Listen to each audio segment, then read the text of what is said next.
Paul clutched the newly acquired three-character classic, his senses heightened as the sound of approaching footsteps and street vendors filled the air.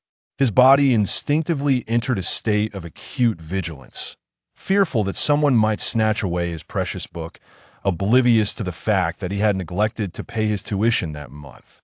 With a tinge of excitement, he stepped onto the school grounds, reveling in the sight of the manicured lawns, which exuded a subtle and refreshing fragrance. Cherry blossom petals bloomed on the branches, radiant and delicate, akin to shy maidens smiling gently, conveying a sense of joy and delight. As he paused to admire the scene, the world around him seemed to fall silent.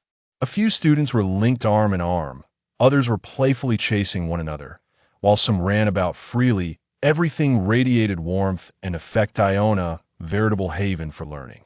Immersed in the delightful anticipation of acquiring new knowledge, Paul felt a surge of joy, hastening his way towards the classroom with hurried steps.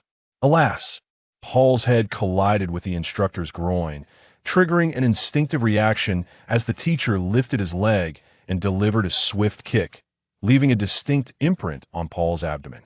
The force sent Paul tumbling down the steps, his arms slackening, causing the three-character classic to fall into a puddle. A deafening buzz filled his ears as a gash opened at the back of his head, blood seemingly oozing forth. The agony in his back surged instantaneously, while acid churned violently in his stomach. With a cry of despair, he wept uncontrollably, his body curling inward, his vision obscured by the absence of the instructor and the azure sky, replaced instead by a flurry of golden stars. It is you, without a doubt. Who else could it possibly be? The instructor adjusted his gold-rimmed glasses, a faint smile gracing his lips as he descended the steps, his tone soft yet evoking an undeniable sense of revulsion from the depths of one's heart. The dough mixed with dirt and fragrant assure you paying homage to Paul Corchigan? Do you think that because you are being directed, I will absolve the perpetrator? Agrave misconception. Do you believe they share your sentiments and will not betray you? A grievous error. Upon hearing the instructor's words, Paul was overwhelmed with indignation, trembling uncontrollably, a profound sense of impending doom washing over him, leaving him as feeble as if he had consumed a cup of some dark, unknown liquid. The final words he heard were that his family had failed to remit this month's tuition, thus rendering him unwelcome in this classroom, and it was best for him to depart. With a sigh of despair, Paul recalled the days spent laundering for the instructor, mowing the lawn, and hauling bricks.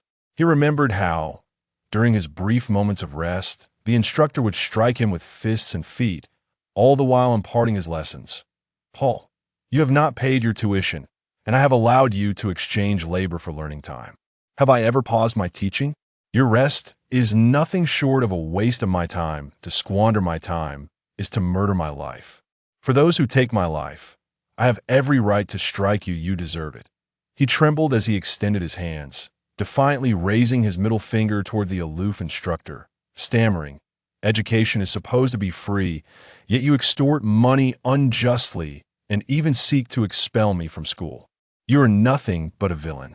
The instructor chuckled, a laugh devoid of any genuine mirth, and replied, "An instructor is not worth much. If he were, the price should rise. They refuse to increase my wages, leaving me no choice but to behave like a rogue. You've grown bold enough to speak back, now be gone. Lose coffin shop." Paul leaned against the entrance, his body shaking unnaturally, unable to meet the gaze of the scrutinizing Mr. Liu.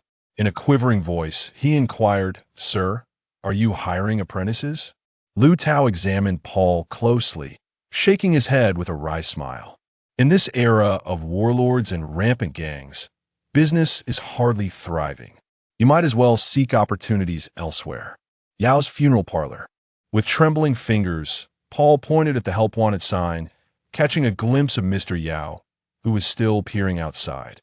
Feeling somewhat timid, he asked, "Sir, are you hiring apprentices?" Yao Wanyin snatched away the sign and, with a dismissive slap, exhaled a cloud of disdain.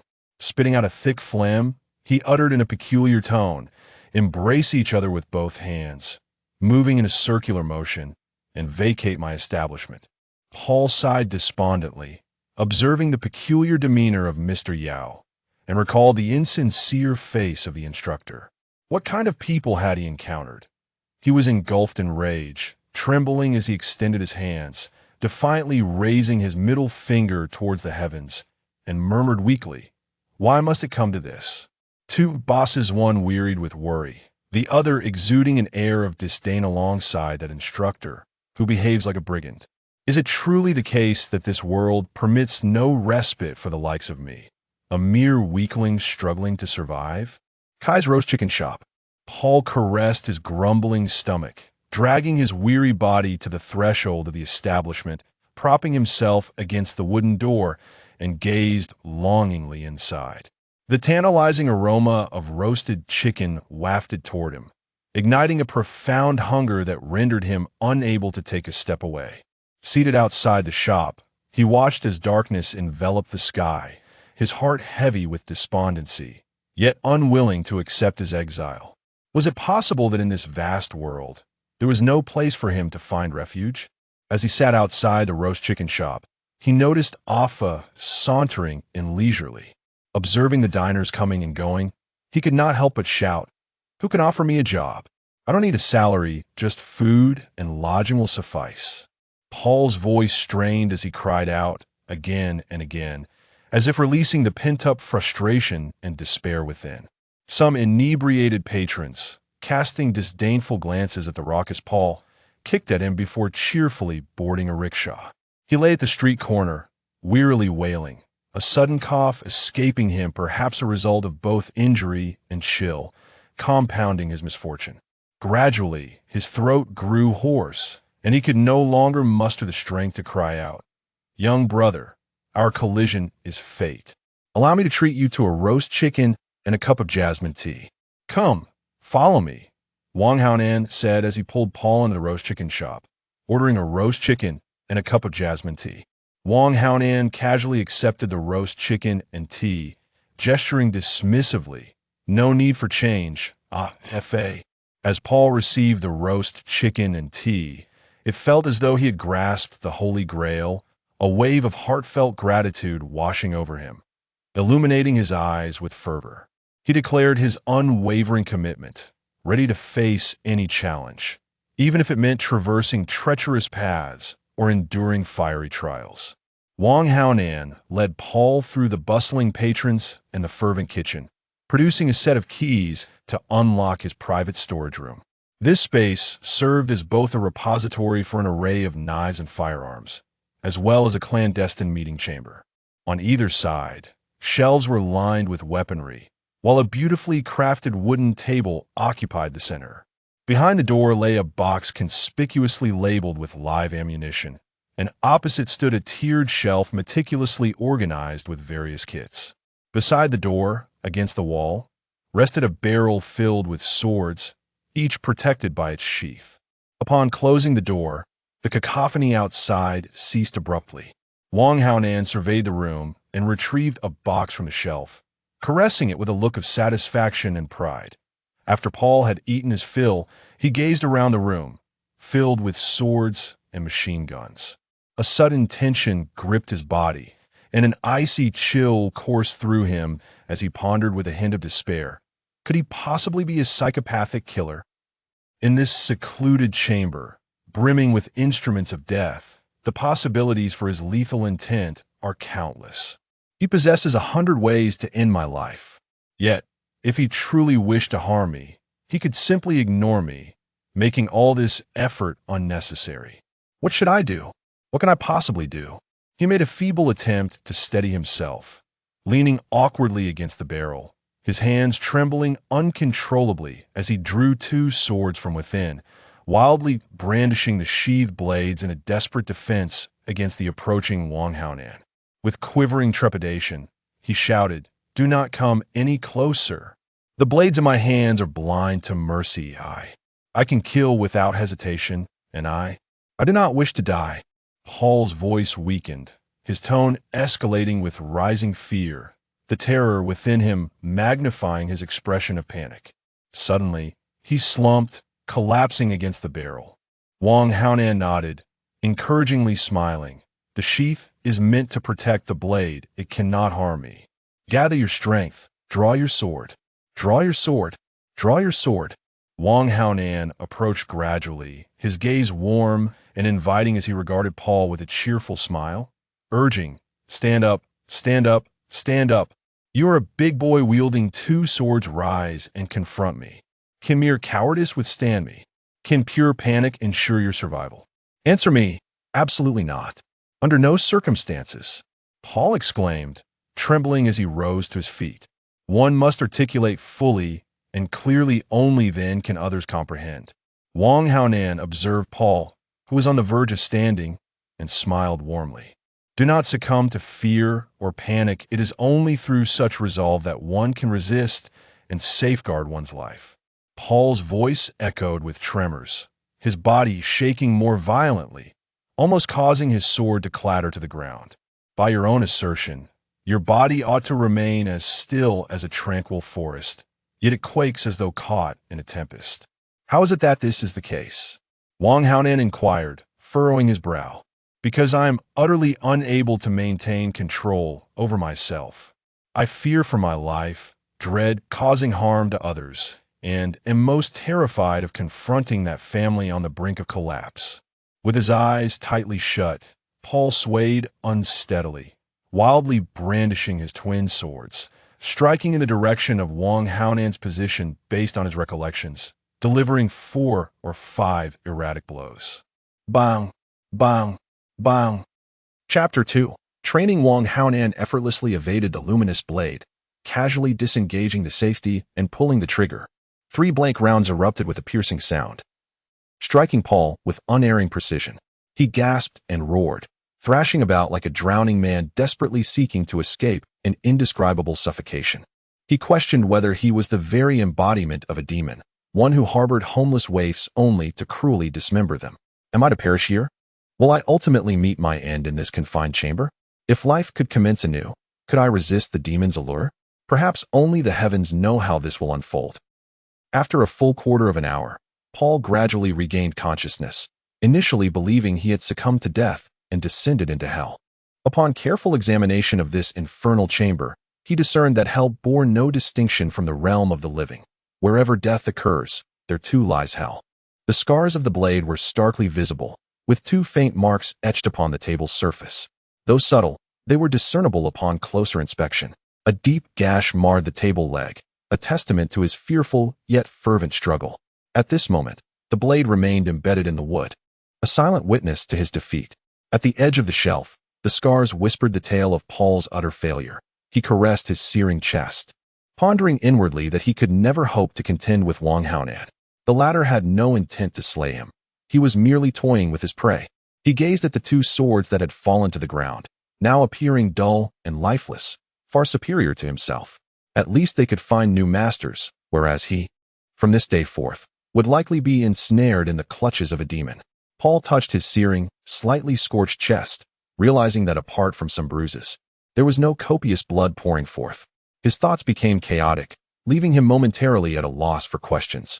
He rose to his feet and, observing the pistol on the table, took it in hand, gradually examining and disassembling it. After having dismantled the weapon countless times, he discovered that the bullets were all empty. A baptism of blank cartridges. Only a madman could accomplish such a feat. Confronting the emptiness of the bullets, he recognized that he was merely teaching himself the art of survival. Perhaps he had been too timid. Such innocuous bullets had frightened him to the brink of despair, although he was not gravely harmed. The entire experience felt akin to a nightmarish reverie, as if he were forcibly possessed by a haunting specter, unable to move and utterly ensnared in the shadows of death. Suddenly, Paul fainted. Wang Haonan nodded, satisfied, as he twisted his neck and removed his coat, wrapping it around Paul. He then gently lifted him and placed him upon the table. Paul opened his bleary eyes, staring vacantly at the ceiling, curling his body in confusion, still unable to comprehend what had transpired the previous day or what his existence truly entailed, whether he was alive or dead. Paul murmured to himself, "This must be what it feels like to be tormented by demons, a nightmare that binds the soul. It seems that the moment of awakening has not yet arrived." Perhaps it is best to continue sleeping for a while longer, only to eventually realize that one remains enveloped in the comforting embrace of a familial environment. There is a bed, adorned with blankets, though not particularly luxurious or opulent, yet to oneself, the faint scent of mildew embodies the most heartwarming aroma, the essence of home. There is a brother, there is a mother, whose tireless efforts may be overwhelming, yet for oneself, that bond forged by blood is the most exquisite of connections. A root deeply embedded within this city, intertwining with countless others, all gazing at one another from afar. Creak. The door swings open, and Wang Haonan enters the dimly lit room, carrying a roasted chicken and floral tea, casually shutting the door behind him. He strides over to the table and places the chicken and tea before Paul, stating, "After you have eaten your fill, prepare yourself mentally. This is merely the beginning." Merely an appetizer. Paul gazes vacantly at the roasted chicken and floral tea, recollecting the fervent vows made just yesterday. "I will do anything you ask of me. Even if it means traversing mountains of knives or seas of fire, I shall not hesitate." But can he truly fulfill such promises? What merit does he possess to warrant such treatment? What is it that he fears, and what governs him? What terror permeates the air around him? Tears cascade down his cheeks, the sorrow within him bursting forth like a dam breaking, flooding uncontrollably from his eyes with an unstoppable fervor. He is likely on the brink of collapse. You are perhaps on the verge of breaking. Wang Haonan, seemingly unfazed, speaks with a nonchalant tone that sends a chill down one's spine. Do you not possess the emotions inherent to humanity? Are you truly unaware of the distinction between man and demon? Is it so that you are a twisted uncle who delights in the abuse of children? Oh, why must you treat me thus? I have clearly expressed that I would comply with any demand, even if it means traversing mountains of knives or plunging into fiery depths, unhesitatingly facing any peril. Those who disrespect their oaths possess a life lighter than a feather and a death even more insipid. An oath that cannot be upheld is more tormenting than a feather and more exasperating than a fool's folly. You are merely a barking cur, devoid of the clause necessary to honor your vows and remain true to your essence. Apart from your exceptional ability to yelp and your cowardly, ineffectual demeanor, you are utterly lacking. Why subject you to such training? For if not to be the butcher, then to be the lamb. You are a lamb now and will remain so. Only upon ascending to the pinnacle might there be a slender chance to become the butcher. Good and evil are but a veil of shame, incapable of concealing the raging inferno of desire. He inquired tremulously, "What must I do to become a lamb with claws?" "At the very least, I should live as you do, for a glimmer of hope. Is that not so?" Wang Haonan gently nodded, stroking Paul's head, and asked with a smile, "Do you wish to become me? Are you prepared? Shall we commence?" The trio of strikes bore down on Paul like empty shells, and he let out a bitter laugh, acknowledging this as your trick, to first confront the terror of life and death, and then smoothly invite one into the trap. Paul shook his head, swallowing the last morsel of chicken, his tone quavering and voice subdued, stating, "I have never been prepared. How could I possibly have time to be ready? You may commence or conclude as you wish. The choice is not mine to make." Suddenly, Wang Haonan felt a constriction in his throat, akin to the long tongue of a revenant, penetrating his being, rendering him dazed and hollow. At that very moment, Paul revealed a cunning smile, his eyes glinting with a hint of severity, embodying a resolute demeanor as he harbored some unspoken thoughts. "Any queries that arise within your mind should be contemplated in solitude. Do not direct them towards me. Inquiring of me is futile, for I possess no knowledge." "Very well. This larger hourglass will commence its countdown from the moment the sword is grasped. Once the sands have run their course, you may rest. The smaller hourglass will begin its timing upon your respite. When it has emptied, you must seize the sword again. Do you understand?" Paul nodded, leaping down from the table and hastening towards the barrel, selecting a suitable weapon, and exclaimed with joy, "I comprehend, Uncle Wang." Wang Haonan turned his back to Paul, securing and locking the door, faintly hearing the words echoing from the chamber. "Uncle Wang, I shall consume but one. The remainder of the oranges are yours." "You wretched fool." Wang Haonan raised his middle finger, feeling an inner calm, yet his body stumbled slightly, nearly collapsing onto the table. The Tai Chi sword grip method encompasses two approaches. 1. The palm of the sword hand should be firmly pressed against the guard, with the index finger resting on the hilt, while the thumb and remaining fingers tightly clasp the sides of the guard, allowing the spine of the sword to lightly touch the back of the forearm. Key points. The grip must be firm, ensuring the sword remains perpendicular to the ground. The blade must not make contact with the body. 2. Sword holding techniques. The reverse grip is the opposite of the standard grip, with the blade resting upward on the side of the little finger. The downward grip positions the sword horizontally, with the palm facing downwards, while the upward grip maintains the palm facing upwards. Key points. When holding the sword, the wrist should remain relaxed, the fingers agile, and the palm empty. The grip should primarily involve the thumb, middle finger, and ring finger, with the index and little fingers providing support, adjusting tension naturally in accordance with movement. After internalizing the entire process, Paul began to wrestle with the knitting needle he had chosen, striving for precision and ease, akin to the effortless grip of chopsticks. As time passed, apart from wielding the sword and daydreaming, Paul turned the entire chamber upside down. He discovered an object resembling a land deed within the ammunition box, found that beneath the sword rack lay a mat-like leather product, and unearthed a card within it, inscribed with Li Chen Fu Gai Jiu. Immersed in a profound emptiness, he felt an overwhelming urge to destroy everything in sight. Fortunately, the fear of inciting a frenzied retaliation and courting his own demise restrained him from any reckless actions.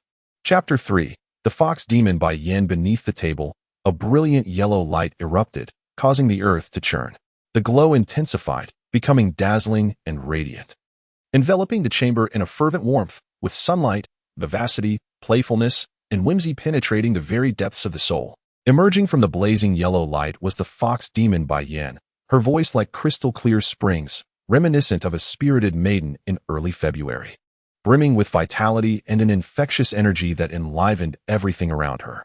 Paul's face was etched with terror as he hastily picked up the knitting needle, tremblingly bowing his head. Standing anxiously at the edge of the bucket, he could hardly fathom the immense power emanating from a mere fox spirit. Almost biting his tongue in fear, he nearly dropped the needle. The dazzling spectacle left him with an unprecedented sense of bewilderment. His heart raced with vigilance, acutely aware that the fox spirit was indeed a harbinger of extraordinary events. Oh, he stammered, drenched in sweat, as he observed the exuberant fox spirit bounding toward him. After a brief silence, a brilliant, radiant yellow light flooded the chamber, illuminating every shadow as if it were a clear sky, while the pallid face around him was suddenly awash with vitality. Before him unfolded a series of fervent images, enchanting and translucent, as gentle as jade.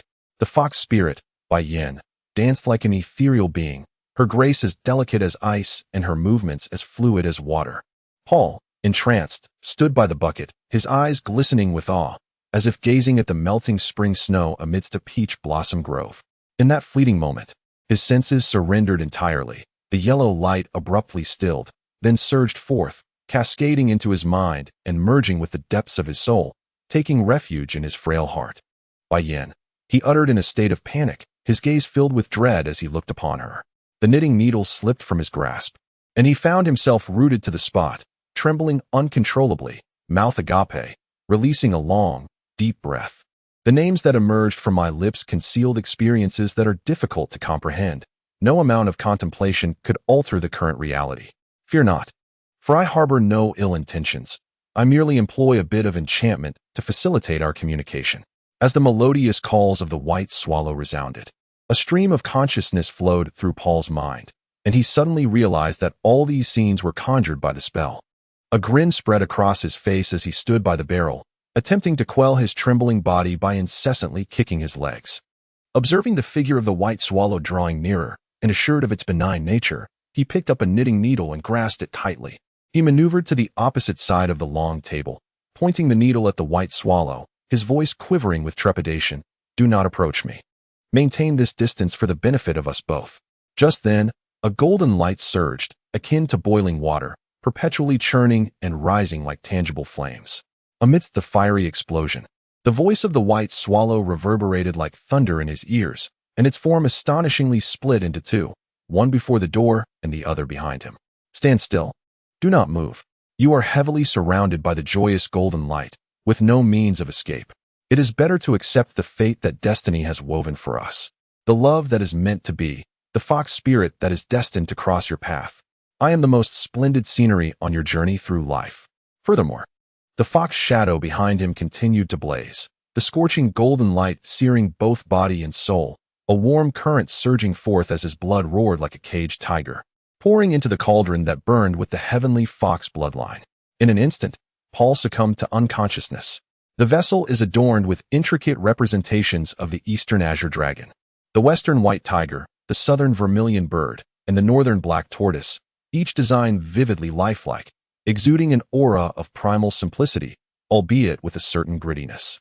This grit is not to be confused with filth. Rather, it evokes a sense of returning to the essence of purity. As Paul's bloodline made contact with that of the celestial fox, the ethereal forms of the four divine beasts materialized abruptly, enveloped in a golden light, slowly shifting akin to the migration of a tortoise, almost stagnant in its motion.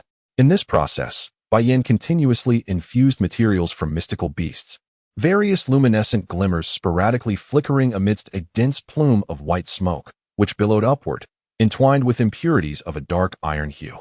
As time progressed, the ethereal forms of the divine beasts seamlessly merged with the newly formed bloodline. A sudden flash of blue light erupted, accompanied by the incessant crackling of electric arcs, while the divine beast stood sentinel at the four corners, gazing into the distance.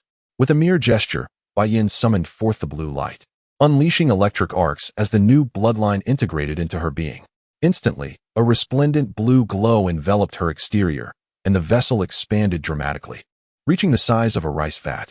As the blue light flickered once more around Bai, various elixirs and a small prism resembling a diamond appeared within the vessel, melting in succession to form a completely blue elixir. At the moment of the elixir's manifestation, Bai gently inhaled, and it materialized in her palm. Paul, you are fortunate. This elixir is sufficient to enhance your physique and strengthen your bloodline. After placing the elixir into his mouth, Bai closed her eyes, immersing herself in meditation, her exterior flickering with blue light, accompanied by the sharp sounds of electric arcs piercing the air. At the doorway, Paul's form shimmered with a faint blue glow, accompanied by sparks, as a blue light curtain ascended around him. Within the luminous veil, a woman of elongated neck and clear gaze radiates an ethereal white light, reminiscent of snow-capped mountains and tranquil lakes, embodying a mysterious sanctity. Her delicate features are exquisitely crafted, with eyebrows like willows, adorned in a silver-white gown from Linglong Pavilion that clings to her figure, accentuating her elegant silhouette and flawless skin. The silver-clad maiden presents an aura of icy serenity, her golden hair billowing without wind, exuding an alluring, nebulous charm. As Paul drifts into unconsciousness, Bai discreetly places the Zhanxue sword into the sword barrel. This is a high-tier magical artifact, far superior to mortal weapons, and she hopes he will wield it for his protection until she returns for him. At this moment, Paul gradually awakens, raising his gaze to scrutinize the silver-robed woman, a tumult of emotions surging within him, akin to a jar of mixed flavors spilled. What is unfolding before him? The baptism of emptiness, the collapse of moral perspectives, the practice of swordsmanship to become like Uncle Wong, the seductive whispers entwining within him, the draining of his bloodline, all these thoughts yet to be digested, and now another shimmering veil appears, within which resides a goddess exuding celestial energy. Who is this silver-robed woman? And why does she linger within the azure veil, refusing to dissipate? Who are you? As a knitting needle grazes the veil, it melts away like snow under the sun, causing no damage whatsoever. The silver-robed woman remains motionless, akin to an enigmatic portrait. A ghost. Paul cries out in terror, instinctively scrambling to his feet and fleeing. Approaching the shelf containing firearms, he retrieves a pistol from its oiled paper, aiming it at the veil, yet hesitating to pull the trigger. Summoning his courage, he shouts and discards the pistol, sprinting with unrestrained determination towards the veil, like an antelope charging forward. Bang! Paul collided with an invisible barrier, landing unceremoniously on the ground. Rubbing his backside, he grimaced but promptly rose to his feet, approaching the luminous screen. He sat beside it, bending down to retrieve his pistol, disengaging the safety, and directed his query at the woman clad in silver robes displayed on the screen. Who are you? What do you intend? What do you wish to do to me? The silver-robed lady remained utterly still, disregarding his words as if they were mere whispers in the wind. Paul circled the screen, then moved behind it. Marveling at the exquisite fabric of the attire displayed, it was clearly not something that mere patrons could afford. Surely, this garment must be worth 5 gold coins. Who are you truly? Why have you appeared here? A blue light flickered across Bai Yan's form, and the screen transformed into a stream of luminescence, merging seamlessly with her being. She turned, exhaling a long sigh, seemingly lamenting yet another failure. Achoo! Bai Yin sneezed, a flicker of confusion crossing her eyes. She closed them, attempting to divine answers, but no enlightenment came forth. At that moment, Paul was trembling. His hands, his legs, even his face quivered, overwhelmed by the bizarre nature of the situation. Engulfed by fear and helplessness, uncertain of how to respond, he pondered the implications of Bai Yan's sneeze. Might she become incensed and strike him down in a single blow? It seemed entirely plausible. In a fit of panic, Paul began to shout. Bai Yin cast a disinterested glance at him, her blue aura shimmering as if she intended to leave the confined space. Wait, Sister Bai Yin, where are you going? Please take me with you, Paul nearly begged, desperation evident in his voice. As the blue light dimmed slightly, Bai Yin glanced at him before continuing to unleash her escape technique. Paul, clutching his growling stomach, with tears welling in his eyes, pitifully exclaimed, "Are you trying to starve me?" Bai Yin shook her head and turned towards Paul, inquiring, "Who are you? What do you intend to do? Why are you treating me this way?" Paul momentarily found himself in a daze, perceiving himself as a lamb mercilessly tormented, harboring grievances with no outlet, only to be unjustly accused by the perpetrator. Truly, this world lacks any sense of justice. What do you mean? What are you implying? Paul was momentarily rendered speechless, his heart secretly anxious. She could soar through the skies. Could she possibly be a nine-tailed fox? If she were willing to take him along, he might just encounter immortals, akin to the divine beings within the luminous screen. The blue light surged magnificently as Bai Yin prepared to depart. Sister Bai Yin, please wait for me. I wish to accompany you. Paul had witnessed with his own eyes the woman from the glowing screen entering Bai Yin's body. Thus she must surely know where the immortals resided. Following her would be the right choice. You are unworthy. A layer of frost enveloped Bai Yan's face, her icy words leaving no room for interpretation, starkly simple yet profoundly heartbreaking. I will not walk alongside one who cannot become a member of the Heavenly Fox clan. You are not worthy. Paul awkwardly scratched the back of his head, managing a few forced smiles, yet the gnawing hunger and helplessness were impossible to conceal. What manner of existence was this Heavenly Fox clan, and where was he to seek his chance for immortality? Chapter 4, Little Laura, Ma Bang Go. Accompanied by a cold snort, a fiery explosion erupted in the air, the fire circle expanding from small to large, bursting several times while flickering with tiny sparks. A stable ring of fire floated in midair, within which a luminous ellipse gradually took shape. Surrounding the ring was a secret chamber, and at its center lay a pond. Under the moonlight, young Laura rowed her boat, plucking a few lotus flowers and inhaling their fragrance, gently tapping a red-feathered bird, her delicate nose slightly raised. Humph! She emitted a cold snort, her expression laced with mockery. To locate you, the fox demon, I have expended a considerable fortune to procure this red-feathered bird. This time, regardless of the cost, I shall capture you. Bai Yin surveyed the fiery ring. Through it, a person and a fox locked eyes across the void, their gazes charged with gunpowder, an air of murderous intent enveloping them. Even a revenant could sense the deep-seated animosity between them. Bai Yin's body glowed with a brilliant blue light as arcs of electricity continually constricted. With a subtle shift, she vanished underground, disappearing into the secret chamber. Young Laura whistled a clear tune, tossing a cherry fruit into the air, which the red-feathered bird deftly caught and swallowed, producing a crisp chirp before soaring through the ring into the chamber. Slowly, Laura entered the chamber, passing by Paul as if he were invisible, making her way down the corridor toward the spot where Bai Yin had disappeared. An intoxicating scent wafted through the air, and Paul unconsciously breathed it in, taking a few careful sniffs, utterly astonished. He had heard that foxes possess a peculiar odor. Why, then, could he detect none on either of them? His heart quivered slightly. They were no ordinary foxes, naturally capable of dispelling any unpleasant scents, rendering themselves delightfully fragrant. He shook his head with a wry smile. The front door repels the fox, while the back door welcomes the tiger. Where has the fox demon fled? Little Laura opened her palm, and the crimson bird alighted upon it, its claws pointing towards the northeast. She displayed a gentle smile, as radiant as the snow lotus of Tian Shan, evoking a sense of beauty that one could only admire from afar, lest they dare to intrude. I know not why she is reluctant to include me. I am clearly not her chosen companion. Since you are already aware of Bai Yan's whereabouts, you ought to hasten to find it, without concern for me, for I share no connection with it. Paul chuckled awkwardly, his gaze flickering as he scratched the back of his head. Lowering his head, he sensed a faint aura of danger, a sudden chill washing over him. Is it truly named Bai Yan? Did you bestow that name upon it? Little Laura inquired. Her head slightly bowed, a smile gracing her features as sparks flickered from her fingertips, seemingly eager to soar towards Paul, her curiosity evident. Ahem.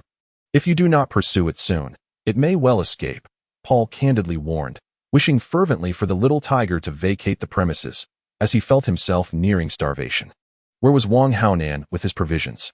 Even Fa had made but a fleeting appearance before vanishing again. These two enchanting figures were utterly indifferent to his plight. He was left to endure the growling of his empty stomach, while they, like characters entwined in a dramatic tale, remained fixated solely on their own grievances, which was exceedingly vexing. Little Laura gently nodded, revealing a red waist tag inscribed with a pattern strikingly similar to that of the fiery halo. The four of them entered in a single file, encircling Paul, each standing merely 3 paces apart. Humph, you know its name yet wish to disassociate yourself from it. Do you truly believe that your dubious actions bear no consequence for you? Is that even plausible? To feign ignorance and attempt to deceive me is utterly laughable. With a chilling gaze, little Laura's lips parted, and a gentle stream of flame coalesced into a tortoise-shaped fire orb, drifting towards Paul. I dare say such theatrics are quite unnecessary. I'm used. I am willing to take my own life, sparing you the indignity of my subjugation. Paul's tone was serene, his posture erect, as if life and death were mere trifles. Indeed, I was proving to be quite astute. Wang Haonan's foresight was uncanny. To hesitate in ending my own life now would risk a descent into a veritable hell. Very well, little Laura acquiesced. You are at liberty to choose the manner of your demise. I eagerly anticipate your success, though failure would be of little consequence, as you remain within my grasp. With that, Paul approached the shelves, selecting a handgun. Eyes tightly shut, he aimed it at his temple, disengaged the safety, and pulled the trigger. Bang, bang, bang, bang. 4 blanks discharged, embedding themselves in his temple, leaving him dazed and disoriented.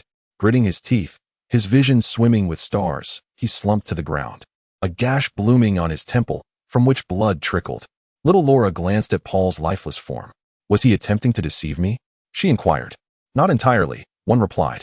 In his current state, even if he were to survive, there would be no hope of recovery. At best, he would be reduced to a vegetative state.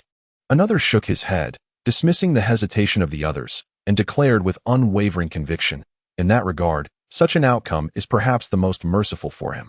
Little Laura nodded discreetly. Having communicated with the red-robed bird, she became aware of the frequency and distance of the blue lightning's fluctuations. She picked up the map that had long been spread across the table, glanced at it, and was thus informed of Bai Yan's location. As the fiery aura took shape, Laura and her companions sequentially departed from the secret chamber, and soon after, the fiery circle closed, leaving the chamber in complete silence. Lying on the ground, Paul turned his head, which was embedded with 4 empty shells, realizing they had finally left this place. The taut strings of his heart began to relax, and he exhaled a long breath. He privately counted his blessings, thankful that the blue pill he had taken had protected his temples. Otherwise, even the empty shells could have led to his demise. He gazed vacantly at the ceiling, his mood neither particularly good nor bad. Resisting the pain, he removed the empty shells and tossed them aside. To his astonishment, after 3 distinct sounds, the door suddenly opened. How miraculous! Paul turned to see that there was no surprise at all. With a creak, the door swung open, revealing a roasted chicken and a cup of floral tea placed on the table. Subsequently, Wang Haonan closed the door, locked it, and nonchalantly left the secret chamber. After indulging in a hearty meal, Paul lay on the table, draping his coat over himself, and fell into a deep sleep, indifferent to the world's troubles, even if it were to collapse around him.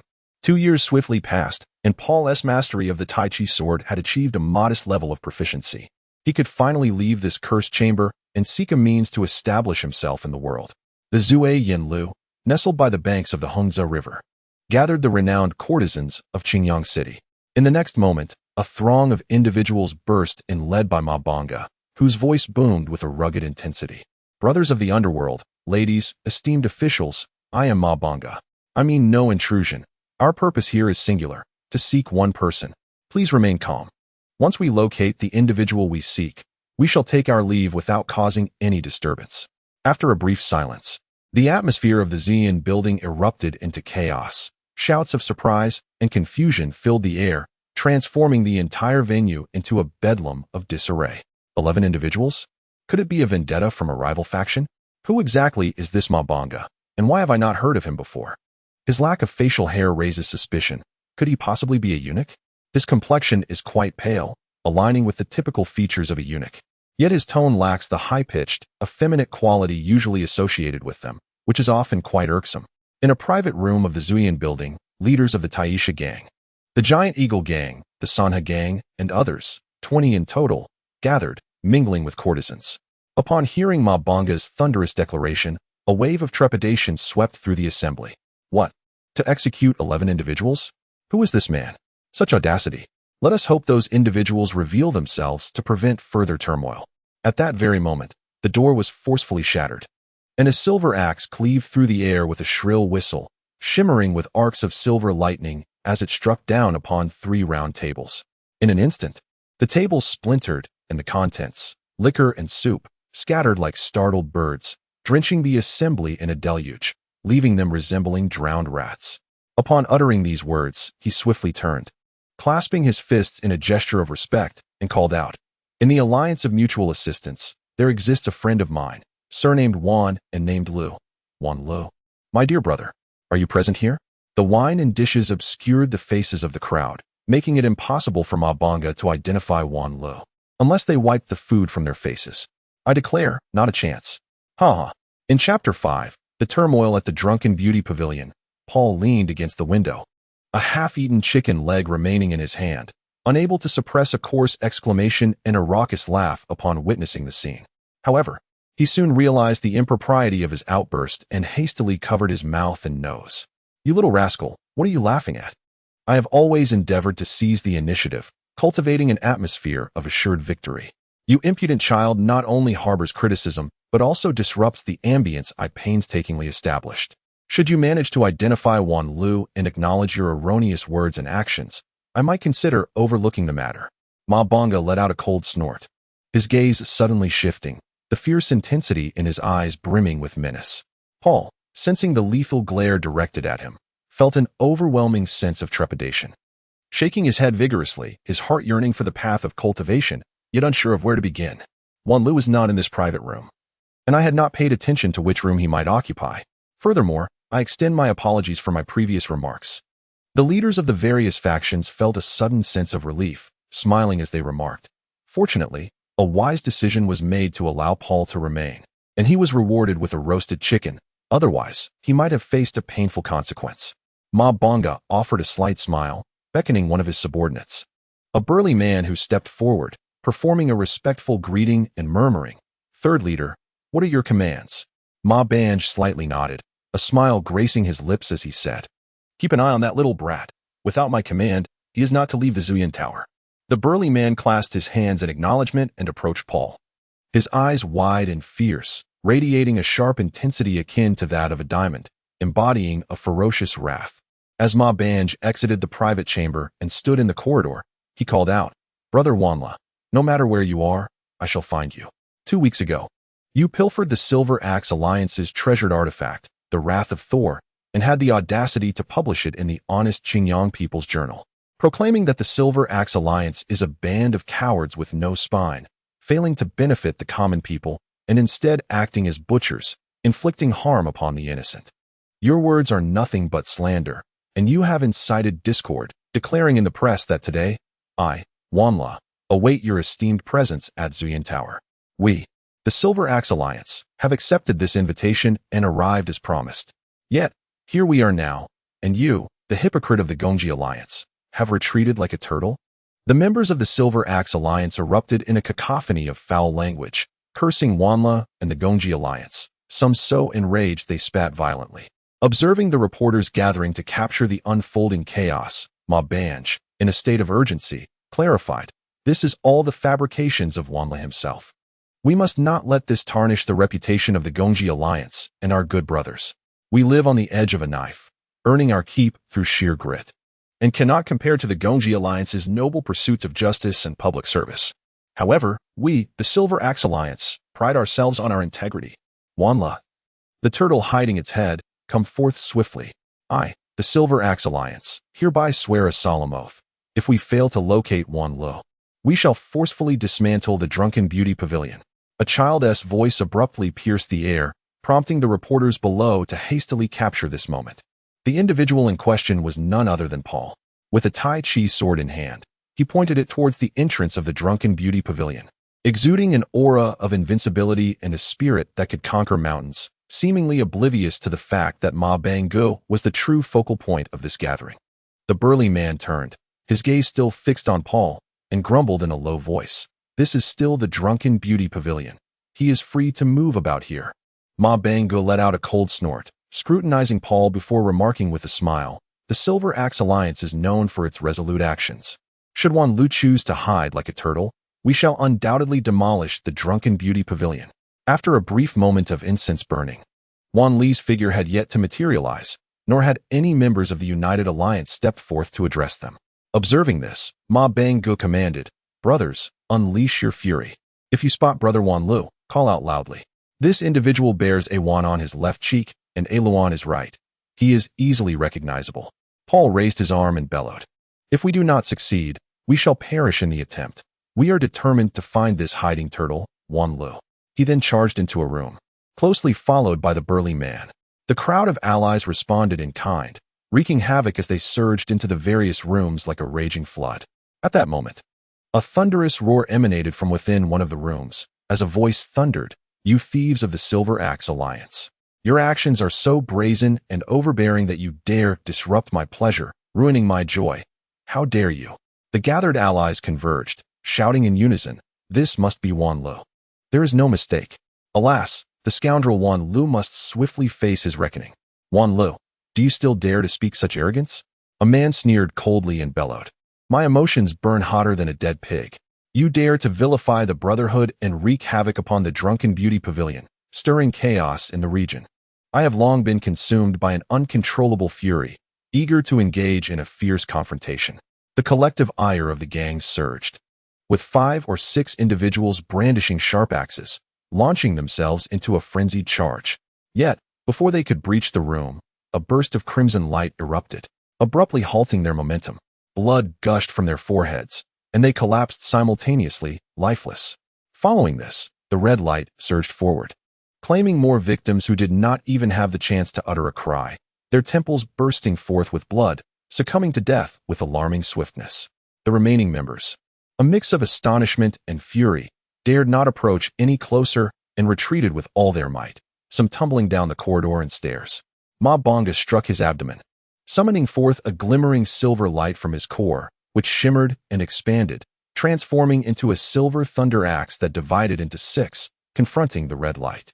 Upon their collision, the silver and red lights surged and churned, compressing the air and producing a series of explosive sounds.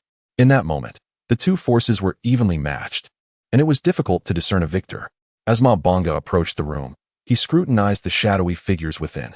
Amidst the dim light, he discerned 6 fingers waving before him. The figure was robust, adorned with a black scarf, and a clean face devoid of the name Wanlu. It was none other than the 6-fingered demon of the blade. Ma Banggu exclaimed, So it is you, Brother 6 Fingers. The name of a man is but a shadow of his presence. Seeing you today has truly opened my eyes. Leaning against the bedpost, the courtesan Xiaoya chuckled lightly upon hearing these words. A round-faced thug, with a short stature, took a few steps and collided with Xiaoya, causing her to sway, lose her balance, and fall to the floor. The thug then unleashed a series of brutal kicks, forcing her body into a contorted ball, leaving her in unbearable agony. He bellowed angrily, You blind little wretch, what are you laughing at? Xiaoya, overwhelmed with sorrow, was momentarily paralyzed by fear.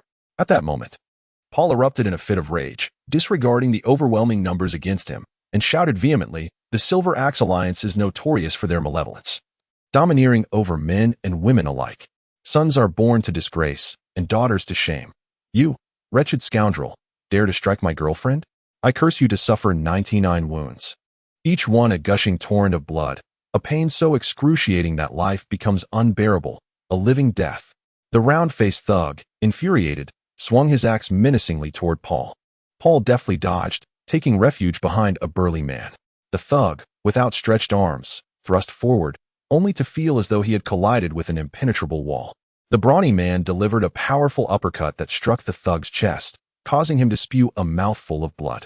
Seizing this opportunity, Paul crouched low and, with a swift motion, severed the thug's most vital part, stirring forth a torrent of blood. The round-faced thug howled in agony, collapsing to the ground, devoid of the strength to wield his axe any longer. With the Tai Chi sword in hand, Paul lashed out with fervor, shouting, "Die, die, die." The thug's drunken companions, enraged, pounded their fists against Paul's back with 3 heavy strikes. Paul grimaced in pain, his vision clouded with stars, and could no longer maintain his grip on the Tai Chi sword, which clattered to the floor. A swift strike landed on Paul's neck, causing him to immediately lose consciousness. As Yao Xiao prepared to unleash another powerful blow, a burly man seized him by the neck and lifted him up, declaring, without the command of Commander San, "No one can harm this young brother." Yao Xiao, suspended in midair, was effortlessly tossed out of the room by the strong man. Ma Banga shot a glare at Yin Liuji, suppressing his anger, and remarked with a smile, "You and the Silver Axe Alliance have always maintained a peaceful coexistence. Do not let a moment of impulse lead you to create a formidable enemy for no reason." Yin Liuji's lips curled into an unnatural smirk. His eyes filled with disdain as he laughed maniacally. "Though I am but a solitary figure, lacking the grandeur of the Silver Axe Alliance, I move like the wind, with freedom in my actions. One can never predict what I may do tomorrow." Ma Banga could no longer contain his fury, bellowing, "It has always been the Silver Axe Alliance that bullies others. It is not your place to threaten us. You would do well to leave quietly, or you shall find yourself in a predicament." Yin Liuji shot him a derisive glance and retorted with scorn, "I am no soft fruit to be easily squeezed. Your threats carry no weight." With a thunderous roar, beams of light sliced through the night sky like a dragon, scattering brilliant silver arcs that transformed into countless shimmering silver crescents dancing in the darkness. In mere moments, a colossal silver axe hung high against the night, resonating with the luminous moon, both creating a breathtaking tableau that adorned the night with resplendent brilliance. In the depths of night, beneath the luminous moonlight, a tall and slender figure gazed upon the starry sky, murmuring, "The Drunken Beauty Pavilion, a signal for aid." The tall figure swiftly entered the Drunken Beauty Pavilion and approached Ma Banga, inquiring, "Have you captured Wanlu?" Ma Banga shook his head with a wry smile, somewhat at a loss for words, replying, "Wanlu has not made an appearance. Instead, it has drawn out Yin Liuji, a person of eccentric temperament and erratic conduct, who has sought to elevate the reputation of the Covenant League while slandering the Silver Axe Alliance. There must be some connection between him and Wanlu. Perhaps Wanlu is a gay man." The tall figure, intrigued, stroked his chin and remarked, "Fascinating, truly fascinating." He then slapped his abdomen, and a beam of white light shot forth from his core, blooming like snow, swirling around him before transforming into a snow goose axe, hovering before him. With a mere gesture, the snow goose axe gently swayed its handle, quivering slightly before darting into the private chamber. Yin Liuji was already prepared. The core trembled suddenly, and a chilling white light surged forth. The light, though not blinding, exuded an eerie and terrifying aura, as if one were enveloped in a realm of the deceased. The white light coalesced like a bowl of clear broth, gathering yet not dispersing, continuously emanating a soul-chilling coldness. Gradually, the white light thickened, denser than mist and heavier than clouds, and as it expanded, a skeletal figure towering over two zhang began to take shape. As the skeletal figure materialized, the snow goose axe swiftly arrived, and the two clashed together, producing a sound akin to a sudden surge of close combat. The Drunken Beauty Pavilion was renowned in Qingyang City as a famous brothel, with exquisite furnishings within the private chambers, soft beds of nanmu, tables of sandalwood, and chairs of redwood. As the two opponents clashed, the sound of splintering furniture echoed continuously, a clear indication of the ferocity of their struggle. The old madam had long since fainted, and the proprietor of the Drunken Beauty Pavilion, merely a mortal, was undoubtedly hiding far away at this moment. Ma Banga assessed his dwindling magical energy and, realizing it was nearly depleted, retrieved 2 fish-scale pearls from a silver vial. Consuming these pearls, he began to channel his energy slowly, enhancing his magical potency. Though this method strained his tendons and ligaments, it was preferable to a state of impotence, which would only nurture the seeds of failure. Ma Banga calculated the remaining magical energy of Yan Liuji and confidently remarked, "Brother Gao, his magical power is nearly exhausted. If we maintain this offensive, he is bound to be defeated." The tall man remained silent, focusing all his attention on battling the bone corpse. He inwardly lamented, "This wretch indeed possesses formidable magical prowess and rich resources. No wonder he dares to challenge the Silver Axe Alliance single-handedly. I had previously underestimated this demon. If I do not eliminate him now, I shall find no peace in the future." The crowd of supporters shouted encouragement, as if victory was already assured. The others had long fled to safety, leaving only the Silver Axe Alliance in the Drunken Beauty Pavilion to wave their banners and cheer. However, as the battle's impact expanded, more of the gang members fell victim to the onslaught, with even several minor leaders unable to escape their fate. Many supporters clung to a sense of hope, secretly rejoicing and silently wishing, "Let them die, let them perish. It would be best if all the leaders fell in this struggle," thus providing us an opportunity to rise in rank. Meanwhile, Paul gradually regained consciousness, lying on the floor and gazing at the burly man beside him, who was also sprawled on the ground and staring back. Internally, he lamented his misfortune. He crawled forward, maneuvering towards the side room, occasionally colliding with obstacles. Remnants of the struggles endured. Paul emerged from the chamber, clearly observing that Yao Xiao had yet to awaken, lying motionless in the corridor. Paul picked up an axe and, without exerting much force, severed his vital organ. Subsequently, he struck at Yao Xiao's legs and arms, rendering him limbless. Despite his panic and the cold sweat streaming down his brow, it did not impede his assault on the living target. The heavy breaths and the chilling gaze nearby startled him into exclaiming, "My God!" Just as Paul regained his composure, he hunched over, gripping the railing, and hastily fled towards the hall. Upon reaching the hall, 2 sparks flew past him, and after a moment of shock, he suddenly realized that the burly man had once again come to his defense. A short-headed henchman brandished an axe, wildly hacking away, while the burly man remained unperturbed, skillfully countering the assault and effortlessly dispatching his assailant by exploiting a moment of vulnerability. Before long, more foes surrounded him. Paul was alarmed to discover that among the 2 henchmen he had slain, he had indeed garnered a few friends. However, this was a misconception, as most of these individuals harbored past grudges against the burly man, seeking to take advantage of the chaos to eliminate him. Seizing this opportune moment, Paul ventured into various chambers, rummaging through drawers and cabinets in search of valuables, symbols of a bountiful harvest. In an eastern chamber, he discovered 2 like-minded henchmen, and the 3 exchanged knowing smiles, quickening their search with renewed vigor. As Paul stepped into the adjacent chamber, he was taken aback to find the 3 henchmen relentlessly probing the lifeless bodies of 2 gaunt corpses, seemingly in pursuit of any valuables they might possess.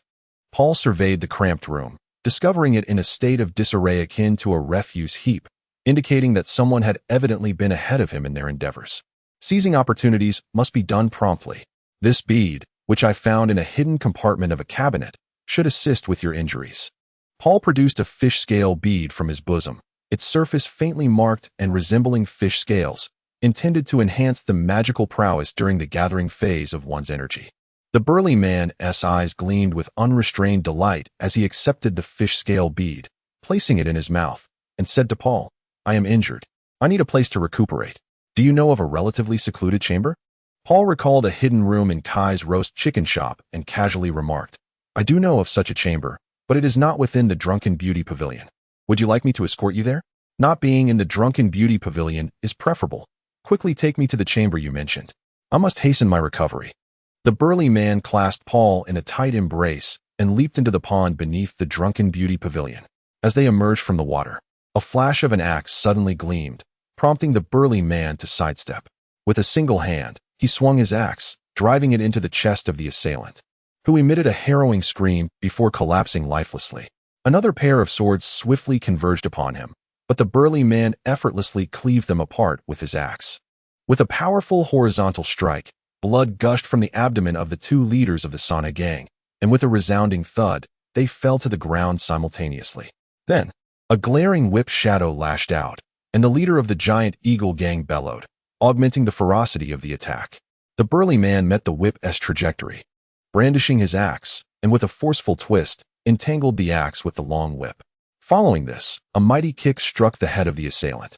causing a jelly-like substance reminiscent of tofu to ooze forth.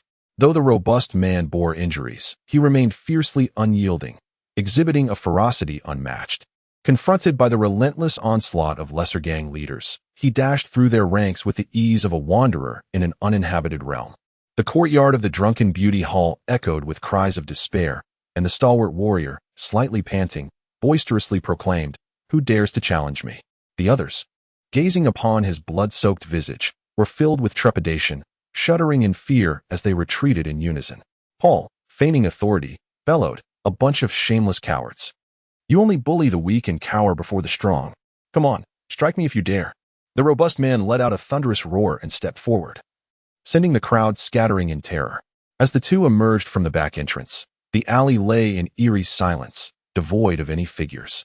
It was evident that the gang's commotion had rendered even ordinary travel perilous.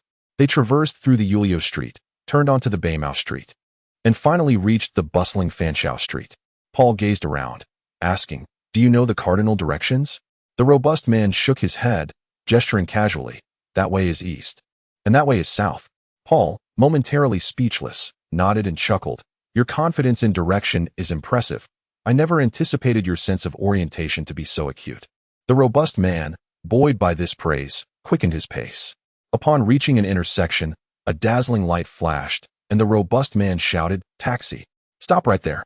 Paul was taken aback. This formidable man truly concealed his depths, astonishingly fluent in English. Had he learned this word at the Drunken Beauty Hall? Chapter 7. Automobiles. The chauffeur, dedicated to escorting his lady, paused at the roadside. He observed the two men, both smeared with blood, yet displayed no signs of shock or suspicion.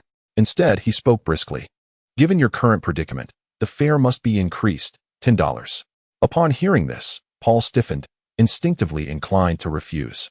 However, the burly man retrieved a pouch from his coat, produced $10, and handed them to the driver with a grin, saying, "You've struck quite a deal on this trip." The driver accepted the money, his face lighting up with joy, almost descending from the vehicle to open the door for his esteemed passengers. He crossed his legs, feeling as though something was bidding him farewell.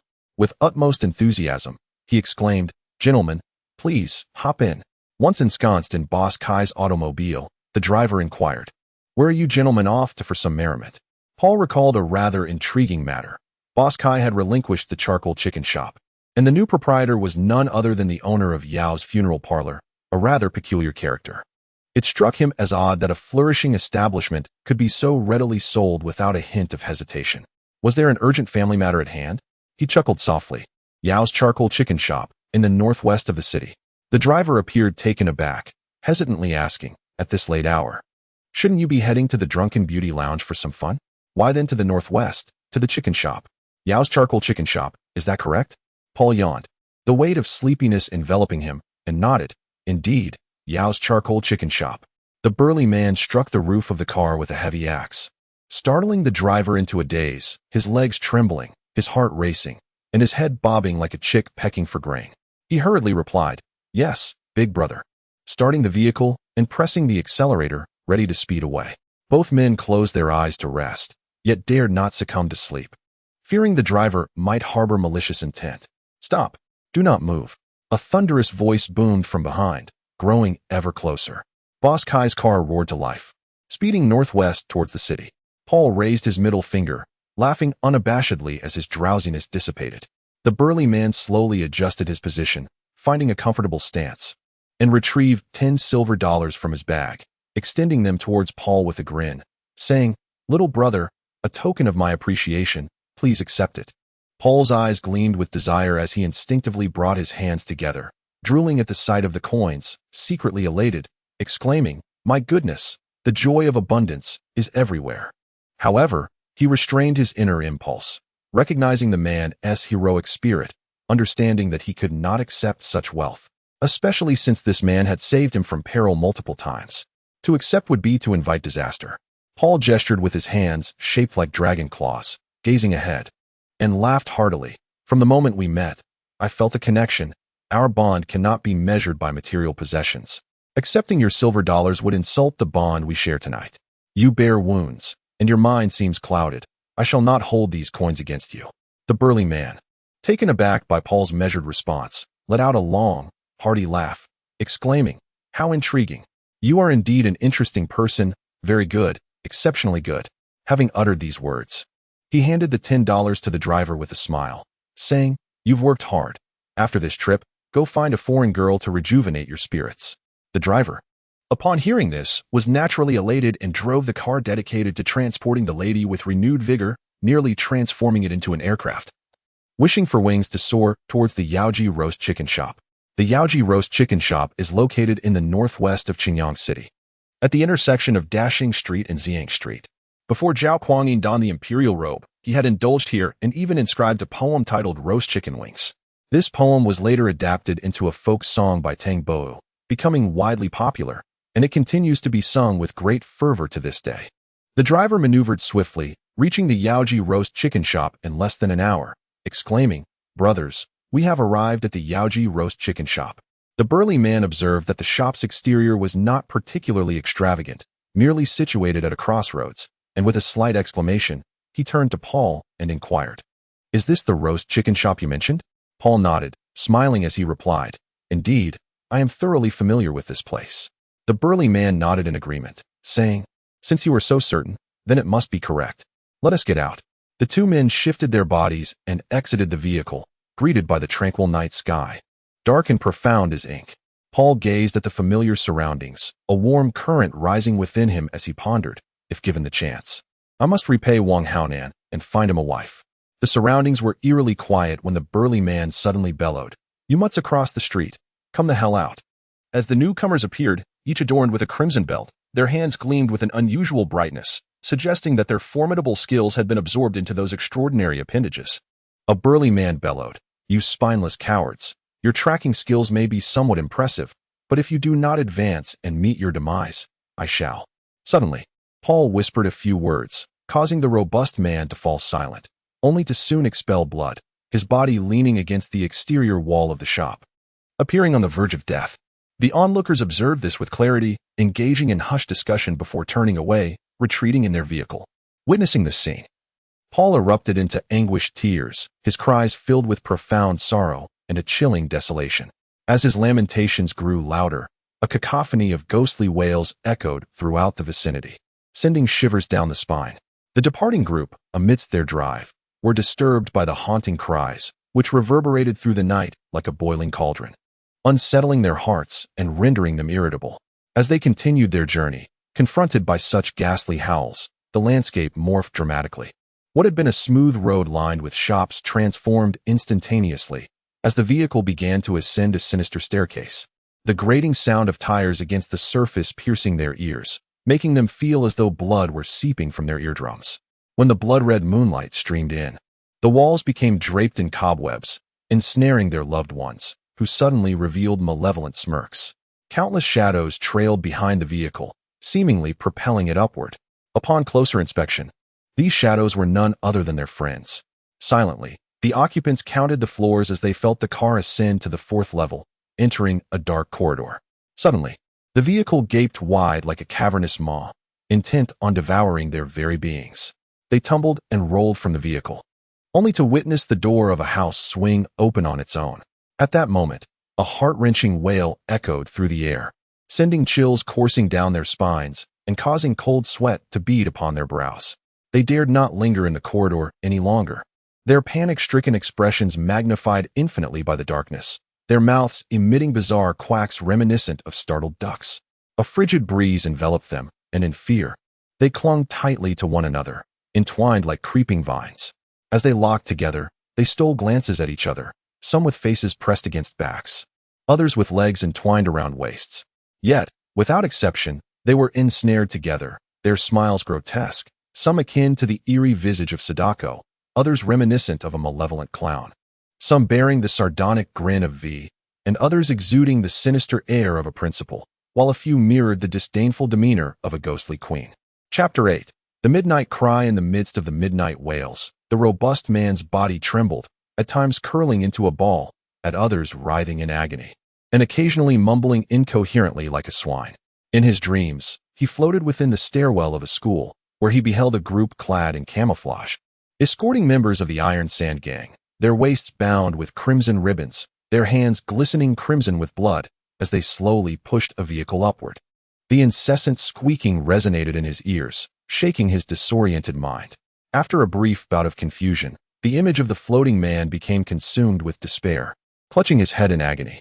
At that moment, he yearned to escape the stairwell, yet found himself immobile, as though ensnared by invisible chains. Why had he become trapped in such a bizarre and surreal dream? That vehicle appeared so familiar. Could it be that the members of the Iron Sand Gang were still within it? Had they not fled by car? How could they possibly be here? It was all so strange. It seemed, indeed, that he was ensnared in a nightmare. This dream has arrived at an inopportune moment. I have just acquired the fish scale pearl and aspired to refine it, to become an adept cultivator, only to be beset by this grand dream. It seems to be a consequence of my unfortunate fate. A rush of sanguine moonlight floods in, ethereal red smoke swirling about. The burly man strains his eyes to gaze forth, only to perceive the quivering shadows of a spider's web upon the wall, indistinct and utterly unrecognizable. How did I find myself in this stairwell? I should have been lying still upon the ground, feigning death. A relentless buzzing echoes in my mind. Perhaps a result of excessive blood loss. Alas, this corridor, my dreamscape has shifted. The cries resonate, heart-wrenching in their sorrow. Could it be that my own dream is birthed from these lamentations? Such a notion defies reason. He scans his surroundings in terror, only to discover that the group clad in camouflage has vanished without a trace. At that moment, the weeping emanates from every room, reverberating through his skull as though it were being seared upon an iron plate, rendering him devoid of any sensation of pain. If this is the case, then I shall feel no pain henceforth. The best outcome would be to avoid anguish and tears, as long as I can ascend to the ranks of a cultivator. Having already acquired the 3 Harmony Sutra and the Fish Scale Pearl, I am but a step away from my goal. Never again shall I be subject to the whims of mortals. Perchance I could even challenge Ma Banj and Yen Liuji. I have long desired to trample them beneath my feet, to ravage them time and again. These individuals are tormented by the cries resonating from every room, and it seems madness is their inevitable fate. How intriguing. These people are entangled with one another, displaying an array of supernatural smiles, leaving me momentarily speechless. Had it not been for Laozi's extraordinary mental fortitude, he might have long since succumbed to madness. As the cries subsided, the burly man sensed the peculiar force that bound him gradually waning, and the blood moon began to fade. With widened eyes, he surveyed his surroundings. The door closed of its own volition, and shadows flitted in the stairwell, as if engaged in some obscure activity. In the middle of the corridor, several figures writhed with rigid bodies, their eyes dim and jaundiced. They coiled together, raising their heads in unison, and in a voice reminiscent of a fox's. They haltingly chanted, "The Reaper awakens, the undead rise, the furnace forges the world, humanity shall perish." The group remained unmoved. One uttered in a strange tongue, "Val Brigand, I am Sadako, you cannot slay me." Another responded in a bird-like dialect, "Ha ha ha, can I be called your jester?" The figures entwined in a chaotic tangle, their words disordered and tones bizarre, incited a surge of anger within the burly man. He brandished his axe and struck at their necks. The heads of 6 fell simultaneously, yet were caught by hands that showed no change in expression. Grinning eerily, they turned to face him with cold, unwavering gazes. Before he could scrutinize them closely, a wave of dizziness engulfed him. The moon appeared to leap like a startled hare within his line of sight. Plagued by an inexplicable terror, he leaped from the building. But before he could fully clear the window, his head spun violently.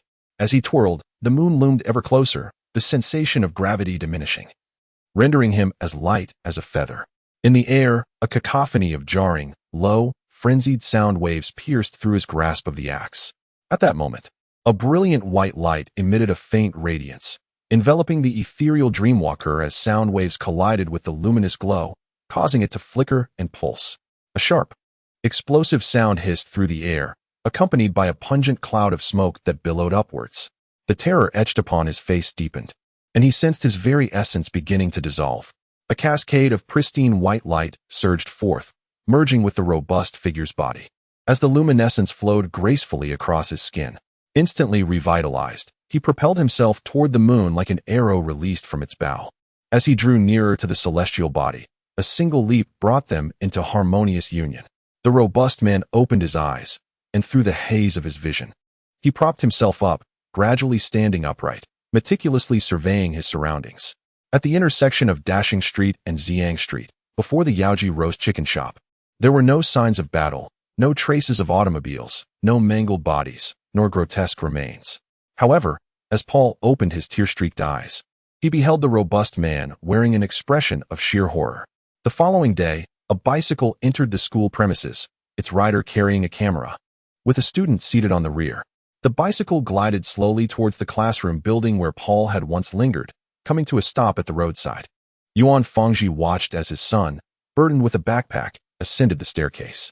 Suddenly, he heard a startled cry, and his son, filled with dread, rushed out. Trembling as he exclaimed, "There are people, dead people, so many dead inside." Yuan Fangji sensed that explosive news was beckoning him.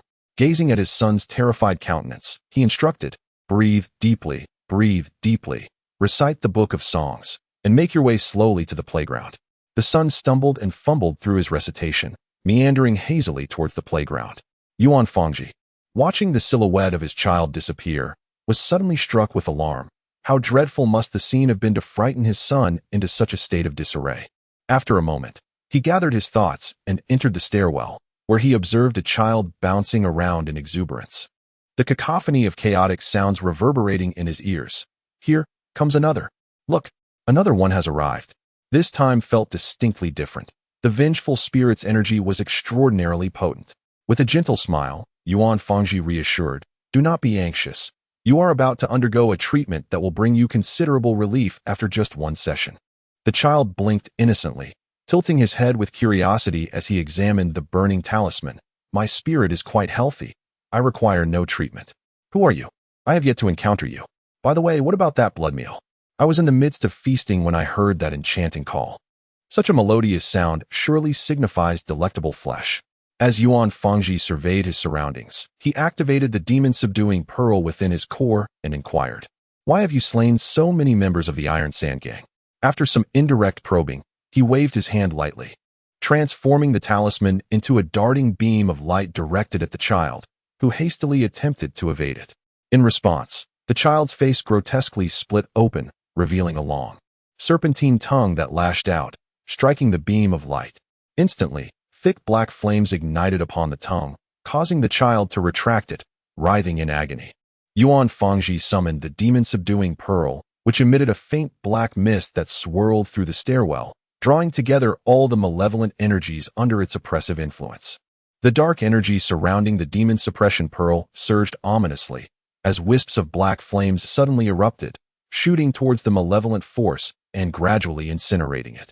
Amidst the rising black smoke, a faint white vapor emerged, desperately striving to break free from its confinement. The black flames swiftly extended, resembling a flowing silk ribbon, colliding with the white vapor, which immediately produced the crackling sound akin to food frying in hot oil. This condition persisted for a brief moment until the white vapor was entirely consumed by the black flames, leaving only a child's lifeless form suspended in the air. As the talisman approached the floating figure, it spontaneously ignited, emitting a series of explosive crackles, and within a short time, the entire stairwell fell silent. Yuan Fangji meticulously examined the fragmented remains, occasionally taking photographs, and realized that most had succumbed to the crushing force of vehicles. Now, contemplating an escape, it was too late. Chapter 9. The cannibalistic strain. Yuan Fangji summoned the dragon-seeking ruler, which meandered about, its mouth opening and closing, continuously absorbing the residual essence lingering in the stairwell. At the foot of the stairs, he noted numerous tire tracks, over a dozen. Staring blankly at the steps, he struggled to restrain himself from further investigating the grim scene above. He glanced around, finding no other tire marks in the vicinity. Had the vehicle been manually lifted into the stairwell? Had it been hoisted up the stairs by human strength? Yuan Fangji pondered, and after gathering the essence at the stairway, he departed, seeking alternative avenues to investigate this bewildering gang-related tragedy. The dragon-seeking ruler emitted a satisfied belch, wobbling drunkenly towards Yuan Fangji, who examined it briefly before stowing it away in his pouch.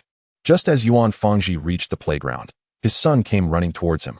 He embraced his son, gently tousled his hair, and kissed his forehead, smiling as he said, "There will be no classes today. You may play in the playground, but be sure not to enter the school building. I must go to work now, and I will pick you up at 5 in the afternoon." The son nodded obediently and skipped away to join his classmates. After sealing off the school building, several officers entered, only to find the scene far worse than they had anticipated. Dismembered bodies, blood-soaked corridors, and even eerily bright red tire tracks marred the landscape. It was utterly insane, a sight too gruesome to behold, chilling to the core. Here comes another one. Look, another one. Who spoke? They frantically scanned their surroundings, but found nothing. No specter, not even a shadow, despite the bright daylight. A cold sweat broke out among the group. I am the one speaking. I am the one speaking. Upon hearing this, the officers fired their weapons, yet their efforts met with futility. Let us withdraw. We should allow the exorcism team to handle this. Such a case is beyond the capabilities of ordinary police. It requires someone extraordinary. The chief inspector glanced indifferently up the staircase, his expression akin to one struck by lightning, as thick smoke suddenly billowed forth. At that moment, a monstrous entity rolled down at an astonishing speed, reaching the officers in the blink of an eye. They braced themselves against the ground, and with a slight exertion, stood upright, their heads twisting to face the police. The officers now had a target before them. Though taken aback, they still possessed the ability to shoot, and they all squeezed the triggers, unleashing a barrage of bullets like a torrential downpour. The monstrous entity remained unflinching, its visage splitting open to reveal an elongated tongue that darted forth like a whip, swiftly extending. In an instant, bullets struck their form, piercing through their bodies. At that moment, the elongated tongue impaled 6 officers, the barbed appendages within their bodies thrashing about, voraciously consuming flesh and blood, subsequently morphing into a vibrant, carnivorous plant resembling a blooming flower, growing with insatiable fervor. In no time, the predatory fungus had utterly devoured the 6 individuals. The remaining officers, witnesses to this unprecedented and horrifying spectacle, were paralyzed by shock and fled in terror. The writhing tongue, akin to a flying serpent, lashed out with astonishing speed, quickly impaling the 6 bodies, while the carnivorous fungus continued its frenzied growth, emitting an overwhelmingly foul stench. Soon after, the 6 tongues merged into one, continuously producing fruit that concealed numerous carnivorous spores. These fruits rolled along the shadows, splitting open upon encountering a person, allowing the voracious spores to invade their bodies. The police chief, now blinded, groped his way along the wall, becoming the first victim of the parasitic fungus. As time passed, Yuan Fangji traced the Iron Sand Gang's activities to the drunken beauty tower, circling around the establishment in a convoluted manner that nearly made him ill. Suppressing his negative emotions, he glanced at the time and saw it had reached noon. He then reserved a private room in the drunken beauty tower, seeking to indulge himself. What a flower! How stunning! Yuan Fangji exclaimed upon encountering the carnivorous plant resting on the windowsill, only to witness its fruit split open, revealing swarms of voracious spores writhing within. In an instant, he found himself at his side. He raised the protective shield and summoned the demon-slaying pearl. A flash of black light flickering briefly before the pearl erupted into black flames, consuming the carnivorous fungal strains. They melted away upon contact with the fire, vanishing completely. Even the fruit met a grim fate, subjected to purification. Dispose of it. This thing. It is exceedingly sinister. Yuan Fangji cautioned. Am I to perish? Xiaoya's voice was muffled, as if her mouth were stuffed with food. Suddenly, she twisted her stiff neck, her face splitting open as a forked tongue darted out. Swift as an arrow, aiming at Yuan Fangji. With a cold snort, he ignited a talisman and cast it lightly. The talisman collided with the tongue, producing a thick cloud of black smoke, causing Xiaoya to contort in agony. The forked tongue emitted a sharp crack before it severed into 2 pieces, the portion that fell to the ground continuing to quiver. Yuan Fangji hurled 2 talismans, one toward Xiaoya and the other towards the severed tongue. The flames illuminated his face with a crimson glow, casting a sanguine hue across the chamber. He snapped his fingers, lit a cigarette, and placed it upon the bedpost. Exhaling a deep sigh, he bitterly remarked, "May you rest in peace in heaven." Hearing the cacophony of shouts, clamor, and gasps from outside, Yuan Fangji realized that a calamity had befallen him, yet the reasons remained shrouded in mystery as he found himself ensnared in this disaster. He shook his head with a rueful smile, memories of his son and wife flooding back, prompting an inexplicable tear to escape. There was work to be done, but first, he must locate his son and ensure his safety. With this thought, he pushed open the door, a handful of talismans clasped in his hand.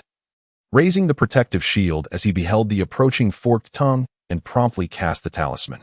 Suddenly, the intoxicated brilliance of the building soared into the sky, accompanied by a cacophony of anguished wails that reverberated through the air. This torrent of flames swiftly spread, engulfing the entire city. Ma Banga, Yin Liuji, and the tall figure formed a silent alliance, standing resolutely against this frenzied yet breathtaking spectacle. Within the secret chamber, a circular disk resembling a luminous moon floated behind the robust man, marking his formal entry into the realm of cultivation. As the disk took shape, specks of radiance emanated and drifted towards the ceiling, vanishing without a trace, seamlessly blending into an unseen realm. Chapter 10. Sophistication in the Secret Chamber. Paul had envisioned the scene of mortals transcending to immortality countless times, yet none had ever aligned with the reality he now witnessed. His heart was filled with myriad emotions, yet devoid of any exhilaration. The disparity between his imaginings and the actual occurrence was as vast as the sky from the earth.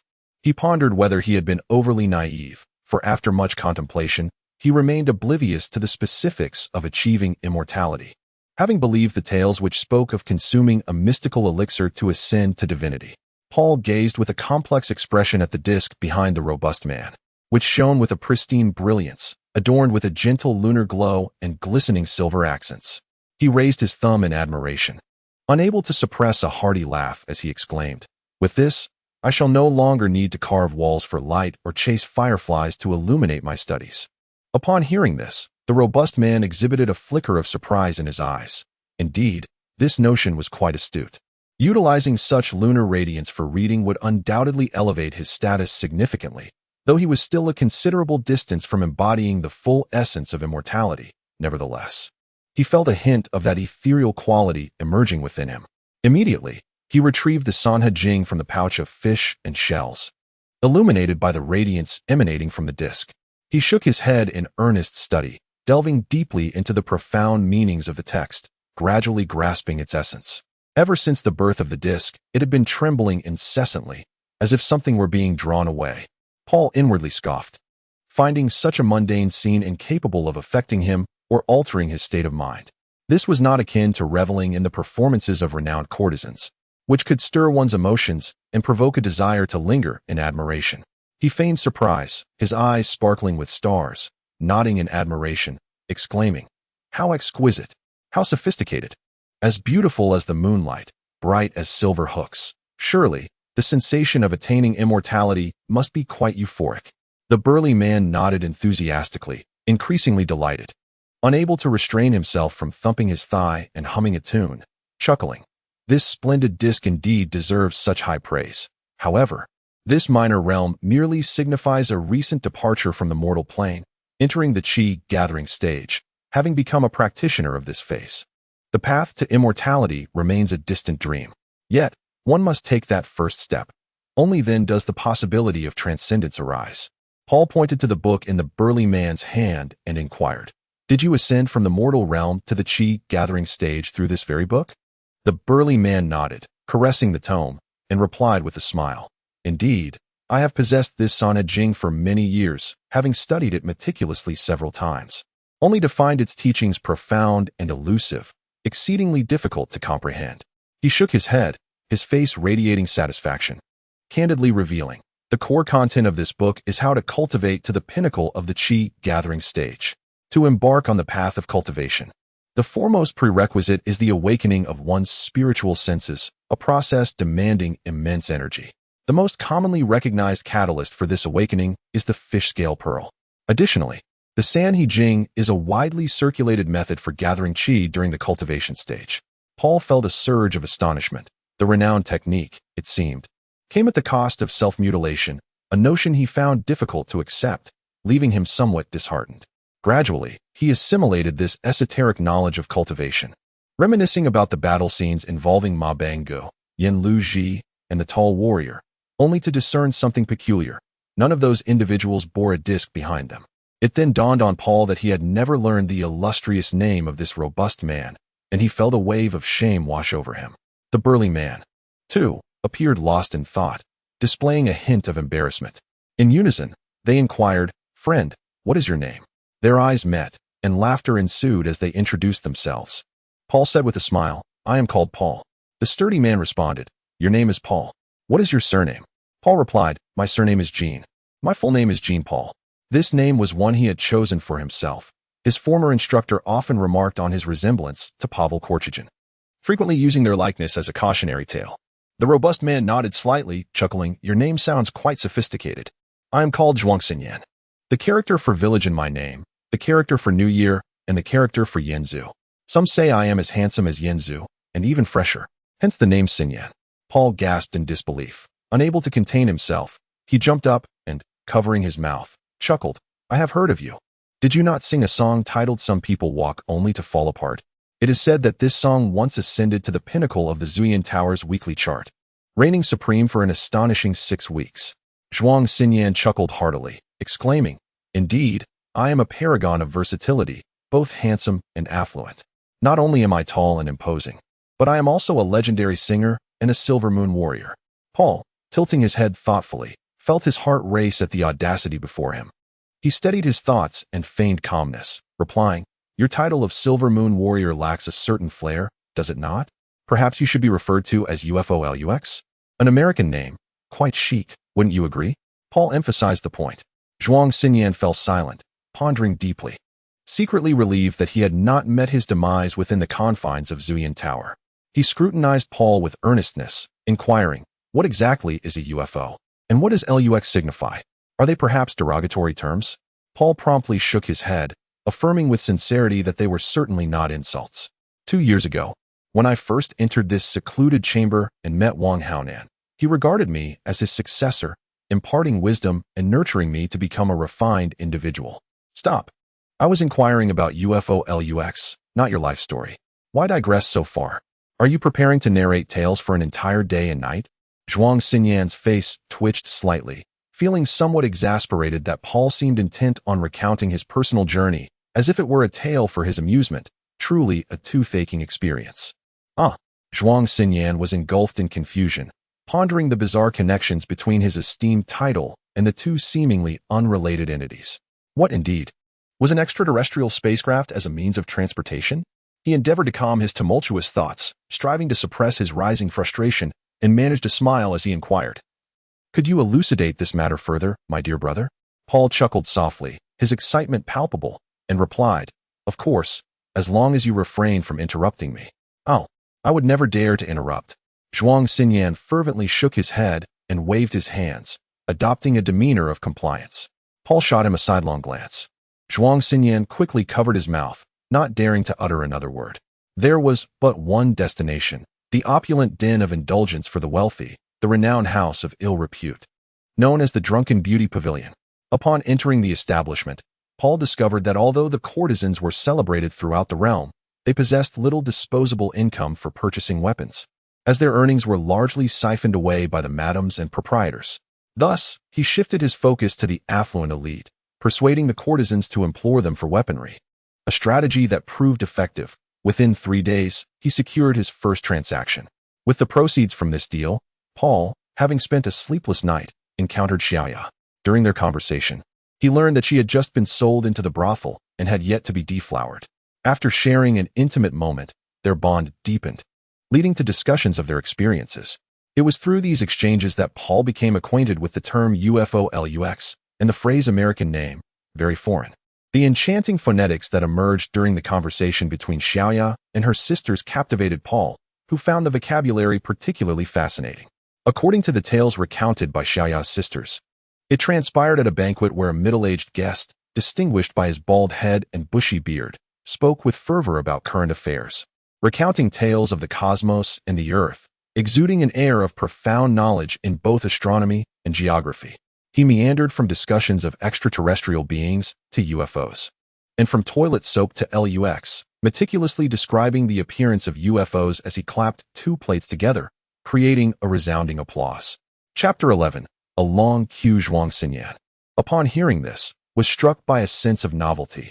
He had never contemplated that his esteemed title could bear an American flair. Previously, he had entertained fanciful notions regarding his own title, which had been nothing more than typical monikers like Zhang Shirin, Huangjin Lishir, or the likes of Titan among men. Upon reflection, such aspirations now seemed painfully trite. Considering his exceptional talent, towering stature, and diverse skills, as a prominent figure within the Silver Axe Alliance.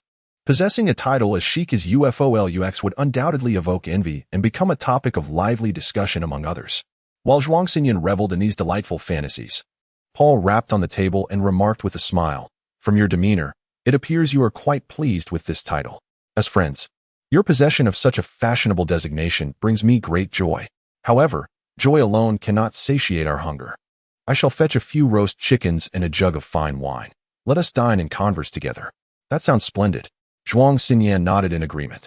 As Paul unlocked the door and stepped out of the secluded room, he was met with a chorus of peculiar discussions. This evening, the moon shines resplendently, casting a glow as vivid as blood, enchanting and otherworldly. The chefs are engaged in a disquieting discourse about the moon, a stark departure from their previous demeanor. Paul yearns to greet them, yet words elude him, lodged in his throat. Once filled with buoyancy, he now finds himself engulfed in trepidation. This place is fraught with unease. He must depart swiftly, yet duties linger, for sustenance is paramount to survival. Witnessing the earlier scene, he comprehends that every subsequent step demands utmost caution. A chill courses down his spine, an overwhelming sense of dread envelopes him. Has he truly been rendered speechless by fear, reduced to tears? Indeed, his terror is justified, his bewilderment warranted. Gasping for breath, he wipes away the cold sweat, steadies himself against the table, standing in a daze for what feels like an eternity before regaining his composure. Yet his legs tremble, his face quivers, and his hands continue to shake. With a primal scream, he declares, "I am not afraid." "Where's the wine?" inquires a burly man, his words muffled as he consumes roasted chicken. "I shall fetch it immediately." Paul scans his surroundings and, upon noticing an array of weapons, feels a surge of determination, proclaiming once more, "I am not afraid. I wield arms." He proceeds to affix short blades to his waist, binding them to his thighs and calves, even strapping them to his back. Moreover, ropes are indispensable. They serve as tools for both ranged assaults and entrapment, a splendid means of fortification. Fully armed, Paul experiences a wave of reassurance and smiles at the burly man, saying, "Please wait a moment. I shall procure the wine." Has something transpired outside? The brawny man gazed at the fully armed Paul, somewhat taken aback. "I hope all is well." This is merely a precaution, he thought, suppressing his surprise. Paul offered a faint smile, tinged with reluctance. He stepped out of the hidden chamber, closing the door behind him, carefully avoiding the menacing dog, and treaded cautiously through the kitchen corridor. He observed several chefs with their faces grotesquely split, their mouths opening and closing as if something was brewing within. In the flickering firelight, their eyes burned with a feverish intensity, vibrant and otherworldly, akin to ravenous beasts shedding their final guise. He advanced with utmost stealth, each step taken with meticulous care to avoid any sound. Holding his breath, he made each inhalation remarkably light. A few chefs continued their cryptic discourse regarding the moon, their voices muffled and oddly pitched, as if something were swelling within their throats. In the suffocating silence, the only sound was the thunderous beating of his heart, a harbinger of dread. Paul managed a bitter smile, gripped by trepidation. He was acutely aware of the precariousness of the situation and the necessity for caution. Even in full armor, one could easily be engulfed by the bizarre phenomena surrounding him.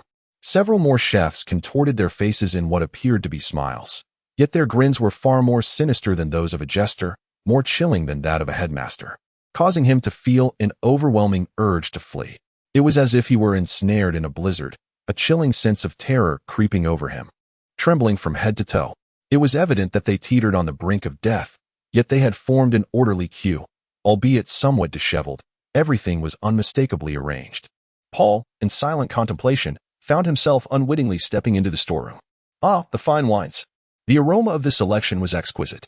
Indeed, the finest wines were stored here. Paul recalled Afar, who had personally informed him which selection was the best and which was diluted. I hope he remains unscathed. In the corner, a group of mice gazed with fervent, fiery eyes, their vibrant and otherworldly appearance accentuated by the corners of their mouths curling in what seemed to be a discussion about the moon.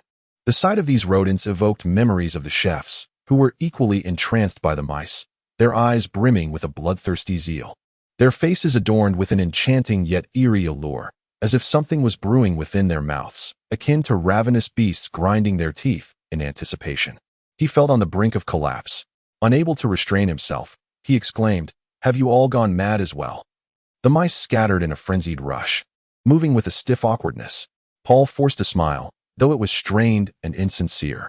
Abruptly, he froze, staring blankly at the door, feeling his chest. The coins warm and heavy in his palm. His face flushed with a hint of embarrassment as he murmured, "I forgot to pay." "Haha." The burly man tossed 5 coins toward Paul. Upon catching them, Paul pondered what monumental transformation had befallen the Yao Ji roast chicken shop.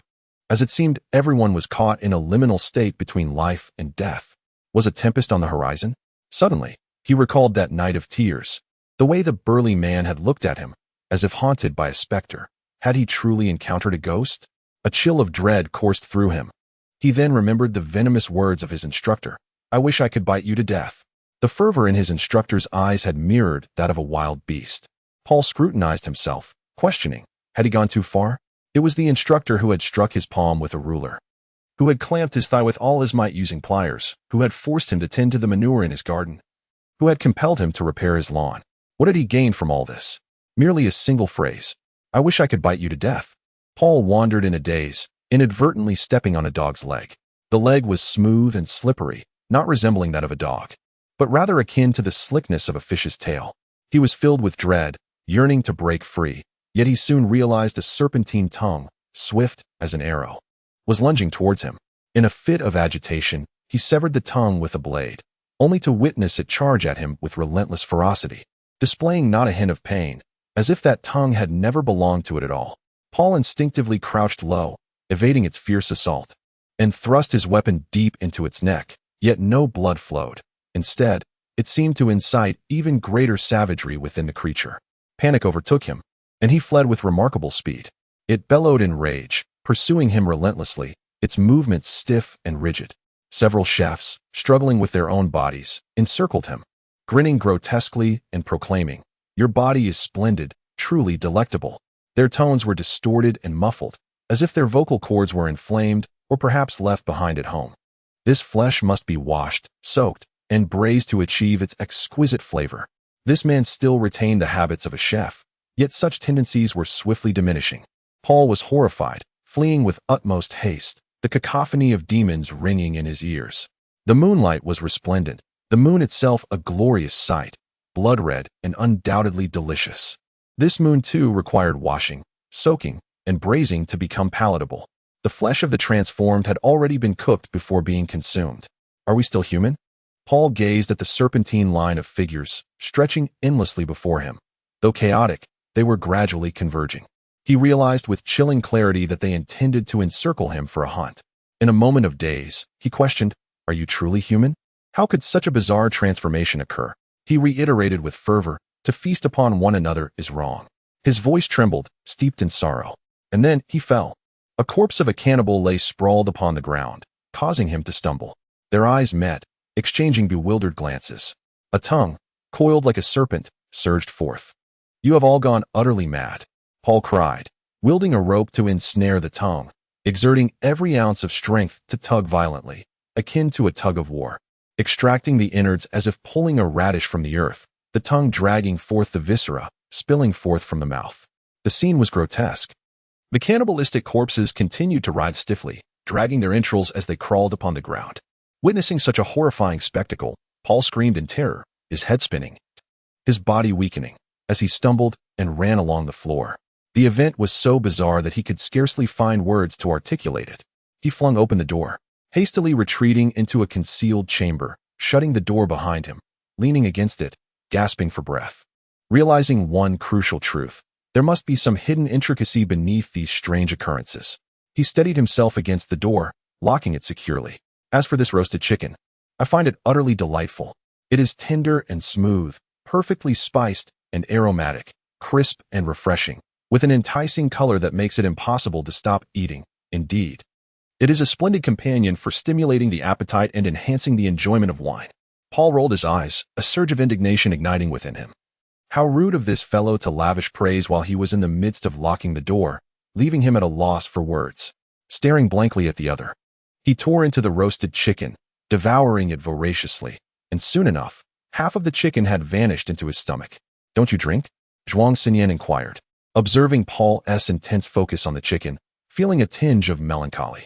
Previously, Paul had shared a drink with Xiaoya. At this moment, he felt a twinge of discontent. And without a second thought, he gulped down a mouthful, feeling a fiery sensation surge through his abdomen, radiating outward to his limbs, leaving him in a state of overwhelming heat. Zhuang Xinyan chuckled incessantly, his hearty laughter exuding a joyous spirit, and after taking a few swigs, he remarked, "The golden boy still needs to hone his drinking prowess." Naturally, Paul was not one to back down. He forced down several more sips, attempting to calm the swirling effects of the alcohol, and with the bravado of a man, he proclaimed, "My capacity for liquor knows no bounds." Rivaling the vastness of the ocean, Zhuang Xinyan erupted in laughter, clapping Paul on the shoulder, his exuberance palpable as he declared, "Brother Golden Boy, you are a friend worth having. Let us not waste words. It is all in the drink. Cheers. Today, we shall indulge ourselves to our heart's content." A wave of warmth enveloped Paul at the mention of friendship, akin to the comforting embrace of warm wine, sweeping through him and causing his spirit to sway. He gazed intently at Zhuang Xinyan, a lump forming in his throat, and with a foolish grin, he exclaimed, "If we are friends, let us drink until the heavens darken and the earth spins." Their wine vessels clinked together as they tilted their heads back, drinking heartily, neither willing to relent. It wasn't until the vessels lay empty that they cast them aside. Suddenly, a haze enveloped Paul's vision, revealing a bearded elder, the rosy-cheeked Xiaoya, a short, stout man, and a bald giant. Paul clasped his hands in greeting, saying, "Esteemed brothers and sisters, uncles and aunts, this is my girlfriend, Xiaoya. Xiaoya, please greet everyone today. I am treating, and we shall not leave until we are all thoroughly intoxicated." Zhuang Xinyan raised an eyebrow slightly, patting Paul's shoulder, saying, "Brother, you are quite inebriated. Your mind is muddled. In this secluded space, only the two of us remain, with no one else around." Paul, freeing his large hand, boldly uncorks the wine jar and hands it to Zhuang Xinyan, cheerfully gesturing towards the 4 remaining jars of wine, saying, "Do not hesitate, there is plenty of wine." Reluctantly, Zhuang Xinyan accepts the jar, hesitating for a moment, but ultimately succumbs to the enticing aroma of the wine and prepares to drink. Suddenly, Paul mimics an adult's tone, exclaiming, "This wine must be consumed. It would be a disservice to Paul not to." Zhuang Xinyan, taken aback, cannot help but cover his face, bursting into hearty laughter. A good lad ought to be so. Let one drink with such magnificent abandon. With that, he joyfully indulges until the jar is emptied. Witnessing this, Paul is filled with delight and also drinks heartily, devouring food with vigor. Paul then gestures towards the east, chuckling, "Xiaoya, allow me to introduce you. This is Uncle Wan." With A1 character on his left cheek and Alo character on his right, honored with the title of the Wild Matai Sui. "A pleasure to meet you." Zhuang Xinyan takes a sip of wine and bows respectfully. Pointing to the west, Paul continues, "This is Peng Yunya, honored as the cloud-piercing eagle, renowned for his exceptional leg techniques." As Zhuang Xinyan drinks, his expression suddenly shifts upon hearing Peng Yunya's name. His eyes widen in fury as he roars, "Where is that scoundrel Peng Yunya? Quickly tell me. I seek to avenge my grievances." Zhuang Xinyan, upon hearing this, feels a flicker of joy. But after a moment of contemplation, he appears somewhat despondent, stating, "The northeast is vast. It would be nearly impossible to locate him." Just then, a series of incessant knocks on the door disrupt their revelry. Paul curses, "Who is it?" So lacking in awareness, he, in his drunken state, completely forgets the earlier incident. He staggered drunkenly to the door, fumbled with the lock, and before he could open it, a tremendous force hurled him against the door. Instantly, a serpentine line of figures surged into the chamber like a tidal wave, filling his vision with grotesque, flesh-eating corpses, jostling against one another in a grand spectacle. The foremost among them, their faces grotesquely contorted, tongues writhing, lunged toward Zhuang Xinyan. He was filled with a mix of shock and fury, staring at these bizarre creatures, and shouted, "You little brat, are these monsters your father?" Paul, retaliating with a sharp retort, dashed towards the inner room. Upon reaching the center of the table, he forcefully shoved it against the doorframe, bracing it firmly. Zhuang Xinyan seized a heavy blade from the shelf, executing a sweeping strike that severed their tongues.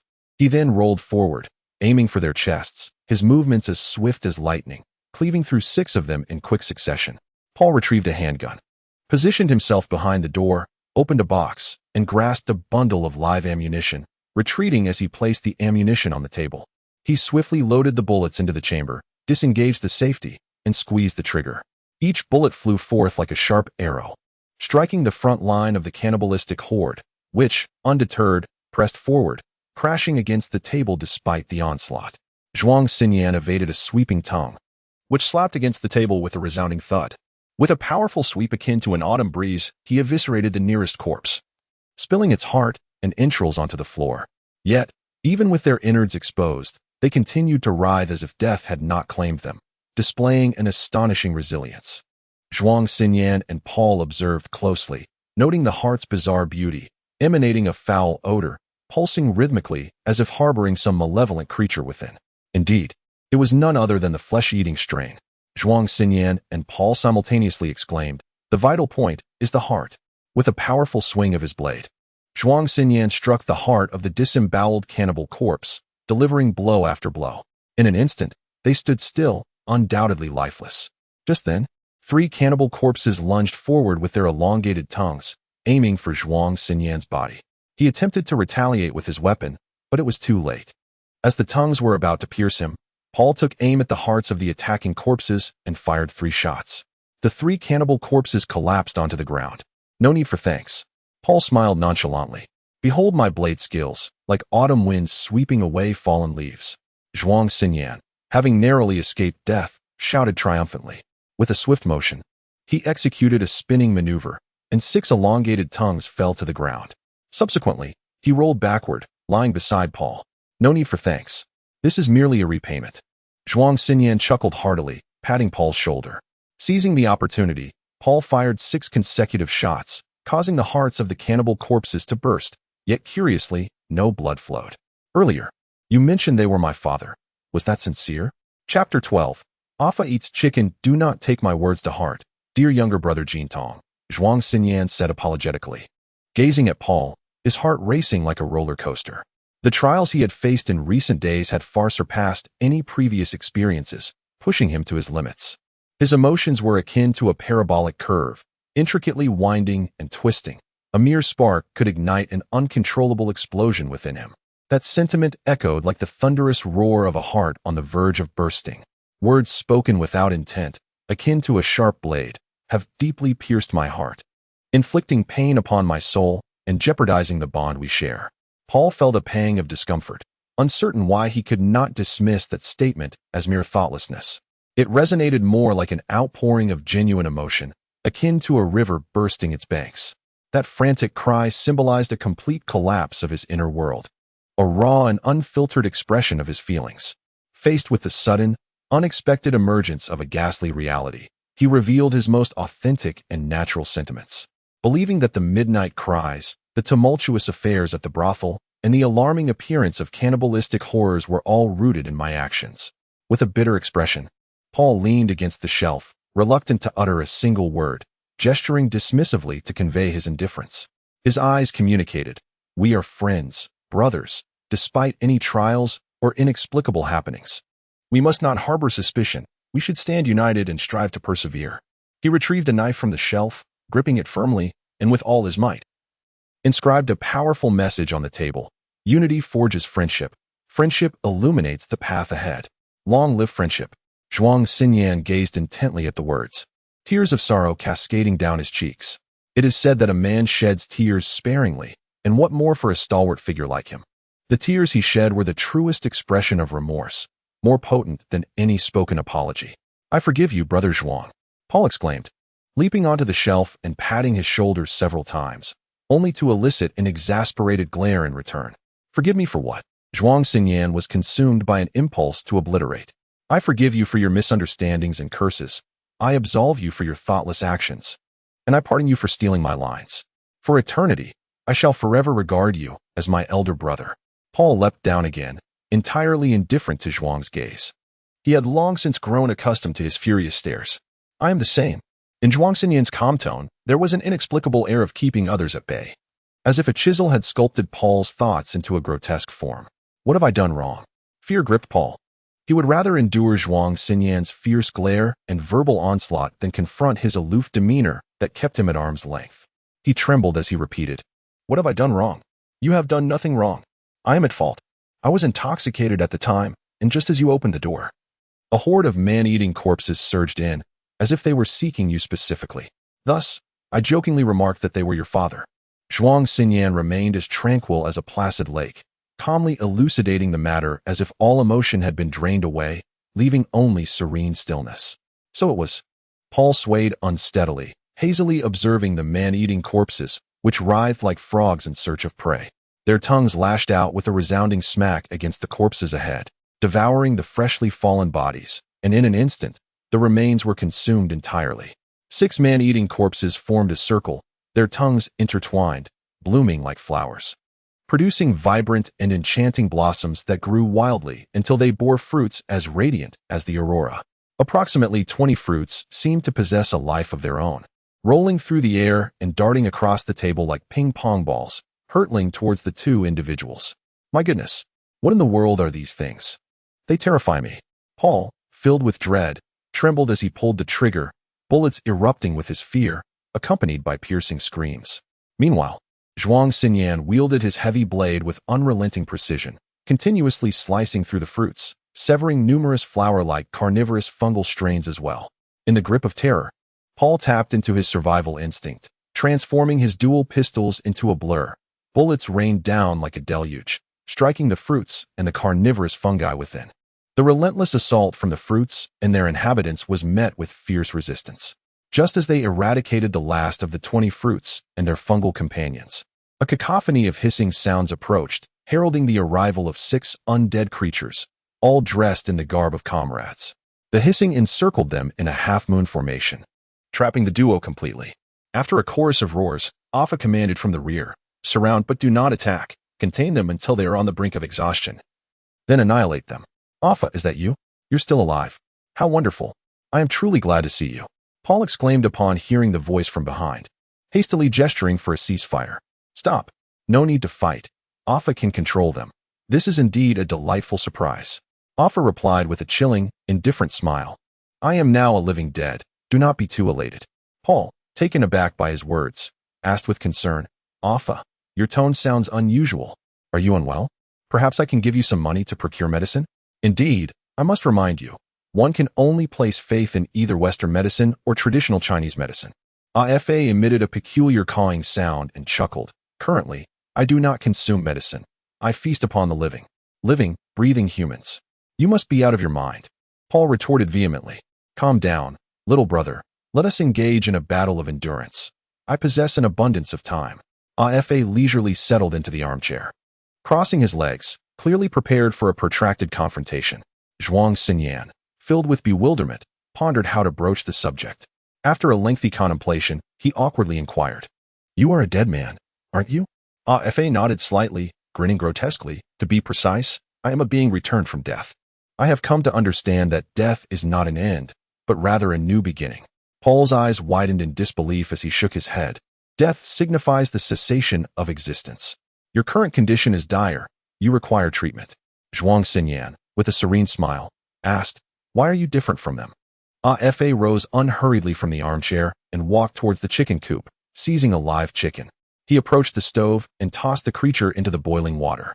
What followed was astonishing. He plunged his hands into the scorching pot, seemingly relishing the act of plucking the feathers, as the chicken emitted a harrowing cry. At that moment, he began to sing, some walk along, only to fall apart. An unbelievable scene unfolded before them. He extracted the featherless chicken from the hot pot, splitting its face open, curling his tongue like a blossoming flower, enveloping the entire bird. Utterly grotesque. How terrifying. Paul's face was a canvas of shock and horror as he meticulously observed Alpha's process of preparing the chicken through the mirror. Chapter 13. The peculiarities. Do you think these words could possibly provoke me? How utterly naive. A cowardly little brat like you is utterly worthless. It is no wonder you relinquish such a splendid opportunity so easily. Alpha seized another live chicken and immersed it in the scalding hot water. With both hands plunged into the pot, he reveled in the pleasure and delight of plucking the feathers. Throughout this entire process, Alpha leisurely inserted his hands into the chicken's rear, extracting clumps of excrement and discarding them onto the ground. Paul chuckled heartily, exerting a bit of force as he sat at the table, gnawing on a chicken leg. From the reflective surface of the mirror, he discerned the unfolding scene and remarked with a smirk, "Ah, this truly is the method of the astute. It seems you have yet to acclimate to your new identity. Are you now a cultivator in the gathering chi stage?" He clenched his fists tightly, striving to suppress the rage that threatened to erupt, vowing not to reveal his feelings. In his heart, he seethed, "The reason I have not become a cultivator is undoubtedly your insidious machinations. Ha ha ha, of course. I am indeed a cultivator in the gathering chi stage." Fa laughed boisterously, embodying the triumph of a petty individual, his pace of plucking feathers hastening ever so slightly. Paul blinked, his mind racing ceaselessly. His instincts informed him that Fa was lying. How could he possibly have become a cultivator? If he had, he would surely showcase his abilities and flaunt them with great fanfare, using his powers to humiliate them both thoroughly. Then, at what level is your cultivation? Paul inquired. My cultivation is unfathomable. Speaking of it would frighten you to death. I shall present you with a range. Do take a guess. Between 16 and 36. Fa's eyebrows twitched slightly as he smugly caressed the pristine chicken carcass. He was deceiving. A colossal falsehood. Zhuang Xinyan was well aware that the Qi gathering stage consisted of only 13 layers, and he could distinctly sense that Fa emitted no fluctuations of power, making it evident that he was merely an insignificant mortal. By heavens, if it weren't for you getting me intoxicated back then, how could you have possibly pilfered that item? My inability to become an immortal cultivator is entirely your fault. And he, seizing the opportunity to intoxicate himself, treated himself as a mere guinea pig, acquiring a treasured artifact, which subsequently vanished as if it had evaporated from the earthly realm, leaving no trace behind. Such a despicable scoundrel, audaciously mocking and deriding me, truly incites my ire. Paul, somewhat bewildered, furrowed his brow in contemplation, still utterly at a loss, and inquired curiously, "What are you talking about? I cannot comprehend it all." Upon hearing Paul's feigned ignorance, Fa suddenly realized it was undoubtedly his doing. He glared at the two in fury and exclaimed, "You two are but the dying. How long can you continue to laugh? A smile can take years off. At this moment, knowing you are merely an insignificant mortal brings me great joy. Once, I believed you to be a potential friend, but it appears I was mistaken. You surely do not wish to kill me. Rather, you seek to capture me and interrogate me about matters unknown." Paul chuckled heartily, having entirely devoured the chicken leg. He rinsed his mouth with wine, appearing calm and unruffled. Zhuang Xinyan nodded with a smile, suddenly enlightened. It became clear that Fa intended to capture Paul and interrogate him regarding certain matters, which greatly surpassed his expectations. It appeared that Paul had indeed provided numerous opportunities for him. A sudden thought struck him about the fish scale pearl. Was it not obtained in the secret chamber rather than at the intoxicated beauty pavilion? Paul had already gifted this pearl to him. Should he disclose this information? That matter, alas, I must regretfully inform you that it may disappoint you. Let the past drift away like the wind. Furthermore, I have a secret to share. I am now a cultivator. As for how I became one, it is better left unspoken. Zhuang Xinyan slapped his thigh and laughed heartily, revealing his pearly white teeth. You have gone too far. Sooner or later, I shall devour you both alive. Fa gritted his teeth, seething with rage, as the chicken before him was mercilessly ravaged, reduced to a pitiful state. Is that so? Fa, you remain so refined and magnanimous. That is precisely how it should be. Oh dear. What was I about to say? Yes, I must inform you of something you might already know. In fact, the secret chamber is filled with many lethal weapons, such as grenades, machine guns, crescent knives, folding stools, and cleavers. Why do I share this with you? Hee. The reason is self-evident. Do you not understand? Paul smiled calmly, casually mentioning various weapons, entirely unfazed by the trivial threats. However, for Fa, those words wielded far more power than his impotent threats. With a firm grip on the nearly lifeless hairless chicken, he exerted a slight pressure, causing the bird's rear to rupture, releasing a viscous pale yellow fluid. He clenched his jaw, his eyes reddened, resembling a bee sting, swollen and uncomfortable. Do you truly believe that mere weapons can penetrate the encirclement of a grand army? Such notions are nothing but folly. You are afraid. The more you bluster, the more it reveals your utter desperation. Paul opened the box beneath the table, unveiling the oilcloth, and lifted a bundle of grenades onto the table. He caressed these precious treasures, silently expressing gratitude to Wang Haonan, for he truly possessed foresight. Paul's words sliced through Alpha's chest like a scalpel, leaving his thoughts exposed. His countenance darkened. Although he endeavored to suppress his rage, he found himself unable to contain it. Humph, it seems I have underestimated you. Do not presume that I fear you. I am not alone, but rather the commander of an army, Alpha. That scoundrel Wang Haonan, had he foreseen such a situation, should have liberated not just a few blades, but rather emptied the entire arsenal. As Paul recalled Wang Haonan, tears brimmed in his eyes. He remembered his profound insights. Aspiring to live a life of distinction and return home in glory, for that is the immutable nature of the world. Before Paul, shadows danced enigmatically. He could hardly fathom that the reason Wang Haonan had taken him in was due to a thieving incident. It was not out of benevolence that Wang Haonan had offered him shelter. Rather, he had merely ensnared Paul into willingly watching over the storeroom. Ah, Wang Haonan, you cunning fox. It was evident that Paul was not the master of this secret chamber. Then what was he doing there? Could it be that after AFA had pilfered the weapons from this hidden sanctuary, the true owner awakened to the necessity of a custodian, thus seeking out Paul? Or perhaps it was Paul who sought him. In fact, the fish-scale pearl had also been discovered within this chamber. Yet why did AFA claim that Paul regarded him as a mere test subject? Moreover, he alleged that Paul had seized the fish-scale pearl while he was inebriated and disoriented. Zhuang Xinyan was instantly intrigued by this matter, hoping that the two could elucidate further.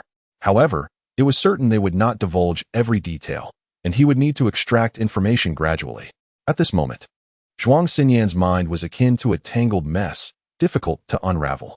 He sighed, picked up a jar of wine, opened it, inhaling its fragrant aroma while silently contemplating. Chapter 14. Valentine's Day. The empty void trembled incessantly, and the ethereal essence began to radiate brilliance. A disk resembling a luminous full moon expanded continuously, gradually taking shape. Then, the disk quivered gently, separating from its origin and floating behind him. It shone with a pure brightness, embedded with the soft glow of moonlight and bright silver threads. Within, the subtle light meandered, swirling like silver serpents, rendering the secret chamber impeccably pristine, awash with vibrant hues. As this disk emerged, it resonated with a continuous hum, sending flecks of light soaring towards some hidden spot in the ceiling. Zhuang Xinyan suppressed his astonishment and raised his gaze, finding nothing amiss. He pondered to himself, could it be that my recent ascension to the qi-gathering stage has left my foundation unstable, causing the disk to overflow with radiance? Beneath the disk's illumination, the corpse of the man-eater suddenly emanated a noxious black smoke. Amidst the billowing black haze, a cacophony of wails erupted, reminiscent of the cries of slaughtered pigs. The faint light, as if enticed by a delectable feast, inexplicably detached from the disk, flickering before burrowing into the man-eater's body. As the corpse expanded, white flames ignited upon its surface, while at the heart, a silver serpent of light pulsated incessantly. With each tremor, man-eating spores shed, melting away into scintillating motes that merged into the light.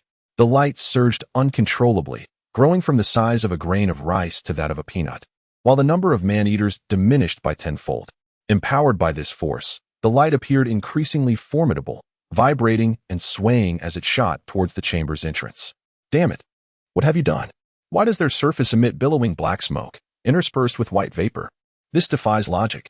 Alpha stared in disbelief at the unfolding spectacle, his tongue rolling in agitation, producing a hissing sound akin to a serpent on the attack, his hands involuntarily twisting, shattering the chicken into fragments like crushed stone. I did nothing at all, merely transporting grenades from beneath the table to atop it, quite befitting my role. There is no need for such alarm. Paul replied with a grin, bustling about like a diligent little bee, thoroughly engrossed in his task. If he could not rendezvous with a lover, then he would court the grenades instead. Furious and unable to contain his wrath, Alpha glared at the door of the secret chamber, his eyes emitting a palpable aura of menace as he spat out his words with a fierce lisp. I merely wish to prove myself. I am a cultivator, gifted with extraordinary talents and powers beyond your imagination. If you desire to stand against me, you must strive harder. Showcase your utmost abilities and do not disappoint me. Zhuang Xinyan took another swig of his drink, gnawing on a chicken leg with an air of irreverence, cheerfully gazing into the mirror. He found it quite amusing to see the stunned Alpha, the flesh-eating corpse, continuously lisping in disbelief. As he contemplated this, his wine jar lay empty, and the disk cast a silvery light. In that moment, he resembled a celestial being descending to earth, captivating all who beheld him. Paul watched in awe as Zhuang Xinyan displayed his formidable prowess, his gaze fixed on the disk, yearning ever more to be part of the realm of cultivators. The radiant disk, it seemed, served not merely for reading, but possessed a superior capacity for vanquishing flesh-eating corpses, far surpassing the efficacy of swords and firearms. Moreover, the silver light emitted by the disk was gentle on the eyes, causing them to sparkle with vitality rather than suffer from strain, a truly wondrous phenomenon. At this juncture, Paul felt a twinge of melancholy and solitude, suddenly reminded of the kerosene lamp at home, dim and feeble, offering scant illumination. If he were to possess such extraordinary skills, his home would transform into a haven of warmth and comfort, eliciting genuine smiles from his family. Little did Paul realize that even with both talents and skills, he could never conjure a disk. Such innate abilities are a rare and precious gift, not something that can be conjured from a mere book or a single bead. Zhuang Xinyan's mood did not remain buoyant for long. After unleashing his innate abilities, the entire roasted chicken shop was enveloped in cries of despair and the sounds of flames. The three individuals present felt an oppressive atmosphere, tinged with melancholy and unease. "Do you not wish to share your thoughts?" Zhuang Xinyan inquired, deliberately steering the conversation in hopes they would recount their own stories. Having said all that needed to be said, he truly did not wish to squander his words. Paul seized a folding stool, distancing himself from Zhuang Xinyan, and sat against the wall, his expression haggard, eyes vacant, and lips tightly pressed together. As he listened to the increasingly close cries and the crackling of fire, Offa's countenance darkened considerably. He appeared somewhat dazed and sincerely asked, "Is this the true power of cultivators? It is indeed formidable. Countless are those stronger than I. This is the chasm between the mundane and the celestial." Zhuang Xinyan lifted his proud head, casting a disdainful glance at the disheartened Offa, and replied resolutely. The facts lay bare before Offa, leaving him incredulous nonetheless. He remained undeterred and asked, "Did he give you that item?" "Yes," Zhuang Xinyan uttered, his voice imbued with an indifferent arrogance, leaving others momentarily speechless. "For those who overstep their bounds, heed my warning. If you consume what belongs to me, return it, or you shall face dire consequences." Upon uttering these words, Offa commanded 5 or 6 ghastly creatures, wielding clubs and kitchen knives, to hurl them into the chamber.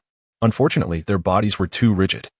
Half of them had not even managed to throw their clubs and knives before they fell to the ground, while the remainder only managed to toss their weapons a mere 5 or 6 paces away. "Ha! This is beyond hilarious," Paul exclaimed, clutching his belly, laughing uncontrollably. He suddenly recalled the hand grenade, rising to approach the table. With his right hand, he grasped it, while his left swiftly pulled the pin, casting it towards the densely packed mass of corpses. A deafening explosion ensued. A burst of flames erupted, leaving most of the shattered remains lifeless, while the few that clung to existence were either sluggishly moving or reduced to mere upper bodies, yet they continued to tremble, their tongues flicking out. Some possessing only a solitary heart, beating faintly. "Why would you throw a grenade? They are excellent sustenance, greatly beneficial for the growth of my disc. Such a waste to destroy them." Zhuang Xinyan felt a pang of sorrow, yet he could comprehend Paul's actions, after all. He was unaware that the faint glow within the disc was their nemesis. "I apologize. There were simply too many corpses. I intended to assist." Paul, realizing the grenade was rendered useless, felt somewhat at a loss. After toiling for half a day, it all seemed futile, a source of both humor and despair. He was reluctant to remain idle, for stillness ignited a sense of panic within him. Thus, he gathered the remaining grenades, stowing them in a box, covering it with oilcloth, and closing it with satisfaction while patting his hands. He also tucked the dismantled bundle into his bosom, preparing for unforeseen circumstances.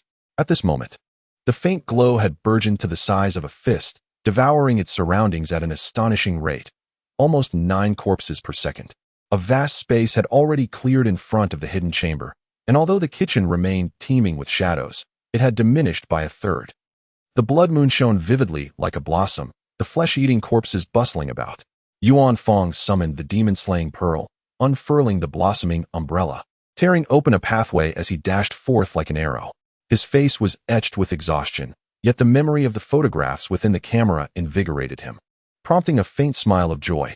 Amidst the tide of corpses, a figure darted forth like a bullet, swift as a meteor, moving gracefully ahead. Under the blood-red moon, it resembled a stone skimming across the water's surface, creating ripples that, though subtle, brought a fleeting moment of delight. Chapter 15. The Cornerstone of Foundation. As the gale technique was executed with utmost effort, his form transformed into the essence of the wind, and he softly hummed the beloved song of his wife, Jin Shuya. Little hand in big hand. Do you recall the fireworks from that concert? Do you remember the coolness of that deep autumn? Do you remember how the crowd surged and brought you to me? The amusement park was bustling at just the right moment. On one particular night, we persisted in our vigil without sleep, indulging in the luxurious pleasure of soaking in hot springs. Once again, I found myself in a diary filled with foolish confusions. As your smile transformed into a gentle breeze, your immense courage envelopes me, while my modest concern seems to chatter endlessly. I am grateful for the time we have traversed together, extending my hand to you like a gentle beast, bestowing freedom upon the vastness of the prairie.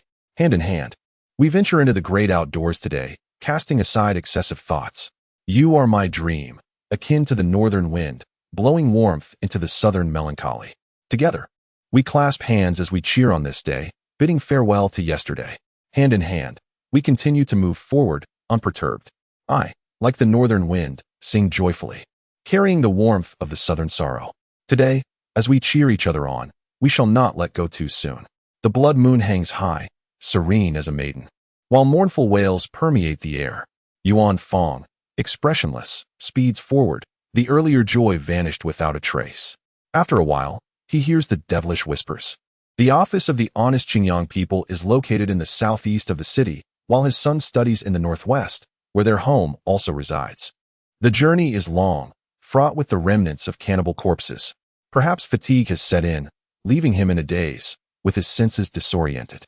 He vigorously shook his head, dispelling the weariness that threatened to envelop him. With great effort, he strove to concentrate his mind, fortifying his mental defenses, wary of any lapse in vigilance. Suddenly, a recollection struck him. This was the residence of the newspaper's owner. Upon closer reflection, he discerned that the hushed murmurs bore an unsettling resemblance to the owner's furious tirades. He was momentarily stunned. His body felt as though it were weighed down by lead, and his mind was clouded with a persistent thought that swelled and circled around him, leaving him in a quandary. Should he venture in to investigate? Amidst the demonic whispers, Yuan Fangji clutched his son tightly. His son, Yuan Datu, wrapped his arms around his father's neck. The two of them huddled together for warmth, their bodies pressed closely. Noticing his father's unusual demeanor, Yuan Datu inquired, "Father, has something troubling occurred here?" "Alas, my little secret has been unraveled by your keen perception, my clever child. If your mother is displeased with me and chooses to ignore me, please help me explain that your father is truly occupied, overwhelmed with fatigue."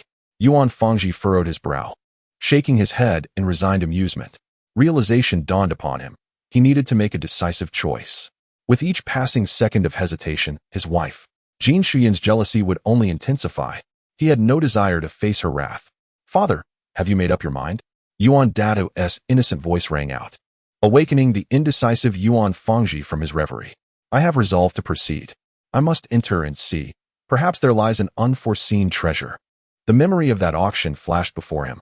Under his guidance, the owner had participated in that very auction, acquiring not only the dragon-seeking ruler, the splendid umbrella, and the demon-subduing pearl, but also a vital artifact, the foundation stone.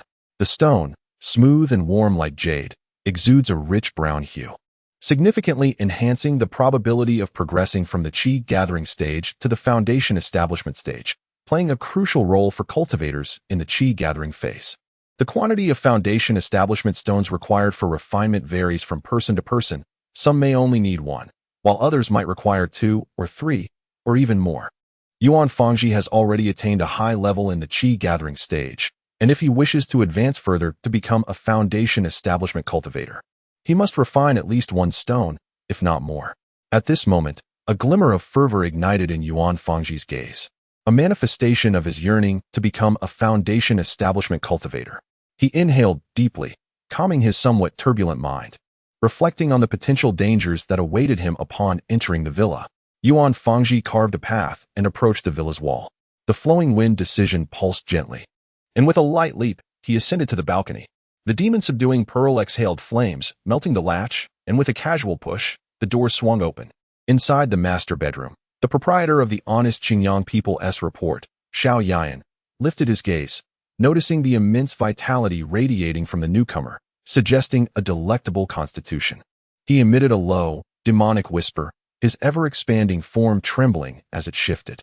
Yuan Fangji beheld the grotesque spectacle of a body comparable to a 4.5-foot double bed, swelling further, flesh erupting and writhing as if undergoing some metamorphosis.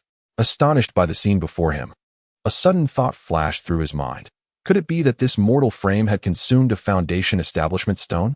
An overwhelming sense of foreboding washed over him, and in an instant, he felt as though he had been encased in concrete, prompting an instinctual urge to flee. As he marveled in astonishment, Xiao Yan's body swelled to a size comparable to a 5-foot-wide double bed. He moved slowly, revealing a bloodthirsty and frenzied expression, his mouth emitting a series of near-demonic whispers, as if uttering, "Consume him, consume him, consume him. How many souls have you devoured? Can you even articulate it?" Yuan Fangji pondered silently. He had ingested the foundational stone only after being infected by the cannibalistic strain, presumably attempting to harness the immense energy within the stone to shatter the shackles between the celestial and the mortal realms. The bloodthirstiness of the cannibalistic strain drove him into a frenzy, consuming numerous kin and humans alike, establishing a fragile equilibrium between the strain and the foundational stone that spared him from a catastrophic demise. To slow his expansion, he had to devour the flesh and blood of cultivators, using their abundant essence to bolster the strain's resistance. "Consume him, consume him, consume him," Yuan Fangji observed as the creature's body loomed just half a bed's distance away, realizing that it would continue its voracious appetite until it ultimately perished from its own expansion. Given your transformation into this ghastly form, death may not be a misfortune for you. Rather, it could be a release. "Forgive me, master." Yuan Fangji hesitated no longer. He summoned the demon-subduing pearl, channeling a torrent of magical energy that surged forth, merging into the pearl like a tangible stream.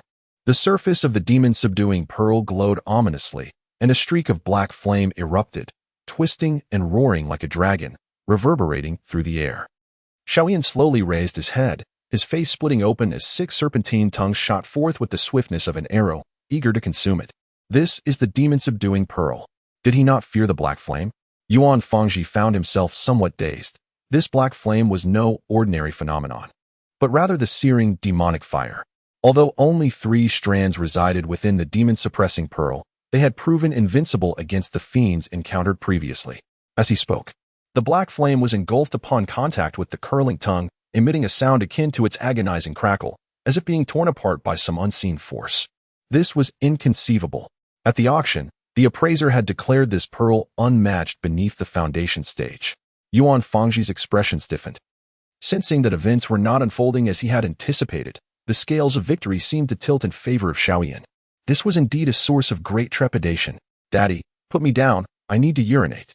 Yuan Dado had been holding it in for quite some time, straining painfully, his face flushed.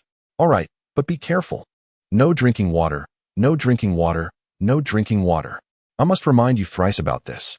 Yuan Fangji scanned the surroundings. The man-eating fungi had taken root nearby, and for the moment, it was safe here, as long as he did not approach Xiaoyan. "Got it, Daddy. I will only urinate. I won't do anything else." Yuan Dada blinked, playfully rolling his eyes and making a silly face. "You mischievous little spirit." Yuan Fangji observed Xiao Yan's body swell again, reaching a size comparable to a double bed of 6 corpses. "Daddy, what is this big silver cabinet? It rivals your boss's physique." Yuan Fangji emerged from the restroom and approached the safe, tapping on it. Chapter 16. The safe that is a safe, designed to store exceptionally valuable items. Yuan Fangji was truly speechless at his son's metaphor, absurdly likening this creature to his safe. Such innocent words. His eyes suddenly gleamed as he pondered. After being infected by the carnivorous strain, this being became acutely aware of the transformation of its body. He reasoned that since a mutation had already occurred, perhaps it could be harnessed. By consuming the foundational stone, he could shatter the shackles between the celestial and the mundane. Was there a possibility that the safe had not yet been secured? With this thought, he asked his son, "Could you check if the safe is closed?" Yuan Dado pushed against the cabinet door, which yielded no response, indicating that it was firmly locked. Yuan Fangji was momentarily taken aback, as the curling tongue swept through the air, striking the splendid umbrella, producing a sound reminiscent of rain on banana leaves, while the umbrella shimmered. releasing a vibrant plume of smoke. It was evident that these carnivorous strains had undergone a mutation, seemingly endowed with a highly corrosive and lethal quality. As the colorful smoke spread, even the bedding was corroded, manifesting visible gashes that expanded rapidly, transforming into a pool of pungent, vibrant liquid. In light of this alarming situation, he urgently channeled his magical energy into the splendid umbrella, causing blossoms to burst forth in a breathtaking display, the umbrella becoming a poetic and picturesque marvel. Yuan Fangji directed the umbrella to retreat towards the safe, enveloping both his son and the cabinet beneath its canopy. The curling tongue bifurcated, with one portion striking and corroding the blossoms, while the other encased the searing demonic flame, maneuvering with the finesse of a master chef carving beef. My goodness! Such power! It appeared that the odds were decidedly against him. Yuan Fangji, with a sense of helplessness, unleashed his magical powers, appearing as though he would only shed tears upon seeing a coffin, which was truly exasperating. Father, do you intend to persist in this struggle to the bitter end? Or is there something within the safe that you deem essential? Why do you adopt such a reckless demeanor, akin to a moth drawn to a flame? Yuan Dada trembled, his expression one of utter disbelief. Then what do you suggest? I find myself in a predicament, unable to retreat, compelled to resist with all my might, Yuan Fangji replied, a hint of resentment in his voice. Your boss keeps insisting on consuming him. Is there a hidden meaning behind those words? Yuan Data gazed innocently at his father, his eyes blinking rapidly. Then I shall attempt to follow my own instincts. Yuan Data began to manipulate the controls, pressing 2 buttons upward, followed by 4 buttons to the right, then another 4 to the right, 5 to the right, and finally 3 upward. In truth, the cannibalistic corpse was pitiable, ensnared in a nightmarish terror, unable to awaken or find rest, belonging neither to the realm of the living nor to that of the dead, drifting between life and death, with no path to heaven and no entrance to hell. A gust of wind and a streak of light, Jin Shuya continuously fired her signal flares, casting her gaze around in confusion. Her emotions fluctuated from anticipation to disappointment, from disappointment to rejuvenation, and then to bewilderment. She was on the brink of collapse. Yet, she wondered if he desired peace and quiet. Humph! If he dared to wish for such, his fate would be sealed. Repentance would be futile, and apologies would be of no avail. Repentance is imperative, apologies are essential. She could not comprehend why there was no trace of him or their son at the school, why the newspaper office bore no signs of his presence, and why their home felt so empty. Over the years, the two had weathered storms together, adorning their abode with warmth and comfort. They had huddled together, nurturing their little world, and despite the occasional quarrels, harmony was swiftly restored. Her eyes were clouded with tears, threatening to overflow, as if on the brink of release. In the river stood the home of the newspaper owner, a splendid villa. She resolved to take a look, just a fleeting glance, before continuing her search. Observing the somewhat desolate courtyard, she shook her head in astonishment. She had grown accustomed to the most peculiar occurrences. She gracefully swayed her hips, moving with the breeze, as she ascended to the second-floor balcony. There were 2 beds, one in a state of disrepair, and the other, resembling a withered flower, was hardly a sight to behold. That umbrella looked strikingly familiar. Beneath it, a weary figure gradually came into view, the scent unmistakably reminiscent of the support she had been desperately seeking. Yuan Fangji was taken aback, fearing she was hallucinating. How could she possibly be here? A sense of foreboding washed over her as she scooped up her son and hurriedly stepped aside. Bang! Bang! Bang! The sound of metal striking stone resounded, a forceful clang reminiscent of a revolutionary march, reverberating with an intensity akin to a battle cry. Yuan Fangji felt her hair stand on end, her lips twitching involuntarily, overwhelmed with embarrassment, unable to mask her discomfort. However, his figure did not waver. The flowing wind technique was executed to its fullest, and in an instant, he flashed to the front of the safe. The brocade umbrella was activated to its utmost, with blossoms of spring adorning its surface, while the demon suppression pearl floated outside, emanating a dim, dark light. Encircling it all were 2 strands of blazing demonic fire, still entangled in the swirling tongue of flames. The battle had reached a stalemate, with no clear victor emerging. My hair is stuck in the safe. Help me, dear husband. Jin Shuya's strands of hair were trapped like steel nails within the safe, leaving her in a precarious position, unable to move, and the tension escalated. You. Yuan Fangji, struggling to contain his laughter, felt his face flush crimson. Jin Shia's head had been knocked, leaving her dazed and teary-eyed, a picture of distress, albeit with a somewhat undignified posture. Do you really have the heart to cut it? Yuan Fangji asked hesitantly. What do you mean? Jin Shias felt an inexplicable shiver at his implication, sensing something amiss. Can you bear to part with your silky hair? Yuan Fangji shuddered, panic evident in his trembling voice. After thinking for so long. This is the best idea you could come up with? How could you let us down like this? Jin Shias rolled her eyes, reprimanding him with irritation. Chapter 17. The Fury of Thunder. It's just a trim. You've misunderstood. Yuan Fangji sighed, suddenly realizing that beneath him, the floor had crumbled away, causing Xiao Ian to plummet to the first floor. He quickly executed the flowing wind technique to control his descent, floating downwards alongside the safe. Oh dear, something repulsive is writhing at the ends of my hair. It itches terribly. Jin Shia squirmed restlessly, gently shaking her head, her mouth emitting soft gasps. I'm so sorry. My magical power is nearly depleted. I apologize to you all. It's my fault that you are in this predicament. I am truly sorry. Yuan Fangji's eyes glistened with tears, his gaze reddened, fatigue evident in his demeanor. The demon suppression pearl emitted a faint glow. The spring flowers on the brocade umbrella gradually withering, its size continuously shrinking, creating an illusion of temporal disorientation. With a roar of thunderous fury, a cross-slash erupted. A burst of flames suddenly ignited, illuminating the silver lightning that erupted within the safe, filling the air with anguished cries as the carnivorous fungal strains were reduced to mere powder. With a crack, the safe was shattered into countless pieces. The wrath of thunder appeared before the gathered crowd, revealing a sword of pure silver, its blade etched with lightning and flame motifs, the hilt resembling a coiled serpent. Exuding a vivid crimson core, Jin Shia gathered the scattered foundational stones into her fish-shelled pouch, caressing the sword's body, inquiring, Did you just say something? I can hardly hold on any longer. Yuan Fangji's complexion began to pale, his voice turning hoarse.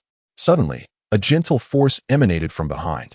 As Jin Shia embraced him tightly, allowing him to momentarily regain a fragment of magical energy.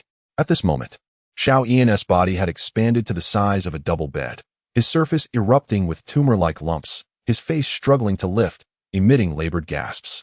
He teetered on the brink of an explosion, his body nearly on the verge of collapse, instinctively pushing himself up, desperately writhing, intent on a desperate struggle. If this continues, once he explodes, anyone could perish in the chaos. No, such a calamity must not be allowed to transpire. For over 40 years, Yuan Fangji has tread carefully, yet unexpectedly. A fleeting moment of greed has summoned a fatal disaster, ensnaring his family in its deadly grip. I am deeply sorry. I should never have succumbed to such avarice, dragging you both into this senseless struggle. I apologize to you both. What I wish to convey is that I love you. I cherish this family. At this moment, Yuan Fangji's body has grown weak, trembling uncontrollably, on the brink of collapse. Clearly, he has reached his limit. The demon-subduing pearl has disintegrated into powder, and the fiery demon has been completely consumed, leaving only a delicate brocade umbrella emitting a faint luminescence. Jin Shia's anger escalates, her fury boiling, the wrath like thunder becoming searing and intense, resonating with fierce roars. With a swift stroke of her sword, another strike. Fractured arcs of electricity and billowing flames intertwine, dancing and shifting, as a sharp command erupts, illuminating with jubilant brilliance, stirring waves of blinding energy. They are engaged in a form of electromagnetic fusion. Meanwhile, Xiao Ian's form has returned to the size of a 6-foot double bed, his surface engulfed in black flames. With fewer protrusions than before, in mere moments, the electromagnetic reaction succeeds, forming a sphere, as flames and thunder coalesce into a flawless reaction chain. An intense rage is siphoned away by the thundering fury, and Jin Shia suddenly feels a tremor, placing a hand over her heart, sensing an absence deep within. A trickle of hatred flows forth, and from the hilt of the thunderous sword, a serpent's core emits a glimmer of white light, gracefully soaring into the sphere suffused with swirling flames and crackling arcs. Before one's eyes, the sphere continued to shrink, transforming from the size of a soccer ball to that of a ping-pong ball, while the arcs of electricity and flames became remarkably subdued, emitting faint crackling sounds. At this moment, Xiao Ian's body had returned to its normal state, appearing considerably younger, resembling a dashing young gentleman, much to the delight of the fairer sex. Strikingly, his form was resplendent and otherworldly, with wisps of colorful smoke swirling around his surface. However, upon witnessing his true appearance, Jin Shuya found him increasingly repugnant. "Am I now a cultivator?" Xiao Yan, with a frivolous demeanor, cast a sardonic glance at the barely breathing Yuan Fangji, while Jin Shuya's expression was one of disdain. And Yuan Datu appeared utterly terrified. "I sense no fluctuations of spiritual energy within you. You are not human, nor could you possibly be a cultivator. Go reunite with your family." Jin Shuya gently gestured, and the sphere swiftly approached, lightly brushing against Xiao Yan's body. In a void of nothingness, all was lost. Yuan Fangji opened his blurry eyes, feeling as though he had been run over by a vehicle, with pain coursing through him. Where even the slightest tremor of a finger caused him to grimace in agony, his vision filled with golden stars. In a room both familiar and strange, with a tender and loving wife and a mischievous son, only one image lingered in his mind: light, an expanse of emptiness. The graffiti on the walls attested to the fact that this was indeed his home. The 7 foundational stones danced before his eyes, and tears welled up in Yuan Fangji's eyes, his heart aching with unutterable emotions. At last, he had attained it. "You have finally awakened," Jin Shuya exclaimed, overwhelmed with joy. As she tenderly offered a bowl of medicinal liquid, feeding it to Yuan Fangji spoonful by spoonful, her movements gentle, her eyes reddened, and her face drawn with fatigue. "You have worked so hard. Where is our son? Do not let him wander. The outside world is fraught with danger." Yuan Fangji coughed a few times, causing his injuries to ache, and he trembled uncontrollably. He was preparing medicine, and over the past few days, he had been remarkably obedient, busily brewing potions and tending to his body like a responsible adult. Jin Shuya smiled gently, her hands never pausing as she continued to administer the medicine to him. "He is truly our son. Your nurturing has been exceptional." Yuan Fangji blinked, a subtle smile gracing his lips. He needed to finish the medicine while it was still warm and swiftly recover his health. The foundation period beckoned him. Jin Shuya took a mouthful of the medicinal liquid, gently leaned forward, and fed it to him. As tears welled in their eyes, they exchanged a glance that quickened their heartbeats, unable to restrain their emotions. Chapter 18. Emptying the space, Zhuang Xinyan occasionally poked his head out, inciting Paul's ire to the point where he wished to seize a folding stool and strike him soundly. Upon waking, the dream lingered in his mind, seemingly hinting at something significant. A silver disc, a circular plate. He recalled when Zhuang Xinyan had just become a qi gathering stage cultivator, diligently reading the Sanha Sutra under the light of the disc. After a while, the disc vanished, indicating that magical power is finite and would deplete over time. A sudden realization struck him. He needed to act swiftly while he still possessed magical energy. With the kitchen's threat of cannibal corpses having been largely eradicated, he resolved to move the roasted chicken and wine jars into the secret chamber. "Brother Zhuang, I am on my way," he declared, determined to do what he could to stockpile provisions. With that, Paul rose from the folding stool and exited the secret chamber, making his way into the kitchen. Having accomplished all of this, Paul realized that in order to access the storage room, it was imperative to eliminate the obstructive undead, thereby creating a passage, which necessitated a concerted effort from both parties. "Brother Zhuang, we must collaborate seamlessly to eradicate those cannibalistic corpses and forge a pathway to transport the wine jar into the secret chamber." Paul approached Zhuang Xinyan, whispering earnestly with a tone of utmost seriousness. "Is this truly necessary?" Zhuang Xinyan paused for a moment, his magical energy continuously radiating, the faint glow already the size of a ping-pong ball. "Indeed, your magical reserves are finite. We must stockpile more provisions before your energy is depleted. Human stamina is limited, and we should regard the secret chamber as our stronghold to restore our vitality." His words were scarcely louder than the whisper of a breeze. Paul gestured towards the storage area and proceeded forward. Zhuang Xinyan guided the soft glow, carving out a passage as they advanced together towards the storage room. "Brother Jin, have you left your vocal cords at home?" Zhuang Xinyan chuckled, having grown quite adept at such matters. "Brother Zhuang, there are ears on the other side of the wall." Paul aimed precisely at the heart of a nearby undead, skillfully firing a shot that pierced its chest, followed by another that shattered its heart. "What is there to fear from this birdman?" Zhuang Xinyan scoffed, casting a disdainful glance at the still idle Alpha.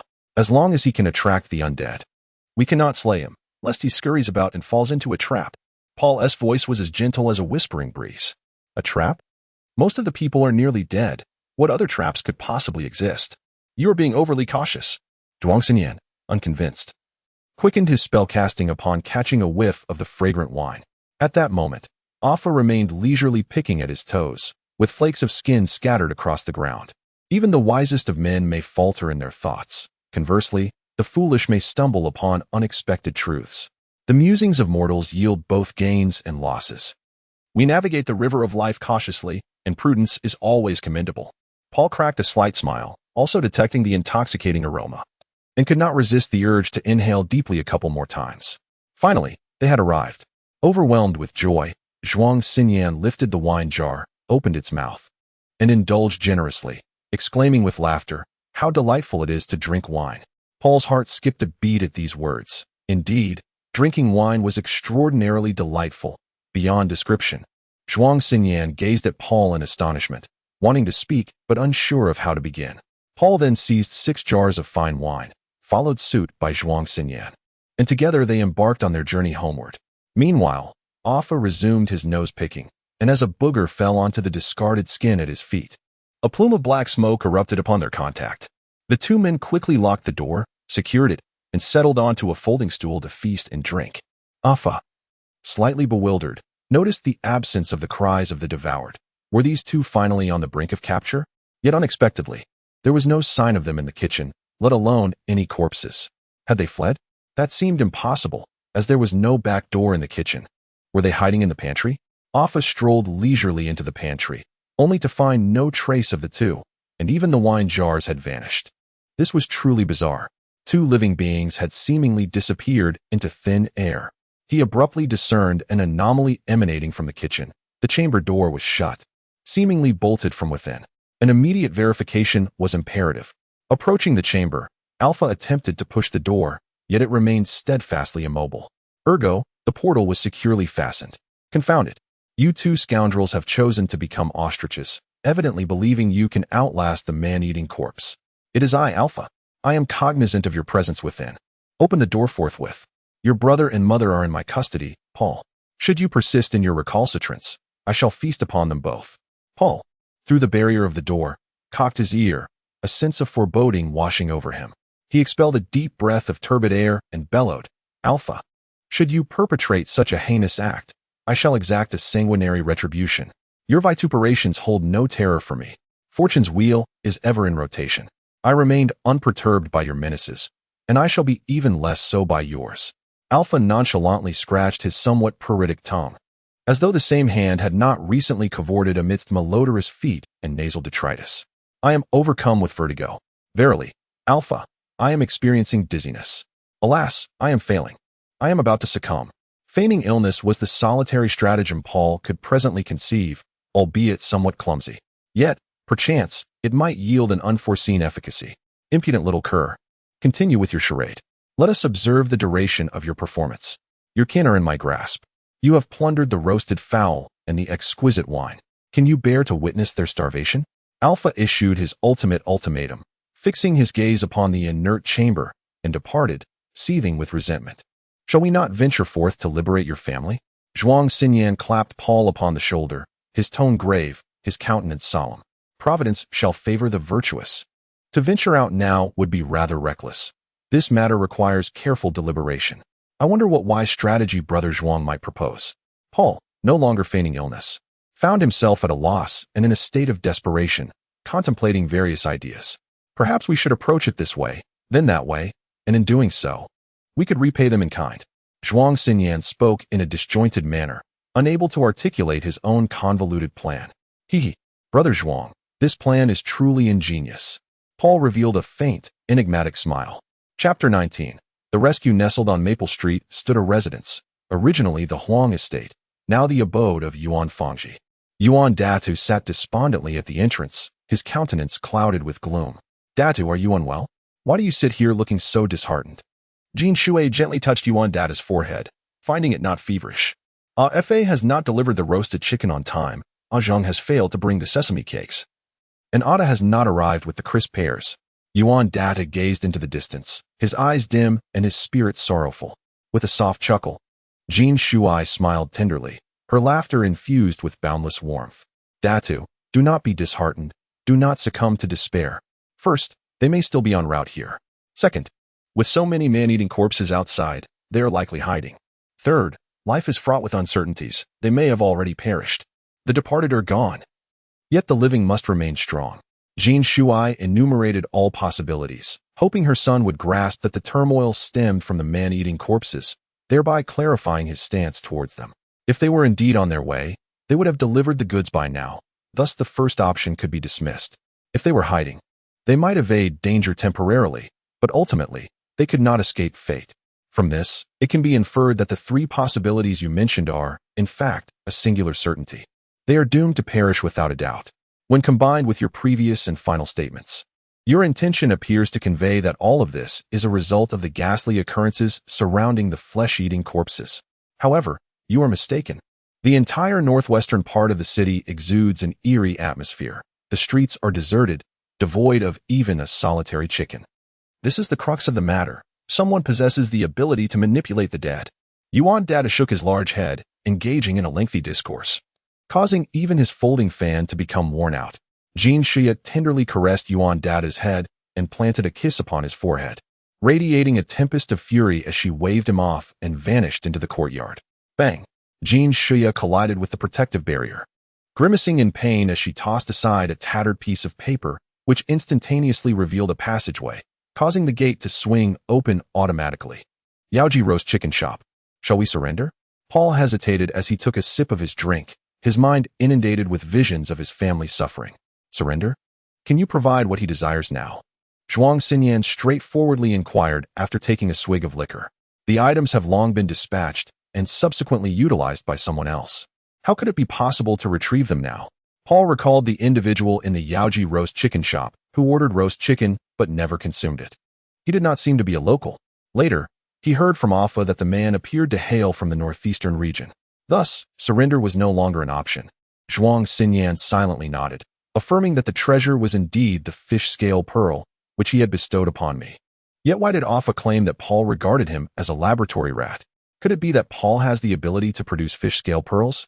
But he had never witnessed him create such items. There remained peculiarities surrounding this matter. The room fell into an awkward silence, the atmosphere thick with tension as Paul pounded on the roasted chicken, venting the pent-up frustration that weighed heavily on his heart. Zhuang Xinyan observed this scene with a sense of pity for Paul, yet felt utterly at a loss on how to console him, let alone rescue him. The recent battle had drained 99% of his magical power, leaving him with barely a thread of strength, rendering him incapable of further combat. The business of the Yaoji Roasted Chicken Shop was surprisingly thriving, attracting an abundance of flesh-eating corpses as customers, achieving a level of success unparalleled in the world. If there were another establishment akin to it, I would surely throw myself against a wall in despair. Jin Shia twisted her slightly misaligned spine. She had experienced minor turbulence during her flight, bouncing around until she felt utterly disoriented, unable to distinguish direction. Fortunately, perseverance bore fruit, and she finally arrived. Exertion had taken its toll on her, her stomach growling in protest, her waist nearly unable to straighten, and her neck stiff as if it were mechanical. She allowed her body to relax, stretching and practicing the 5-animal play for 15 minutes, which eventually brought her a semblance of relief. Suddenly, a loud crash. The roof, stressed beyond its limits, caused tiles to fracture, exacerbated by the wide range of motion during her exercise, resulting in an excessive number of broken tiles. Half of the entire ceiling collapsed. Jin Shia, by sheer misfortune, landed atop Beta and Paul's mother, knocking them to the ground.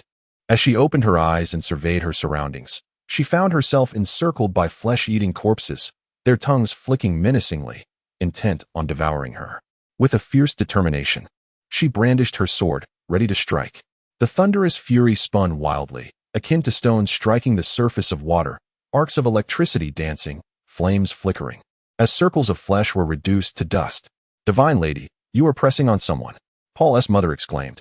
Witnessing Beta's flushed face and his gaze fixed upon the sky, whistling as if to distract himself. At that moment, a beam lay heavily upon Alpha, nearly fracturing him, leaving him dazed.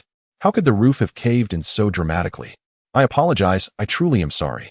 I am not a divine being. Merely here to retrieve a roasted chicken," Jean Shuya said, standing upright with an air of embarrassment as she clasped her hands in apology. The roasted chicken was taken by my son.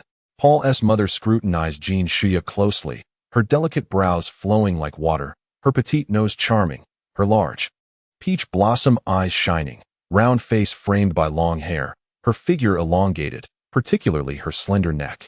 Such a beautiful divine lady. Where's your home? Jean Shuya inquired. No. Paul didn't bring the roasted chicken home. He took it to the kitchen, Beta stammered, his face still crimson, eyes skyward. We shall guide you to my son, Paul's mother declared, heading towards the kitchen, while Jean Shuya pivoted, redirecting the thunderous fury to carve a path. They hastened to the kitchen, where Beta shouted, Paul, open the door quickly. The divine lady has come to save us. Upon hearing his brother's voice from outside, imbued with admiration, affection, and shyness, Paul hastened to unlock the door, nearly throwing it open in an instant, exclaiming with joyous tears, Brother, mother, where is the divine lady? Jean Shuya was captivated by the savory aroma of roast chicken, her fingers tingling with anticipation. In a fit of fervor, she cleaved a path as swift as a meteor, leading directly to the hidden chamber. In an instant, several individuals entered the room. After Paul secured the door, he embraced his brother, glancing around inquisitively, even unfastening his belt in a bid to ascertain whether Beta's vital essence remained intact. The divine presence was indeed here. Beta grasped Paul's hand, his face flushed crimson, his eyes averted towards the ceiling. Paul inquired, Mother, are you well? I'm fine, just terribly hungry. In Chapter 20, titled The 9-Tripod Decision, The Divine Shogun, it was revealed that prior to Jean Shuya's emergence, she had executed a small-scale swastika strike, reducing the roast chicken to mere morsels, which she then consumed. Her hair cascaded over the edge of the table, brushing against something beneath it, a broken sword subtly radiating an aura of sentience, its essence more formidable than the wrath of thunder. Her hair moved of its own accord, curling around the broken sword and placing it upon the table. Jean Shuya examined it closely, noticing the inscription Jean Shui etched onto the blade, which appeared as jade, adorned with intricate snowflake reliefs along its length. The hilt emanated a sapphire blue glow. The break was smooth, devoid of any notable deformation or cracks, indicating it had fractured upon striking an exceptionally hard substance. Suddenly, Jean Shuya was struck with alarm as her magical energy surged forth, flowing relentlessly into the Jean Shui sword. The blade radiated a brilliant white light, its luminosity intensifying, illuminating the chamber with an ethereal glow. The onlookers felt as if they were standing upon a snow-covered plain, the dazzling light searing their eyes, even with their eyes closed. Tears streamed unbidden down their cheeks. As the intricate snowflake engravings on the sword began to flutter, the sudden sound of a magazine ejecting and bullets chambering echoed from the rooftop. Astonishingly, the snowflakes defied their natural descent and soared upwards, transforming into luminous specks as they reached a certain point on the roof, vanishing into an unknown entity with astonishing speed, as if in the blink of an eye. What sound was that? The crowd heard a faint gunfire, squinting their eyes and gazing upwards, yet found nothing amiss. Perhaps it was some form of defensive array, mused Jean Shuya, feigning an air of profundity. When the white light dissipated, she looked up but discerned no anomalies. After the brilliance faded, Paul opened his eyes and scrutinized the Jean Shuya sword, his heart racing with dread. This seemingly broken blade possessed such formidable power that its mere radiance was overwhelming. Why had it failed to break through the door when he had wielded it? He recalled the door, antique and dark. The wood's origin a mystery, having struck it with the sword only to leave no trace. He lamented the broken tip, deeming the blade useless. Often in his dreams, he reminisced about that fractured sword, yet could never recall where he had laid it to rest. And what of the white light's dissolution? Why had he heard the sounds of the magazine ejecting and bullets being chambered? Jean Shuya smiled gently, secretly delighted. What a splendid sword it was. Alas, it was broken. Otherwise, its potency would have been even greater. She inquired, how many vials of fish scale pearls would this sword fetch? Paul, momentarily dazed, felt a shiver at the mention of vials, his heart quaking involuntarily, his hands trembling like leaves in a tempest. He calmed his mind and stammered. How much for a bottle of fish scale pearls? Jean Shuya replied, 12 pieces. Just a broken sword and 5 bottles. No. 3 bottles of fish scale pearls would suffice to purchase it. Paul gazed longingly at the Jean Shuya's sword, the pure Glistening snowflakes and the azure hilt resembling precious gems made him ponder why he had acted so impulsively to destroy this sword in the first place. 5 bottles, indeed. This price felt somewhat inflated, yet still within reason. Jin Shuya instinctively extracted 5 bottles of fish scale pearls from her pouch and handed them to Paul. He accepted the 5 bottles, momentarily lost in thought, then turned to survey the surroundings, only to find Jin Shuya meticulously inspecting the blades upon the shelves, even scrutinizing those within the sword barrel. When her search yielded no results, a chill ran through her heart. Why were high-tier artifacts so elusive? With a hint of despondency, she turned, stowing most of the food and drink into her pouch, then glanced around with a sigh, preparing to depart from this place.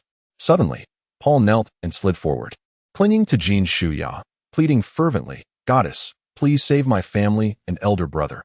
I am willing to offer you more roasted chicken." Having frequently frequented the kitchen and befriended the cooks, Paul had garnered some knowledge of the art of braised chicken, though it paled in comparison to a chef's expertise.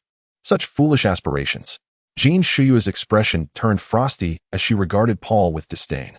Paul struggled to suppress his inner turmoil, reflecting silently, "Truly, one cannot see the true face of Mount Lu.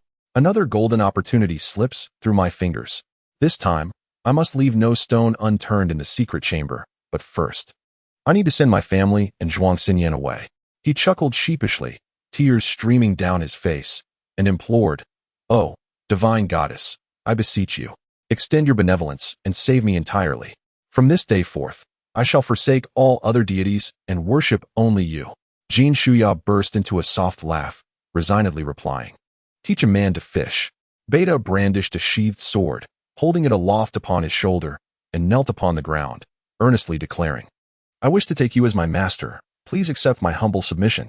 Zhuang Xinyan recalled the 5 bottles of fish scale pearls, his heart swelling with delight as he suppressed his elation, and remarked, "I am willing to traverse thorns for you, and I possess certain secrets unbeknownst to you."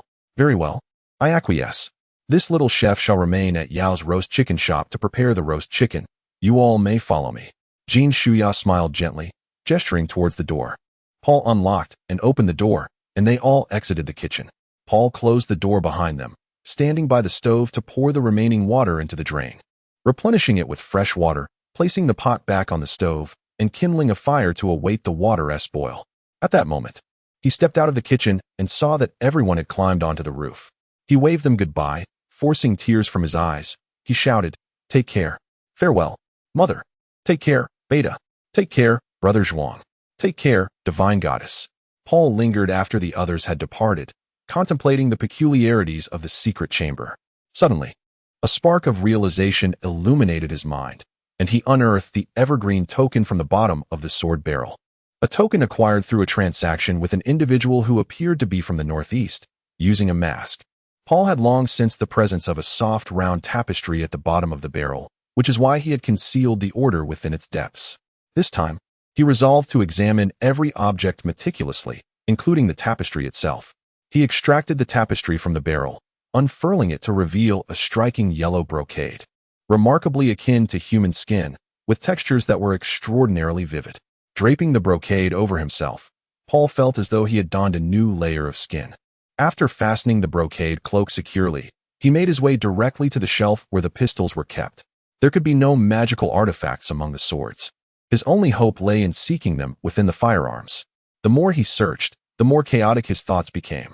Others acquired their fortunes effortlessly, while he toiled for hours only to discover that these guns were entirely mundane. A wave of existential doubt washed over him. Was his fate merely to relinquish opportunities to others? He was unwilling to accept such a fate. He had yet to search the ceiling.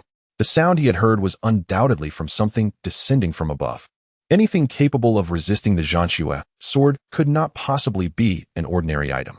He cast a rope, threading it through the beams, and began to climb up. After considerable effort, he finally reached the beams, scrutinizing every inch, yet found nothing amiss. Could it be that the sound originated from the beams themselves?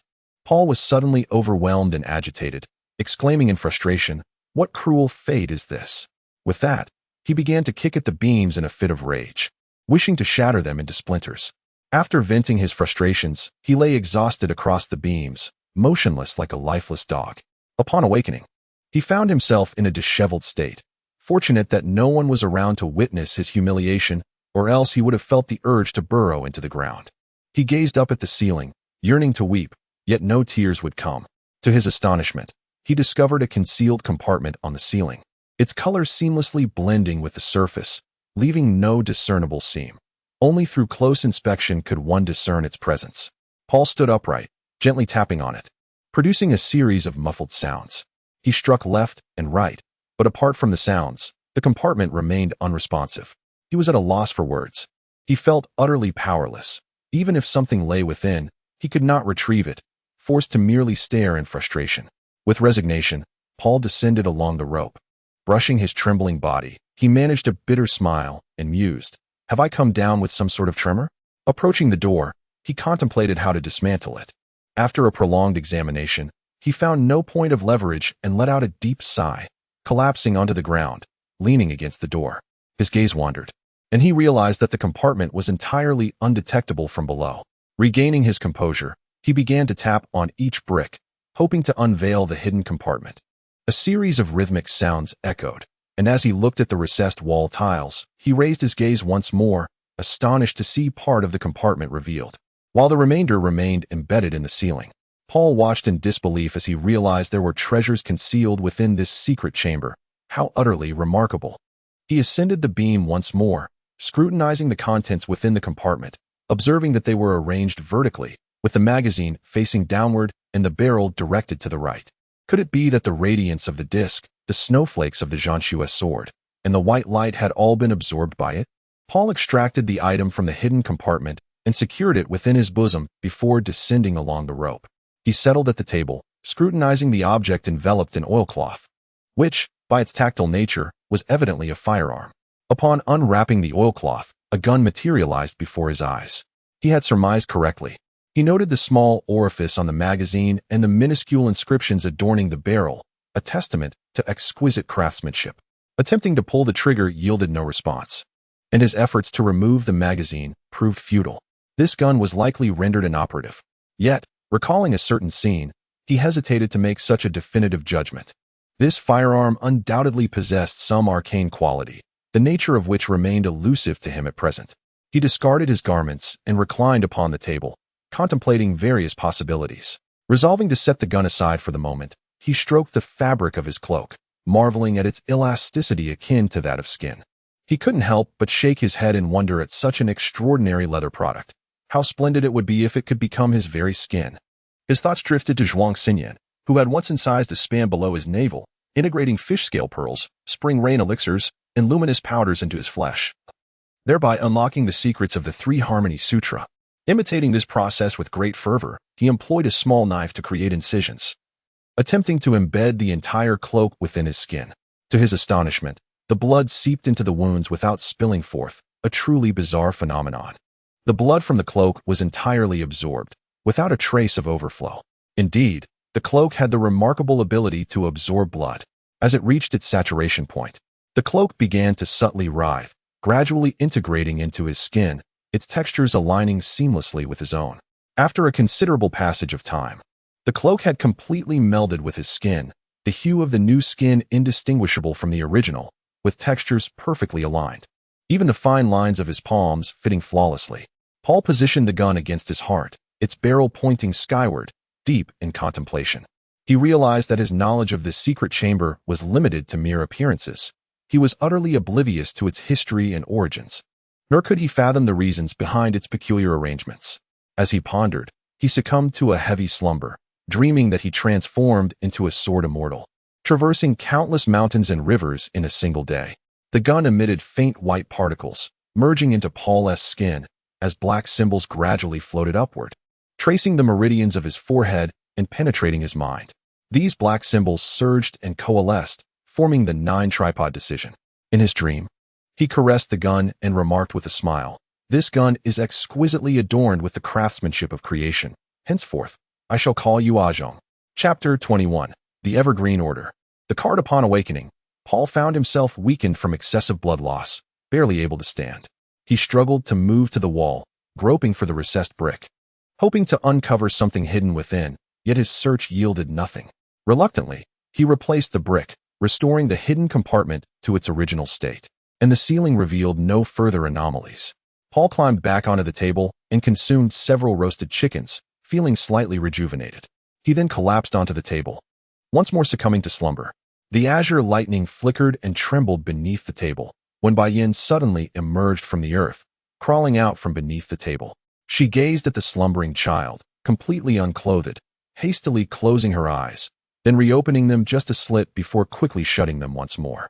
With precision, she tossed her garment over him, only then daring to open her eyes fully. Stealthily, she draped the clothing over him, only to feel a rigid object. Her expression shifted to one of astonishment as she fumbled to retrieve it from his embrace, scrutinizing it closely. The front bore a hue bluer than the sky itself, adorned with the characters Tian Qi, while the reverse depicted a creature emerging from the water, resplendent in gold, with a head as large as a basin, a square top crowned with horns, and a long neck with numerous whiskers, reminiscent of a dragon or a serpent. This was the Evergreen Order. Bai Yin pondered quietly, recalling that she had seen the emblem in some tome. She summoned all the books from her fish shell pouch, flipping through them one by one. After a considerable time, she closed an ancient text, her mind buzzing and her spirit trembling. With trepidation, she murmured, "This order is indeed issued by the Tianlong Pavilion, regardless of one's aptitude. Any mortal cultivator who possesses this order may join the Tianlong Pavilion." Alas, Bai Yin was merely a fox demon. Had she not been, she would have surely seized this order and fled to the Tianlong Pavilion. "Who stands beside me?" "Bai Yin, when did you appear?" "There are so many books on the table." Paul, standing frozen by the table, gazed at Bai Yin, who held the Evergreen Order, momentarily lost in thought.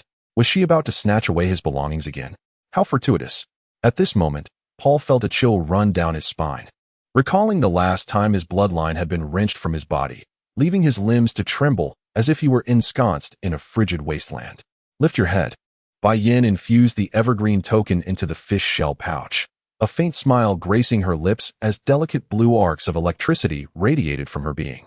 He patted his back, inwardly lamenting. Had she even taken his cloak? It seemed his fate was to relinquish opportunities so easily. "Lower your gaze to me." Bai Yin helplessly leaped onto the table, grasping his chin and commanding him. Paul bowed his head in utter humiliation. When their eyes met, a chill coursed through him. On Bai Yan's smiling face, there lingered an unmistakable hint of danger. "Bai Yin, what a fateful encounter this is. Where did you acquire the Evergreen token?" Bai Yin inhaled deeply, her eyes sparkling with curiosity as she inquired.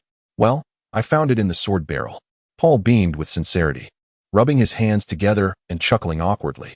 "Is it the sword barrel behind the door?" Bai Yan's expression suddenly tightened as she jumped down from the table, her inquiry urgent. "Indeed. Ever since you departed last time, I've resided here for 2 years, idly rummaging around, and by sheer chance, stumbled upon this token. It is called the Evergreen token. Correct? I must admit, it's the first time I've heard of it." Paul continued to rub his hands together, yet they showed no signs of life. Could it be that these hands had become useless too? Tears of frustration threatened to spill forth. "Aren't you coming to assist?" "All right. My tremors are quite severe. Fear causes my body to shake, tension exacerbates it, and the cold further intensifies my quaking." Paul divulged the truth with trepidation, cautiously approaching the barrel and whispering, "Sister Bai Yin, please step aside."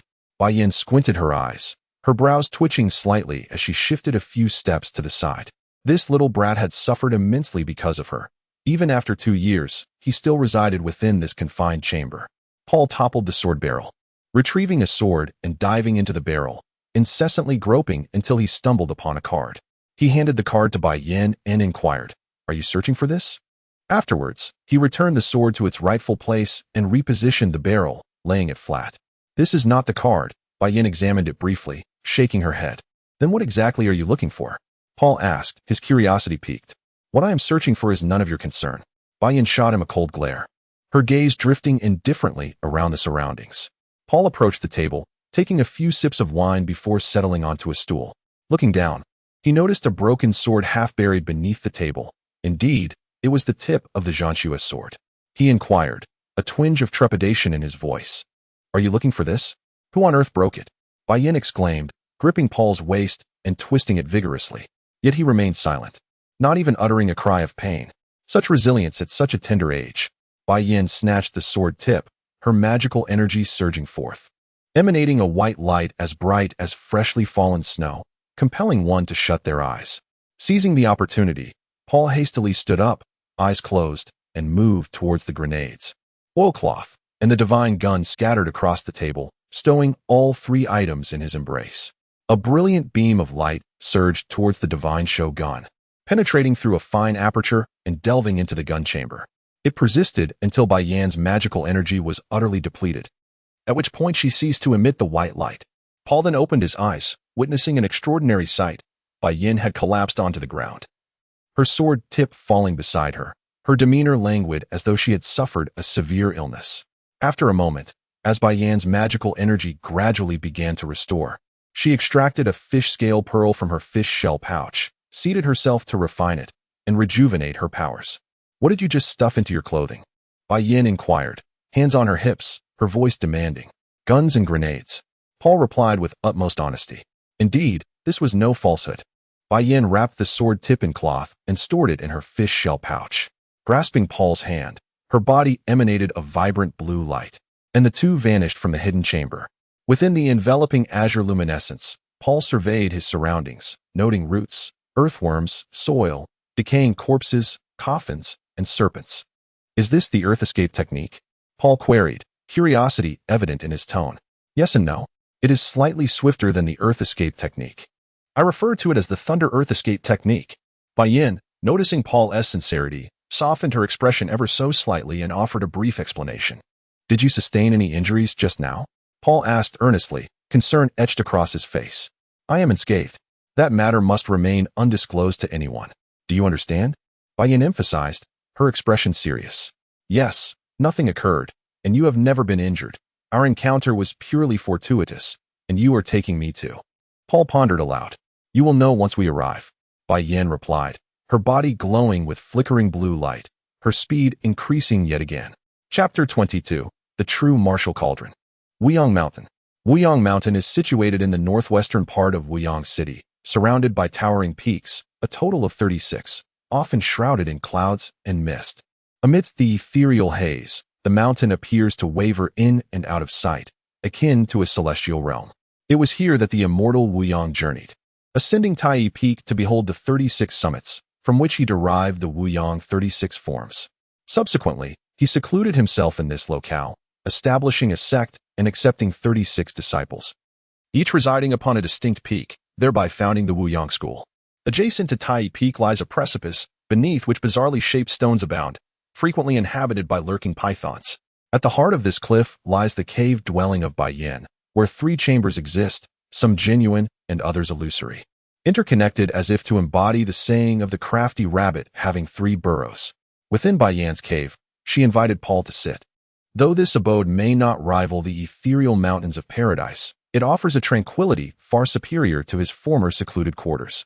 Noticing Paul's bewilderment, a flicker of unease glimmered in her eyes as she gestured towards a stone bench, urging him to take a seat. "I shall stand, thank you. By the way, Sister Bai Yan, could you procure for me a pound of oranges, 1 roasted chicken, no, 3 roasted chickens, and a jar of fine wine? I am quite famished." Faced with this situation, Paul had no alternative but to first appease his hunger. Yet he vowed not to remain passive. The last encounter had left him feeling like livestock, deceived and taken advantage of. This time, he would remain vigilant, intent on luring her out of the cave before devising an escape plan. Bai Yan produced an array of delectable foods, chickens, ducks, fish, seasonal fruits, and fine wine, placing them upon the table with a smile, indicating for him to sit and dine. Paul, gazing at the sumptuous feast before him, felt a sense of helplessness wash over him. Clearly, he knew far too little about the capabilities of cultivators. The scene before me bears an uncanny resemblance to the method employed by that divine being in serving wine and meat. I cannot help but draw a connection between the two. How foolish I am. The fox demon is also a practitioner of the arts, albeit a demon cultivator. That wicked fox demon. Sooner or later, I shall cast her into the foul pit of the instructor's abode. At this moment, however, I find myself strangely indifferent. I plop down onto the stone bench, gazing at the lavish spread of delectable food and fine wine, yet my appetite has vanished. Without utensils, dining becomes unsanitary. Bai Yin conjured a set of bowls and chopsticks from her fish shell pouch and placed them before me. Lacking rice makes it difficult to eat. Bai Yin then summoned rice and set it down before me. The rice and meat have gone cold, lacking any chewiness. Suddenly, a fire serpent, approximately 3 feet long and adorned in vibrant red scales, leapt from the beast pouch, opening its mouth to exhale flames, warming the rice and meat. Paul persisted in his antics, reclining with his legs crossed, and with a casual smile remarked, "This serpent harbors parasites. Its flames are surely tainted. And the food has turned black, poisonous, undoubtedly toxic. Looking for a fight, are we?" Bai Yin rolled her eyes and glared at Paul, her tone icy. "Then go ahead and kill me." Paul understood that complying with her would lead to his demise, while defying her might afford him a modicum of dignity in death. "You refuse to eat, do you? Quietly, you shall consume it all," Bai Yin commanded the fire serpent. The serpent's eyes darted around, beginning to grasp the dynamics of their relationship. This man must be its new master, though he appeared quite difficult to serve. Why must my fate be so arduous? Would he burn me in a fit of anger? Do you not heed my commands? Bai Yan's gaze was piercing, imbued with an icy chill that suggested she might soon unleash her fury. Jing Jing, witnessing the scene unfold, swiftly consumed everything on the table with an insatiable ferocity, leaving not even a single bowl or plate behind. Ha ha ha. Paul laughed heartily, casting aside his timid nature. Now consumed by a singular thought, if death was inevitable, he might as well embrace it with a bold flair, like a true man. "You seem to be sweating. Could it be that I have frightened you so much that you are drenched?" Bai Yan's voice, tender yet tinged with a hint of menace, echoed through the air. "If you desire to eat, simply call me sister, and I shall personally prepare a meal." Bai Yan chuckled, her tone deceptively delicate. "Cut the act," Paul retorted vehemently. In an instant, the chamber fell into silence, the atmosphere thick with awkwardness. Jing Jing, look at him, with that fierce demeanor. Does he not yearn for my demise to feel at ease?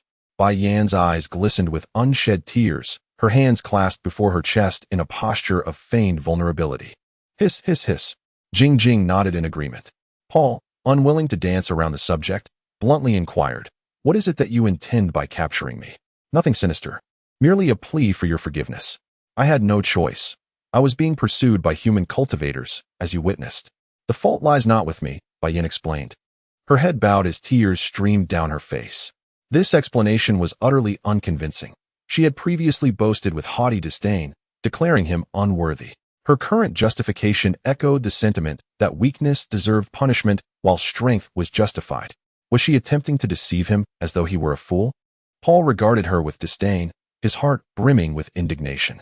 "Regardless of whether you partake in meals, you must ascend to the realm of cultivation.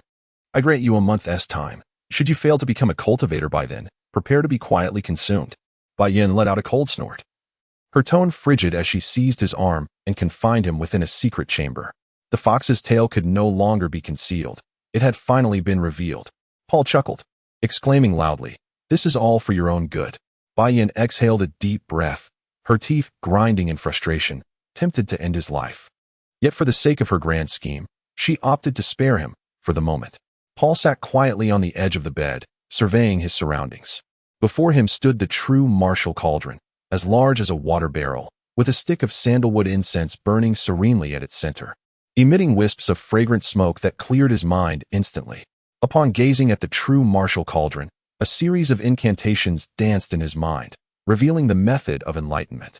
This technique was extraordinary, diverging from conventional thought. It involved forging enlightenment through the cauldron, eschewing traditional methods, utilizing the spiritual essence and energy contained within fish scale pearls. "I require 3 dragon eggs as sustenance, preferably those laid by ancient true dragons," Paul shouted from the entrance of the chamber. "In your dreams," Bai Yin retorted sharply. "Regardless, I am determined to eat dragon eggs. You shall figure it out." Paul ambled towards the true martial cauldron, meticulously inspecting its surface, where a vivid relief of the Xuanwu divine beast rested, seemingly in a deep slumber. Suddenly, he recalled the 4 sacred beasts, the azure dragon, white tiger, Xuanwu, and vermilion bird, and declared, "Eggs from the azure dragon will suffice as well. You will regret this one day." Bai Yin seethed with fury, overturning the stone table and shouting vehemently, "At least I do not regret anything now." Paul chuckled as he patted the Zhenwu Ding, exclaiming, "In Chapter 23, Spiritual Essence, Within the Bai Yin cave, Paul gazed at the mirror placed upon the table in the secret chamber, his eyelids twitching as if foretelling something. Upon closer inspection, it appeared neither entirely jade nor entirely snow, with intricate carvings of swirling snowflakes on the back, and mountains dancing like silver serpents, while waxy elephants galloped. Memories of the snowflakes that manifested when wielding the Zhanxue sword flooded his mind. All the radiant light vanishing as if following the sound of a magazine ejecting and bullets chambering. Suddenly, a flurry of thoughts surged within him. Could this Ahzhong absorb highly spiritual artifacts? No, the Zhanxue sword had not been drawn away. It remained. Could it be that Ahzhong possesses the ability to absorb spiritual substances? What would happen to the artifact once it had absorbed everything? Would it be destroyed? Or could it still be utilized? Is it possible for Ahzhong to absorb a person's spiritual essence? This mirror appeared to possess spirit. Perhaps conducting an experiment with it would validate his thoughts. Then, he would experiment on himself to observe the outcomes. He hoped to gain a proper understanding of it through experimentation. Knowledge is power, and technology alters fate. Nestled in his bedding, Paul aimed the gun at the back of the mirror, attempting to pull the trigger, but there was no response. He placed the gun upon the mirror, and gradually, a glimmer of light spilled forth from it, swiftly flying into the magazine. Throughout the entire process, silence reigned, devoid of the sounds he had heard in the Yao Ji roast chicken shop. From this, it is evident that Ahzhong possesses two distinct states. When actively engaging, it emits the sound of a magazine ejecting and a bullet being chambered. In contrast, during passive absorption, the process unfolds slowly and quietly, akin to the digestive system assimilating sustenance. Regrettably, Paul lacks the magical prowess to wield this mirror. Otherwise, he could have immediately verified the happenings at Yao Ji's roasted chicken shop.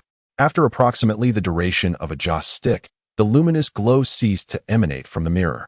It remained neither shattered nor cracked, seemingly still capable of reflecting light, serving as a means to arrange one's appearance. Thus, could this mirror still be considered a magical artifact? Is it still capable of being wielded as such? He could not ascertain. With a countenance marked by frustration, he cradled Ahzhong and pulled back the covers, scrutinizing the mirror closely. Every surface appeared intact, save for the indistinctness of the reflective side and the relief on the back. Despite the murkiness, it was still able to reflect light, revealing his image, albeit not distinctly. Could it be that this mirror, after such tumult, had become akin to a nearsighted individual, much like a teacher? It seemed prudent to procure a pair of glasses for it. Paul arose from his bed, approached the table, and inverted the mirror upon its surface, clapping his hands with a smile, exclaiming, "A modest yield." He continued to rummage, meticulously searching every nook and cranny, sparing no corner. Upon encountering anything suspicious, he endeavored to dismantle it, for he wished to avoid being eavesdropped upon by Bai Yin. Following this series of experiments, Paul garnered a modicum of understanding regarding Ahzhong. As previously mentioned, he then resolved to utilize himself as a guinea pig, engaging in repeated trials and self-experimentation until he comprehended the influence AFA had upon him, thereby granting him peace of mind. Through the fabric, he pressed the gun barrel tightly against the quilt, inching it forward with utmost caution, his eyes not daring to blink, fearful of missing the opportunity to eavesdrop on his own magical artifact. After a while, approximately the duration of a stick of incense, he discovered a gem-like orb. When it was closely aligned with Ahzhong, it radiated a glimmering brilliance, unmistakably a magical item, though whether it served the purpose of surveillance remained uncertain. Mission accomplished. The heavy stone weighing on his heart had finally been overturned, and for the time being, he could rest easy. He burrowed into the covers. But in less than a quarter of an hour, he emerged, drenched in sweat, exclaiming, "It's so hot. Why was I not sweating before? Yet now I am soaked. What could possibly be the reason?" At that moment, Paul was taken aback. Clearly, he was utterly ignorant of the secret chamber constructed by this cultivator and the various magical artifacts she had arranged. Embarrassment washed over him. Undeterred, Paul once again nestled beneath the covers. There were still important matters to resolve, and he could not abandon his experiment simply due to the heat and the sweat pouring down his face. Indeed, sweating was beneficial for the body. Since he could not escape, he might as well treat it as a form of physical exercise. He secured Ahzhong close to him and observed for a considerable time. Yet nothing transpired. Due to excessive perspiration, his skin became sticky, and a layer of yellow viscous substance within him seemed to contract, incessantly meandering within his body. quietly regulating his secretion system, causing his surface temperature to steadily decline, which brought him a considerable sense of coolness. He envisioned the skin on his head shifting downward, and suddenly, he felt the 9-tripod decision resonate within his mind, gaining a certain understanding of why he needed to consume dragon eggs. He placed the bell on his head, and suddenly a searing pain erupted, as if his skull were being mercilessly peeled away, akin to the delicate texture of tofu. Tears of agony streamed down his face as he writhed upon the bed. His body ceased to tremble, yet he found it arduous to move even a single finger, emitting gasps of pain. His head felt heavy, as though struck by a heavy object. After a considerable while, a persistent buzzing resonated within, and the incessant sensation of mosquito bites coursed through his body, making him feel as if his head had swelled significantly. Unable to resist, he succumbed to slumber, only awakening naturally later, his stomach grumbling like frogs croaking in a rice field, a continuous chorus. With a hoarse throat, he bellowed, "I am so hungry. I want to eat. I want walnuts. I want dragon eggs. Sister, dear Bai Yen, I beseech you, have mercy and save this wretched soul of mine. I was wrong. You have treated me with utmost kindness. Bai Yen, sister, I must sincerely apologize. I am truly sorry. I was in the wrong." Paul bowed in contrition, his body bending as if to resemble a shrimp, his tremors seemingly intensified. To recognize one's mistakes and amend them is a virtue beyond compare. Sister, have compassion for me. Bring forth chicken, duck, fish, and meat, seasonal fruits and vegetables, a bag of walnuts, and 3 dragon eggs. Bai Yen smiled enchanting smiles, her beautiful eyes twinkling, her heart brimming with joy as if the gentle spring breeze were caressing the lake's surface. Beside the stone door in the secret chamber, there was a mechanism on the iron wall, approximately a person's height from the ground, designed to open and close the stone door. Hiss, hiss, hiss. Silently watching Paul consume his meal, her eyes blinked incessantly. She had yet to admire a man eating from such proximity. One method involves the magical artifact being wielded by Ajong, who actively strikes, absorbing instantly. The other entails Ajong's gradual assimilation upon contact, a process that endures for the duration of a stick of incense. Most crucially, Ajong can also absorb soul energy, a perilous feat indeed. Were it not for the protective layer of Huangjin's skin, he might have long since departed this mortal realm. Paul devoured his food ravenously, never pausing for even a moment. As the sustenance on the table vanished at an observable rate, most of it finding refuge in his belly, save for the scraps such as peels and bones. At last, Paul felt satiated and rejuvenated, his soul energy restored to its former vigor. He patted his belly and chuckled. The sensation of being well-fed and brimming with soul energy is truly delightful. Next, he intended to practice the 9-tripod technique, forging his orifices through meditation to become a cultivator in the qi gathering stage. He contemplated the ill intentions behind Bai Yan's approach, convinced that she harbored ulterior motives, and resolved to elevate his cultivation to safeguard his life. In Chapter 24, titled Toxic Recompense, Paul surveyed the tightly sealed chamber, closing his eyes as he directed the Huangjin skin from his brain down towards his face. Instantly, methods for opening his orifices materialized in his mind. He meticulously recited the steps, again and again, for this was a matter of his own enlightenment. He dared not be careless or negligent. Only after he had comprehended every procedure and committed all actions to memory did he exhale a breath of turbid air. After a brief moment of focused stillness, he approached the Jinwu Ding, withdrawing the sandalwood incense from within and pouring the ash into a bowl. With incense in his left hand and the bowl in his right, he made his way to the bedside, placing the bowl beside the bed and inserting the incense into it. Inhaling the delicate wisp of smoke, clarity surged within his mind, momentarily dispelling feelings of anxiety and concern into ethereal specks of light, leaving his spirit in serene tranquility. He approached the water barrel, which stood as tall as a person, and tested the temperature. Neither scalding nor chilly, it was perfectly suited for a bath. He shed his garments and gracefully immersed himself in the water, meticulously cleansing his body of grime and discomfort. Once he felt entirely at ease, Paul dried himself, donned his trousers, and lifted the Jinwu Ding. Making his way to the bed where he seated himself cross-legged, he retrieved the dragon egg, which he had placed at the bedside, and positioned it beside the Jinwu Ding. The dragon egg and the Jinwu Ding stood side by side, separated by a fist's width, their sizes comparable, resembling twin brothers that captivated the eye. Jinjin, Dandan. Today I shall surely succeed in forging the core. Let us strive together. Paul whispered affectionately as he embraced both objects. He then took Ah Zhong from his bosom, resting the magazine on the edge of the Jinwu Ding, with the barrel perched upon the dragon egg. Steadying it with his right hand, he formed a seal with his left and intoned the incantation, "Return the poison, return the poison, return the poison."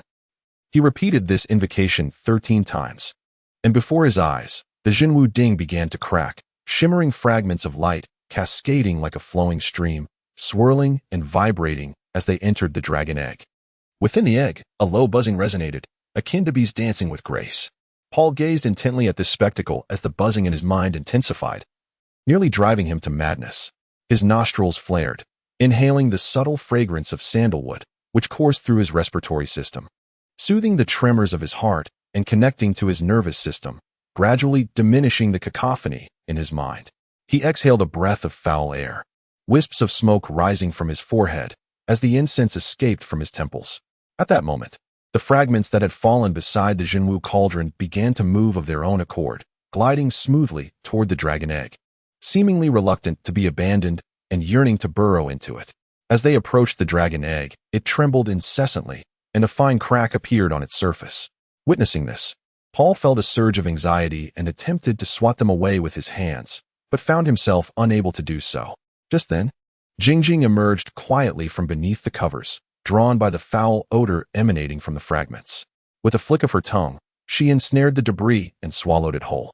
Immediately, Jingjing's abdomen swelled, a nameless fury igniting within her, incinerating the fragments to ash. Excitedly, she expelled a burst of flame, which revealed itself to be green, indicating that the fragments were corroded copper and, undoubtedly, toxic. Should they infiltrate the dragon egg, it would spell doom for the entire egg, rendering the endeavor of awakening it akin to self-destruction. Paul, regaining his composure, uttered incantations with fluidity. Toxic yet functional. Toxic yet functional. Toxic yet functional. The Jinwu cauldron continued to shatter, rust persistently flaking away, its brilliance merging into the dragon egg, which buzzed incessantly. Whenever the accumulation of rust reached a certain threshold, a serpent's core would expel it, only to be consumed by Jingjing, who, upon refining it, unleashed an ever-growing green flame. The two forces worked in tandem. With half of the Jinwu cauldron now integrated into the dragon egg, the entire egg vibrating with a resonant hum, reminiscent of a high-pressure cooker in operation. As Paul's mind became engulfed in turmoil, the reverberations caused his head to bob like a chick pecking at grains, blood suddenly oozing from his nostrils. The warmth radiating from above enveloped his face like a dense mist, and he gazed anxiously at the indistinct figure of Paul, silently wishing to clasp his hands in prayer, only to realize he possessed no hands. What a peculiar thought. The chamber was enveloped in silence, save for the sound of the Jinwu Ding shedding its layers and the tremors emitted by the dragon egg, maintaining an eerie stillness. The sandalwood had burned out, and quietly, Jingjing retrieved a stick from the box, inserting it into a bowl where it released a wisp of green flame, filling the air with a subtle fragrance. While Jingjing prepared the incense, Paul's head swayed violently, resembling a raging inferno, blood spilling from the corners of his mouth, his mind a chaotic frenzy, as if struck by a bullet. Fortunately, Jingjing ignited the sandalwood just in time to stave off this madness. Had it continued, his hands would tremble uncontrollably, leading to a catastrophic collapse, and he would suffer repercussions, emerging not unscathed but severely bruised. Thankfully, the situation stabilized, and Paul, tears welling in his eyes, parted his lips slightly as if to convey, "Jingjing, you are truly kind. I am immensely grateful to you." After 2 days and nights had passed, the Jinwu Ding had vanished, its copper rust consumed entirely by Jingjing, and it had seamlessly merged into the dragon egg, radiant in its transformation. Paul slowly extended his palm and gracefully leapt into the air, landing atop his hand. The serpent, filled with joy, released a series of hisses, as if proclaiming, "This is delectable, far superior to any meal. I feel empowered." Paul nodded and gently stroked the serpent's head, retrieving a vial of fish scale pearls from his pocket. He smiled and said, "Jingjing, thanks to you, I have successfully integrated the Jinwu cauldron into the dragon egg. Here, accept this vial of fish scale pearls as a token of my gratitude." Jingjing coiled around the pearls, scrutinizing them before placing them on the bed. It hissed, hisses. "Oh, Allow me to assist you in opening it and retrieving 2 pearls. The rest I shall temporarily safeguard." Paul chuckled, managing to twist open the vial and pour out 2 pearls. With a swift motion, Jingjing consumed them. Delighted, Jingjing wiggled its body and lifted its head, gently touching Paul's face with its tongue, shyly stating, "Hisses. Oh, you once thought me a temperamental master, but now you realize your mistake. I am the finest master in the world." Paul couldn't help but chuckle softly, his hand trembling as he caressed Jingjing, a warm sensation blossoming within him. An unbreakable bond of friendship formed between them, as deep as the ocean and as steadfast as gold. Paul vaguely heard Jingjing clumsily utter 5 words. "I love you, master." Taken aback, Paul marveled at the serpent's precociousness. How bold to pursue love at such a tender age. Chapter 25. Brother, hearing your words fills me with joy. Upon Paul's utterance, the chamber fell into an eerie silence. Faintly, Bai Yin perceived the commotion within. Her heart a tumult of shock and fury. Jingjing had betrayed her. As her own spirit beast, it had developed an affection for one who was entirely unworthy of such devotion. Truly a treacherous creature. Outside the door, Bai Yin might have overheard your words. She is not one to be trifled with. It would be wise for you to remain here until the opportune moment arises, Paul murmured softly. Upon hearing Paul's remarks, Jingjing gasped in astonishment, coiling around his waist and emitting a hissing sound, as if to declare her unwavering allegiance to him. Paul's gaze fell upon the dragon egg, which had cracked ever so slightly. Rubbing his throbbing temples, he felt a wave of frustration wash over him. It appeared that enlightenment would elude him today. He had anticipated every detail, yet several unforeseen complications had arisen. The copper rust had nearly infiltrated the dragon egg. The sandalwood had been consumed far more rapidly than he had foreseen. His mind seemed ill-equipped to endure the necessary steps of melding the cauldron with the dragon egg. It was evident that enhancing his soul power had become an urgent priority. The infusion of the Jinwu cauldron in its radiant form into the dragon egg was a prerequisite for nurturing the cauldron. Nurturing the cauldron entailed that the Jinwu cauldron, in its luminous state, would be sustained within the dragon egg for 7 days. However, utilizing the divine shogun could bypass this step. Conversely, employing Ahzhong's method would subject his mind to tremendous vibrations and resonances. The 3 deficiencies were not elucidated in the 9 cauldrons decision, as this method was conceived by predecessors based on ancient texts and personal experience, devoid of clinical practice, thus inherently flawed. Paul closed his eyes, massaging his painfully swollen head, acutely aware of its increased size. As he ran his fingers through his hair, a chilling realization struck him. His once lush locks had grown sparse. Could the repercussions of cultivating the 9 tripod decision truly lead to baldness? He certainly did not wish to become a bald youth. Tears welled up in his eyes unexpectedly. This was merely the beginning of his journey to refine the tripod, and already his hair was thinning. He dreaded to think what would happen once he opened his meridians. He would surely become a bald boy. His hair was destined to disappear. Paul sighed in despair, his voice tinged with helplessness and sorrow, causing even his motivation for cultivation to wane slightly. Hiss, hiss, hiss. Observing Paul's face, marred with grief and indignation, Jingjing flicked her tongue, seemingly inquiring, "What troubles you, master? Why do you appear so disheartened?" On the verge of baldness, how can one find joy? The more Paul pondered, the more chaotic his thoughts became, and he nearly hurled the dragon egg in frustration. Hiss, hiss, hiss. Jingjing, puzzled by his distress, wondered what was wrong with being bald. To her, it seemed perfectly acceptable. Chuckling dryly, Paul caressed his dwindling hair, feeling genuinely irritated. "You actually know Master Wuyong? What is his level of cultivation?" He gazed intently into Jingjing's eyes, astonishment and curiosity mingling in his expression. "Indeed, I have encountered him in the cave. He is quite bald. As for his cultivation level, it must be quite high," Jingjing replied shyly, lowering her gaze under his scrutiny, offering her explanation hesitantly. Looking at the bashful Jingjing, Paul found it difficult to feel any joy. He harbored doubts. Master Wuyong's cultivation must be formidable. Why would he visit Bai Yin? Could it be that her abilities were also exceptional? That seemed implausible. After all, mere mortals had pursued her. If she were truly powerful, she would have wreaked havoc rather than flee in haste. Why has Master Wuyong come here? Wuyong Mountain. The Wuyong sect. Could it be that Bai Yin's cave abode lies within Wuyong Mountain, and Master Wuyong has come to assess the level of cultivation of the demon residing beneath his very nose? Do you know the reason behind Master Wu Yang's visit to Bai Yan's cave? Paul initially hesitated to inquire, but what if she knew? Perhaps it is related to the matter of the Four Directions cauldron. Jingjing shook her head in silence, deep in thought. She had yet to assume her human form, and her memories were scant. In agony, she hissed, "What is wrong with you? Are you unwell?" Paul observed Jingjing, who was trembling and wearing a pained expression, his concern palpable. "The master has planted a beast control mark within my body. Whenever she lightly manipulates this mark with her soul power, I experience excruciating pain." Jingjing rolled about on the bed, nearly knocking the dragon egg to the floor, prompting Paul to swiftly cradle the egg and place it safely in the cabinet. Though Paul had never fully comprehended Jingjing's words, her continuous hissing of pain made it clear that this was undoubtedly Bai Yan's doing. "Do you desire freedom?" Paul inquired. "Freedom?" Jingjing reminisced about her days of unfettered existence in Wuyang Mountain, doing as she pleased and frightening those Taoists who delighted in hiding in the grass. "I yearn for freedom." Jingjing's eyes sparkled, tears streaming down her cheeks as she uncontrollably let out a few hisses. "Then I shall attempt it, though it may harm your spirit." "You would not mind, would you?" Paul asked cautiously. "I do not mind. For the sake of freedom, I would endure anything, my master." Quietly shaking her head, Jingjing's body continued to writhe, her eyes reddened. Paul drew forth the divine gun, aiming the magazine at Jingjing's head, the muzzle directed towards the stone door. He said, "Keep your head as still as possible. I am about to perform the incantation." Paul began to chant, "Toxic, return to labor. Toxic, return to labor. Toxic, return to labor."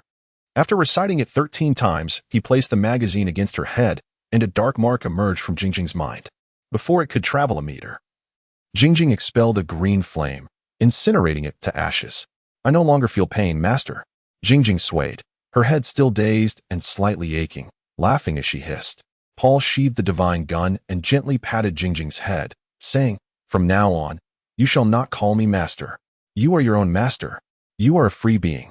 If you wish to address me, you may call me elder brother. Come, learn from me, elder brother, elder brother."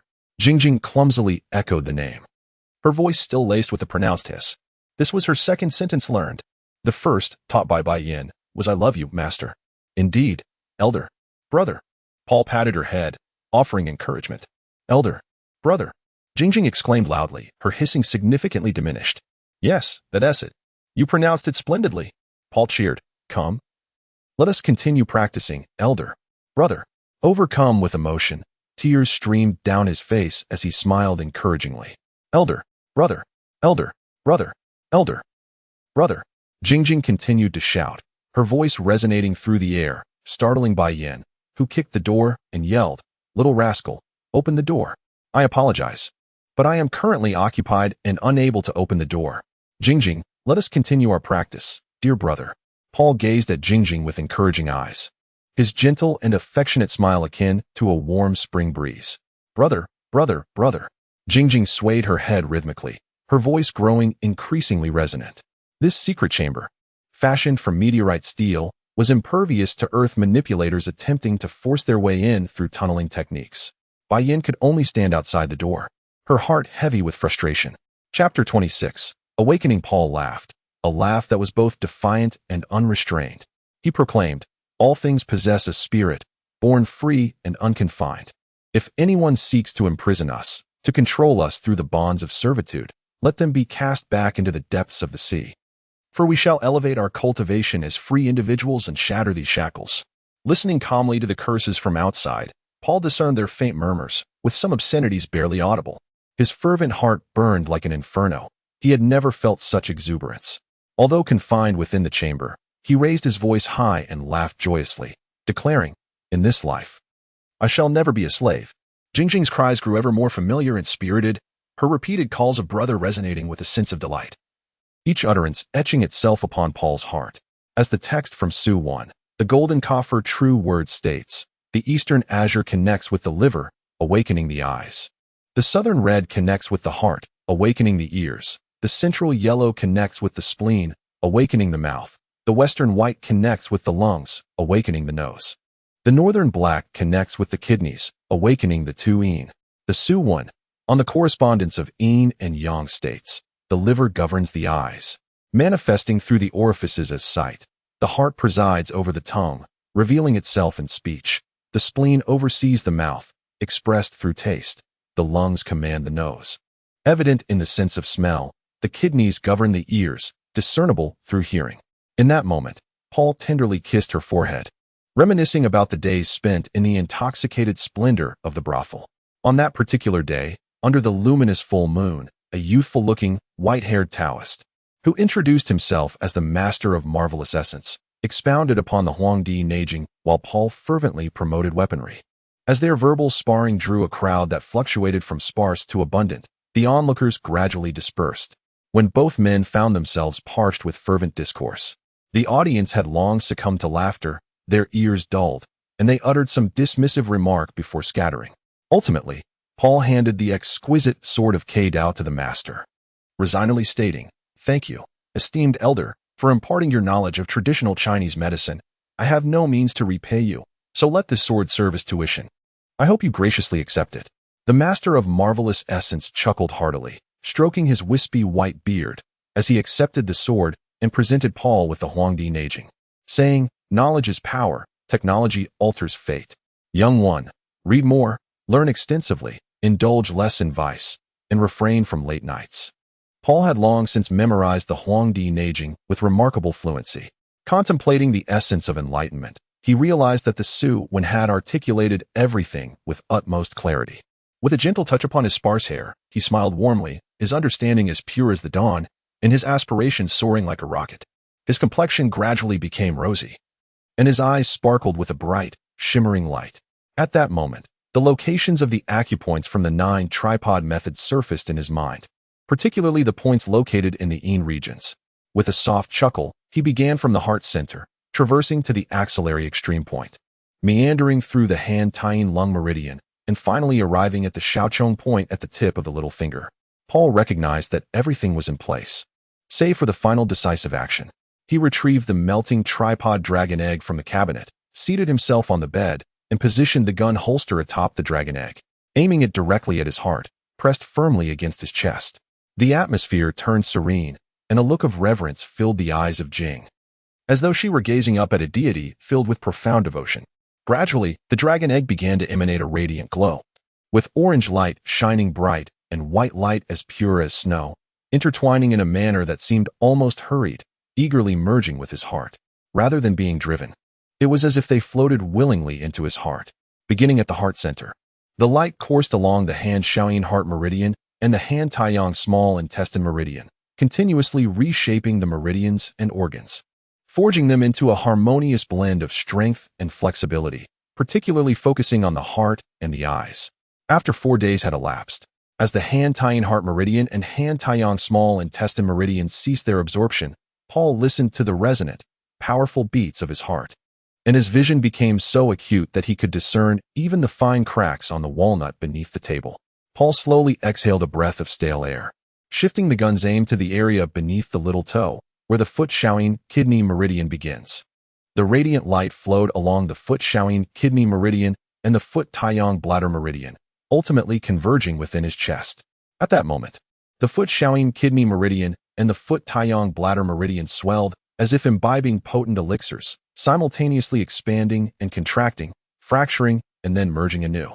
Paul involuntarily began to spin, his body rolling with a fluid grace, seemingly disassembling and then reconstructing itself anew. After 4 days of relentless tempering, the channels of the kidney and bladder ceased their absorption, and he awoke in a daze, seated as before. Just as he pressed the barrel against his skin, 7 beams of light surged forth, swirling and dancing together, rushing into him amidst a cacophony of hissing sounds. Suddenly, a thunderous explosion erupted, causing his body to instinctively recoil, as if a troupe of performers was parading within his ears. Before his eyes, the 7 beams of light trailed long tails, resembling a meteor shower as they plunged into the depths of his being, illuminating the chamber as brightly as day, prompting Jingjing to leap in ecstatic celebration. He remained motionless, like a clock, patiently awaiting the unfolding events, betraying not a hint of anxiety on his visage. "Keep going," Jingjing urged after a brief moment of rest, her excitement palpable as she animatedly encouraged him with a hissing sound. The 7 beams of light continued to flow, entwined with their tails, billowing into the depths of his essence like smoke and mist. Paul gazed at these beams, momentarily entranced, recalling the image of a dancer, a vision of grace and elegance. With flowing sleeves that fluttered and twirled, sometimes swift as a sudden downpour, at other times gentle as a spring rain, embodying various themes. Under the influence of the booming sounds, the image gradually faded and thinned. Success is within reach, Paul thought, his heart swelling with quiet joy as he remained seated. Even the noise in his ears diminishing. He could only hear a soft, melodic voice singing, as if success was imminent. With unwavering resolve, Paul fortified his spirit, silently assuring himself that the clamor echoing in his ears was merely an illusion. He lifted his head, gazing vacantly for a moment, contemplating the notion that relying on his elder brother as a source of enlightenment could indeed foster enduring clarity, a fact made possible by the presence of Jingjing beside him. Her innocent disposition ensured that she harbored no thoughts of malice towards him, allowing his mind to remain unencumbered, his intentions flowing freely, thus granting him the ability to control his body without succumbing to the depths of psychological turmoil or madness. As he regained his focus, he beheld 7 radiant beams of light shining brightly as ever, with Jingjing as lively as in the beginning, her laughter resonating in a series of hisses. A warm surge welled up within him, further solidifying his belief in his impending success.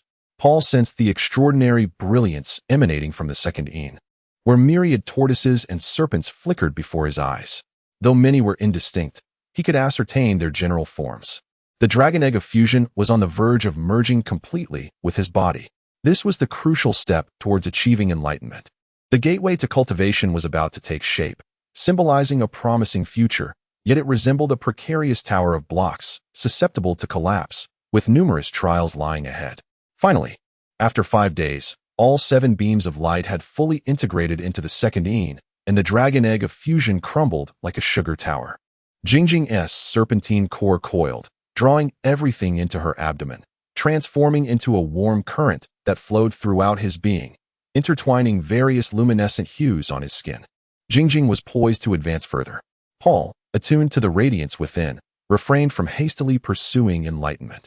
He understood that this was the final stage, one he had never encountered before, lacking any precedent for reference. The sole instance of enlightenment he had witnessed was entirely dissimilar to his own experience. He heard Jingjing emit an exhilarating hiss, and as he beheld the myriad of shimmering lights dancing upon her surface, a realization dawned upon him. He must resolutely forge his own path, clenching his teeth and bracing himself for the journey ahead. He heard Jingjing call out elder brother once more before closing his eyes, a faint hiss emanating from her serpent-like mouth, the radiance enveloping her growing ever more resplendent, akin to a luminous moon illuminating his being. Suddenly, memories of that circular disk, that face, and the triad of moons ascended slowly within his mind, casting light upon his heart's chamber. With intent, Paul harnessed the swirling brilliance, manipulating it as it ebbed and flowed, gradually shaping it into a striking sphere. In the realm of duality, the brilliance sparkled, manifesting as a prominent orb, with 2 distinct colors occupying separate domains, reminiscent of 2 disparate fish frolicking and chasing one another, continuously swaying within the sphere. The orb radiated warmth and vibrant light waves within Paul's being, akin to jubilant flames, extraordinarily enigmatic as they penetrated and illuminated his form, revealing an exceptionally bright outline of gray bones in his mind's eye. Throughout this process, the heat within him surged, all being channeled through his golden skin, dispersing into the external atmosphere. The intense steam caused his hair to shed naturally, resulting in a cascade of strands. He remained seated in tranquil meditation, the chamber enveloped in serene silence. As he set Zhong aside and slightly shifted his golden skin, a ripple of light surged forth, penetrating and illuminating Jingjing's form, conjuring an image of her X-ray within his consciousness. The high-density exudative shadows within her lungs suggested an infection of some kind. Paul drew a comparison between the two, arriving at this conclusion. Suddenly, a cacophony erupted in his ears, an incessant and hurried sound emanating from Jingjing's lips. She hissed, "I have horns atop my head, and a tail behind me. No one knows the multitude of secrets I possess. I am a little azure dragon, with countless little secrets." Paul was taken aback, straining to listen as the hissing voice continued to sing, "I have horns atop my head." Chapter 27. The hat. Paul gazed at the 3-inch long grass-green horns resembling antlers sprouting from Jingjing's serpentine head. Intrigued, unable to resist, he reached out to touch them, murmuring to himself, "This shouldn't be. Why is it grass-green? Shouldn't it be red?" Suddenly, a thought struck him. Could it be due to the Jinwu cauldron? Would this be considered a green hat? Perhaps not. They were merely horns. Leaning closer to examine Jingjing's head, he noticed the faint green-scaled patterns at the edges of the horns. If this were to spread, wouldn't Jingjing end up with a completely green crown? He chuckled to himself, then recalled his own training in the 9 cauldron technique, which had already taken shape. Might he not resemble Jingjing as well? As he touched his head, he realized he was completely bald, transformed into a shaven-headed youth. Thankfully, he had no horns atop his head, but were they not grass-green? Approaching a water bucket, he bent down to gaze at his reflection, only to see faint pinkish-green spots shimmering on his scalp. His heart sank immediately. He beheld a light, so dazzling. His entire body trembled as if struck by an electric shock. How utterly astonishing. A shade of pastel green. Could this be a divine miracle or merely a lingering after-effect? Paul's expression darkened with dismay. Where, pray tell, is this pastel green glow? Alas, it hovers directly above his head. It seems imperative to procure a hat, and let us hope that within this chamber, a suitable one awaits, preferably not of the same hue. Paul felt a bitter pang in his heart. Upon touching his scalp, he discovered the unmistakable pastel green glimmer. Though it was but a mere speck, it was glaringly apparent. He truly felt intoxicated by the absurdity of it all. Brother, what has dampened your spirits once more?" Came a calm voice, shaking his head gently. "Do not inquire, do not utter a word. All is understood in silence. In this moment, let us bask in the candlelight, don our hats, and peacefully pass the time." Paul approached the cabinet, rummaging through its contents. Indeed, the hats were not green, yet they were all feminine, steeped in the rich charm of 20th century Americana. It seemed Paul was on the verge of uttering obscenities. Brother, what is it that you seek? Why does your smile appear so frosty?"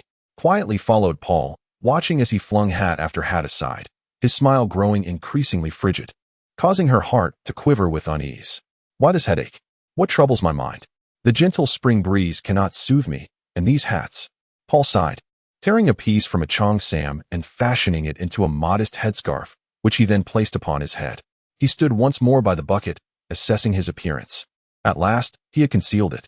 In future interactions with others, he must safeguard his head, more accurately, protect his scarf, ensuring it remained steadfastly in place.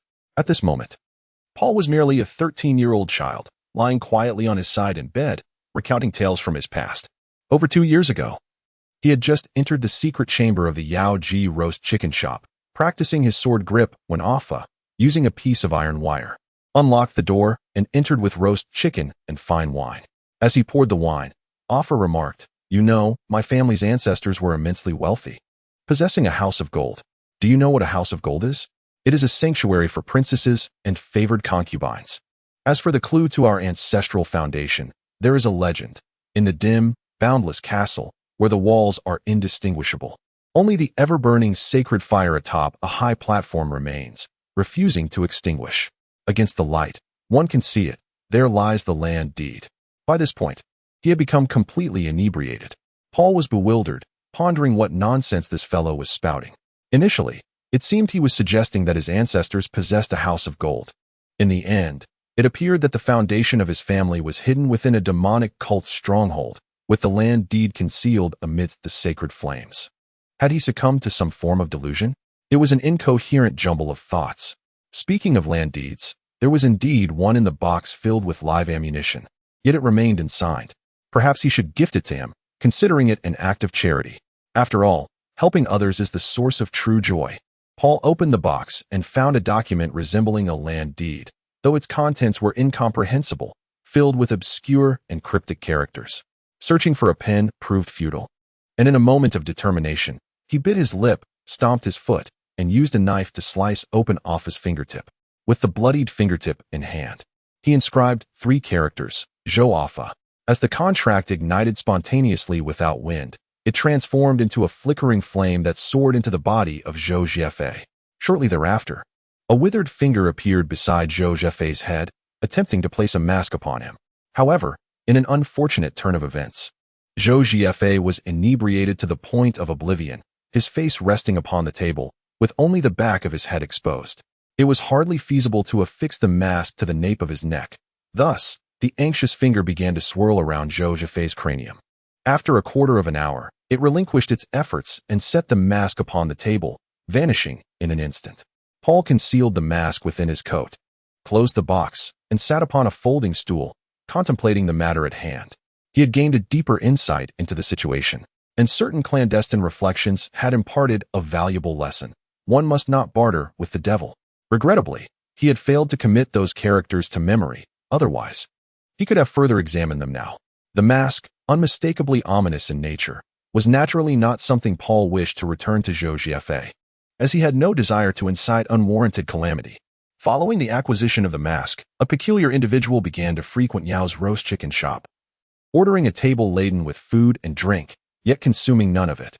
Instead, he intently scrutinized the kitchen, appearing to be lost in thought.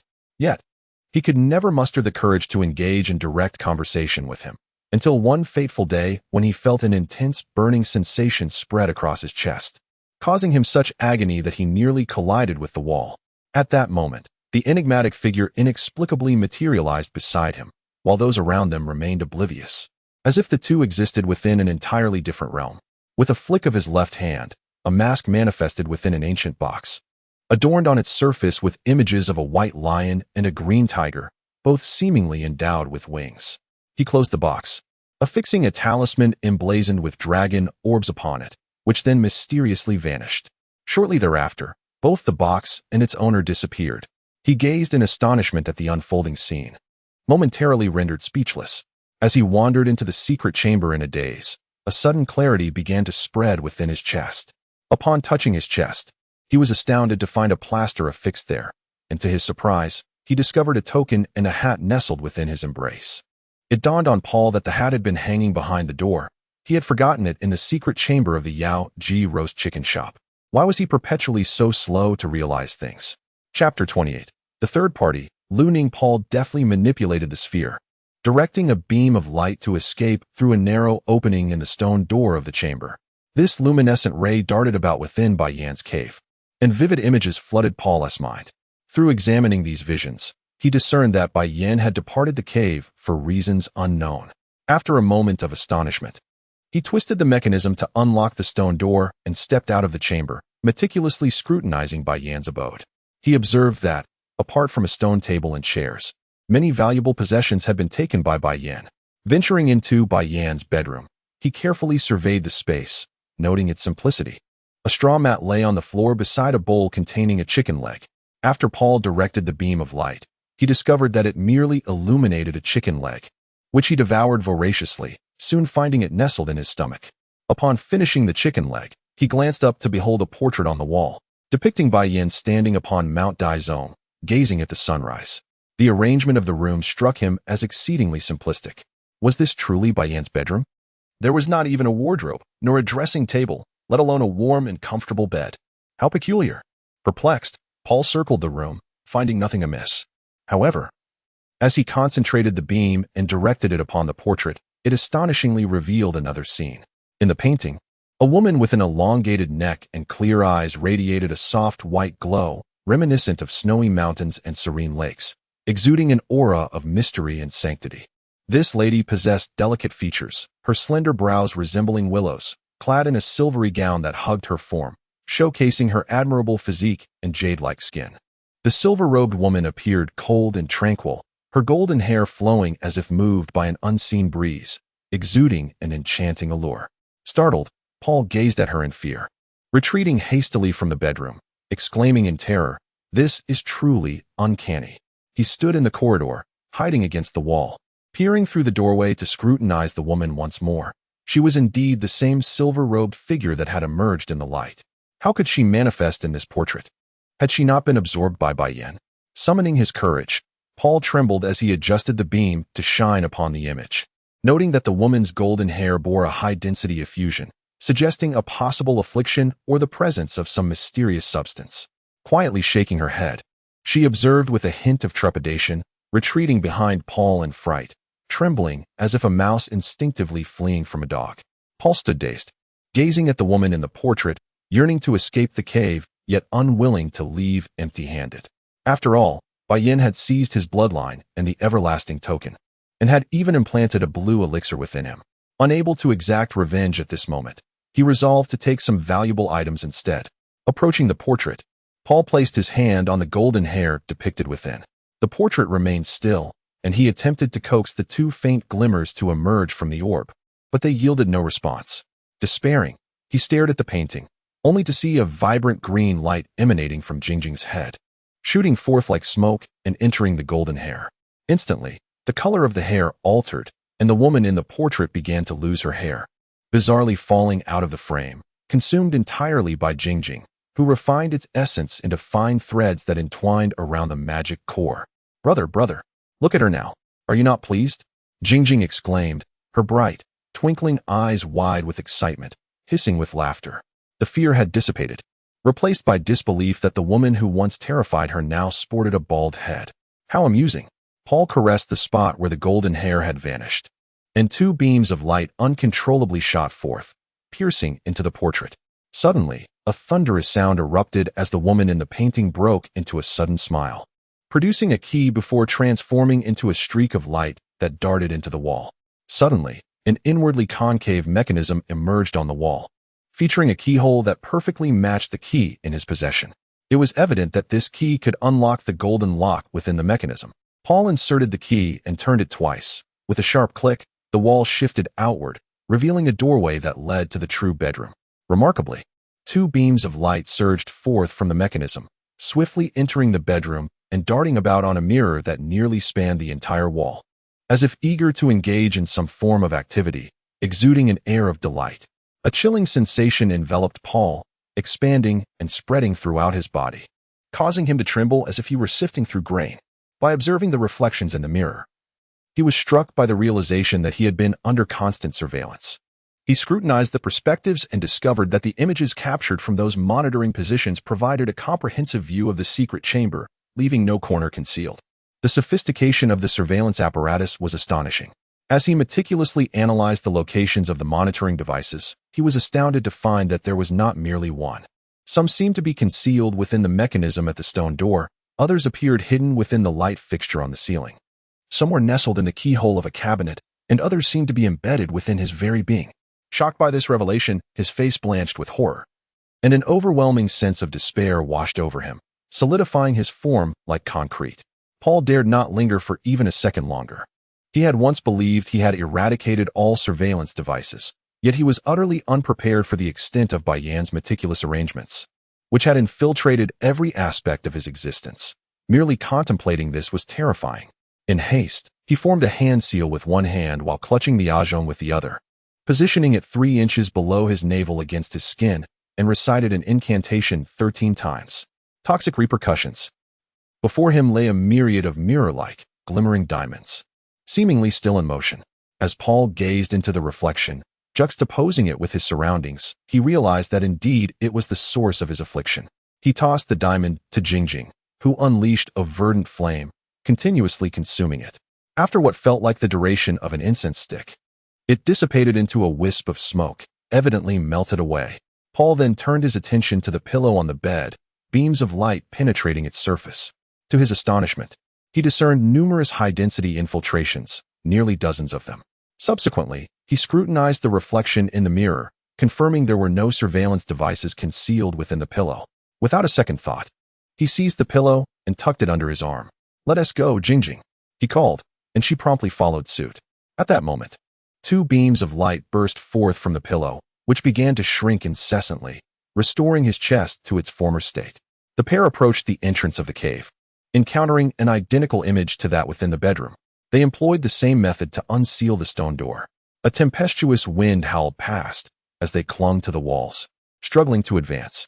Upon reaching the cave's mouth, they were taken aback to discover that the cavern was situated perilously at the center of a cliff, truly a place where heaven offers no paths and the earth provides no doors. Paul, overwhelmed with despair, collapsed at the cave's entrance, while the 2 beams of light lost their vitality, languidly retreating into the orb. Exhausted and anguished, he cried out, "Why must it be this way? Am I truly destined to perish here? Has my journey of cultivation, which has only just begun, come to such a sudden halt?" At that moment, Jingjing swayed gently, entwining herself around Paul, and with the agility of a flying serpent, they both struggled to ascend, their speed diminishing and hope waning. Upon encountering the blinding sunlight, Paul clutched a vine tightly, cradling the now curled-up Jingjing, and endeavored to climb higher. After a considerable while, Paul finally reached the summit of the cliff. They traversed a dense forest and ascended the steps leading to the Grand Hall of Tai. With each 100 steps climbed, a palpable gravitational force pressed upon them, intensifying with each ascent. During the first 100 steps, the gravity was merely doubled, allowing Paul to move slowly. However, as they entered the range of the next 100 to 200 steps, a sudden surge of double gravity bore down upon him, eliciting a cry of despair from Paul as he staggered, nearly collapsing onto the steps. At that moment, the enchanting howl of Bai Yin echoed from behind, its sound beguiling and disorienting, seeming both near and far, incessantly buzzing in Paul's ears. "My little lowly, come to my side quickly. The Grand Hall is perilous, and you may meet your demise here."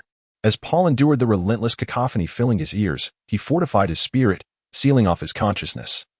Relying solely on his physical strength to combat the oppressive gravity, inching upward with unwavering resolve. Upon reaching the 150 steps, Bai Yin had already traversed the thicket and arrived beside the steps. With a fierce exclamation, she glared at Paul's nearly lifeless figure, her eyes glinting with menace. After a moment of hesitation, she swayed and resolutely stepped onto the steps. Her speed in climbing was astonishing, leaping 3 steps at a time. She swiftly surpassed the initial 100 steps.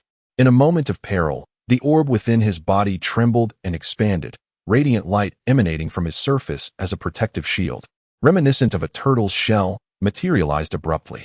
He felt an immediate alleviation of gravity, his form swaying as he leapt up 3 or 4 steps, exhaling a long breath of stale air, and swiftly ascended with fervor.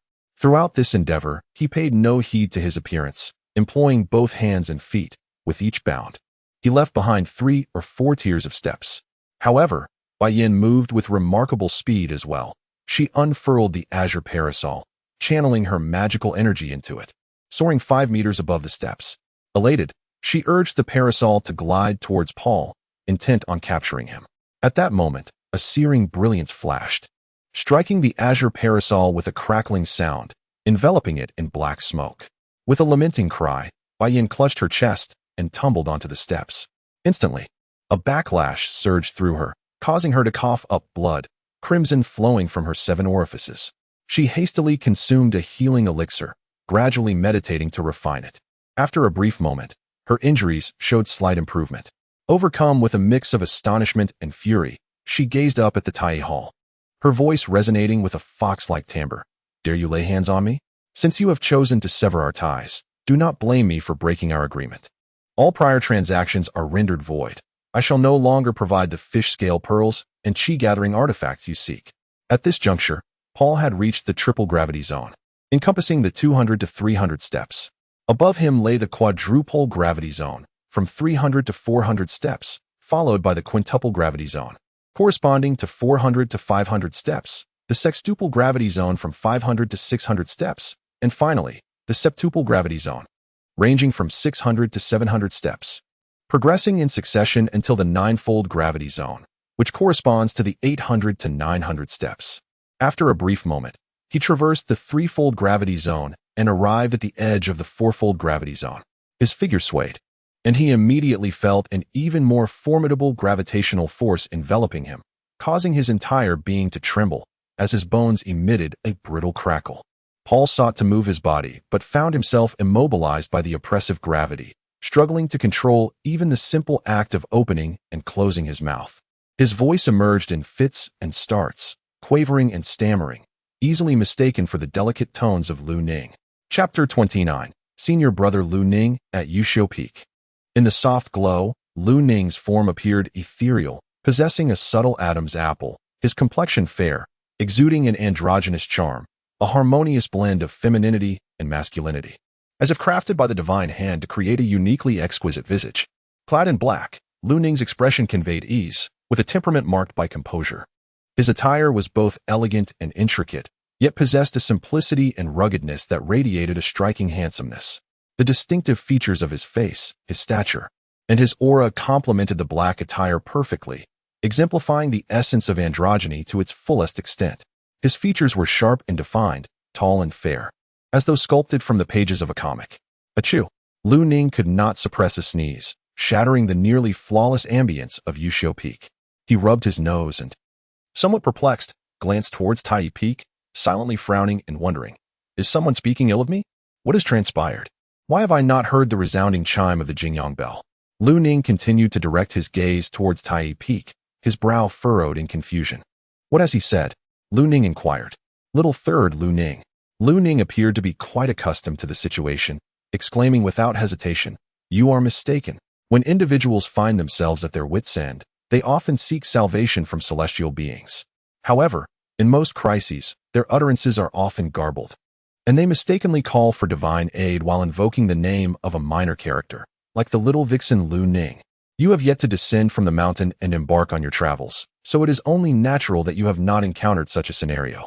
As for your senior brothers and sisters, they are not the type to gossip about such matters.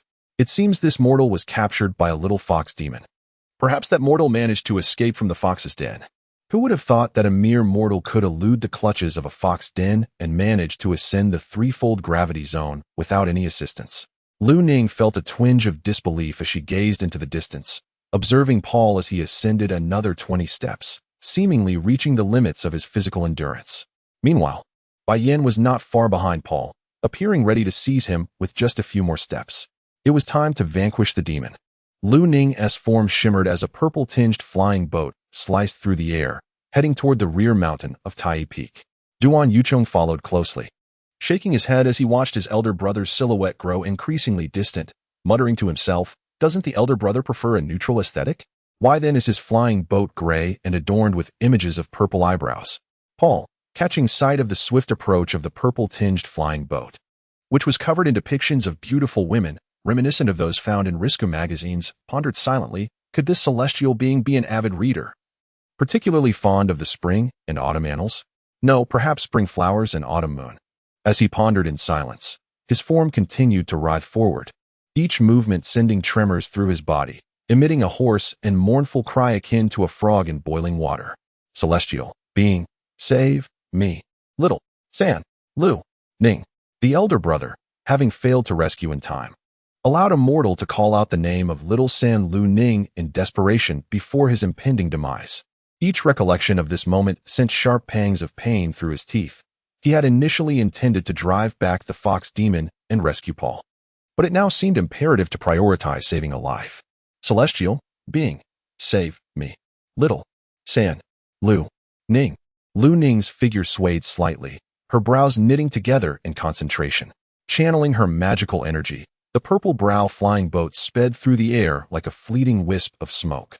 Swiftly reaching Paul's side, with a gentle tug, he was lifted onto the vessel. Lu Ning laid the barely conscious Paul upon the ground, draping a woolen blanket over him. The flying boat hummed with energy and, in an instant, arrived beside Bai Yin. She summoned a gray sword, infusing it with her magical power. The sword transformed from soft to rigid, a layer of vibrating iron shield manifesting, and in the blink of an eye, it struck the fox demon, instantly shattering it into countless fragments. A wisp of light smoke dispersed, leaving only a skin-like remnant behind, while from the northern gate of the grand hall came a sound reminiscent of a fox's voice, mocking and derisive.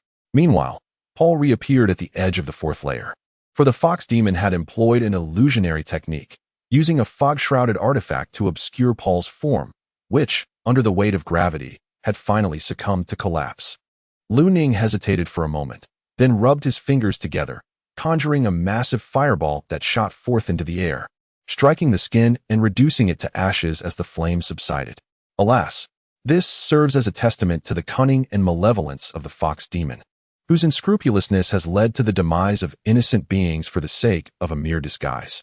Lu Ning piloted his flying vessel towards the northern entrance of the Tai Palace, his magical power surging with greater intensity. Upon reaching the grand entrance, a chilling aura enveloped the area, accompanied by the intermittent sounds of mournful wails echoing in the air. The palace doors were firmly shut, seemingly concealing the fox demon within. Lu Ning, wary of recklessly entering, enlarged his gray sword, which emitted a grayish flame, and fiercely struck the steps, producing a thunderous sound akin to sizzling oil. Wisps of gray smoke danced and rose, but within moments, the steps returned to their original state. Standing upon his flying vessel, Lu Ning scanned the surroundings, his eyes infused with magical energy. As purple light surged, an unusual glimmer caught his attention, a shimmering blue lotus flickering behind one of the pillars outside the palace. At last, I have found you. The gray sword, ablaze with gray flames, lunged eagerly towards the pillar, cleaving through a fragmented skin. Yet another disguise. This fox demon has gone too far. While heaven's punishment may allow for survival, self-inflicted torment is inescapable. His eyes radiated purple light as he followed the mottled footprints and pushed open the palace doors. However, upon entering, the traces vanished without a trace. As he surveyed the interior, he found the hall eerily empty, devoid of the guardians typically stationed there. How peculiar. Could it be an illusion? This is dire. I have fallen into a trap. With a graceful sway, Lu Ning's flying vessel darted towards the 300 steps, arriving in an instant. Only Paul lay sprawled on the steps, his violet eyes glimmering with a wild intensity, exuding a palpable malevolence, revealing him to be merely a vessel.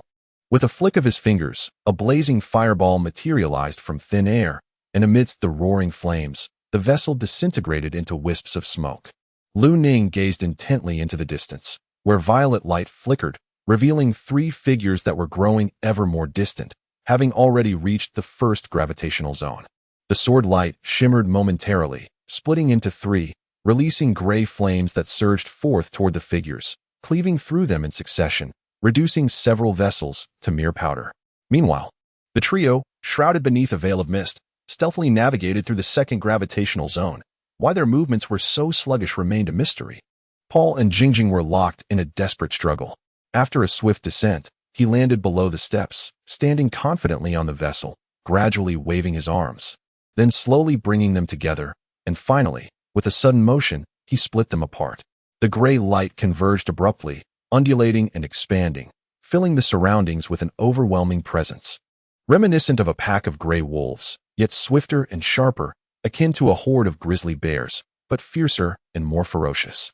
With a commanding gesture, he directed the swarm of swords to ascend, and although gravity impeded their speed and somewhat diminished their power, their ferocity remained formidable.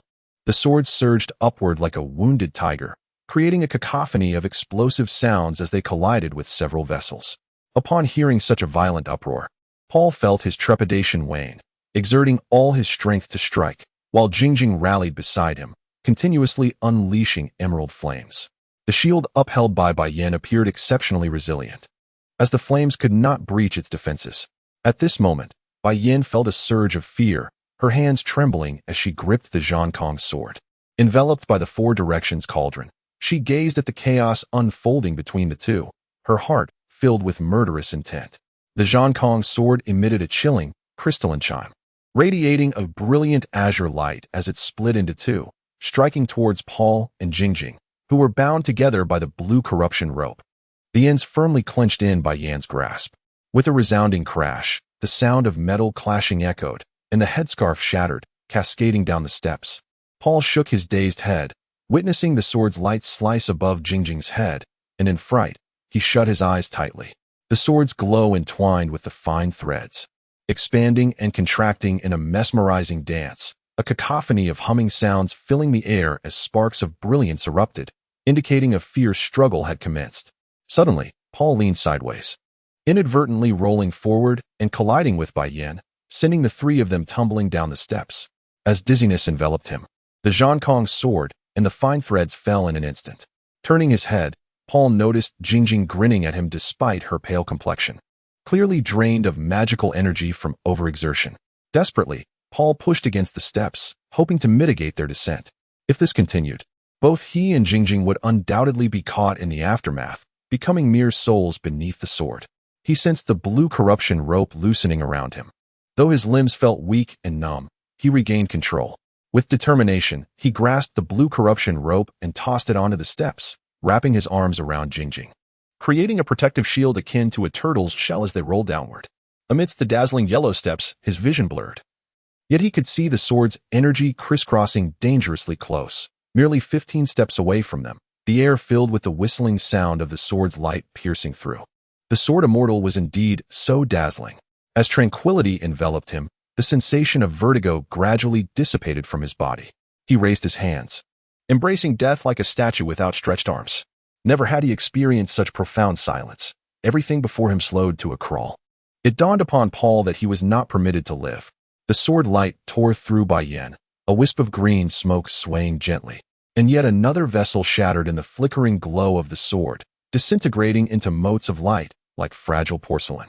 Another vessel. Paul heard the sound of the sword light striking the shield. Death was but a breath away. A grinding noise echoed, akin to a blunt instrument striking, sparks flickering and dispersing, only to be reborn anew. Ah, such splendid sparks. Paul's body continued to roll, having reached the first level of gravity. Lu Ning focused intently, her magical energy surging in her eyes, yet she observed that a malevolent aura enveloped Paul's chest, while other areas remained unremarkable. She felt deceived. This body, having awakened, was now under the control of the fox demon, transformed into a fox slave. Paul noted that the sword light was deeply embedded, penetrating more than 2 feet, while the surface of the shield was uneven, emitting a creaking sound. He was not afraid of death, but was astonished to find himself facing demise at the hands of his savior. It seemed Bai Yin had spoken the truth. However, how could he perish on the steps without ever having entered the grand hall? As Paul pondered, sharp cracking sounds resonated. The shield emitted a mournful cry, burrowing into his body, causing him to spew blood violently. In the intersection of sword light, it was a mere 0.001 centimeters from his body before piercing fiercely into the malevolent aura. Bang, bang, bang, bang, bang. The crisp sound reverberated, causing Paul's chest to burst as he coughed up blood. It seemed the gray sword had encountered an exceedingly hard object, perhaps more than one. He hastily lifted Paul, inspecting his injuries, yet found no trace of harm. Bewildered, he gazed at Paul, deeply questioning whether he was truly a cultivator. With a wave of his hand, the Zhang Kong's sword, the 4 directions cauldron, the blue corruption rope, the misty garment, dozens of slender threads, and the pillow all fell at his side. He summoned his magical energy to expel the demonic aura, rubbing his fingers together to conjure a fireball that incinerated the malign energy completely. Under the flickering of his purple eyes, he confirmed that these items bore no residual demonic essence, and he stowed them into the fish shell pouch, placing both the pouch and the pillow in Paul's embrace. Standing at the northern entrance of the grand hall, Lu Ning held Paul and Jing, his body trembling. Realizing he had nearly committed an unforgivable error, almost taking the life of a child, he knelt at the entrance, raising Paul and Jing high, remaining silent as he awaited the judgment of Master Wu Yang. Master Wu Yang and Master Miao Su emerged from the second floor of the hall, accompanied by their disciples. Upon seeing the silent elder brother Lu Ning kneeling at the entrance, most disciples were focused intently on Masters Wu Yang and Miao Su. Master Miao Su stroked his grizzled beard, smiled, and took Paul and Jing into a secret chamber, remarking just before closing the door, "I only know how to save lives. I shan't meddle in other matters." His disciples sat on either side of the chamber, poised like statues, still as pendulums. "Yes, ancestor." Master Wu Yang summoned the Wu Yang sword, with Lu Ning closely following, as they soared over the dense forest, descending directly into the abyss, entering the Bai Yin cave dwelling. Within the grotto, only the mundane remnants deemed unworthy of transport remained. With a casual gesture, Martial Sun shattered the bedroom wall with a streak of sword light, revealing the true chamber. His index finger danced in the air, conjuring a myriad of images within the mirror, each cascading into the next, an infinite regression. The sequence halted abruptly upon Paul's visage, the focus sharpening to a handgun, outwardly indistinguishable from its commonplace brethren, save for a few inscribed characters. That vixen's depravity in pursuit of this pistol is truly appalling. A sense of hollowness washed over Willow Dew, a confluence of emptiness and desolation. The machinations of these heretical deviants know no bounds. He was drenched in perspiration, realizing his misjudgment of the fox spirit and regretting their transactional dealings for petty gains. Martial Sun inquired, "Do you desire this weapon? Is that why the fox spirit planted so many surveillance artifacts, to witness his every move, hoping to unravel the secret of his survival while bearing this gun?" I believe her understanding remains incomplete, lacking a crucial element of the truth. This missing piece, undoubtedly residing within Paul, holds the key to wielding the pistol. A strange, potent allure resonated within Martial Sun's core, an irresistible itch spreading through his being. He nodded, a smile playing on his lips. How do we come to fully comprehend him? Willow Du hastened to reply, Master, after this ordeal, his vigilance is heightened. We must proceed with caution and deliberate planning. Master Wuyong pointed at the large mirror and inquired, Have you committed these images to memory?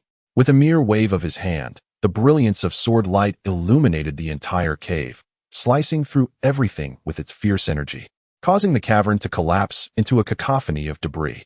The two floated in the midst of the precipice, pausing in silence for a moment, before Master Wuyong chuckled.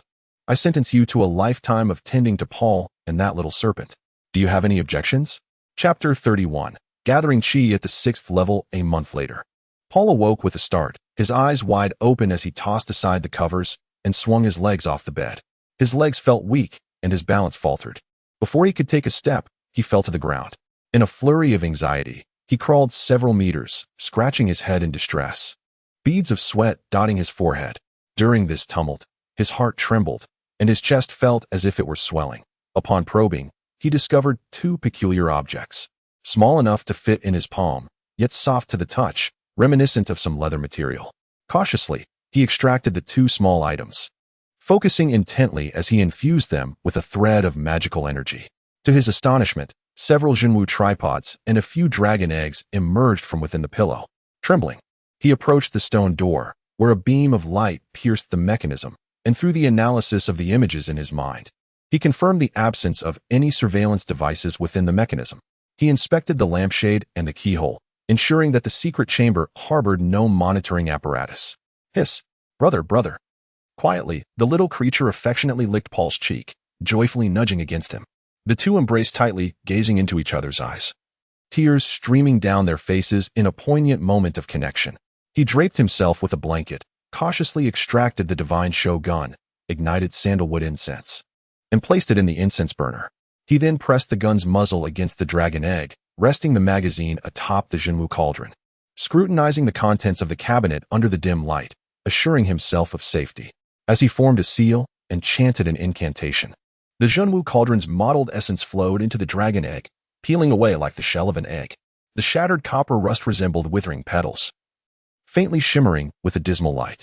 Quietly, it continued to refine and consume the copper rust, the grass-green hue spreading like sparks, gradually extending across the horns and crown, reminiscent of spring's arrival, where delicate green feet ventured forth, dispersing verdant radiance. He once more enveloped himself in the blanket, pressing the gun's muzzle against the Aryan point, placing the magazine upon the dragon egg, forming a seal and reciting an incantation. 7 streams of light gently converged at the Aryan point, circulating along the hand Shaoyin heart meridian, the foot Shaoyin kidney meridian, the hand Taiyang small intestine meridian, and the foot Taiyang bladder meridian, nourishing the meridians, acupoints, organs, and the cauldron orifices. A warm sensation enveloped his body, akin to the soothing comfort of a hot spring. He quietly refined the copper rust, repeatedly murmuring, brother, as his head became adorned with a grass-green hue, approximately 1/13 of its entirety. The warm currents within Paul intensified, and his body felt increasingly weightless, suspended within the cabinet. He chuckled with delight, expelling a breath of turbid air. After approximately 2 weeks of this process, he lifted the blanket and emerged from the cabinet. His fingers flicked, causing the Zhang Kong's sword to hum continuously in the air, flitting about like a jubilant bird. Quietly, she joined in a serpentine dance, her expression radiating joy. A few strands of magical energy flowed into the pillow, and once again, the Jinwu cauldron and dragon egg materialized within the cabinet. He once again draped himself in the quilt, joyously exclaiming with a cheer. With one hand forming a seal and the other grasping a gun, he softly chanted incantations. After the passage of 4 or 5 days, the alchemical cauldron had successfully melded. With a graceful flick of his hand, the azure sword cleaved through a solid wooden chair. After a playful interlude, he melancholically retreated into the cabinet, securing the door behind him. Once more, he enveloped himself in the quilt, one hand continuing to form seals while the other held the gun, his murmured incantations softly resonating. 7 beams of radiance emerged from the depths of the Yin, traversing the pathways of the Shaoyin and Taiyang meridians in a cyclical rhythm, nurturing all existence. After an arduous 30 days, Paul had ascended to the second layer of the Qi gathering stage.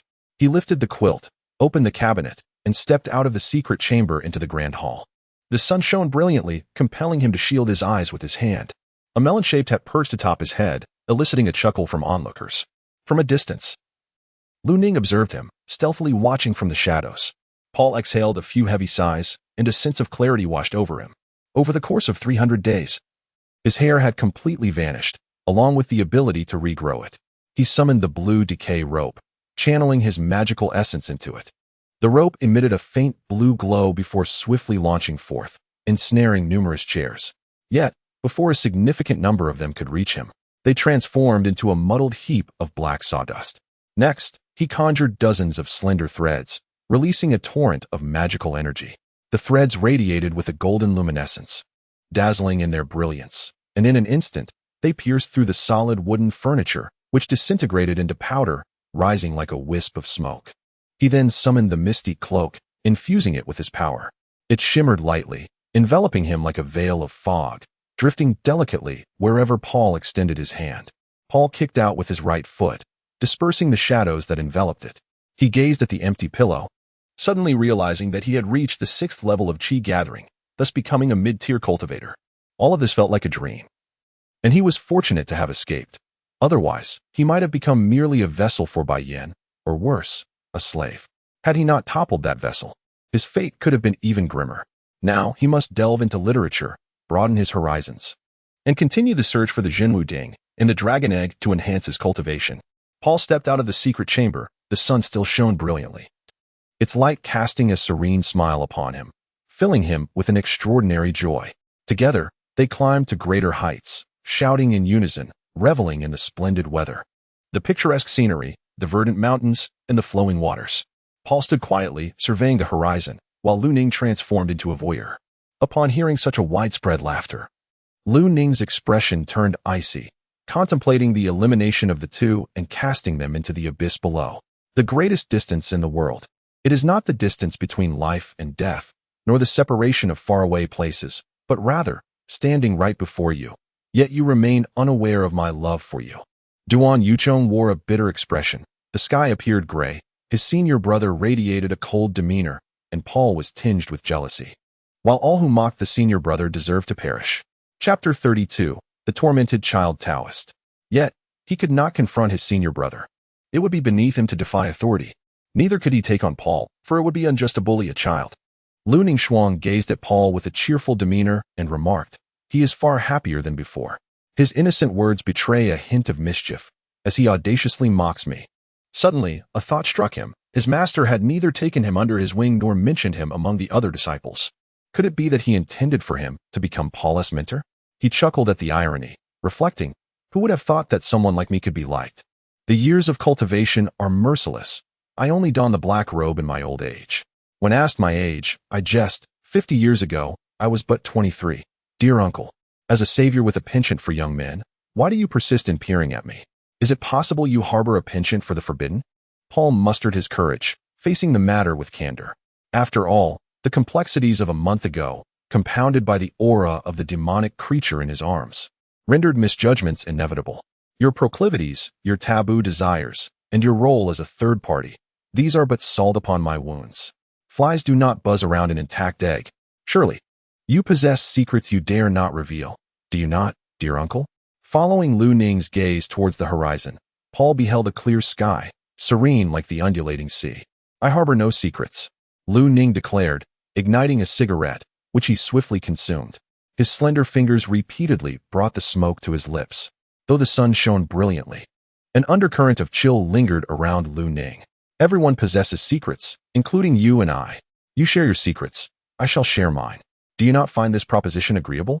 To speak candidly, my sincerity surpasses your imagination. I am willing to lay bare all that I possess. Paul chirped incessantly in Lu Ning's ear like a small bird, while Lu Ning continued to smoke one cigarette after another, seemingly deep in contemplation. The smoke rings filled the air, swirling around the massive stone, causing Paul to tumble from it, as he soared effortlessly to another peak on his sword. Ah, young fellow, are you reading alone atop that great stone? Suddenly, a scruffy yet towering Taoist emerged from beneath the stone, standing before Paul with arms outstretched, akin to tree trunks. Attempting to embrace him. What do you intend to do? I I shall comply with your wishes. Paul feigned fear.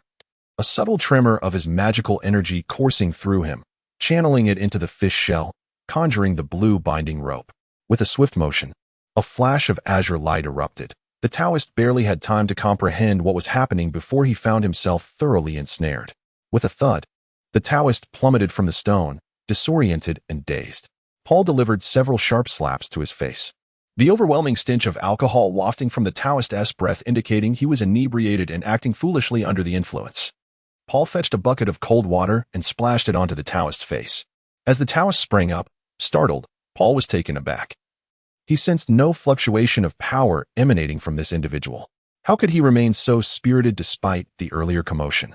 Feigning utter terror, he clutched the empty bucket, casting fearful glances around as if he had encountered something exceedingly dreadful, and inquired, "Do you remember anything?" "I only recall drinking beneath the colossal stone. Beyond that, my memory is a blank." "Did you bind me?" "I am a Taoist priest, a good man, incapable of committing any heinous acts. Could you assist me in loosening these bindings? The ropes have eroded my trousers, leaving me feeling quite exposed and chilly." The Taoist spoke, "I did not bind you. I merely happened upon this place while fetching water. Upon seeing you tied up and in a state of oblivion, I panicked and spilled all the water." Paul shook his head, a peculiar amusement bubbling within him. How should he deal with this fellow? Surely he could not be a child abuser? The dampness upon him was merely the result of the cool water. "It appears I have been ambushed and discarded here. Can you help me free myself? I possess some savings that I can offer you in entirety," the Taoist said with a cheerful grin. "I am but a youth, lacking in strength. I cannot untie these ropes. How about this? I shall keep you company, and perhaps someone will hear our conversation and come to assist." Paul retreated a couple of meters, amplifying his magical power. The blue corrosive rope radiated an even stronger glow, hastening its erosion. "Have you ever mistreated a young disciple?" Paul inquired in a low voice. The Taoist felt as though his very essence was being drained, a torrent of corrosive force coursing through him, causing him to wail in agony. "Please spare me. I merely offered warmth and benefits. Besides, they all volunteered. I did not coerce them," he cried out amidst his struggles. "And if they disobey your commands, how would you handle them?" Paul asked, his expression growing icy, his tone menacing. Simultaneously, he intensified the flow of his magical energy, and the blue rope's corrosive pace quickened further. "Of course, we must employ both hands and feet to educate them. They are merely disciples. No one would pity them. I am not the only one engaging in such actions." The Taoist writhed in agony on the ground, speaking incoherently. "Who else?" Paul seethed with anger. Having failed to extract information from Lu Ning, only to fortuitously encounter an abusive Taoist. "Ma Feng, Lu Shengmi." The Taoist's mouth foamed as the corrosive blue rope had rotted his skin, revealing a ghastly, bloodied form. "Immortal, save me. Little San. Lu Ning." Suddenly, flames erupted, reducing the Taoist to ashes scattered upon the cliff. "Ma Feng, Lu Shengmi." Paul was consumed by rage, his eyes radiating a crimson glow, his fists clenched like a reaper's. However, this hand did not strike Paul. Lu Ning, slightly staggered, swiftly embraced him, causing him to miss his target and fall in a most undignified manner. Duan Yuchong, witnessing this, turned pale, trembling and weeping, lamenting, "You truly no longer love me. You have forsaken me for a child." A fleeting moment of passion, shrouded in secrecy. This is how you evaluate our feelings. How cold-hearted, how unfeeling you are. Chapter 33. Stirring the hornet's nest, Paul freed himself from the embrace, gazing upon the face that had brought him closest to death, a visage he found difficult to forget. He forced a strained smile, clasping his fists in gratitude, and said, "Uncle, thank you for saving me once again." He placed particular emphasis on the word again. "I have never done anything to harm you, nor has Paul. As cultivators, we pursue the path of immortality, and I do not place importance on personal feelings." Lu Ning said these words with a calm smile, her tone measured yet imbued with an air of distance, her gaze cold and unforgettable. Duan Yuchong swayed gently, wiping away his tears, trembling with anger, as a blue light flickered and his figure gradually receded, his heart wounded by the heartless and ungrateful. Upon hearing this, Paul recalled the large mirror in Bai Yan's bedroom. Lu Ning must have seen those images, which is why he had been secretly observing him. "Uncle, you have watched those surveillance recordings, haven't you?" Paul widened his eyes, gazing hesitantly into his eyes, hoping he would not lie. "Indeed." It is all etched in my memory. And everything has been obliterated. That cave no longer exists. Lu Ning scrutinized Paul closely, detecting not a trace of magical energy. Unable to ascertain whether he had even awakened, her expression growing more grave, deeply suspicious of the power of that gun. Uncle, is your style of doing things always so decisive? Paul pondered quietly, realizing that he knew everything about himself, yet how they would handle him remained a mystery. Lu Ning would stay by his side until he met his demise. Indeed, in this world, those who triumph are often ruthless and decisive, while those who falter are often indecisive and overly sentimental. Being resolute is a crucial reason for my ability to progress to the later stages of foundation building. Lu Ning nodded without hesitation, her expression softening slightly, a faint smile gracing her lips. Uncle, why do you not make your move? Paul, feeling somewhat overwhelmed, shook his body and spoke with a heavy tone. I have my reservations. I fear that killing you might bring about unforeseen calamities. Lu Ning candidly expressed her thoughts, concealing certain truths. Uncle, is it not the case that you refrain from taking my life because what I possess is not as formidable as you imagine? Paul inquired. Perhaps so.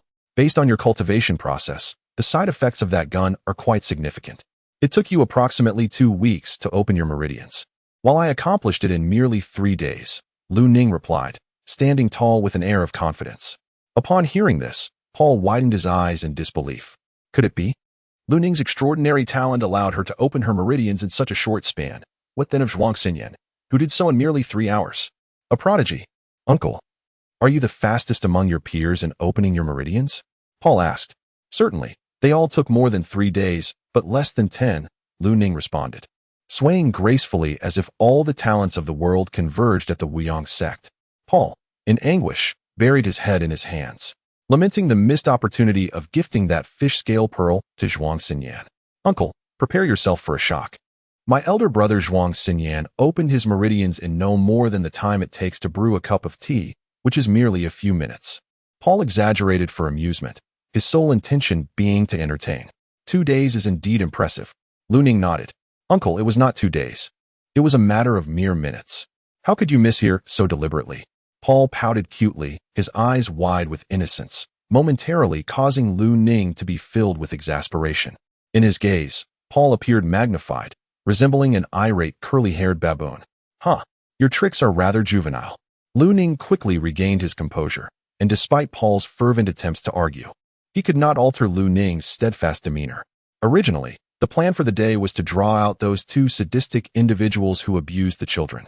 But Lu Ning found himself entangled with Paul, hindering his investigation and efforts to lure the 2. Paul harbored no fondness for Lu Ning, referring to him as old uncle, merely hoping for his utter failure.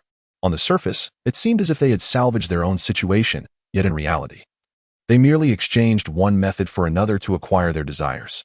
Indeed, I am a foolish goose, often perplexed by the myriad of complexities.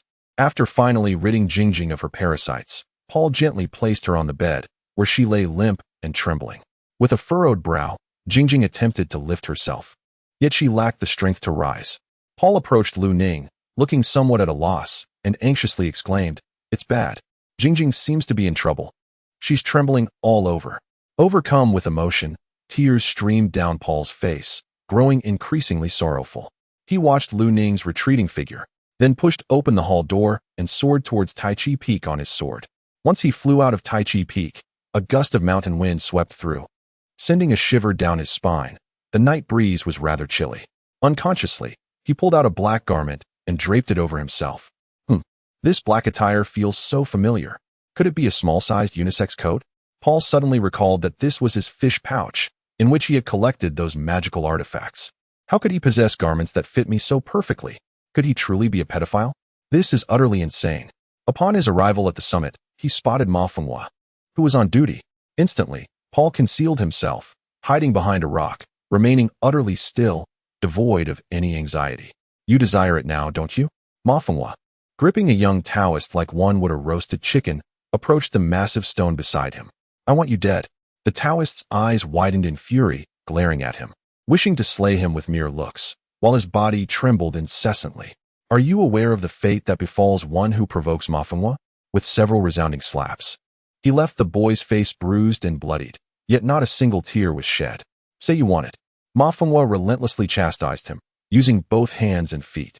The Taoist, being rather frail, could not withstand the beating and soon lost consciousness. Behind the large stone, Ma Fenghua cast aside a mat, placing the Taoist upon it, and continuously fetched buckets of sweet spring water. This, Ma Fenghua is quite particular. Is he preparing to bathe him? Paul had anticipated that he would treat the young Taoist as his instructor treated him, but he was mistaken. Is this considered child abuse? It is clearly a form of indulgence. However, the chosen location is somewhat secluded, which does little to substantiate that his intentions are noble or malevolent. Yet, the fact that Ma Fenghua assaulted the Taoist without intervention indicates that not all members of the Wuyang sect are paragons of virtue. Perhaps they are all experts in tormenting others. I have exerted myself assiduously in your tutelage, and I ask not for marriage in return, but merely for your companionship for a brief span, as recompense for the arduous efforts I have invested in your instruction. Ma Feng removed the acolyte's garments, hoisting him into the tub, subtly darkening his form, his fingers ceaselessly roaming, the acolyte's gateway ajar. Why do you seek my company when you possess so many acolytes? The acolyte questioned, awakening amidst his torment, tears streaming down his face. Because within Ma Feng reside a multitude of wasps. You are all my little wasps. He lifted the acolyte into another tub, repeating his prior actions. I desire not to be a wasp. I am human, not beast. The acolyte lamented, crying out in anguish, writhing, yet held firmly in place by a forceful hand. What? Wasps are far superior to you, capable of stinging you to death with ease. He threatened the acolyte, administering several slaps to his posterior before casting him onto the felt. Chapter 34. Black Impermanence. The acolyte trembled, his body landing heavily upon the felt. As he struggled to escape, Paul perceived the gravity of the situation. What do you intend to do? The acolyte questioned as he rose. Ma Feng pounced, restraining the acolyte with overwhelming force, and in the process divesting himself of his trousers. The acolyte, held fast in Ma Feng's grasp, his body nearly crushed, glared at him with resentful eyes, opening his mouth to bite down with force. A piece of pectoral muscle was torn asunder in the acolyte's mouth, swallowed into his abdomen. Enraged, Ma Feng rained blows upon the acolyte, leaving him bloodied and battered. He flipped the acolyte's body over, crushing him like a boulder, thrusting violently into the acolyte's gateway, causing him to lose consciousness. Originally, if you simply obeyed, you would have avoided enduring such physical torment. Now you have come to understand the formidable nature of the hornet's nest. Suddenly, a chilling sensation swept across the back of Ma Fenghua's head, accompanied by melodious and crystal-clear tones resonating in his ears. In an instant, his head was dislodged, rolling several feet away, before Paul kicked the lifeless form off the cliff. Gazing at the headless corpse of Ma Fenghua, Paul was consumed by fury, wishing nothing more than to rend it into 1,000 pieces. Yet, he refrained from such brutality. Instead, he gently lifted the Taoist boy and placed him in a water bucket, cleansing him of dirt and blood. Rubbing his fingers together, a great fireball ignited and soared towards the headless body, reducing it to a mere pile of ashes, which the mountain wind carried down the precipice. Is this hell? Are you the Black Wuchang? The Taoist boy, wrapped in a woolen blanket, opened his eyes and inquired, Do you recall what transpired? I arrived here only to find you lying upon the stone, so I covered you with the blanket. Paul replied with a warm smile, gesturing towards the woolen covering. Let it be so. I am indeed the Black Wuchang, and I must depart. Paul donned the fog-shrouded cloak, imbuing it with his power, and vanished from sight. As Paul observed his retreating figure, he tucked away the cloak. The Zhang Kong sword emitted a soft chime, radiating a brilliant blue light as he soared away on his sword. Do such cruel Taoist priests truly exist? Who are they? Lu Ning inquired. Uncle, to my knowledge, there are two notorious figures known for their cruelty toward children, Ma Fenghua and Wu Shengmi. They are scoundrels, brutes who have committed numerous heinous acts. Paul did not raise his voice, merely stating the facts with an air of calm, yet the fire of indignation within him had long since ignited. Surely, Ma Feng has perished. Lu Ning gazed intently outside the hall, where the moonlight flowed like water, yet could not wash away the encroaching darkness. Uncle, you might still be alive. How could I possibly know? For no one has informed me. I have not even managed to ascertain who Ma Feng is. Paul rolled his eyes, helplessly gesturing with a weary yawn. Allow me to pose another inquiry. The loathsome, towering Taoist priest, was it you who dispatched him? Lu Ning inquired. Uncle, it was he who sought to I had no choice but to act in self-defense. Paul recalled the humiliation the young Taoist had suffered at the hands of Ma Feng, his anger igniting as his fists clenched tightly, a surge of fury coursing through him. In a concealed dwelling, Wu Shengmi's eyes sparkled with a predatory gleam as he fixed his gaze upon the young female Taoist. Tears glistened in her eyes as she cowered against the wall, trembling uncontrollably. His body stirred, akin to a ferocious tiger descending from the mountain, with malicious intent illuminating his gaze. The primal instincts within his corpulent form surged, and in an instant, he pounced upon her. When the sunlight streamed into the grand hall the following day, Huang Jin's skin writhed incessantly, coalescing at his chest, enveloping the divine spear in layers. Paul consumed 3 fish scale pearls, meditating to refine their essence. The sunlight bathed him, and a vibrant greenish glow surged across his surface. Having spent the entire night awake, his mind was consumed by the ghastly and terrifying grin of Ma Feng, along with the bizarre and horrific experiences he had encountered at the cliff's edge. Only by steadfastly anchoring his spirit and meditating could he hope to quell the tempestuous anger that threatened to overwhelm him. Paul's eyes were tightly shut, the sunlight intertwining with a delicate green hue, reminiscent of the enchanting beauty of the aurora. A mesmerizing mist rose continuously, captivating all who beheld it. As he gazed quietly at Paul's suspended form, a deep-seated belief blossomed within that he was the most handsome man on earth. In truth, Paul was far from handsome. His brows were too thick, his nose excessively large, and his lips overly full. He could be aptly described as coarse and unrefined. At last, Paul opened his eyes. Exhaling a breath of murky air, and directed his gaze towards Ziwang Peak, his expression suddenly growing solemn. He resolved that certain matters could not be delayed. Even a second's hesitation would be an affront to life itself. He regarded the sun, which was not blinding, and with a flick of his left hand, the Zhankong sword emitted a melodious and graceful resonance, expanding in a flash of blue light. With a gentle leap, the sword radiated a brilliant glow, moving with extraordinary speed, leaving behind a trail that sliced through the air. At Ziwang Peak, Paul concealed himself in the shadow beneath the eaves, donning a cloak of mist and listening intently to the various conversations, discerning the identities of the Taoists. Taoist Wu Shengmi. My daughter has vanished since she took her vows last night. May I inquire as to her whereabouts? Called the father of the young female disciple. She is likely still in slumber. I dare say your daughter resembles a pig, not only in her voracious appetite, but also in her proclivity for sleep. Wu Shengmi replied with a bow. If your daughter is akin to a pig, then you are nothing more than a wild boar clad in human skin. Utterly ignorant of what it means to follow the Tao and how to be a true Taoist. Paul sprang forth from the shadows, striving to mock him. Wu Shengmi, flustered and disoriented, fled into a hidden chamber, feeling a semblance of safety at last. Within the confines of this secure abode, a cacophony of chatter invaded his ears. His daughter's words echoed like a taunt. You are but a pig, a wild boar draped in human skin. Utterly oblivious to the essence of the Tao, unaware of what it means to be a practitioner, Wu Shengmi was so terrified that he soiled his trousers. Chapter 35, The Nightmare Pearl. The fury within him simmered like an active volcano, restless and tumultuous. He soared through the air on his sword, dispersing the pent-up frustration within, as a cool breeze brushed against him. Suddenly, he recalled the cave at the very center of Tai Peak's precipice, rumored to have been destroyed. With nothing pressing to attend to, he thought it prudent to pay a visit. Gazing down at the moonlit expanse should afford a different perspective, perhaps lifting his spirits. The moon flickered intermittently among the peaks, while the grand halls of the mountains had lost the laughter of daylight, shrouded now in encroaching darkness. Silently, in the secret chamber, whispers of elder brother, drifted through the air. Paul surveyed the dense forest below, tightening his dark attire and augmenting his magical output. The Zhankong sword carved a path of ethereal blue light, slicing through the treetops above. Descending along the cliff, he felt the cold wind surge upward from below. It was indeed a realm of profound tranquility and seclusion. By day, apart from the occasional birds flitting about, no soul ventured here. By night, it lay desolate and vast, reminiscent of a rain-soaked alley. On a moonless night, Paul would not dare to tread here. The eerie terror of solitude on such nights was enough to chill the bones. Yet tonight, with the moon shining bright and stars sparse, he felt emboldened, especially after his encounter with the cruel child-abusing practitioner. He truly needed some engagement to occupy his mind. Let this be an exercise in courage, he mused.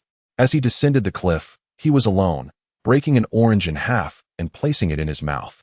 The sourness stinging his throat as he chuckled bitterly. How refreshing. He donned a loose-fitting black garment once more. Paul gazed at the moon. Realizing that the Wuyang sect was not his sanctuary, it seemed that the precipice was. This place, far removed from turmoil, shielded him from the more violent occurrences of the world, and he felt ensnared in shadows. Paul could be considered a recluse, having dwelled in the secluded chamber of the Yaoji roast chicken shop for 2 years. Though he bore a certain reluctance, he had nonetheless achieved some proficiency in swordsmanship. After nearly half a month in the White Yin cave, he had honed his skills and witnessed White Yin's remarkable intellect. Subsequently, he spent almost a year in the secret chamber of the Tai Palace, finally attaining a measure of cultivation, no longer feeling like a lost dog or a drifting leaf. Tonight, with the moon shining overhead and no company, he could only dream beneath the vast, looming cliffs. If only Brother Zhuang and he had a cave in the center of the precipice, it would be splendid. If Xiaoya Beta and their mother could live harmoniously as a family in the heart of the cliff, it would surely be delightful. By day, he was tethered by human emotions, navigating the superficialities of life. Yet here and now, Paul yearned for solitude, to disperse the heavy gloom within. Standing at the very center of the cliff, he noticed a flicker of ethereal light. It seemed he had seen that glowing head before. It was mangled and shapeless, yet oddly familiar. A tremor coursed through Paul's heart as the sphere within him contracted suddenly, a beam of light surging forth from his being to illuminate the head. In his mind's eye, a vivid and chaotic tableau emerged. The densely packed head was filled with dark, malevolent energy, roiling continuously, causing the head to tremble, while the sound of grinding teeth echoed, instilling a momentary chill of fear. It is merely the presence of malevolent energy. Should I conjure a grand fireball to obliterate it entirely? How did it come to this place? Paul hesitated, uncertain whether to eradicate it immediately or to ascertain the circumstances first. He had never encountered such a situation before and found himself momentarily at a loss. Do not kill me. I have just escaped from beneath the cliff and do not wish to perish so soon, pleaded the disembodied head, its voice surprisingly articulate. Paul was taken aback, astonished that a severed head could speak. He replied gravely, "Rest assured, I shall not take your life. I wish to learn of your origins and circumstances." A sense of apprehension washed over him as he summoned a protective barrier akin to a turtle's shell, channeling his magical energy into the fish-shaped pouch, preparing himself for any unexpected eventuality. I was once a fish spirit residing on Mount Kundiing, but half a year ago, I was pursued by several demonic cultivators and fled to this precipice. Little did I expect that they would slaughter my entire family and bring their severed heads to confront me. They threw the heads before me and then surrounded me to attack. In a fit of rage, I managed to slay several of the demon cultivators, but I was also ambushed and lost my body. Fortunately, I possess a peculiar technique that allows me to transfer my soul into my head, thus extending my existence. After narrowly escaping that calamity, I was then targeted by a great python seeking to devour me. In haste, I navigated my head upward until I discovered this dilapidated cave, which has since served as my temporary refuge. But why does your head seem so familiar to me? We should not have crossed paths before, should we, fish spirit? Paul's eyelids flickered as the four-sided cauldron within the fish pouch stirred restlessly, and numerous fine threads poised for action. Paul naturally could not take his own words at face value. During his time spent with Bai Yan, he had long grown accustomed to deceit and insincerity. Although he had not fully discerned the truth of the situation, he would no longer be so foolish as to drop his guard and place his life in the hands of another. Perhaps it was my familiar visage, my ordinary face, neither striking nor dull, made me appear relatable, which is entirely reasonable. Yutingzi effortlessly flicked his tongue twice, revealing a glimmering appendage that appeared coiled under the dim light, certainly not a human tongue. Witnessing such a grotesque display, Paul was suddenly reminded of Afu. A chill surged through him. The vital points of a cannibalistic corpse lay within the heart, yet this head lacked one. He wondered if a fireball could vanquish this creature. "Ah, your tongue seems rather elongated. How long have you been a cannibalistic corpse?" Paul retreated repeatedly, his heart pounding, as dozens of slender threads began to emerge in a line. What exactly is a cannibalistic corpse? How could I possibly be one? I am a practitioner of the righteous path. Yutingzi's tongue suddenly flicked, splitting into 6 segments, exposed before Paul's eyes. You hardly resemble a human now. How can you claim to be a practitioner of the righteous path? Please, do not act recklessly. Paul shook his trembling body, the multitude of threads quivering incessantly. Your penetrating beam of light is quite fascinating. It seems capable of illuminating everything. Thanks to your light, I have regained consciousness. Could you examine my head once more? Yutingzi waggled his 6 tongues, cackling ominously. What? You have devoured that radiant beam of light, yet I perceive no trace of its disappearance. A sudden tremor coursed through Paul's heart as the orb incessantly contracted, the protective shield diminishing in size. It cannot merely be described as consumption. A more accurate term would be digestion. Digestion? Paul inquired, utterly perplexed. Alas, this matter is rather intricate, and I cannot elucidate it in a moment. Perhaps it would be best to say this. I have digested you, and thus enlightenment shall dawn upon you. With a sigh, Yutingzi shook his head, offering a wry smile. What? You intend to seize my essence? Paul exclaimed, astonished, as dozens of fine threads emitted a golden radiance, swiftly darting forth in the blink of an eye. Mere trifles. Witness my spell's barrage, as the winds sweep away the remnants. Suddenly, 6 tongues belonging to Yutingzi erupted in billowing black smoke, intertwining black and golden light, producing a relentless cacophony of metallic slicing sounds. Though both the tongues and the fine threads were inherently supple, at that moment they clashed with the ferocity of steel swords. Dazzling sparks of light illuminating the space between them, while fragments of stone cascaded down. Within the cavern, beams of light shimmered, resembling golden fireworks blooming in the distance. Amidst the brilliance, the 4-quadrant cauldron sprang forth behind Paul, leaping with the grace of a lotus emerging from water, akin to a poised model soaring ahead. At the base of the cauldron, a dozen large fireballs blazed fiercely, some swaying, others remaining as still as a maiden, some shyly curling into themselves, while others erupted with crackling sounds. They resembled resplendent fireworks, akin to stars within the Milky Way. Following a burst of motion, a gentle warm breeze enveloped Yutingzi's head, echoing with muffled sounds and wafting an unpleasant odor, reminiscent of someone preparing stinky tofu on the bustling streets. At this moment, the tongues quivered incessantly, as the silken threads intensified their assault, slicing through them with the swiftness of lightning. In an instant, the 6 tongues lay limp, reduced to mere powder by the relentless onslaught of the threads. The massive fireball surged, incinerating them completely.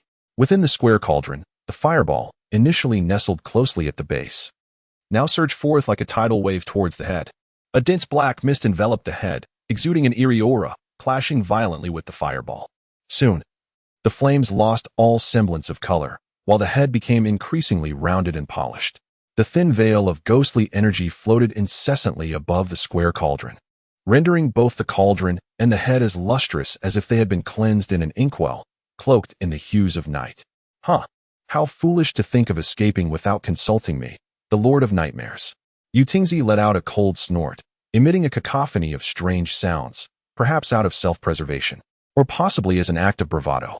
The ghostly energy poured into the square cauldron like dark clouds, and in an instant, the cauldron transformed, splitting into 4, launching an assault from every direction.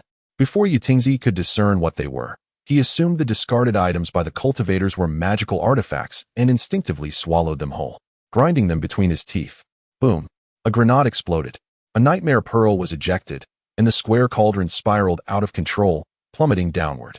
Witnessing this spectacle, Paul was momentarily at a loss for words, quickly summoning the Zhang Kong's sword to descend, first retrieving the square cauldron, then seizing the nightmare pearl, and finally unleashing the fireball, incinerating the head completely. Chapter 36. Lotus Seeds. He harbored suspicions that the severed head was indeed that of Ma Feng, which he had kicked down the precipice. It had fortuitously encountered the flesh-eating fungi and the nightmare pearl at the base of the cliff. The remnant soul of the nightmare deity, unable to possess a mortal, had found refuge in the transformed head, courtesy of the fungi. Guided by vengeful thoughts, the new head scoured the depths of the cliff for a suitable sanctuary, only to encounter a great python, becoming its unfortunate meal. After replenishing itself with the sustenance of blood, the head soared upward, arriving at a cave within the cliff. Yet it had expended a considerable amount of divine energy and vitality. While meditating to recuperate, it ingested a burst of radiance, abruptly awakening. What an extraordinary soul cultivator, capable of instantaneously devouring a fireball and assimilating its arcane energy, seizing control of the 4-direction cauldron in an instant. These two entities exuded an overwhelming malevolence. It would be prudent to avoid them for the time being. Was he truly to relinquish both? The thought was unbearable. He stood dazed within the cave, momentarily at a loss. Suddenly, Jingjing flew in like a ghost, pouncing upon the bewildered Paul, hissing excitedly, "Brother, brother, I found you at last." After some playful banter, Paul inquired, "Can your flames eradicate remnant souls and ghostly energies?" Jingjing tentatively touched her serpent head with her tail and hissed, "It should be possible." Upon hearing this, a look of delight spread across Paul's face. He gently stroked Jingjing's head and replied, "Then let us test it with dragon flame." Paul, with one hand forming a seal and the other grasping the divine shogun, uttered incantations that resonated ceaselessly. Two threads of eerie light, imbued with a chilling aura, emerged from the nightmare pearl and the four-element cauldron. They quietly exhaled grass-green flames, igniting the spectral light and ghostly energy, producing a crackling sound reminiscent of deep-fried spirits. The mournful wail of the nightmare deity echoed from within, pleading, "Spare me, fellow cultivator. I am willing to impart to you the supreme celestial arts. If only you would grant me my life." Paul chuckled coldly, rubbing his hands together, and replied, "Are you not capable of devouring flames? If you can digest them, you shall be able to absorb me." The mottled, shifting shadows stood ghost-like, sometimes contracting, sometimes expanding, wisps of azure smoke rising from them. In a pitiful tone, it exclaimed, "Oh, dear friend, do not be so cruel. That is merely an ordinary fireball. This, however, contains the essence of dragons, the most ethereal green flame." Bending slightly, Paul observed the gradually dissipating eerie light and ghostly energy, silently nodding. He then straightened, watching indifferently as they burned. The combustion was uneven, the ghostly energy ignited swiftly, while the eerie light began to separate from the flames. Noticing this, Paul called out to Jingjing, "Jingjing, increase the intensity of the flames. The eerie light is about to emerge." Jingjing unleashed 3 or 4 more bursts of flame, causing the eerie light and ghostly energy to tremble inexplicably, combusting rapidly. Thick plumes of smoke billowed forth, the light becoming hazy, diminishing like a drop of ink in water. The shadowy forms were merely at the end of their tether. With one final surge of flame from Jingjing, they were incinerated entirely. Paul affectionately stroked Jingjing's serpentine head, smiling as he said, "Thank you, Jingjing." With a soft hiss and a smile, she embraced Paul and said, "Brother, brother, no need for thanks. It is my duty." The spherical object quivered gently, and a beam of light pierced through the nightmare pearl, revealing a vivid image in Paul's mind. An endless expanse unfolded before him, where nightmares roamed both above and below.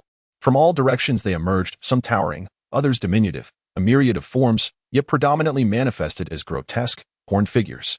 These nightmares permeated every corner of the vast landscape, encircling it entirely, save for a solitary narrow path, illuminated by the ethereal glow of the moonlight.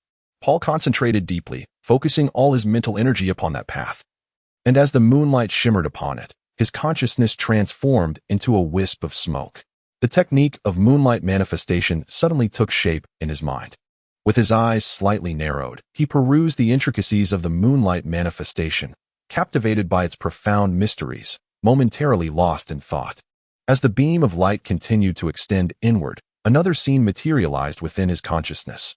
A multitude of crows soaring through the distant mountains, abruptly alighting upon the treetops. Their cacophonous cries reverberating, causing Paul's mind to jolt. Beneath the trees, faint glimmers of light flickered, as if wearied and devoid of vitality.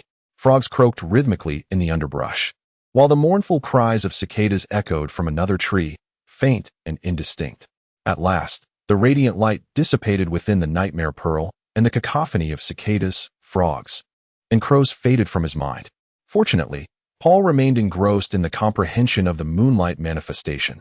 Otherwise, his spirit might have been shattered by the tumult.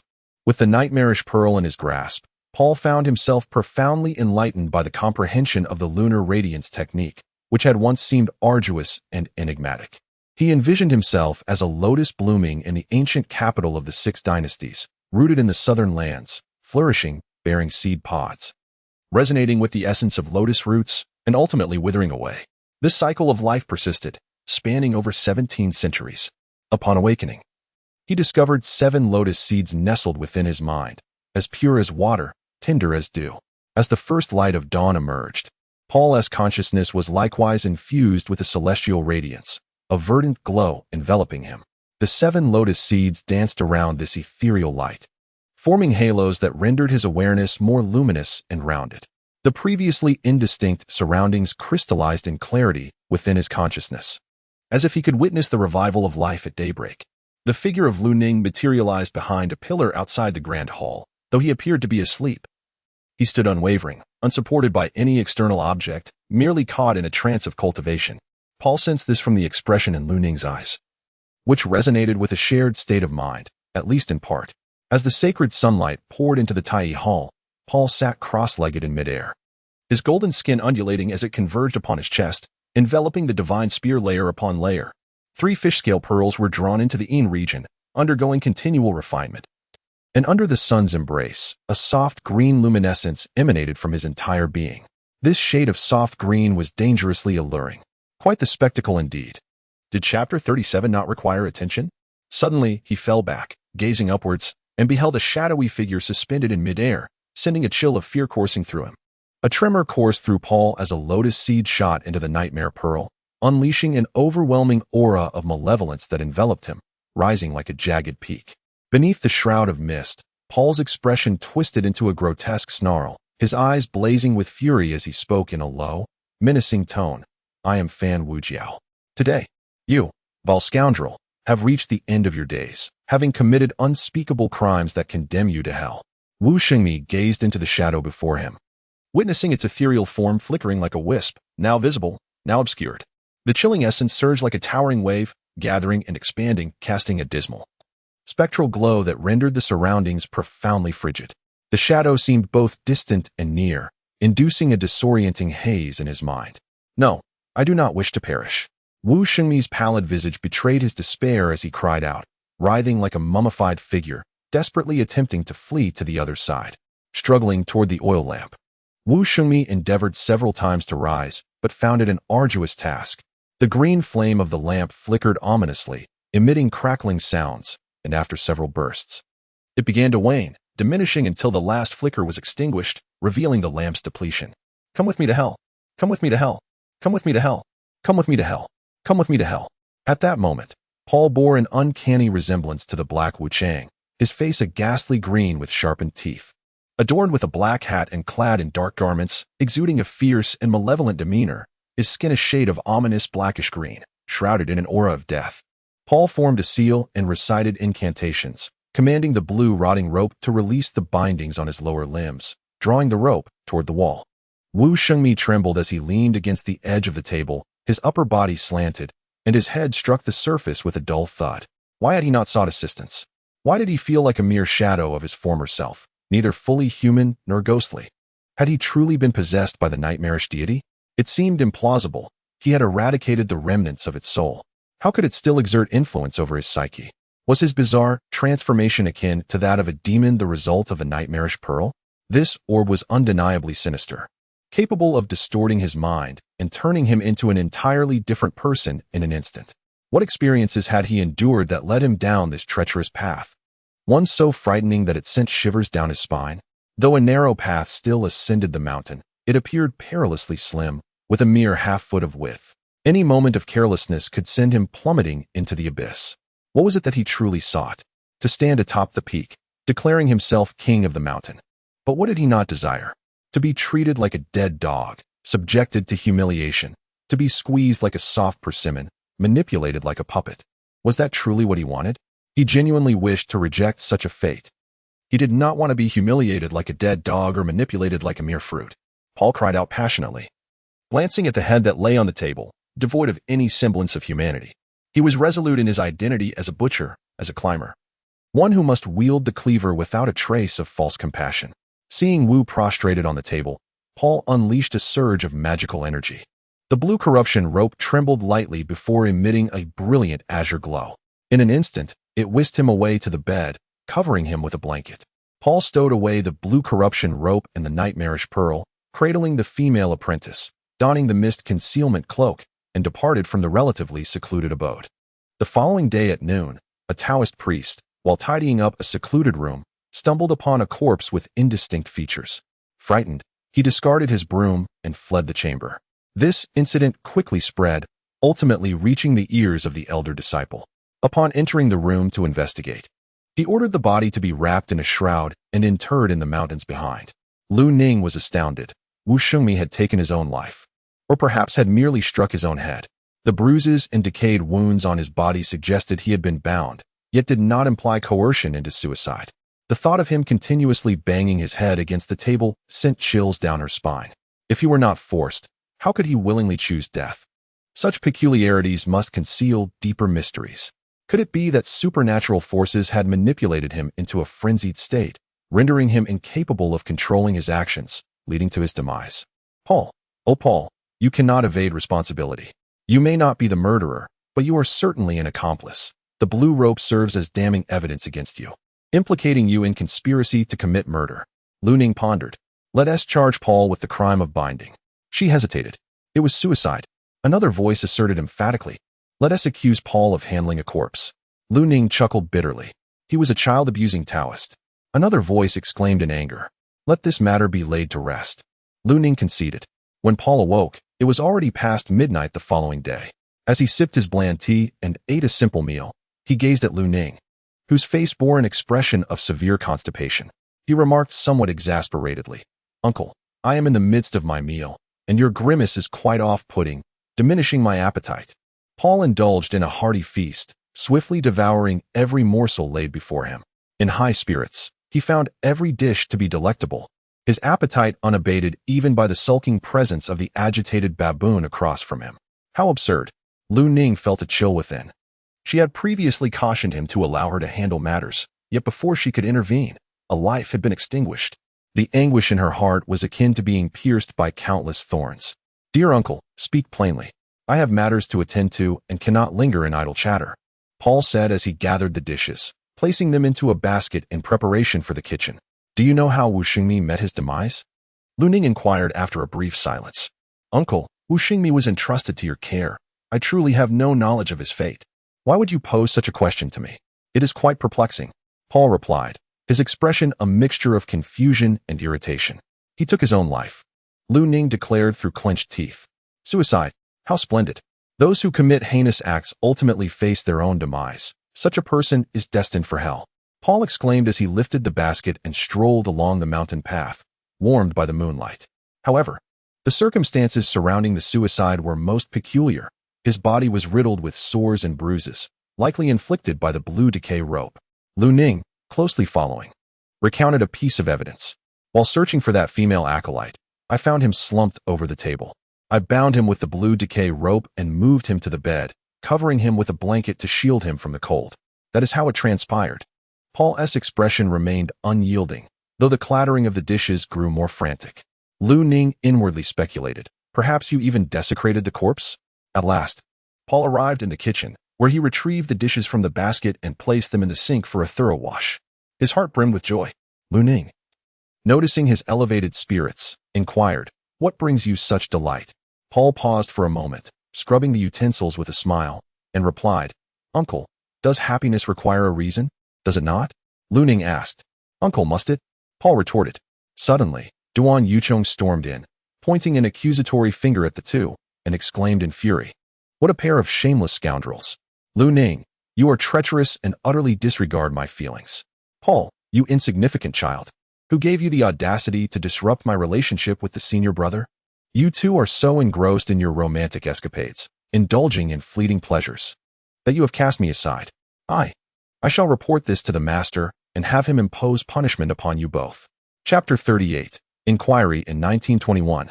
In the northwest of Qingyang City, on Maple Tree Street, there stood a mansion, once belonging to the Huang family, now the residence of Yuan Fangji. The two were seated in the Sanwei house. Yuan Fangji wore a serious expression as he listened to Zhuang Xinyan recount his dream. He asked, after Paul wept bitterly, how long did it take before you fell into a dream? Zhuang Xinyan gazed at the 3 jade vases on the table, a look of confusion crossing his face. Was it truly significant how long it took him to dream? He had already divulged every detail of the dream to Yuan Fangji. Why the relentless questioning? At what hour did you enter the dream? And when did Paul begin to wail? Yuan Fangji pressed on. I only know it was midnight. The exact time escapes my memory. Zhuang Xinyan felt a surge of irritation. Without a pocket watch, how could he possibly ascertain the exact time? Even if he possessed one, his mind was far too preoccupied to contemplate the hour. You claim to be suspended in the stairwell of a school, witnessing a group clad in camouflage, escorting members of the Iron Sand Gang as they pushed a vehicle upwards. Upon scrutinizing these photographs, can you identify those gang members who appeared within the confines of the classroom building?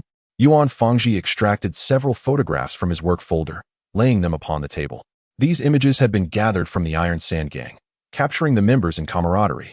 The individuals depicted in these monochrome photographs indeed resembled those I had encountered in my dreams, all belonging to the Iron Sand Gang.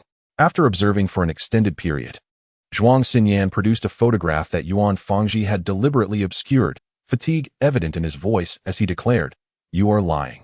The individuals in these photographs are members of your Silver Axe Alliance. Look closely, the fourth person from the right in the third row is you." Yuan Fangji emphatically pointed to that position, his tone laden with intensity. "What do you mean by this? Why are you toying with me?" Zhuang Xinyan abruptly rose, glaring fiercely, his voice almost aflame with indignation. "What do you mean? You cannot even recognize the members of your own gang, nor can you identify yourself. Yet you dare to question me." Yuan Fangji, equally vexed, had anticipated a significant revelation, only to discover that what was uttered amounted to mere delusions. How could such fanciful musings serve as factual evidence, worthy of publication in a newspaper? He too possessed professional integrity and could not base his report on his dreamlike ramblings, fabricating tales of a gang tragedy within the academic building. He seeks the truth, specific details of time, place, and individuals, along with detailed and reliable clues, rather than the ramblings of a novice cultivator. Humph! I laboriously recounted my dream, and you dare to accuse me of deceit. If it weren't for the fish scale pearl, I would have severed ties with you long ago. Zhuang Xinyan sat down again, silently snorting in disdain and rolling his eyes inwardly, seething with indignation. The atmosphere became palpably awkward as both fell into a profound silence. Your dream bears a striking resemblance to the actual events. How did you discern that it was the teaching building? How did you dream of that particular structure? Have you ever been there? In an attempt to alleviate the tension, Zhuang Xinyan broke the silence, first affirming the situation, then launching a barrage of questions. Should I confess that I am, in fact, a time traveler who attended that school prior to my journey? Is it not obvious to me what constitutes a teaching building? Zhuang Xinyan pondered whimsically, feeling somewhat at a loss. I suffer from prosopagnosia, and distinguishing those black and white photographs is exceedingly difficult. As for how I recognized it as a teaching building, it is quite simple. Common sense informed me. Regarding the second question, after feigning unconsciousness, Paul wept, and I dreamt of the teaching building. As for the duration before I entered the dream, I cannot precisely say. To the third inquiry, I have never set foot in that school, save for my visit within that dream. Upon hearing this, Yuan Fangji chuckled softly, feeling a chill within. As fellow time travelers, why must we both masquerade as individuals from the 20th century? You are indeed a time traveler, are you not? Yuan Fangji felt a surge of delight and nudged a jade vial towards Zhuang Xinyan, exclaiming, "What a serendipitous encounter!" Zhuang Xinyan picked up the jade bottle, uncapped it, and inhaled its fragrance, chuckling softly. In that fleeting moment, both individuals glimpsed the familiar era within each other, silently contemplating the obsession with smartphones, the affliction of cultivating immortality, the culture of head-down individuals, and the grim reality of unemployment post-graduation. Little hands holding big hands. Yuan Fangji was the first to announce the song title. As we walk, we drift apart. Zhuang Xinyan followed suit. Their laughter resounded in unison, and they embraced tightly. After a brief pause, they resumed their previous demeanor. The continuous sound of chatter resonated, reverberating through their dazed minds, followed by a piercing pain that compelled them to huddle defensively. It was evident that they too were deeply affected. Do you recognize the identities of those clad in camouflage? Have you encountered them since then? Were you not awakened by the commotion? Yuan Fangji inquired, gently patting his shoulder. I visited the scene. The staircase was indeed identical to what you dreamt of. Do you know where the car originated before arriving at the teaching building? Yuan Fangji posed the question without any expectation, but the next moment, he regarded Zhuang Xinyan with astonishment, his gaze revealing a hint of excitement that caught Zhuang Xinyan off guard. If that car resembles the one in my dream, I am certain it departed from Yaoji Roast Chicken Shop, Zhuang Xinyan asserted with unusual confidence. How did that car travel from Yaoji roast chicken shop to the teaching building of the school? Yuan Fangji asked. Did you not hear anything unusual outside of Yaoji roast chicken shop? Yuan Fangji inquired. The sound of weeping, an eerily haunting cry, resonated like the wails of ghosts, sending chills down the spine. Zhuang Xinyan's face contorted in agony as he spoke. Yuan Fangji was taken aback, exhaling a deep breath before striking the table and demanding, "Who is weeping? Who emits such heart-wrenching cries in the dead of night? I do not know. I know nothing at all." Ah! Zhuang Xinyan let out a pained scream, his body swaying before collapsing to the ground, his complexion turning ashen, frothing at the mouth, limbs convulsing, his body rigid as iron. Devoid of consciousness, as if unable to withstand the shock, succumbing to an epileptic fit. Chapter 39. Dreams guide the truth. Dreams touch the essence. Dreams illuminate answers. Dreams are omnipotent. I am the dreamwalker, UFO LUX. Upon Zhuang Xinyan's awakening, a deep and resonant voice filled the room. Yuan Fangji, taken aback, stepped inside to see. Were you speaking in your sleep just now? He asked, perplexed as he pushed open the door. Dreams guide the truth. Dreams touch the essence. Dreams illuminate answers. Dreams are omnipotent. I am the dreamwalker, UFO LUX. Your demeanor and tone lead me to suspect you may be mentally unstable. There is likely only one place suited for you, and that is the Center for the Study of Abnormal Humanity. Yuan Fangji shook his head with a wry smile, gazing at him with profound sympathy. As Jin Xia heard the enchanting melody resonate in her ears, she approached the door, lifted her gaze to meet Zhuang Xinyan's, and politely inquired, "Greetings, young friend Zhuang. I am Jin Xia, the wife of Yuan Fangji. How do you fare?" Zhuang Xinyan remained unresponsive, lost in an extraordinary state, exuding an air of peculiar madness. His demeanor suggested a kind of indescribable insanity, while others may deem him excessively deranged. He found amusement in their inability to comprehend his condition. As a person perceived as mentally unstable, he felt remarkably invigorated, his spiritual energy soaring, and his consciousness expanding outward with fervor. With a maniacal grin reminiscent of a jester, he cackled hysterically. "Here's a delightful dessert for you to savor at your leisure." Ha ha ha! As Zhuang Xinyan caressed the platter, two radiant orbs abruptly trembled, detaching from the dish and swiftly soaring toward the heads of the two individuals. They instinctively recoiled, as the spheres, crackling with electric sparks, collided with the luminous energy. The light, almost ethereal, passed through effortlessly, only to shudder and penetrate their minds in an instant. The spheres, spiraling out of control, fluctuated in size, emitting erratic bursts of brilliance. After a series of explosive sounds, they released a plume of black smoke, dissipating into the air with a resounding pop. The setting sun blazed like fire, casting a warm glow upon them. Bathed in golden light, Yuan Fangji and Jin Xia stood amidst the ceaseless flow of the bustling street, gazing at the towering skyscrapers, momentarily entranced. They meandered leisurely, traversing the vibrant bridge, boarding a boat that transported them to the Venetian waterfront restaurant nestled in the heart of the Grand River, glistening like gold. The water ripples as if a myriad of stars were scattered across the Grand River, captivating the onlookers' senses. "Mr. Yuan, Miss Jean, please come in, Mr. Zhuang awaits your esteemed presence in the Dolphin private room." As they stepped into the restaurant, a graceful attendant warmly greeted them. The two were taken aback. Who was this Mr. Zhuang, capable of commanding such exquisite attendance? And how did these servers know their surnames? They followed the attendant into the dolphin room, where dolphins frolicked with a small ball in the pool. One dolphin, resembling Zhuang Xinyan, performed astonishing tricks with the ball, spinning it with remarkable finesse in its mouth. "Greetings, Mr. Zhuang." The attendant bowed to the dolphin, and to their astonishment, the dolphins mimicked the gesture, offering a respectful salutation. It seemed that even these creatures had learned the art of reverence. The dolphin ceased its antics, suddenly speaking human words, its fins akimbo. What a ridiculous farce! To mock the esteemed Foundation cultivators, the two muttered inwardly. At the center of the pool, another dolphin clad in a yellow robe spun the ball with wild abandon, reveling in the continued bowing of the guests, relishing the spectacle. For the two, this was an unadulterated nightmare. 3 days and nights passed. Yet they remained in their bowing posture, a rising tide of unexpressed irritation surging within them, certain that this was Zhuang Xinyan's way of tormenting them. "Ah, you have arrived."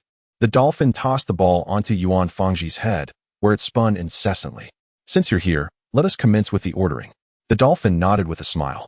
Jump in quickly. The etiquette lady urged the two who were still bowing, and they found themselves involuntarily plunging into the water. That will suffice. Please bring 2 more servings of dessert.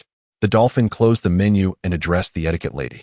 The bodies of the two spun incessantly, executing various intricate maneuvers above the dolphins, resembling the rising lotus, the dragonfly skimming the water, and Chang'e ascending to the moon. Do you find this rather odd? Feeling utterly out of control? The dolphin gazed intently at the tumbling pair, its eyes gleaming with self-satisfaction. What a twisted creature. The two silently cursed. Yes, Mr. Zhuang. They replied submissively. The atmosphere in the dolphin's private room remained harmonious. The dolphin held complete sway over the situation. Although the two felt a deep sense of resentment, they were powerless to alter their fate. The dolphin said to the etiquette lady, "Let us dine together. Yuan Fangji. Would you like to know the fate of your son, Yuan Datu?" The dolphin boldly proclaimed. A sudden tremor coursed through Yuan Fangji's heart. What? Zhuang Xinyan had actually dragged Yuan Datu into the dreamscape as well? Where could he be now, and what tortures was he enduring? Jin Xian's hands suddenly trembled, pausing momentarily, her heart ablaze with fury. What had this despicable scoundrel done to Datu, pulling him into the dream? The bond within Yuan Fangji's family was exceptionally strong, their lives flourishing vibrantly. Chapter 40, The Immortal Cells. Yuan Datu was indeed the apple of their eyes, and his significance to them was self-evident. Upon hearing that he too had been ensnared in the dream, both were engulfed in a tempest of shock and fury, their hearts trembling as the metallic resonance of their copper orifices echoed relentlessly. In the residence of Yuan Fangji, the two individuals suddenly exchanged glances, and within the source of their connection, 2 enormous luminous spheres sprang forth, darting swiftly into their minds like agile larks. A resonant tremor reverberated, akin to the low hum of wasps or the prolonged song of summer cicadas, as sound waves incessantly infiltrated their consciousness, while their bodies emitted a series of soft, popping sounds reminiscent of blister beetles, continuously exuding wisps of smoke. The luminous spheres first penetrated the cerebral cortex, swiftly locating their position before flashing into action, illuminating their minds with a gentle green and bluish-purple glow, akin to resplendent, colorful balloons. The spheres slightly contracted before suddenly extending several tendrils, gradually elongating and releasing delicate structures resembling nematocysts, vibrating with pure exhilaration as they entwined with the light. The tips of these tendrils continuously released a nearly imperceptible liquid that seeped into the light, causing it to flicker and fragment into over 20 distinct shapes, dispersing in all directions. Undeterred, the luminous spheres unleashed another 20 tendrils, each emitting similar delicate structures that ensnared their targets, with venom seeping through and merging into them. Instantly, the surface of the light was adorned with fine prickles reminiscent of raspberries, and before these prickles could fully form, the light shattered like fragile coral beads. As the tendrils absorbed them back into the luminous spheres, the 3 then emerged from their dreamlike state. Yuan Fangji gazed at Zhuang Xinyan, who was trembling on the bed, and the initial sympathy he felt for him evaporated like mist, replaced by a surge of aversion. He extracted a resplendent centipede from the beast-taming pouch. This creature, with its crimson head concealing a human visage reminiscent of a beautiful woman's face peering from the wall, possessed an abdomen that subtly hinted at a serpentine form, shimmering with golden light, while its appendages bore a striking resemblance to the bloated roots of the Polygonum multiflorum. This entity was none other than the alluring centipede, a master of mental deception capable of ensnaring hearts and subjugating minds, rendering those who ingested it utterly manipulable, should one entertain treacherous thoughts or schemes.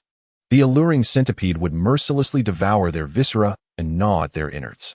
Conversely, neglecting to nourish the centipede with the essence of flying snakes at prescribed intervals would result in it voraciously consuming the very organs of its wielder. Only by regularly providing it with the brain marrow of flying snakes could the user hope to sustain any semblance of life. In a delicate motion, Yuan Fangji stirred the alluring centipede, which then swiftly shot from his grasp, burrowing directly towards Zhuang Xinyan's navel, relentlessly drilling into his body, with flesh and blood erupting in a continuous cascade, giving rise to tumor-like swellings upon the surface. After what felt like an eternity, half of its body remained outside, while Zhuang Xinyan's form convulsed grotesquely, his mouth issuing an agonizing wail that pierced the soul. At last, the alluring centipede fully penetrated his being. burrowing into a hollow 3 inches below the navel, further releasing a deluge of flesh, causing his abdomen to swell as though pregnant, while the hollow emitted a desolate humming sound. Once it had invaded the hollow, it unleashed a sharp, explosive sound from its mouth, its appendages launching forth like the roots of Polygonum multiflorum, entwining within the hollow. Its head inclined low, continuously exhaling iridescent fumes that swiftly eroded his sanity. Upon hearing the sound it emitted, Yuan Fangji burst into laughter and placed the brain marrow of the flying serpent at Zhuang Xinyan's navel. Suddenly, the foot resembling the root tendrils of He Shou Wu contracted sharply, shooting forth to envelop the brain marrow, delivering it to its mouth. After consuming it entirely, silence enveloped the creature. Yuan Fangji gazed at the barely breathing Zhuang Xinyan, shook his head with a bittersweet smile, and tossed 3 fish scale pearls into his mouth before closing the door and retreating to the quiet chamber, where he sat in meditation with closed eyes. 10 days later, Zhuang Xinyan emerged from the room, heading northward. After a quarter of an hour's walk, crossing a stone bridge, he arrived at a grand hall. The dark, heavy door opened automatically, and with an expressionless visage, Zhuang Xinyan entered the hall. In the center hung a painting of a recluse. In the artwork, the recluse rode a stout and large-eared spotted deer, heading in the opposite direction of the sun. This figure, facing the sun with a long white beard, was exceedingly tall and thin, forming a stark contrast with the plump deer beneath him. Yuan Fangji stood respectfully to one side, as did Jin Xia, while only Yuan Dada chuckled, gradually returning to a demeanor of reverence. A discerning eye would recognize that the elderly figure in the painting was no ordinary being. Yet the extent of his cultivation was known only to Yuan Fangji and Jin Xia. Throughout this encounter, regardless of the direction in which he bowed, the figure in the painting subtly shifted in that same direction. The recluse initially smiled, then stroked his beard with a long laugh, and ultimately erupted into hearty laughter. Though the sound of laughter was unheard, the joy radiating from the painted visage conveyed his immense delight. At that moment, the hall was suddenly illuminated by a blazing and exuberant light. Enveloped in this radiance, as the door closed automatically, everything was frozen in time. Yuan Fangji's outstretched hands were suspended mid-air, Jin Xia's smile appeared as if captured in a painting, and Yuan Dada's respectful demeanor was similarly arrested. Most importantly, the enchanting beauty of the centipede seemed to have been transported to another realm, utterly unaware of the momentous events transpiring with Zhuang Xinyan. After performing a bow, he presented fragrant tea, and the sage, extending a hand from the painting, accepted the tea before splashing it onto his face. The tea, along with dates and lychees, cascaded down his visage yet did not fall away, evoking within him a profound sense of gratitude towards his mentor. The sage, known as Sanwei, smiled gently and declared, "I am Sanwei, and you have now prostrated yourself before my teachings, becoming my disciple. From this day forth, you shall address me as master. Do you comprehend this, Zhuang?" Zhuang Xinyan lowered his gaze and cast a sideways glance at the empty hall, seemingly lost in contemplation, and absent-mindedly replied, "Yes, Zhuang understands." Witnessing this, the sage lightly twisted the ear of the plum blossom deer, and a radiant light erupted from a chair on the right side of the hall. A hidden compartment began to churn, swirling and ascending from the ground, swiftly flying into Zhuang Xinyan's hands. Upon opening the compartment, he discovered a fish shell pouch within, into which he channeled his magical energy, retrieving a series of items: the shield of Shenyun, the cauldron of Runyao, the flowing light talisman, portraits, and the spring rain elixir. All settling into his grasp. "I do not seek these treasures. I implore you, master, to save me. I am a second-year student at the medical school, and I possess knowledge of certain future events." Zhuang Xinyan gathered the items and raised the fish shell pouch high, kneeling on the mat in supplication. "Ah, this is rather intriguing. Rescuing you is not a challenging endeavor. It merely requires a day or two for some minor preparations." The figure in the painting remarked while stroking his beard.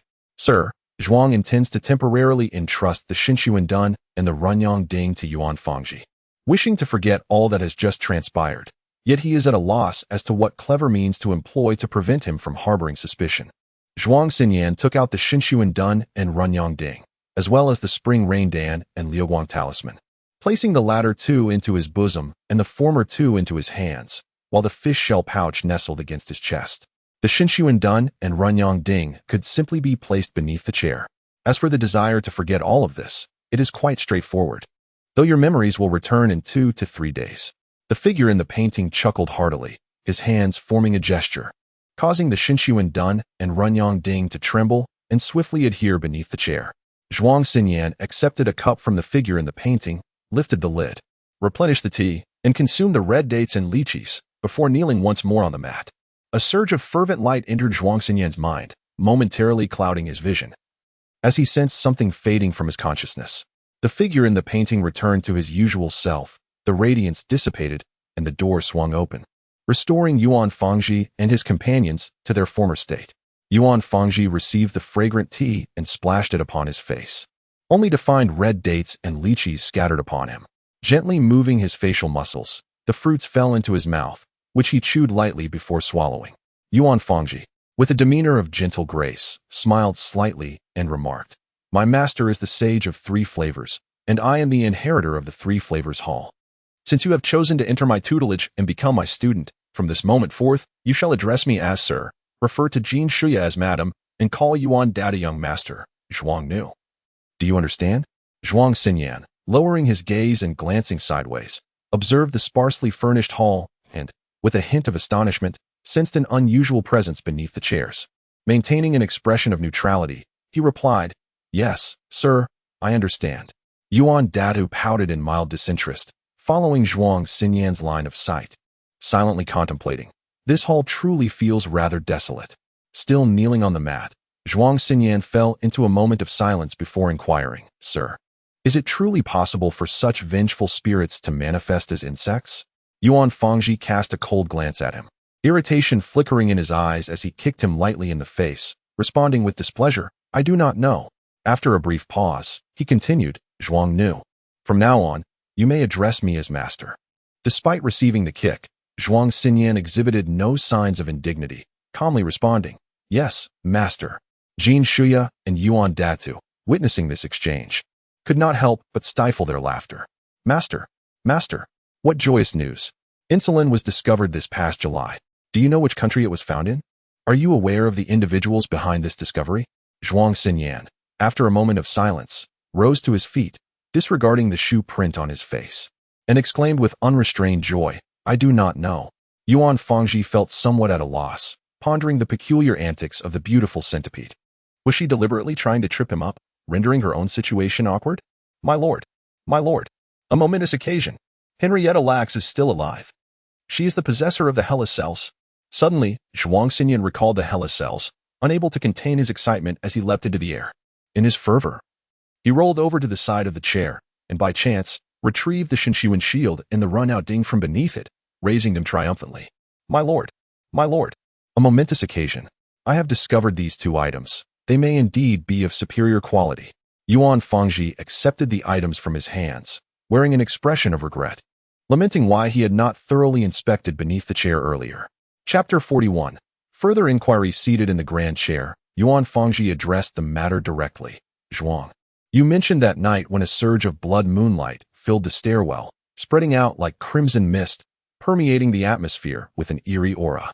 You strained your eyes to see and noticed a spider's web on the wall, within which a shadowy figure trembled, indistinct and unrecognizable in its movements." Jin Shuin sat in another grand chair, a smile gracing her lips, while Zhuang Xinyan stood beside the mahogany table situated between the 2 chairs.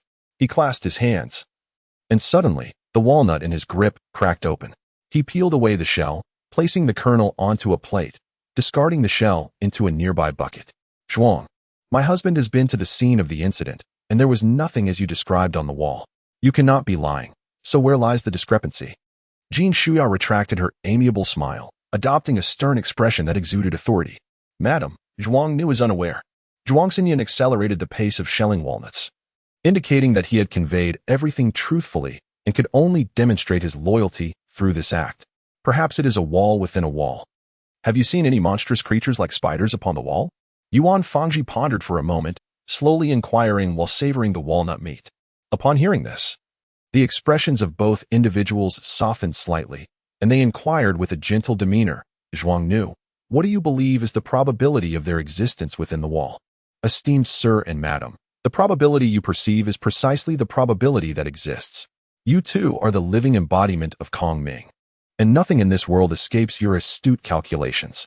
Zhuang Xinyan respectfully continued to shell the walnuts, the plate now overflowing with walnut kernels. Yuan Fangji nodded, then felt a tinge of embarrassment, slightly furrowing his brow as he asked, Zhuang Nu, have you ever dreamed of such a scene? Many gang members pushing a car, ascending the steps. Esteemed sir and madam, Zhuang Nu has indeed dreamt of such a scene. Zhuang Xinyan sincerely gazed at them, a genuine smile illuminating his face. Then why did you not mention this matter earlier? Yuan Fangji felt a bit perplexed, for he had indeed posed this question before. Yet now it seemed to have slipped his mind. Esteemed sir and madam, it is Zhuang Nu who has been muddled. Zhuang Xinyan bowed in apology, a look of disdain crossing his features.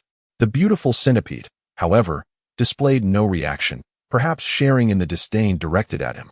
Jin Shuya let out a sigh of relief, pondering to herself, could it be that some of the walnuts her husband consumed were tainted by the black donkey's hoof? Or perhaps some had been trapped by the grave's gate, or even soaked in water. Yuan Fangji, being no fool, quickly discerned the unusual expressions on their faces. He hastily set aside the walnuts and poured the entire plate of walnut kernels into a bucket, chuckling lightly. These walnuts are spoiled and no longer fit for consumption. He produced a pack of cigarettes, and Zhuang Xinyan lit each one for him. Soon, the room was enveloped in a haze of smoke, forcing Jin Shuya to vacate the premises. Zhuang Xinyan, I may have inadvertently wronged you just now. Yuan Fangji observed Zhuang Xinyan's slight displeasure and gently caressed his hands in consolation. Indeed, it is rather unfortunate to discard an entire plate of walnut kernels after you've painstakingly shelled them. He continued, Zhuang Xinyan, retrieve them from the bucket, replate them, and present them to Beta and her mother. Yuan Fangji took a deep drag from his cigarette, his skill in exhaling smoke nothing short of masterful. Zhuang Xinyan, momentarily taken aback, hesitated a moment before picking up the plate and kneeling to extract the walnut kernels from the bucket. Zhuang Xinyan, do you understand why I feigned amnesia and repeated the questions? Yuan Fangji wore an air of cunning wisdom, entirely unfazed by any semblance of confusion. His actions were deliberate and reasoned. This was indeed a testament to Yuan Fangji's cleverness. By pretending to be oblivious, he incited Jin Shuya's disdain, allowing him to smoke in peace while effortlessly encouraging her departure. As Zhuang Xinyan gathered the walnut kernels, he bowed his head respectfully and inquired, My lord, do you insist on conducting this investigation alone? Indeed, Zhuang Nu, the child is still so young. If he were to lose his parents, it would be exceedingly difficult for him to survive in these tumultuous times. Yuan Fangji recalled his son, a fleeting smile of happiness gracing his face. Master, you are truly wise and formidable, deserving of the title of the living Kongming. Zhuang Xinyan finally finished gathering the walnut kernels, holding the plate with sincerity. Standing respectfully beside him, Yuan Fangji's expression turned bitter as he stubbed the cigarette, but on Zhuang Xinyan's hand a few times, extinguishing it before discarding it into the bin. Zhuang Nu, this time you shall take the lead, and I will support you from behind. Together, we, one novice and one veteran, shall investigate the tragedy at the teaching building. Understood. Master, I shall lead the charge and ensure our enemies are left with naught. Zhuang Xinyan proclaimed with fervor, striking his chest with bravado. In his spirited enthusiasm, he shattered the plate, the walnut kernels scattering across the floor, which he then crushed into fragments. Now, please recount once more the visions from your dreams, so that I may gauge what we might encounter during our investigation of this tragedy. Yuan Fangji gazed at the littered debris with a sigh, casting a speechless look at Zhuang Xinyan.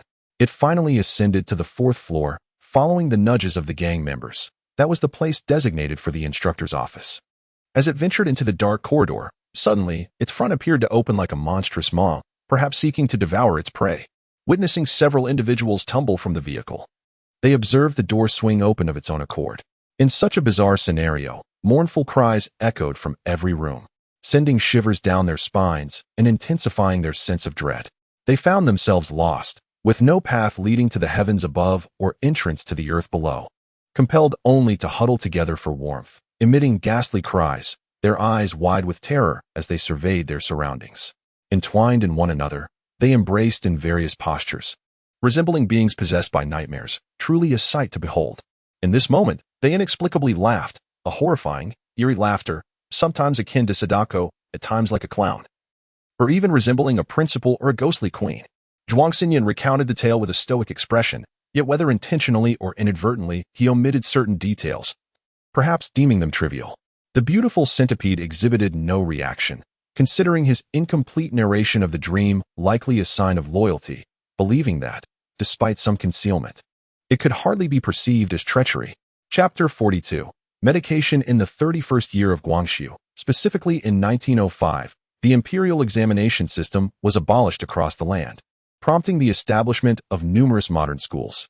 It was during this period that the Qingyang Mini School transitioned from a public building, located on Mimia Street in the heart of the city, formerly known as Wangbayan. In 1912, with the dawn of the Republic, the Qingyang Mini School was renamed Qingyang Mini School. A year later, in 1913, it underwent another name change to Qingyang Mini National School, though it was commonly referred to as Mini Primary School. By 1914, the Mini School expanded throughout the city, with branches in various districts and counties. To distinguish it, the branch located in the northwest of the city was designated as Mini Second Primary School. Paul began attending Mini Second Primary School in 1915, remaining for approximately 3 years before being expelled by the instructors. It was within one of the school's teaching buildings that the notorious gang-related death incident occurred. Zhuang Xinyan did not unleash his innate skill, the moonlit disc, but instead wielded the broken sword, Zhanxue, as he fought his way into the school. The flesh-eating corpses fell rapidly, strewn in disarray along his path. Yuan Fangji summoned the wrath of thunder, turning those oblivious flesh-eaters to ash. The two battled fiercely against the undead, taking an entire hour to reach the school, a journey that typically required no more than 20 minutes from Yuan Fangji's home. Upon their arrival, they pressed directly towards the teaching building, eager to waste no time. It was truly vexing. The number of flesh-eating corpses was alarmingly greater than usual. Upon reaching the teaching building, Yuan Fangji clenched his fists and struck the wall with a heavy blow, his frustration palpable. Indeed, my lord, my magical energy is nearly depleted. Zhuang Xinyan, on high alert, glanced at Yuan Fangji with a sense of helplessness, silently hoping he would hand over the 2 remaining fish scale pearls. Zhuang, take these 3 fish scale pearls for now. I shall personally keep watch for you. Meditate swiftly to recover, for we have pressing matters to attend to. Yuan Fangji handed him 3 fish scale pearls, casting a bemused look at Zhuang Xinyan, pondering the inadequacy of his cultivation. The moonlit disc, though it also consumed magical energy, could refine the flesh-eating strains to replenish what was expended, allowing for prolonged combat. Yet at this moment, the beautiful centipede occupied Zhuang Xinyan's vacant orifice, draining his magical energy, leaving him with barely a fraction remaining. To persist for an hour was already quite remarkable. Zhuang Xinyan sat cross-legged on the ground, consuming 3 fish scale pearls in rapid succession to recover, but most of the energy was siphoned away by the beautiful centipede. He calmed himself, managing to contain the near-explosive agitation within, and swallowed 3 more pills in succession. After approximately 3 hours, he finally rose, dusted off his trousers, and with a smile remarked, "Thank you, my lord, for your warning. I have returned to my former self." Yuan Fang, seething with thunderous rage, felt an overwhelming urge to strike him down with a single sword stroke. This fellow was far too shameless, expecting a mere foundation establishment practitioner to keep watch for him for 6 hours as if he were a lord. "Very well, my lord." Zhuang Xinyan quickly acquiesced, bowing deeply as he seized the opportunity to eliminate the man-eating corpse. They closed the door, secured the lock, stowed their magical artifacts, and retreated to their respective chambers. The sultry music enveloped his senses, softening his nerves. Zhuang Xinyan gnawed on a chicken leg, sipped on strong liquor, and collapsed onto the bed, despairingly contemplating his fate. Perhaps this was all there was for him now. The glorious days of yore had vanished without a trace, and in this moment, he felt more suited to being a bedridden patient. As he lay there, he drifted off to sleep. In his dreams, a sweet, melodious voice echoed in his ears. "You. What brings you here?" Zhuang Xinyan exclaimed in surprise, utterly unprepared to face Zhou Shiyu at that moment. "I came to see my boyfriend. Look what delicious treats I've brought," she replied with a gentle smile, shaking the bag in her hand. She placed the items on the table, revealing beef, shredded vegetables, and durian. Enticed by the aroma of the food, Zhuang Xinyan leapt to the table, seizing the beef in one hand and the shredded vegetables in the other, stuffing his mouth ravenously, his lips glistening with grease. "It has been such a long time since I have savored such delectable food, and reflecting upon it makes me feel rather pitiable." Zhou Shiyu gazed at him silently and suddenly transformed into Jingjing, her eyes sparkling as she scrutinized him. Hissing with curiosity, "Who are you? Where is my elder brother? Where am I? Zhuang Xinyan was taken aback, hastily retreating behind the door in fright, exclaiming, "Please do not eat me. I haven't bathed in over 20 days. I am quite filthy." Jingjing furrowed her brow, blinking as she inquired, "Where is my elder brother?" Upon hearing the mention of elder brother, Zhuang Xinyan's trepidation diminished slightly, and he cautiously peeked out to ask, "Who is your elder brother?" "My elder brother is simply my elder brother." Jingjing pouted, speaking with utmost respect. "Oh, I see. This is my rented accommodation, located beside the medical college. I am a second-year student named Shangzhou. What about you? What is your elder brother's name? Do you have a name?" After introducing himself, Zhuang Xinyan asked with a hint of curiosity, "To think I am conversing with a green snake adorned with horns. Should this incident come to light, I would likely be deemed insane. My elder brother's name is Paul," Jingjing replied, her speech imbued with a distinct serpentine tone. The atmosphere suddenly lightened, and Zhuang Xinyan found no strangeness in the name Paul. Although he had not heard it before, adopting an English name is quite a common occurrence. Paul. Jingjing. What a lovely name. Zhuang Xinyan chuckled heartily, his face radiant with joy as he clapped his hands and stepped out from behind the door. Suddenly, Paul emerged from behind the door, promptly approaching the table. He seized a piece of beef with one hand and a handful of shredded vegetables with the other, devouring them with great delight, obliterating them in an instant. He glanced at Jing, placed a finger to his lips in a gesture for silence, then picked up a bottle of wine, playfully tapping Zhuang Xinyan, startling him greatly. Zhuang quickly recoiled, flustered, and asked, "Who are you? How did you get in here?" "Brother Zhuang, it's me, Paul. We are sworn brothers, having shared drinks, committed deeds, and studied together," Paul exclaimed, his eyes wide with mirthful laughter. Zhuang Xinyan bit his lip tightly, his eyes widening in disbelief, his heart racing. Has this fellow just come out of a mental institution? What nonsensical babble is he spouting? When have we ever committed deeds together? When have we shared drinks? When have we studied together? He stared at the two figures, both exuding an intimidating aura, trembling as he accepted the wine bottle, stammering, "Do we truly know each other?" Paul picked up another bottle of wine, fixing his gaze upon him, his expression exuberant as he replied, "More real than pure gold." Suddenly, he jolted awake, glancing around in a daze, and with a wry smile, he murmured, "It seems I ought to borrow some medication from the master." Chapter 43. A return to the teaching building. The following morning, Zhuang Xinyan stood at the main entrance, hands at his sides, watching as Yuan Fangji approached with measured steps. He hurriedly advanced to greet him, lowering his gaze with utmost respect, bowing and saying, "Master, master." Zhuang is willing to take the lead, without any regrets. Yuan Fangji gazed in astonishment, unable to articulate the profound sense of absurdity that engulfed him. "You, apart from expressing loyalty, possess no merit whatsoever. My lord, how can you, a figure of immense worth, lead the charge into such peril? Moreover, those who consume human flesh are grotesque beings. The wisest course would be to steer clear of them entirely, lest your noble eyes be sullied." Zhuang Xinyan maintained a demeanor of utmost respect, as steadfast as a clock. Yuan Fangji, in a fit of agitation, ascended and seized his hair, shaking him vigorously while mercilessly striking his loyal yet pitiful head. "My lord, you have bewildered Zhuang." Zhuang Xinyan found himself distressed, for despite his unwavering loyalty, he endured physical punishment. How could he possibly continue living under such circumstances? Yuan Fangji persisted in his relentless assault, as if venting the melancholy that weighed upon his heart. After a period akin to the burning of a stick of incense, Zhuang Xinyan's head was adorned with lumps of various sizes. Following this cathartic release, Yuan Fangji delivered a domineering kick, sending Zhuang Xinyan rolling several meters away. Yet he did not cease, continuing to kick and strike until Zhuang Xinyan writhed upon the ground, his cries echoing throughout the courtyard. For a full 22 years, he had never felt as humiliated as he did today, in the presence of a foundational-level cultivator. He felt as though he lived a life worse than that of swine or dogs. Any hint of disloyalty would lead to excruciating torment. Alas, his devoted counsel could not alter the dismal state of affairs, and it appeared that in the future, he would have to work diligently while speaking less. "Zhuang, I shall lead the charge. Do you have any objections?" Yuan Fangji cast a rather domineering glance at him, only to see Zhuang Xinyan standing upright, cowering behind a parasol tree, displaying a servile demeanor and tremblingly shaking his head, saying, "Zhuang, at your service, my lord." "Excellent. Let us depart." Yuan Fangji nodded, gesturing with an air of nonchalance. Yet, to Zhuang Xinyan, It bore a significant weight of intimidation. He hurriedly seized his camera and matched Yuan's pace.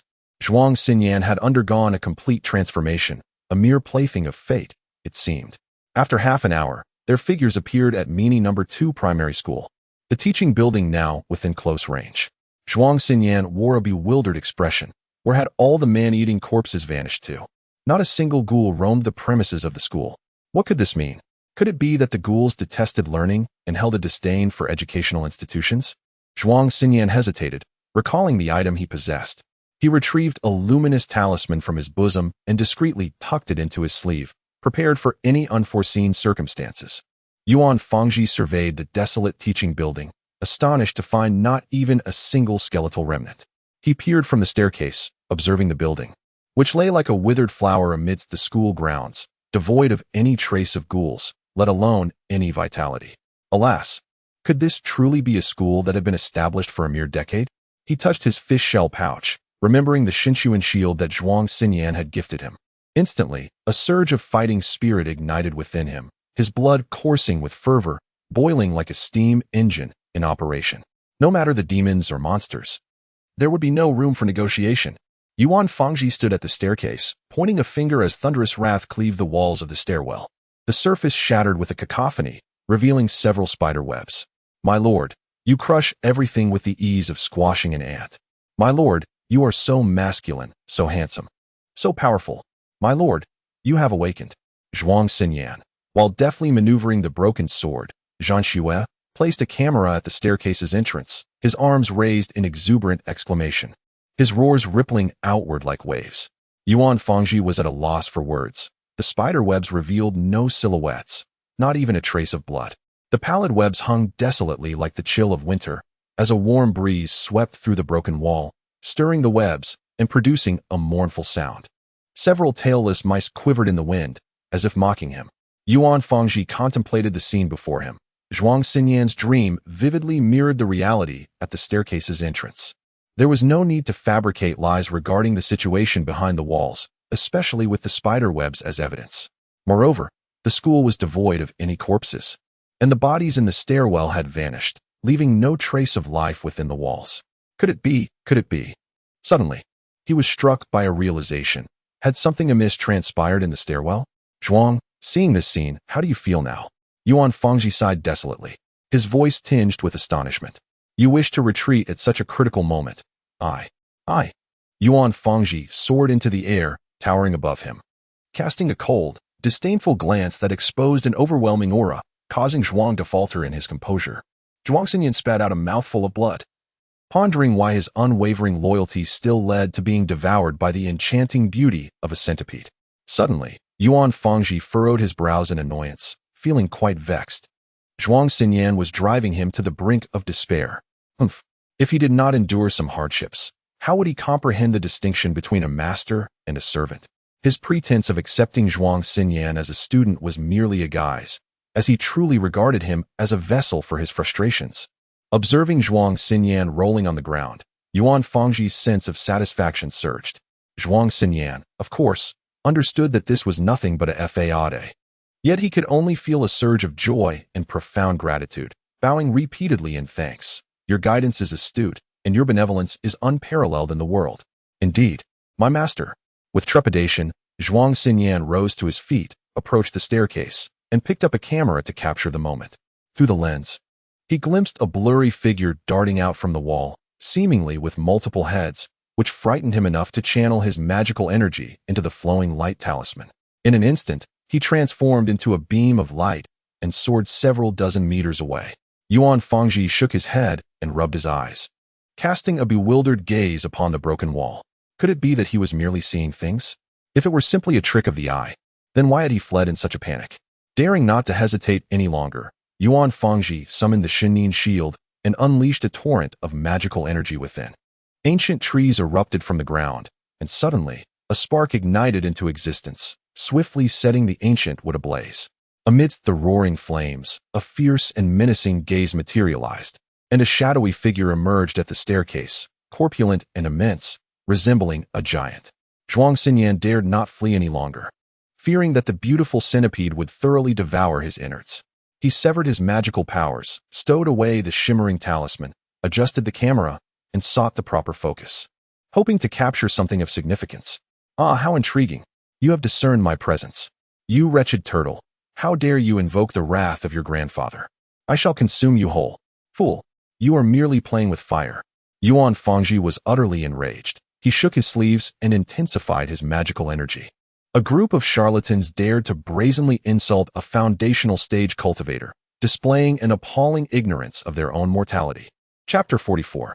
The 6 heartless corpses who are you calling a fool? Yuan Fangji revealed a faint smile, dismissing the antics of this mere buffoon. How could he possibly be a match for him? I shall slay you. You cowardly turtle, you have thoroughly incited my fury. Truly, you are an insolent wretch. Unaware of your own limitations, my soul-drinking blade has long been parched with thirst. I merely feign invisibility, preparing to deliver a lethal strike.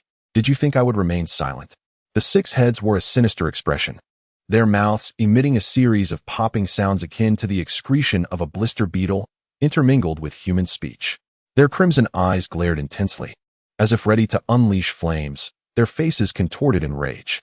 6 arms swung in succession as the soul-drinking blade and the blood-drinking blade suddenly soared forth, producing a mournful wail and emanating black and red radiance, colliding with the retreating figure in an instant.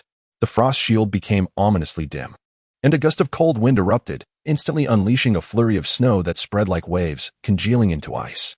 The thorns of the Jabberwock burrowed into the earth, twisting and writhing like a subterranean rodent, suddenly emerging several meters away. The absurdity of the situation caused the clock of chaos to tremble, radiating an oily sheen as it slid past the shield of embers, darting directly towards Zhuang Xinyan. After a brief flourish, the earthen trident emitted a yellow glow, plunging into the ground, resembling a small dog as it swiftly launched towards Yuan Fangji. I protest, exclaimed Yuan Fangji, observing the small dog-like trident emerging from the earth. Spitting out a mouthful of saliva, he pointed a finger, and a surge of thunderous fury erupted in brilliant flashes, forming the swastika slash that collided with the trident. The thorns of the Jabberwock erupted violently from the surface, ensnaring the unsuspecting Zhuang Xinyan, who was preoccupied with taking a photograph in a tight bind. With a resounding crack, the broken sword of the azure snow lost its luster, diminishing in size like a fallen kite. I merely feign invisibility, delivering a fatal strike, chuckled the masked figure. A grim smile plastered across its face. Zhuang Xinyan, channeling immense mana into the flowing light talisman, blurred momentarily and shot several meters away. Just as he reveled in his escape, the absurd clock tolled loudly, expanding to the size of Yao Ming, enveloping Zhuang Xinyan in an instant, rendering him immobile and nearly driving him to the brink of madness. The first kill is indeed mine. The masked figure chuckled deceitfully, attempting to clap in delight, only to realize that it had but one arm remaining, the others beyond its control. He's about to claim a kill. It fumed, exasperated. Lo and behold, you are remarkably tall. A figure suddenly leaped from the 4th floor, gazing up in astonishment at the giant-like Zhuang Xinyan, who was the epitome of wonder. This individual bore a character resembling 10,000 on his left cheek and joy on his right.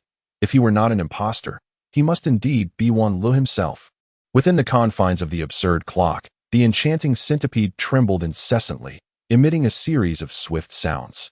After 3 resounding echoes, it emerged from an aperture, burrowing directly towards Zhuang's navel, relentlessly pushing through his flesh, causing grotesque swellings to erupt upon his skin. Moments later, its mouth broke through the surface, gnawing voraciously for a considerable time until it severed a portion of the spiny lock, and as most of its form extricated itself, the spiny lock nestled in his abdomen was entirely devoured.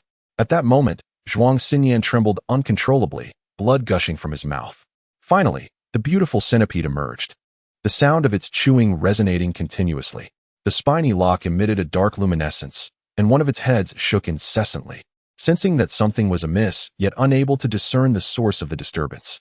What could possibly be wrong? The masked head attempted to command the absurd clock to constrict, but found itself unable to do so. It became evident that once the red-headed beautiful centipede breached the surface, it unleashed a cacophony akin to a boiling pot, with vibrant smoke billowing forth, assailing both the spiny lock and the absurd clock, thereby disrupting the enemy's formation and potentially shaking the reins of control. Zhuang Xinyan listened to the ethereal sound of chewing, and suddenly recalled the dream of the previous day. He softly murmured the names Paul, UFO, LUX, while recalling the camaraderie with Brother Zhuang.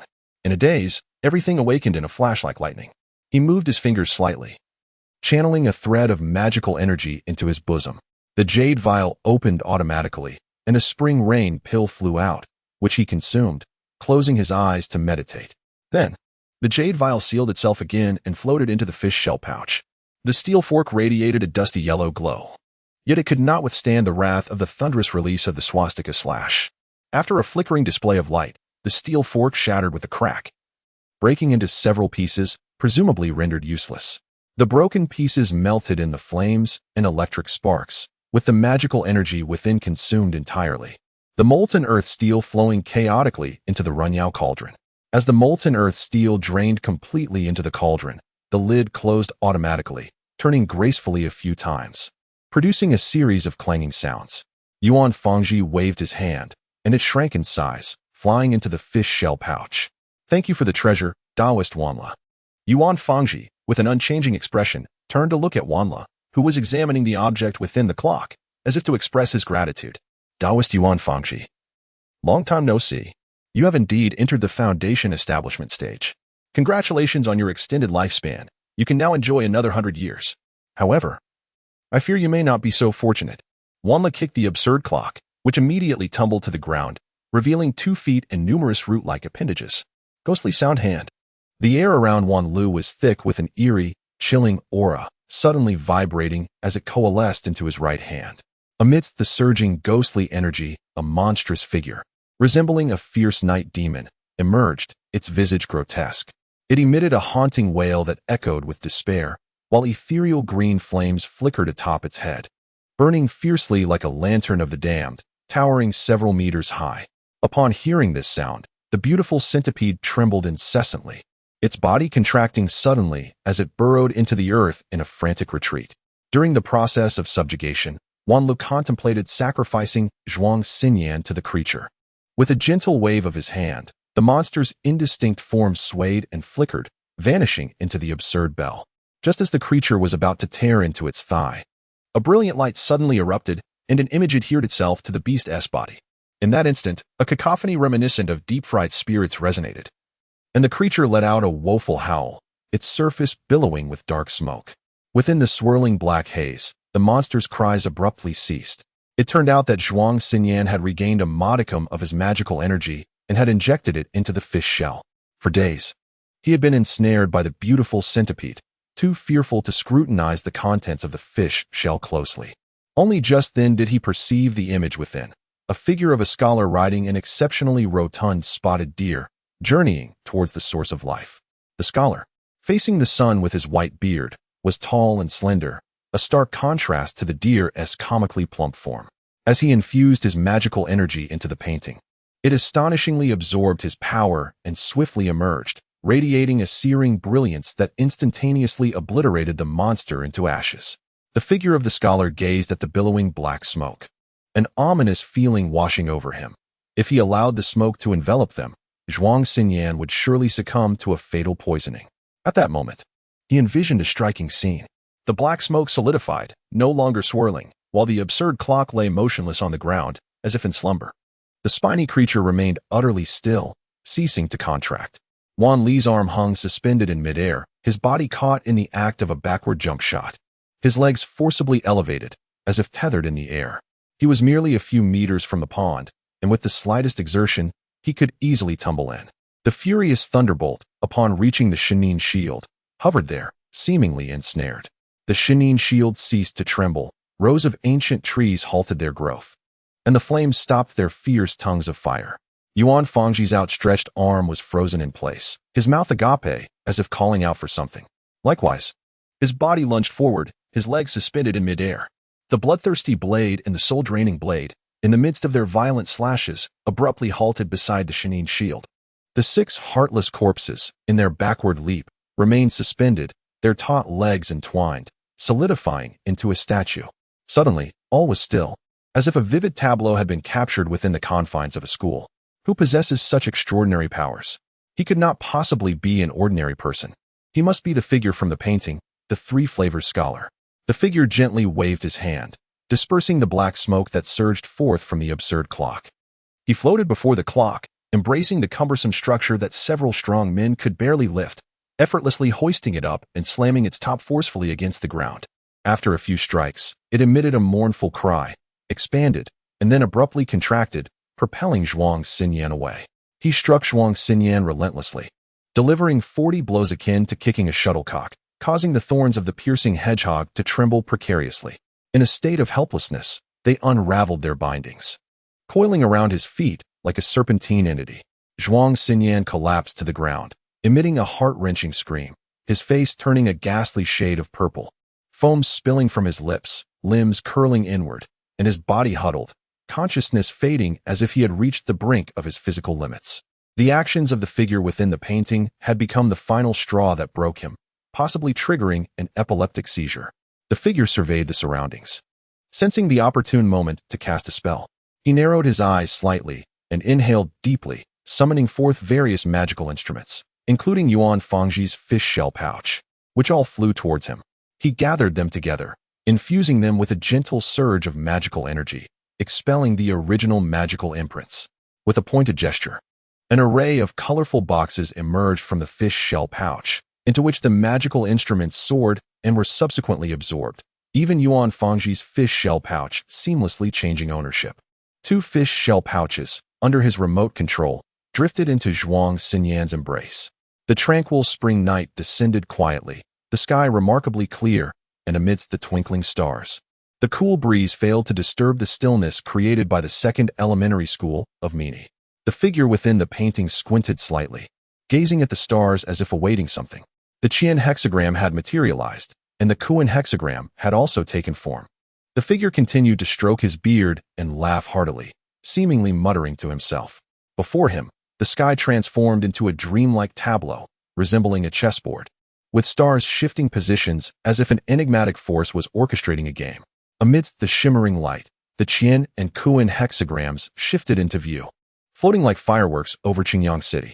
After a while, the hexagrams such as Tun, Meng, Su, Song, Shi, Bai, Xiaosu, Li Tai Pai, and Tongrun were all composed of stars. The figure in the painting gazed at the celestial chessboard floating above Qingyang City, observing the countless stars twinkling like cattle hair. Unable to contain a hearty laugh, for success was near. Suddenly, the hexagram pi trembled, bouncing a few times as if somewhat uncontrollable. It emitted a cold, indifferent light, as if observing the world with disdain. What a mischievous spirit! Far away on the vast grassland, the sage Sanwei snorted dismissively, stroking his beard and muttering curses, singing aloud, "Twinkle, twinkle, little star, how I wonder what you are." At that moment, the spotted deer unexpectedly let out a sound akin to a pig's squeal. Upon hearing this melody, the stars composing the hexagram pi doubled over in laughter, and in a sudden tremor, they returned to their rightful positions. This celestial chessboard, like pearls suspended in the sky, formed a grand formation of displacement. It suddenly released a dazzling brilliance, enveloping both Zhuang Xinyan and the figure in the painting. The sky became a chessboard, and as the stars moved, the portrait and Zhuang Xinyan ascended, akin to the thunderous roar of an aircraft taking flight. A wave slicing through the heavens, causing the chessboard to vanish without a trace. Just as the celestial chessboard disappeared, the sage Sanwei in the grassland slapped the plump head of the spotted deer, scolding, "You fat deer. Seizing the opportunity to steal the Luo Sheng Dan while I was unaware, how do you resemble a pig in behavior?" After approximately 3 hours, everything returned to normal. Wan Lu waved his arms, suddenly losing his entire balance, falling into the pond in a position reminiscent of a dog eating excrement, sinking deeper and deeper, almost unable to extricate himself. Yuan Fangji stumbled and flailed, colliding repeatedly with the creature that seemed incapable of finding its balance, engaging in an intimate embrace to seek warmth. A rather delightful sight. After a brief moment, Yuan Fangji extricated his leg and limped towards the pond, observing the similarly struggling creature approach. The 6 heartless corpses, like monkeys trying to catch the moon, retrieved Wan Lu from the mire, casting him onto the ground with an air of disdain for his muddy appearance. Although Yuan Fangji harbored a dislike for this individual, he could not help but regard him with a sense of pity, a mocking smile involuntarily curling at the corners of his mouth. Wan Lu, as pliable as a soft persimmon, hesitated to speak, his gaze flickering towards Yuan Fangji, radiating an aura of predatory malice. Yet, he refrained from striking, for he realized their magical artifacts were missing, and even his ghostly sound technique had been rendered powerless. He spat out a mouthful of black blood, swaying as he sat by the pond, coldly lifting his narrow eyes and forcing a smile that was anything but genuine. Your magical artifacts are lost, and my ghostly sound technique has been dismantled, yet my fish shell pouch remains unclaimed, which brings me joy, more than you, I dare say. May I inquire, whose possession is your fish shell pouch in? Yuan Fangji gazed somewhat dejectedly at the oddly shaped sky, feeling it was higher and more distant than usual. In the hands of a mere mortal, it shall certainly remain unopened, Wan Lu remarked, his expression one of confusion as he followed Yuan Fangji's gaze upwards, mistakenly believing there was profound significance in his actions. Is that so? The loyalty of mere mortals is hardly steadfast. One might find themselves losing both the lady and the soldiers. Yuan Fangji gazed at the starry sky, which had returned to its usual tranquility, feeling as though he had witnessed the extraordinary. Cease your gloating. One day, I shall inscribe 2 characters upon your face, Fangji. Wan Lu glared at him, his expression contorting grotesquely. In truth, he was not a disciple of the 3 flavors scholar. Rather, by a twist of fate, he stumbled upon a tattered fragment of paper, which ultimately led him to the Huang residence, enabling him to unlock the protective formation and gain entry. At that time, he compelled Zhuang Xinyan to perform the ritual of kneeling to a master, purely out of a desire for revenge. Little did he anticipate that Zhuang Xinyan would consequently earn the favor of the 3 flavors scholar, becoming his true apprentice. His whereabouts are irrelevant to me. I now wish to uncover who is sabotaging my grand scheme. Wan Li's countenance darkened, akin to a heart poisoned, as he gritted his teeth and spoke. What if all this is connected to him? Yuan Fangji pondered briefly, gesturing skyward with an obscene finger, harboring thoughts of cursing the heavens. Could it be that Zhuang is indeed the favored child of destiny, blessed by the heavens? If that were the case, no matter where he fled, I shall ensure he finds no place to rest in peace, like a delicate beauty bereft of any magical artifacts. Wan Li's eyes shimmered with a ghostly luminescence beneath the moonlit sky. Although he failed to comprehend the significance of the gesture, he imitated it with a semblance of understanding. So do I. The gazes of the 2 individuals entwined, brimming with the intent to engage in a fierce confrontation. Bang, bang, bang. They clashed violently, ultimately plunging into the pond, sinking deeper and deeper, as though they were destined to meet their demise together. Ha! The fight has finally erupted. Grandfather has longed for such excitement. Chapter 46. Wan Lu is not a thing title. Wan Lu is not a thing, main. If he were a thing, he would not raise such unspeakable beings. Sub. Date, May 20th, 1921. Source. Youth Newspaper of the Republic. No one aspires to become a mere shell of a person. Yet some dare to defy fate. For his own selfish desires, Wan Lu has cultivated 6 soulless corpses, transforming Qingyang City into a veritable city of the dead, devoid of any vitality. The Min E No. 2 primary school, once filled with laughter and joy, has now become a breeding ground for the undead. Vanished along with this transformation were the remaining members of the Taisha gang and their families. The other members of the Taisha gang disappeared with the gang itself, while their families vanished within the confines of their own homes. Miraculously, the gang leader, Mon Nadi, evaded this calamity by hiding in a latrine, where he witnessed through a crack the entire process of his comrade's disappearance. In essence, he beheld the puppeteer behind this sinister scheme, a figure adorned with the character Wan on the left side of his face and Lu on the right. Unmistakably not a mere thing, but rather the embodiment of Wan Lu himself. The Iron Sand Gang is situated in the southern part of Qingyang City, merely a minor faction among over 20 similar-sized gangs that govern the region. It is precisely these small gangs that contribute to the thriving development of southern Xinjiang. Yet Wan Lu has chosen to consolidate their fate. After Wan Lu and other shadowy figures transported the gang members to a teaching building of Mini No. 2 primary school, a tragedy was set in motion. Defenseless gang members, under the oppression of dark cultivators, began to push cars up the stairs towards the upper floors. We visited numerous locations, including the Iron Sand Gang and the homes of the deceased, discovering that they spared not even the children, truly despicable. So reported journalist Yuan Fang. When the vehicles finally reached the 4th floor, the 6 individuals tumbled from the cars amidst anguished cries, huddling together in terror, resembling grotesque, bloated monsters. the very form of the 6 soulless corpses. Their faces twisted in horror. Some appeared as clowns, others as vengeful spirits, some as school principals, and others as phantoms of dread. Wan Lu, this malevolent figure, unleashed a spell known as Ghostly Echo, which sent them into a state of sheer panic, resulting in their demise and transforming them into mere shells of their former selves. He then implanted carnivorous spores within their hearts, a crucial step in nurturing the 6 soulless corpses. When the police arrived to investigate the scene, those grotesque beings, clearly having rolled down the stairs, would undoubtedly incite panic among the officers. For those wretched beings, it was an opportune moment to strike. Many valiant policemen fell victim to them, further propagating the insidious spores. These cannibalistic strains spread like a virus, swiftly engulfing the entire city, transforming many vibrant lives into mere shells of their former selves. Among them was Paul S. beloved, Xiaoya, who succumbed to the infection of the cannibalistic strain, becoming one of the undead. Once a promising young man, Zhou Jiwei, a reliable delivery worker at Yaoji Roast Chicken Shop, was metamorphosed into a reaper of the dead amidst this calamity. He herded the undead from the northwest of the city to the Yaoji Roast Chicken Shop, filling the streets and alleys. Surprisingly, the establishment flourished in the wake of the undead spread, an oddity that seems to occur more frequently each year. However, under the investigation of seasoned journalist Yuan Fangji, new revelations emerged.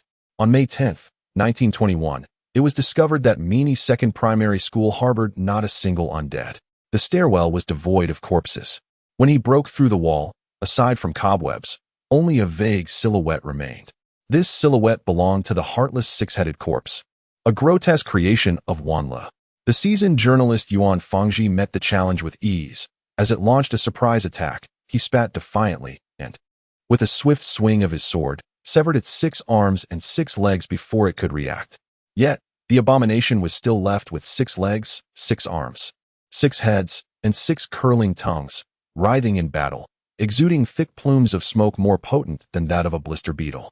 Just as seasoned journalist Yuan Fangji was vanquishing the fiend, Wan Lu leaped from the 4th floor, swiftly choking his assistant, Zhuang Xinyan, to death, leading to a fierce confrontation that escalated from the stairwell to the pond.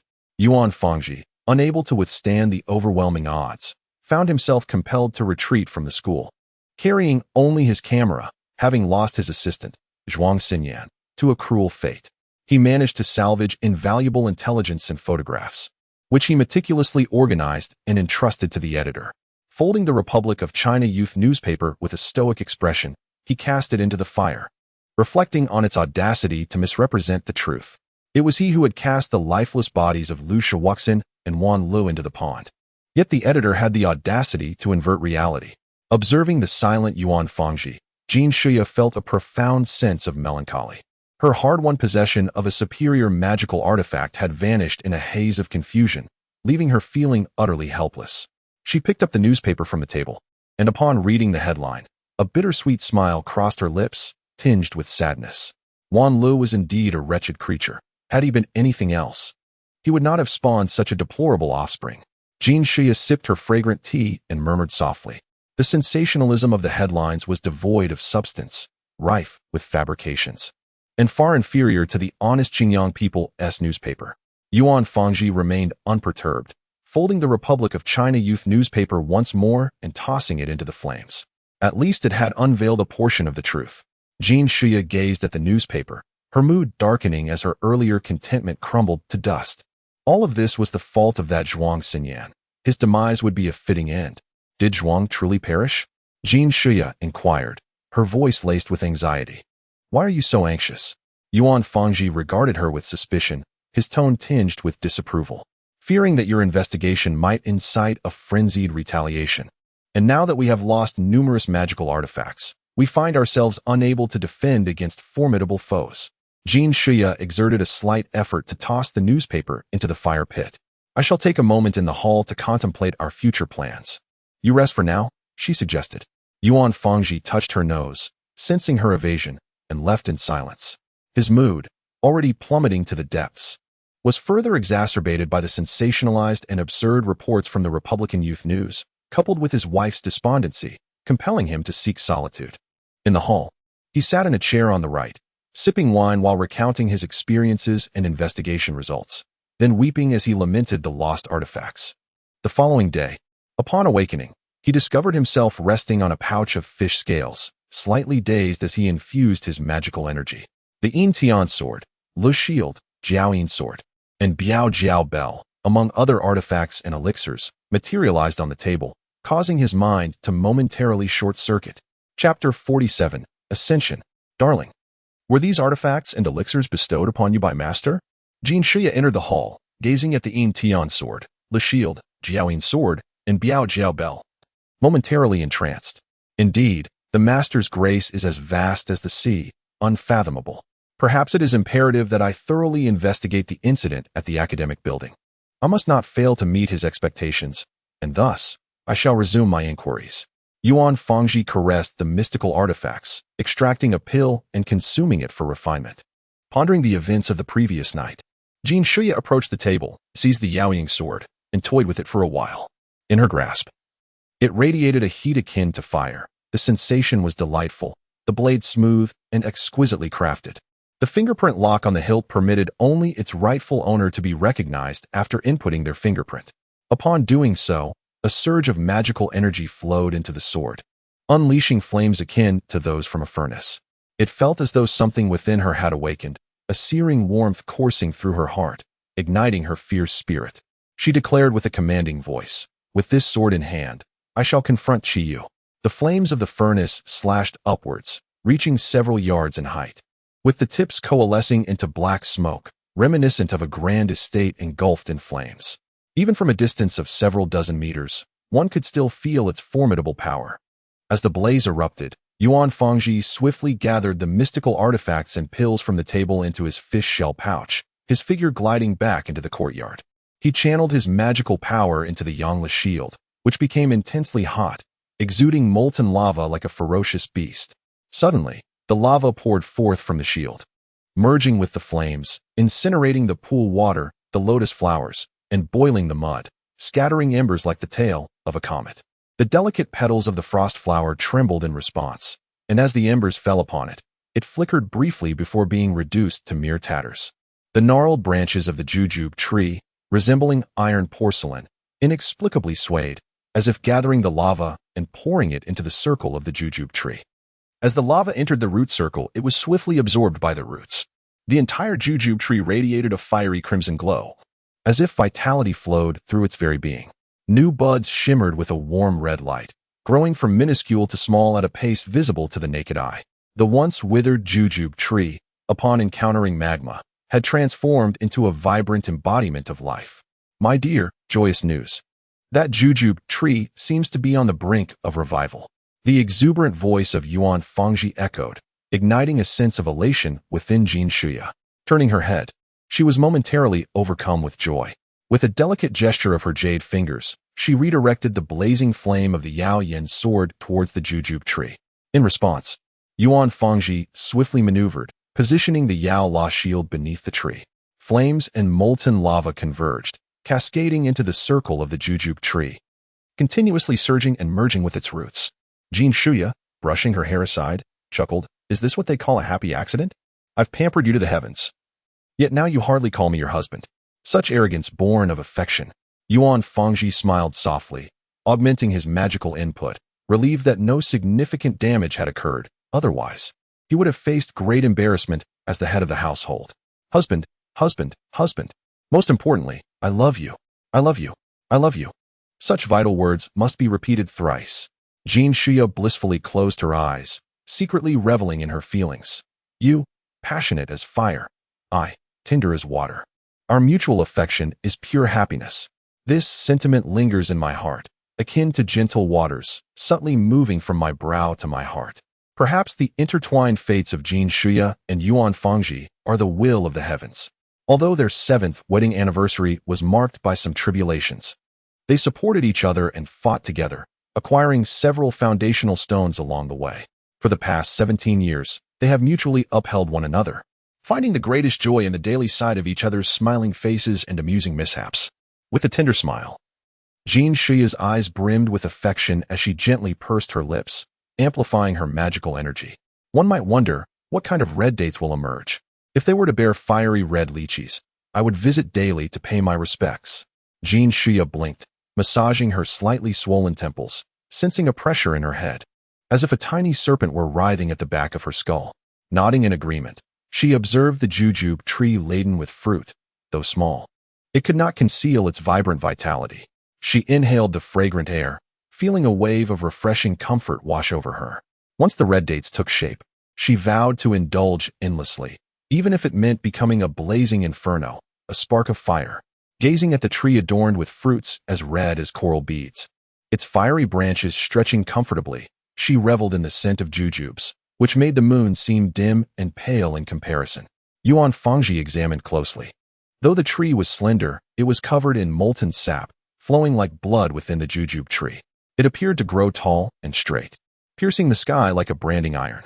Seated in midair, Yuan Fangji and Jin Shuya continuously consumed elixirs, although they could not meditate for refinement. It provided some relief in their urgent circumstances. At the very moment the crimson jujubes reached maturity, tears streamed down the faces of the two individuals, who, relinquishing their implements, embraced the jujube tree and wept inconsolably. "O jujube tree, you have finally borne fruit," Jin Shuya cried, laughter mingling with her tears, the throbbing pain in her temples dissipating, and her head gradually returning to its former state. In the past few days, she had experienced both loss and recovery, a serendipitous turn of events. Now, seeing the vibrant, molten-patterned red jujubes exuding a rich, fiery aura, she could not resist plucking 3 of them and popping them into her mouth to cultivate their essence. "What a sight I must be, so frantic like a monkey. My dear, you are simply too adorable," Yuan Fang remarked, casually plucking 3 jujubes, marveling at their searing energy. He then consumed the jujubes and seated himself beneath the jujube tree to meditate and refine them. In that moment, a surging flow of energy coursed through his meridians, and with each cycle, strands of magical power transformed into fiery spiritual essence.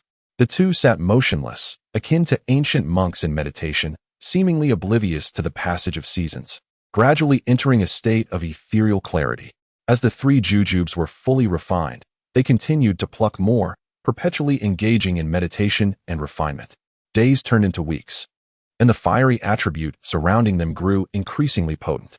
Their bodies felt as if molten lava flowed within, their original garments incinerated, becoming exceptionally heated, bubbling like a tide, their blood boiling, and their hair dyed a resplendent red.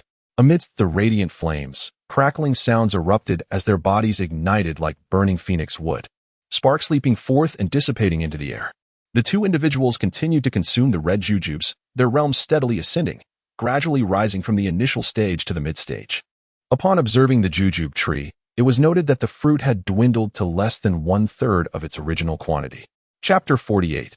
The Dragon-Seeking Ruler in mid-February 1921.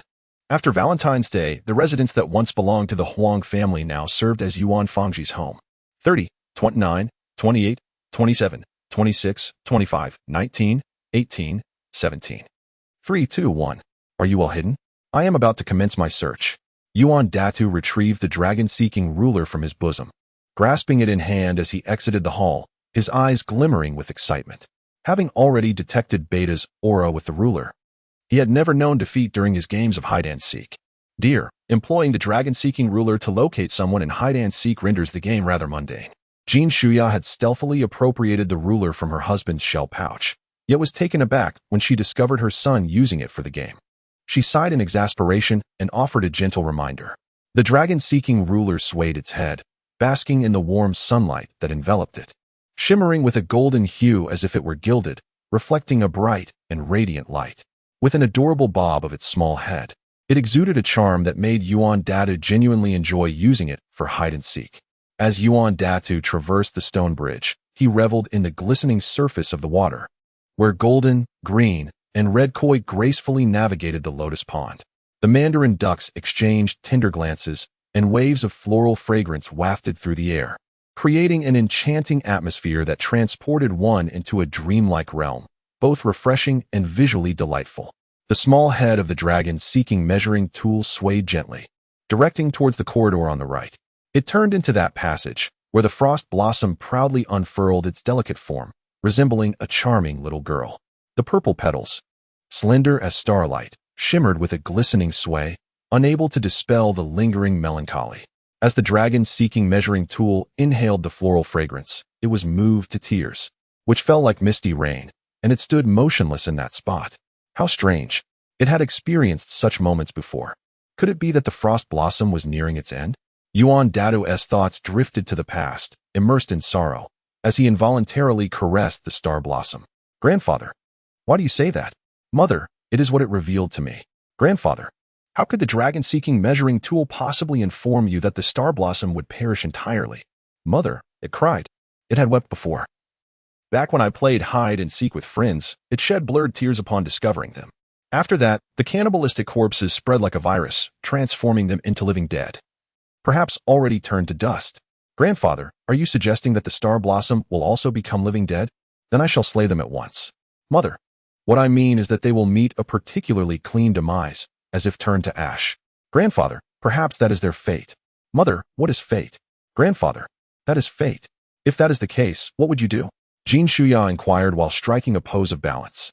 I shall strive to seize my own destiny with all my might. Yuan Daitu, mimicking the pose of a majestic golden rooster, assertively declared, Dear, let us engage in a game of hide and seek. If Beta has indeed concealed himself within the chimney, by now he may suffocate if we do not seek him out. Very well, Mother. Following the guidance of the dragon-finding ruler, Paul entered a room, opened a wardrobe, and lifted garments to discover Beta hiding behind them. With a gleeful laugh, he exclaimed, Aha, I have found you. I triumph once again. Ah, so you resorted to cheating. I refuse to accept this. Beta's heart sank. For the true enjoyment of hide and seek lies in the thrill of discovery. How could one find joy in a game when deceit is employed? Winning or losing is inconsequential. What truly matters is that one takes control of their own fate, living without regret. This is the wisdom imparted to me by my mother. Standing defiantly atop the table, Yuan Daitu raised his head high, hands placed firmly on his hips, and declared with unwavering conviction, You dare to cheat, and yet argue your case. I shall teach you a lesson, stuffing your oversized head into a red envelope and presenting it to our master and mistress. Angered, Beta stormed forward. But as he reached the edge of the table, he sensed an unusual occurrence. Yuan Daitu pressed down on the dragon's spine, and after 3 sharp taps, smoke erupted from the dragon's mouth, causing Beta to cough uncontrollably until he ultimately fainted. Yuan Daitu then confined him within a piñata, gifting him to his parents. Mom and Dad, let's celebrate the new year by smashing the piñata. Yuan Daitu seized a piñata hammer labeled with a weight of 1,000 pounds and struck the piñata several times, yet it did not yield. After the 4 of them smashed the piñata, Beta's head and feet were revealed, prompting an immediate gasp of astonishment from the crowd, who hurriedly rescued him. He had hidden himself within the piñata, and had it not been for my dragon-finding ruler, he might have suffocated to death. Yuan Data blinked in disbelief for a moment before speaking rapidly, unable to resist picking his nose. So that is how it is. Thankfully, no one was harmed. Jin Shuang patted her chest and exhaled a sigh of relief, gently ruffling Data's hair. No more lies from you. Understood, big boy? Jin Shuang smiled tenderly, her expression radiating authority. All right, Mom. Yuan Data lowered his head, bashfully scratching the back of his neck, resembling a child who had just admitted his fault. In May 1921, Yuan Datu and Beta engaged in a game of hide-and-seek once more. Previously, it had been a case of one seeking and the other hiding, but this time, it was decided that I would seek while you hide, thus allowing the opportunity to truly appreciate the joy of the game. Beta recalled that he had always been the one who sought, and now it was his turn to seek Yuan Datu. This meant he couldn't cheat with the dragon-finding ruler. All right, I will hide first. You must count to 30, not a sound less. Yuan Data tucked away the dragon-finding ruler, shaking his head earnestly. Rest assured, I won't miss a count. You hurry and find a place to hide. Beta cracked his knuckles, brimming with energy, his voice elevated with excitement. All right, you stand in the hall and don't move. I'm going to find a hiding spot. Yuan Datu patted his arm and handed him an orange, smiling. Start counting after you finish eating. Ah, this orange is truly delightful. Do you have any more oranges? Please give me another one. Beta swallowed it in one bite, extending his palm with a beaming smile. Turn around and place your hand behind your back. I shall place the orange in your palm, Yuan Data said, retrieving a bag of oranges from his bosom, shaking it with a chuckle. Beta complied. Yuan Datu placed the bag of oranges in his hand and dashed out of the hall, across the stone bridge, through the corridor, and up the stairs to the attic. He procured a ladder from the attic, propped it against the eaves, and ascended to the rooftop. Perched upon the ridge, he extracted the dragon-seeking ruler from his pocket, observing it dance and spin with an almost mesmerizing fervor. It was evident that the foundation of the hall was elevated and unobstructed, preventing the gathering of energy, causing the airflow to disperse and never return. If the protective formation were to falter, secrets would surely be laid bare. "Found you," Beta exclaimed, grasping Yuan Dada's arm with a grin. "Look at this dragon-seeking ruler. Its spinning is truly astonishing. I have never seen it whirl in such an uncanny manner." As if it were about to explode, Yuan Dada pointed to the ruler in his hand, which twirled with an ethereal grace. "It's nothing. Perhaps it merely needs to relieve itself. If I am not mistaken, it must be quite urgent, spinning with great fervor." Beta mused, stroking his chin, his eyes darting about, portraying a look of contemplation. Chapter 49. The grievance of one Lu. Yuan Dada swiftly descended from the rooftop, conveying the events of the recent occurrence to Jin Shuya. With utmost seriousness, she embraced her son, gently hugging him as she said, "Dada, the air is fraught with dispersing currents. That hall is a place of ill omen. Henceforth, do your utmost to refrain from wandering into it without cause." "All right, mother. I shall not enter that hall again. I will maintain a considerable distance from it, not even glancing in its direction," Yuan Dada assured her, thumping his chest with conviction. "Precisely. Now, relinquish the dragon-seeking ruler to me," Jin Shuya replied with a gentle smile, extending her palm and regarding him with a serious expression. No, I have yet to fully enjoy it. Such an intriguing toy should not be squandered in your hands," Yuan Dada protested, shaking his head and pouting, displaying visible discontent. "Your father requires it for his work. If you hold on to it, its potential shall go unrealized. Be a good boy, Dada, and hand it over to me." Jin Shuya crouched down, affectionately patting his head, speaking with kind words to persuade him. "I shall return it to father, but not at this moment. Whenever you revive those jujube trees, that will be the time I return it to him. I swear upon the jujube trees," Yuan Dada declared, pointing at the trees with conviction. Very well. Let it be a promise."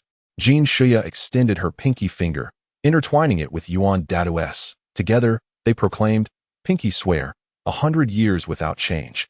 Our words must hold true, or else the one who falters shall be deemed a little puppy. You take action, I take action, pinky promise. Pinky promise. Pinky promise. Our words must hold true, or else you shall be a little puppy." "You are mistaken, mother. It must be reiterated," declared Yuan Dada with a grave expression. "Very well, my dear. What on earth were you just saying?" The two entwined their pinky fingers. "You make a move, I make a move, pinky promise. Pinky promise. Pinky promise. One must honor their word, lest they become a little dog," Yuan Dada repeated, and Jin Shuya imitated him with playful enthusiasm. Then, their pinky fingers linked together. They sang, "You make a move, I make a move, pinky promise. Pinky promise, pinky promise, one must honor their word, lest they become a little dog." In the year 1922, Yuan Fangji awakened from his meditative state, gazing at the juju tree before him, astonished to discover that only 1/3 of the red jujubes remained. He was suddenly filled with a sense of the endless passage of time in his cultivation. At the same time, he recalled the promise made to his son and wife. And he stood up, laughing heartily towards the sky. "My dear, return the dragon-seeking ruler to me." "Very well, father. But remember to return it once you tire of playing with it." Yuan Dada approached reluctantly, tightly clutching the dragon-seeking ruler, which Yuan Fangji gradually pried from his grasp. A look of sorrow flickered in his eyes as he pondered in bewilderment. How could this jujube tree, which once appeared to be barely alive, have been revived? Even more astonishing was the fact that it could blossom and bear fruit, producing fruits resembling molten veins. Yuan Fangji caressed the dragon-seeking ruler, placing his thumb on the fingerprint lock, inputting his fingerprint. With an expression as calm as still waters, a tempest of thoughts surged within him. He mused inwardly, "What an unexpected delight. In an unexpected turn of events, my wife pilfered the dragon-seeking ruler for our son. Initially, I felt a surge of indignation and contemplated snatching it away, but fortunately, she restrained me. Subsequently, I resigned myself to the notion that the jujube tree was beyond salvation, and that I would likely never again be intertwined with it. To my astonishment, my wife inadvertently succeeded in reviving the tree, thus affirming our son's 10 accolades. As Yuan Feng knew this, he couldn't help but recall the night his master bestowed upon him treasures. A wry smile crossed his face as he shook his head, imprinting his fingerprints on the Sun Tian sword, Sun La shield, and Biao Qiao bell, intending to investigate further. Fourth floor of Min E number 2, elementary. Observing the disgruntled expression on Wan Li's face, Yuan Fong, feeling somewhat disheartened, summoned the Sun Tian sword and Sun La shield, retreating several dozen meters. Why are you still here? Fellow Taoist Wan, I beseech you not to advance any further. The consequences of a wayward blade are yours to bear. Yuan Fong withdrew another several dozen meters, wielding the Sun Tian sword and Sun La shield, his expression devoid of emotion as he infused them with his spiritual energy. The Biao Qiao bell floated silently behind him, his right arm concealed while he manipulated the bell's 5 fingers, summoning fiery orbs, each adorned with molten patterns, to hover above its apex and along its walls. Taoist Yuan, please do not misconstrue my intentions. I am not here to engage in a duel of magic. A person as foolish as I could never be the mastermind behind the calamity at the teaching building. I overestimated my own capabilities, naively believing his words, and became a pawn, a scapegoat for that wretched group. I truly was foolish indeed. I must insist that the Republican Youth newspaper report thusly. I am a victim, coerced, and an upright citizen. You cannot possibly understand. In recent months, I have endured tremendous hardships, incessantly pursued by cultivators who have cast me aside like a pawn. They have even seized my 6 heartless corpses. Truly, these past months have been nothing short of miserable. In my wretched state, I find myself with but one avenue left, to confess to the media, to reveal everything to the world, in hopes of leniency. I would willingly accept any fate, as long as it spares my life. A swift deportation to foreign lands, be it the United States, Australia, Canada, Thailand, or France, would be ideal. Wang Lu wept bitterly, tearing at his garments to expose the multitude of scars adorning his body, some wounds so deep they seemed to penetrate to the very marrow. Who are they? Who are your accomplices? Yuan Fangji inquired. Jin Shuyao, like a stealthy feline, concealed herself just outside the classroom building, her presence inexplicably undetectable. I have never laid eyes on them. Even our communications are mediated by intermediaries. Each meeting occurs in a different location, and we don masks and cloaks, Wang Lu said, huddling in on himself, trembling uncontrollably, tears and snot streaming down his face. What is your means of contact? Yuan Fangji pressed. The previous method was to publish a missing person notice in the Honest Qingyang People's Journal, but now I am at a loss. Wang Lu seemed to grasp something profound, cursing inwardly. Bastards, all of you. Am I merely a spare rib to be discarded? Why do you treat me as such? Since you refuse to speak, there is nothing further to discuss. Yuan Fangji brandished the Xintian sword, which radiated a fervent and tumultuous light, as if it were about to unleash flames akin to those of a blazing furnace. Jin Shuya inexplicably coughed, her sound reverberating in all directions, startling many concealed cultivators, some of whom fled at the sound. Yuan, do not slay me. I still possess value. I believe that Kuangma Tai Sui is the true mastermind behind this affair, and I am merely his discarded pawn. You once declared yourself to be Kuangma Tai Sui. This has been all over the newspapers. And there is a child, I believe his name is Jin Han, who claims to have seen you at the Zuyan Tower. Yuan Fangji did not retract his powers. Rather, he intensified them, as if to threaten him. Should he fail to truthfully divulge information, he would face immediate retribution. Biao Jiao silently concealed himself in the corridor, as elusive and subtle as the starlight lurking within, patiently awaiting the unwary to take the bait.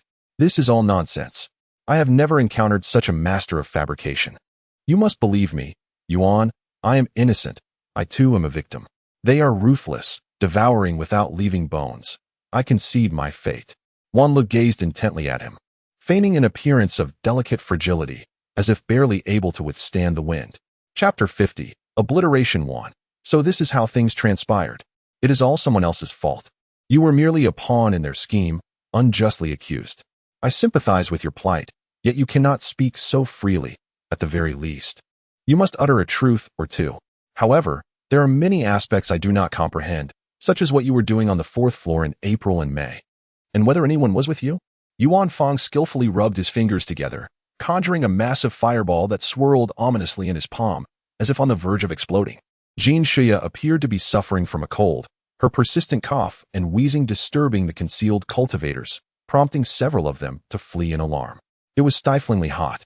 Beads of sweat formed on their brows. Aren't you feeling the heat?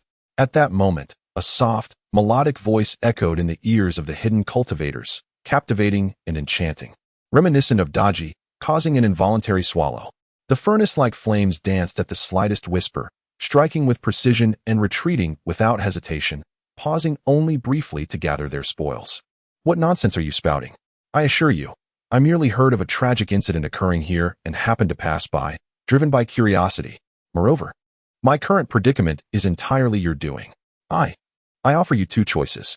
The first is to republish an article in the Republic Youth Daily stating that the previous investigation was flawed, that the earlier report was mere fabrications, and that the true culprit is none other than the infamous Kwang Mo Tai Sui. Additionally, a public statement should be issued to formally apologize to Wan Lu and compensate me for emotional distress and reputational damage in the amount of 2,000 fish scale pearls. The second option is to provide me with 2,000 fish scale pearls and assist me in acquiring a foreign passport to facilitate my departure from the country. Suddenly, Wan Lu was taken aback. Where had everyone gone? The only ones present were a mere 4 or 5, while the rest of his companions had seemingly vanished. Had they retreated to the restroom due to excessive urination? You previously mentioned being cast aside by the demonic path. Yet it appears the truth may not align with that narrative. Or perhaps you have promised something exceedingly enticing. If it's not too much trouble, might you share the details with me? Yuan Fangji remained unperturbed. His purpose for coming here was to disturb the grass and startle the snake, hoping to draw the serpent from its lair and accomplish the task entrusted to him by his master, thereby achieving greater ambitions and advancing his rank more swiftly. They bore no connection to the incident at the teaching building. Their sole intention was to eliminate me. I was the one who caused them to reconsider. For killing me would only yield fleeting satisfaction without any substantial gain. Furthermore, I possessed utilitarian value, capable of attracting more cultivators for them to hunt, while they could adopt a strategy of patience, lying in wait to ambush unsuspecting practitioners and reap greater rewards, engaging in murder and pillage.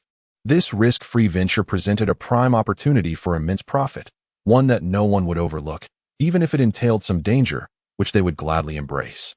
Wan Lu, recovering his composure, smiled softly, his demeanor shifting abruptly, as the previous woeful expression vanished entirely. Indeed, such was the case. However, I feared they might be weighing the worth of this transaction, pondering whether it was truly advantageous. Human greed is insatiable, akin to a snake attempting to swallow an elephant, and the affairs of the world often mirror the tale of the mantis capturing a cicada. This scenario epitomizes that sentiment. As for the two conditions you mentioned, I regret to inform you that I cannot acquiesce. Nevertheless, I can offer you a choice. Betray your accomplices and disclose your subsequent plans, and I shall escort you to the ocean, where you may gaze upon its vastness, basking in the warmth of spring and the blooming flowers. What a blissful life that would be. Do you not feel tempted? Yuan Fangji regarded him with an impassive countenance, seemingly oblivious to the multitude of beasts that had appeared behind him. Yet, as the creatures emitted their roars, suddenly, the Biao Zhaozhong illuminated with a radiant glow, revealing possibilities that had seemed utterly improbable, without the slightest forewarning. In no time, it enveloped approximately 1/3 of the advancing demonic beasts within its grasp, rendering them utterly voiceless in their attempts to roar. It seemed as though their vocal cords had been left behind in the forest, or perhaps their vocal apparatus had been annihilated in an instant. A terrifying and eerie silence pervaded the 4th floor, extinguishing all else. Several individuals and the remaining demonic beasts instinctively covered their mouths and noses, their bodies taut with tension, paralyzed in fear, afraid to emit even the slightest sound. The chamber was filled with colossal fireballs adorned with molten patterns. With each advance towards the demonic beasts, one would become nothing but a mere husk, ashes settling upon the others as their flesh melted away, as fragile as ice cream. Witnessing this, the enslaved cultivator was overcome with dread, too fearful even to utter a cry or to employ his beast-taming techniques. Resigned to weeping silently within his heart, he abandoned the other demonic beasts, slipping away without a sound, as swift as the wind. Yet, just as he felt a flicker of relief, a delicate reprimand echoed like mist, seemingly emanating from all directions. He shook his bewildered head, unable to perceive any movement, pondering whether it had merely been a figment of his imagination. In that moment of distraction, the blazing sword, akin to a furnace, suddenly magnified and illuminated before his eyes. In a daze, he attempted to retaliate with his beast-taming skills, only to discover that not a single beast remained in his pouch. A scream pierced the air, abruptly silenced, leaving only an empty beast-taming pouch drifting among the ashes, which was gently collected by Jin Shuya with a wave of her hand, drawing it into her embrace. As she waved her hand, shadows of her presence enveloped the surroundings, passing through the concealed depths of the cultivators. They were suddenly startled, their bodies trembling with cold sweat, and a few even cried out. When the cries echoed, the elusive bell flickered with a dim light, ensnaring those who were slow to react in an instant. A few agile figures, believing they had escaped, were swiftly targeted once more, the sound of their fate echoing ominously. How unbearably hot it is. Are you not sweating? The tender, lingering whispers caressed their ears, intoxicating them in a profound haze. As they paused to listen, shadows loomed larger in their eyes, the myriad of glimmers becoming their final sight. Meanwhile, the remaining beasts scattered like birds and animals, daring not to make a sound. Their movements were as light as a feather, their bodies twisting unnaturally. Too swift would risk a tremor, while too slow would lead to being captured in the beast-taming pouch. Who does not yearn for freedom? Fellow Taoist, do not be afraid. Breathe freely, cry out with abandon, reveal your companions, and share your subsequent plans. Yuan Fong glanced at the house to his right, and a fireball, adorned with molten patterns, abruptly launched, striking behind the curtain. Alas, the Bloodpath cultivator, caught off guard, was struck on his right foot. Being a man of resolve, he swiftly waved his hand, severing his own right leg with the blood-devouring sword. At the moment he cried out, a shadow enveloped his heart, and the elusive bell once again descended upon him in an instant. A multitude of molten fireballs and ferocious beasts suddenly descended upon him, leaving him momentarily dazed, forgetting to draw forth his defensive artifacts. In his bewilderment, he summoned the bloodthirsty sword, yet before he could gather his senses, the beasts went into a frenzy, gnawing, kicking, breathing fire, exhaling ice, unleashing electricity, and swirling towards him, delivering a relentless onslaught. Death arrived swifter than he had ever imagined. This was his final thought, his solitary contemplation. Taoist one, why do you remain silent? Are you not known for your eloquence, for twisting truths and falsehoods? Speak up. If you continue to be mute, I shall be left without words. Yuan Fong waved his arm, launching a dozen fireballs adorned with molten patterns, which shot forth like a celestial alignment, swiftly traversing the air. Meanwhile, the Sun Tian sword emitted a radiant beam, its rainbow-hued tail extending over 10 meters, hurtling towards him. The sparks it generated ignited the surroundings, creating gaping holes. And as they connected, many areas began to collapse, causing the teaching building to sway perilously. The tail abruptly split into 10 segments, darting through various rooms. Each flight stirred luminous eruptions and resonated with the sounds of collision, forcing those who relied on invisibility artifacts and formidable spells to reveal themselves, engaging in combat with the radiant brilliance. It seems Tomb Raider Notes is emulating him, and quite successfully, having carved out its own style and allure. Yuan Fong couldn't help but chuckle at the reminiscence of his past, recalling how he had once neglected many things in pursuit of these two books, ultimately settling for a mediocre second-tier university when he could have effortlessly secured a spot at a prestigious first-tier institution. If time were to reverse, I would not spare a glance at Ghost Blows Out the Light, let alone Fairy Blows Out the Light. Perhaps a fleeting gaze would suffice before I cast it into flames. As Jin Shuyua's figure wafted through the air, she manifested like a specter, while the furnace-like flames reaped lives indiscriminately, devoid of reason, as if her very presence here was a sin. Chapter 51, Wang Haonan Among Us. One is a lamp-blowing ghost, who requires a certain ritual for ascension, thus orchestrating this calamity. I am aware he refers to himself as the lamp-blowing ghost. Beyond that, I truly know nothing. Unlike the realm of cultivation, the lamp-blowing skeleton realm is achieved when an individual consumes the lamp-blowing skeleton elixir, leading to the gradual emergence of 13 ethereal skulls within, stimulated by the potion. As they ingest fear and digest the elixir, these skulls solidify progressively until 13 genuine skulls manifest within. This signifies an elevation in the lamp-blowing ghost's realm. To ascend to a higher state, one must become a magnate in a particular field, orchestrate a tragedy, and allow the fear spawned by this tragedy to permeate the entire city. When the fear reaches its zenith, The terror crocodile magnate elixir must be consumed.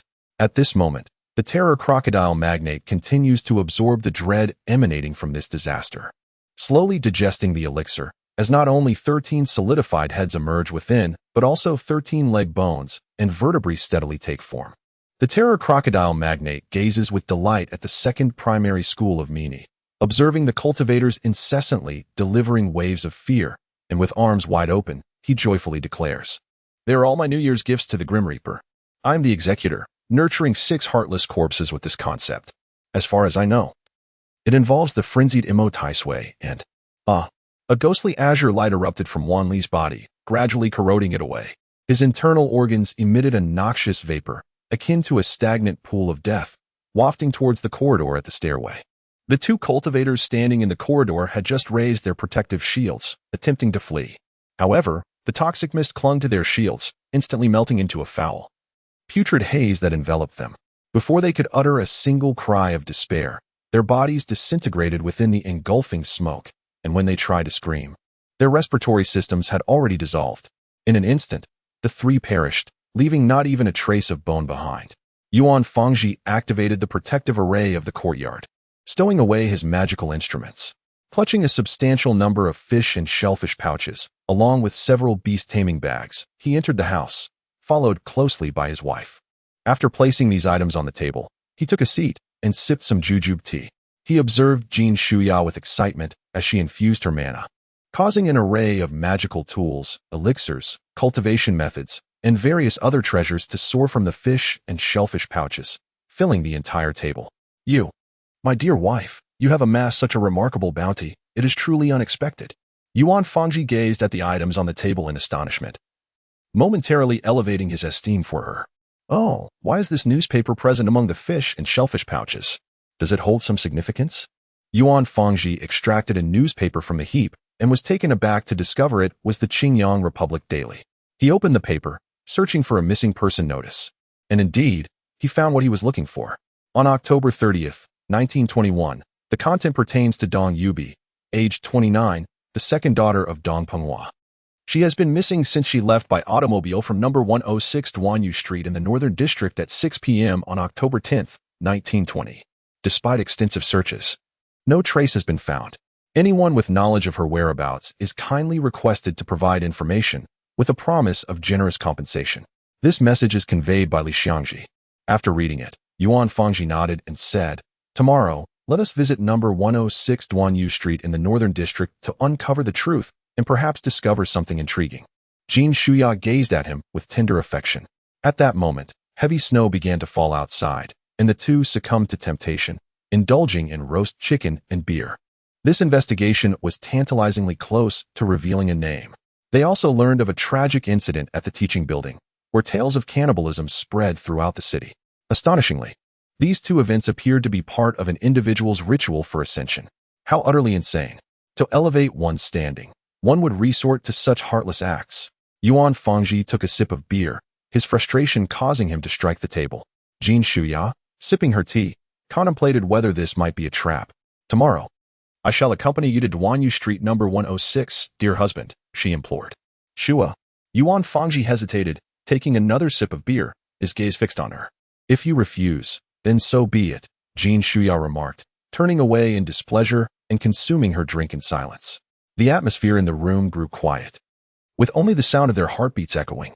To alleviate the tension, Yuan Fangji stepped into the yard, allowing the snow to pelt his face, the chill providing him with some solace. The death of Wan Lu instilled in him an inexplicable sense of dread. How could the body of a cultivator deteriorate without reason? And what could cause the toxic smoke to possess such potent venom? Who was orchestrating all of this from the shadows? And what were their intentions? What manner of being was the lantern blower? He seemed not to be a cultivator, a detail that warranted attention. He murmured to himself. As he gazed back at his wife, who was anxiously drinking alone, he found that the more he strained his mind, the more convoluted his thoughts became, leaving his head in a state of turmoil. Was he to merely follow the faint traces of clues in search of an elusive truth? How passive this felt. "My dear, what occupies your thoughts?" Jin Shuya inquired, approaching Yuan Fangji, who was lost in contemplation in the courtyard, clutching a chicken and a bottle of beer. "Sure, it's nothing. I just find myself in a rather passive state, Leaving me somewhat at a loss, Yuan Fangji replied, unable to articulate his thoughts fully to her. What good would it do to share? She likely knew less than he did. My dear, you might consider visiting Yao's roast chicken shop. Did mention that there is a matter worthy of deep contemplation and thorough investigation. Jin Shuya suddenly smiled gently, her eyes sparkling with happiness. What is it? What has happened at Yao's roast chicken shop? My dear, before 1921, to be precise, in 1919, Yao's roast chicken shop was once transferred. It originally belonged to Boss Kai, known as Kai's roast chicken shop. For reasons unknown, it was acquired by Boss Yao and subsequently transformed into Yao's roast chicken shop. Thank you for your reminder. I was completely unaware that there was an arsenal within the Yaoji roasted chicken shop, where Paul had resided for 2 years. This indeed piques my interest. So, Jin Han is Paul Jin. But who is the proprietor of that arsenal? Do you know, my friend? Of course, I do, father. That gentleman is called Yang Gangmao. Yuan Datu, clutching a stove and munching on watermelon, spoke in a muffled tone. What? Yang Gangmao? What on earth is that? Wang Haonan. That gentleman is called Wang Haonan. Yuan Datu swallowed the watermelon and laughed heartily. Chapter 52. Dong's residence as he approached the vicinity of Yaoji roasted chicken shop. He did not hasten to alight from the vehicle. Instead, he gazed outside through the window, observing that there were no signs of any cannibalistic corpses outside the shop. Perhaps having been driven away by Alpha. He parked the car at the entrance of Yaoji roasted chicken shop, traversed the ruins, and approached the kitchen, heading towards the arsenal. Upon reaching the doorway, he produced the dragon-seeking ruler, channeling molten energy into it. The ruler emanated a heat akin to molten lava, with the dragon motif undulating as if boiling dumplings, and its mouth inhaling energy at an accelerated pace. For substantial auras, alongside several thread-like wisps, were methodically drawn into the dragon's mouth, stored within its form, as 4 small orbs and some grain-sized energy spheres transitioned from vague and thin to clear and solid. After the dragon-seeking ruler belched a few times, its dragon head ceased to undulate, its mouth halted its absorption, and its body, once crimson like iron, gradually returned to normalcy. 106, Indu Street, the residence of Colonel Dong. Who is causing such a commotion at the door? Dong Penghua pushed aside the guard, his countenance stern, with fierce eyes resembling those of a leopard. He held little regard for guards who could not even perform their duties properly.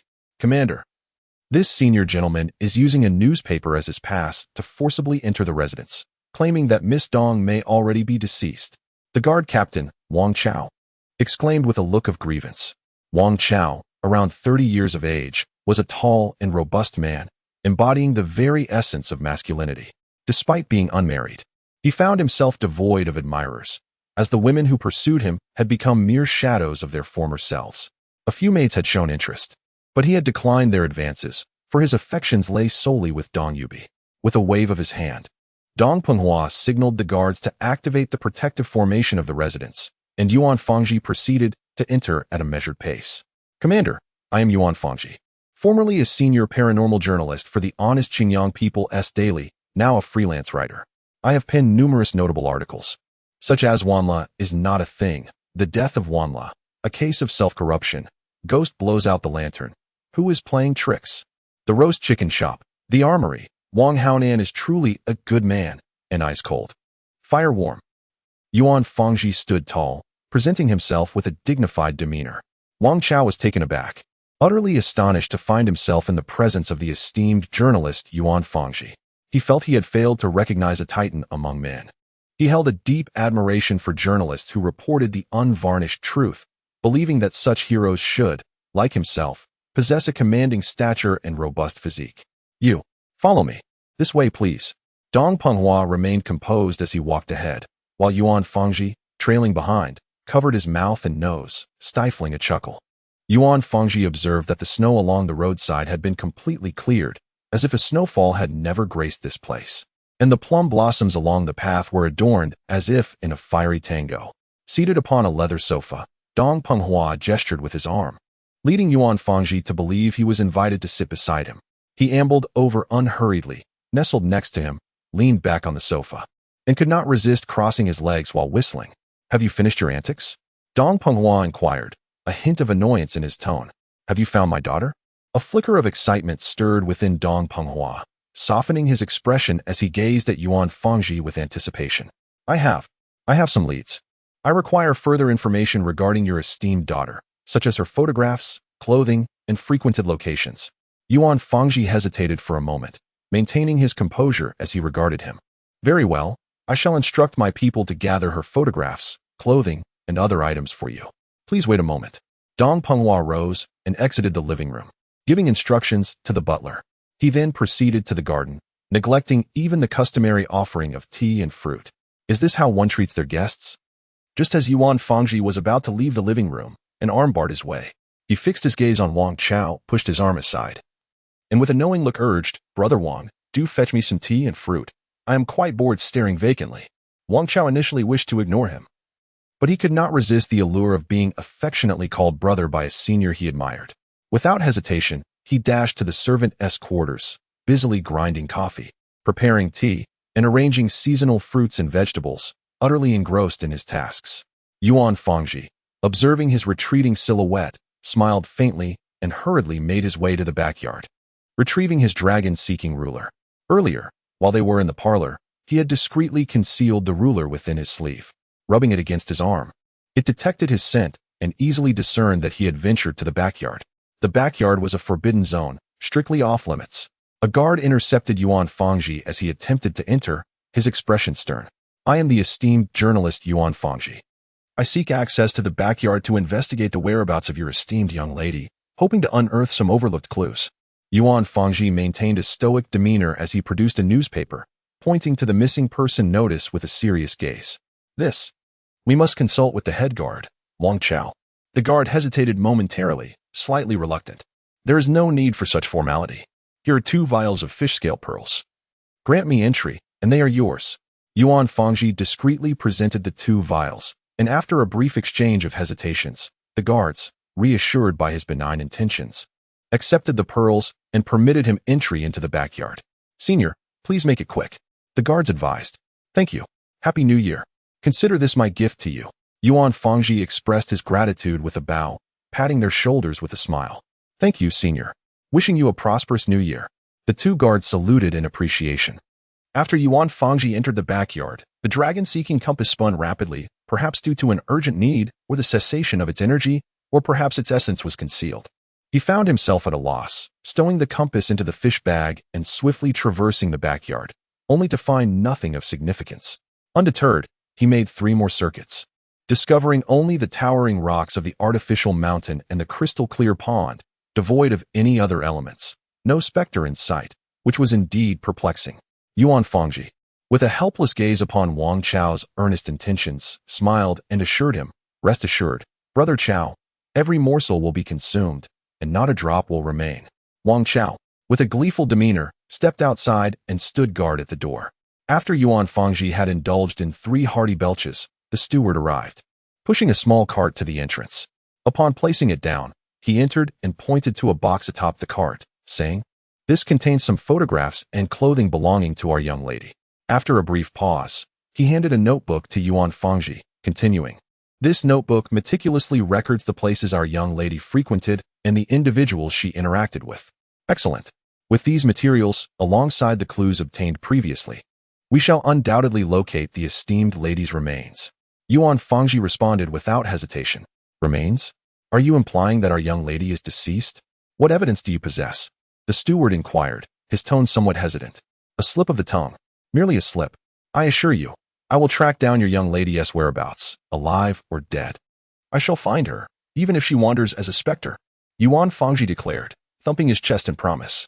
Chapter 53, Shamelessness, the Essence of the New Year. "I appreciate your assistance, Mr. Yuan." The steward gazed at him, his demeanor neither warm nor cold. Yuan Fangji took the notebook, pushed the small cart, and exited the Dong residence, placing both the cart and the box into the trunk. He closed the lid, opened the car door, and set the notebook on the passenger seat before starting the engine and speeding towards his home. The journey was uneventful, and he arrived home safely. He retrieved the box and the cart from the trunk, closed the lid, and placed the box atop the cart. As he approached the door, he opened it, took out the notebook, and pushed the cart into the house. At that moment, as she helped push the cart inside, barefoot, and open the box, she was suddenly lost in thought, staring blankly for a full minute. Did he no longer love her? Had he taken a mistress? Who was that woman of noble birth? Surely she could not be over 30. She was in the prime of youth, 100 times more beautiful than herself, a withered flower. This was impossible. She was a foundational period cultivator. How could the beauty of an ordinary woman possibly compare to hers? Who is she? Your mistress? Where is she? I shall teach her a lesson in propriety. Jean Shuya attempted to restrain herself, her face stern, her teeth clenched as she gazed at him, perplexed as to why her husband had unexpectedly embarked on an affair. Do you remember that newspaper?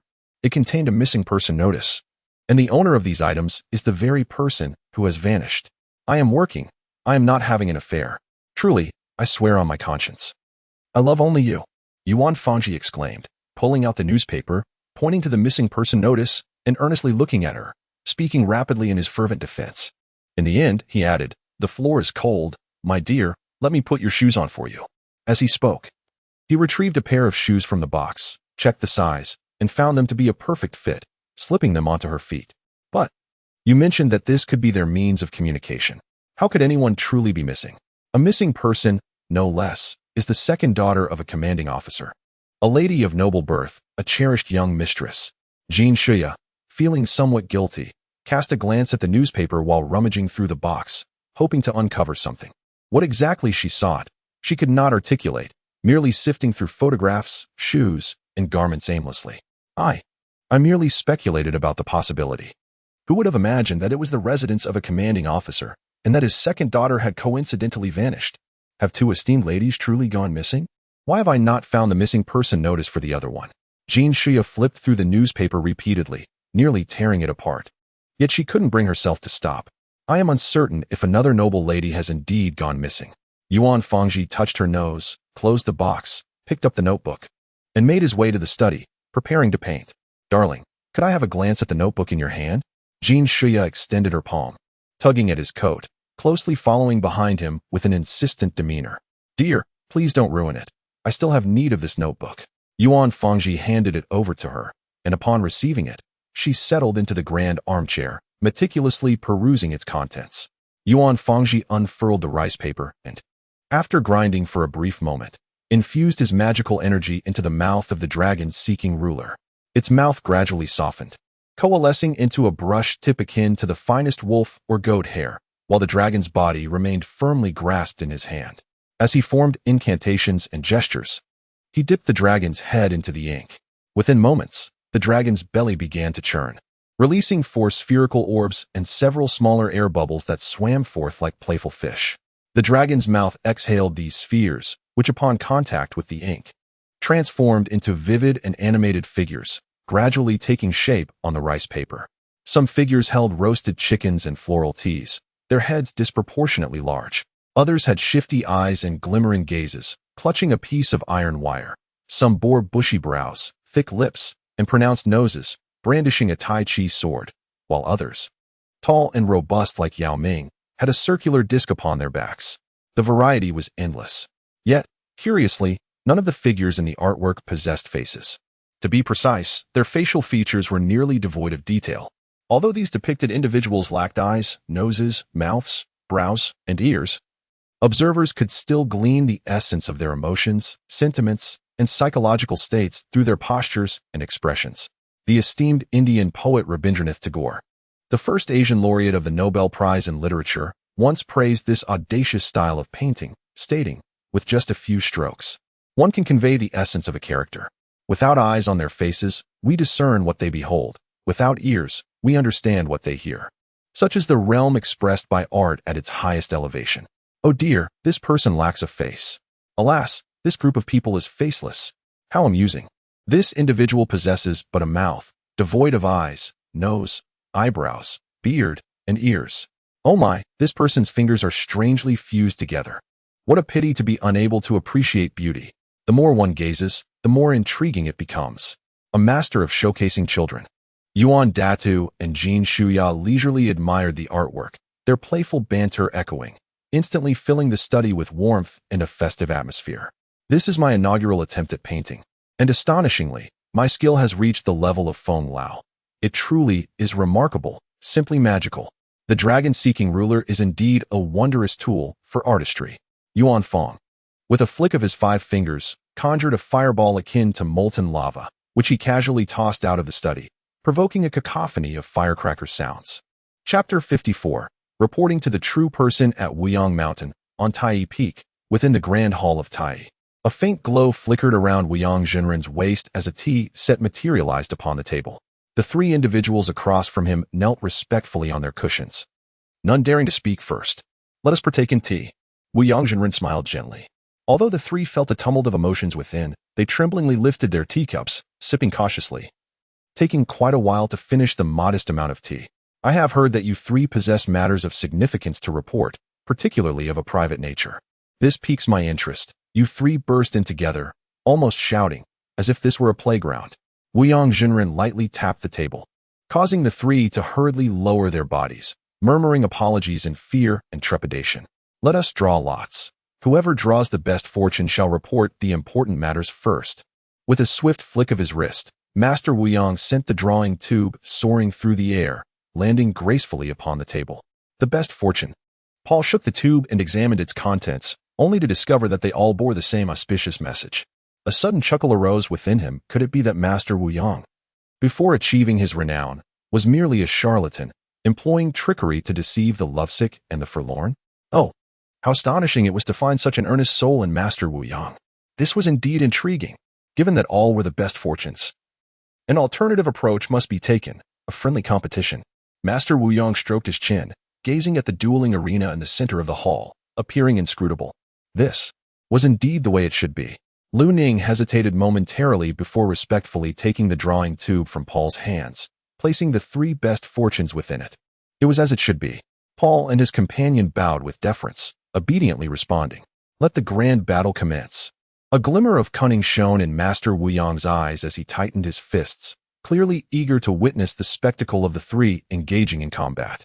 Duan Yuchong observed his sly grin, initially contemplating an alliance, but now, faced with his underhanded demeanor, felt an overwhelming urge to strike him down. Lu Ning, embodying the essence of a serene monk, remained detached, casting not a glance at either of the two.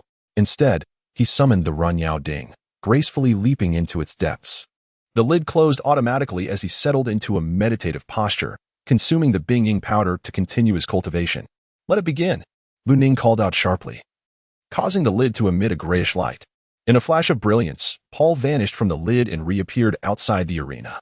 He felt somewhat speechless, head bowed and face forlorn, as he stepped out, pondering Lu Ning's enhanced prowess. As the two exited the grand hall, the doors shut automatically behind them.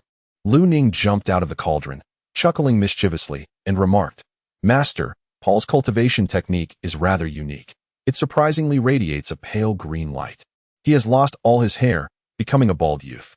Ordinarily, one would not perceive his cultivation level, which seems obscured by some mysterious substance, during his spellcasting and training. This substance also hindered the gun from absorbing magical energy, indicating that it can encapsulate spiritual essence, preventing it from dissipating. His cauldron seems to accelerate his training. In merely 300 days, he has surged to the 6th level, becoming a mid-tier practitioner of the gathering cheese stage. His method remains unchanged. First, he integrates the cauldron into the dragon egg in the form of light, then absorbs the dragon egg into the second end point as light. The gun appears to possess extraordinary power to seize the creations of heaven and earth, yet it is restrained by that substance. The two seem to embody opposites, both conflicting and unified, significantly enhancing the speed of cultivation and potentially breaking certain shackles, suggesting a means to transcend the bottleneck. This is indeed intriguing. If he were to be killed, could that technique and substance be acquired? Master Wuyang stroked his chin, his expression impassive as he inquired. Ahem, the disciple is unaware. Lu Ning was drenched in cold sweat, possessing a modicum of understanding regarding the temperament of Master Wuyang. Do you truly not know?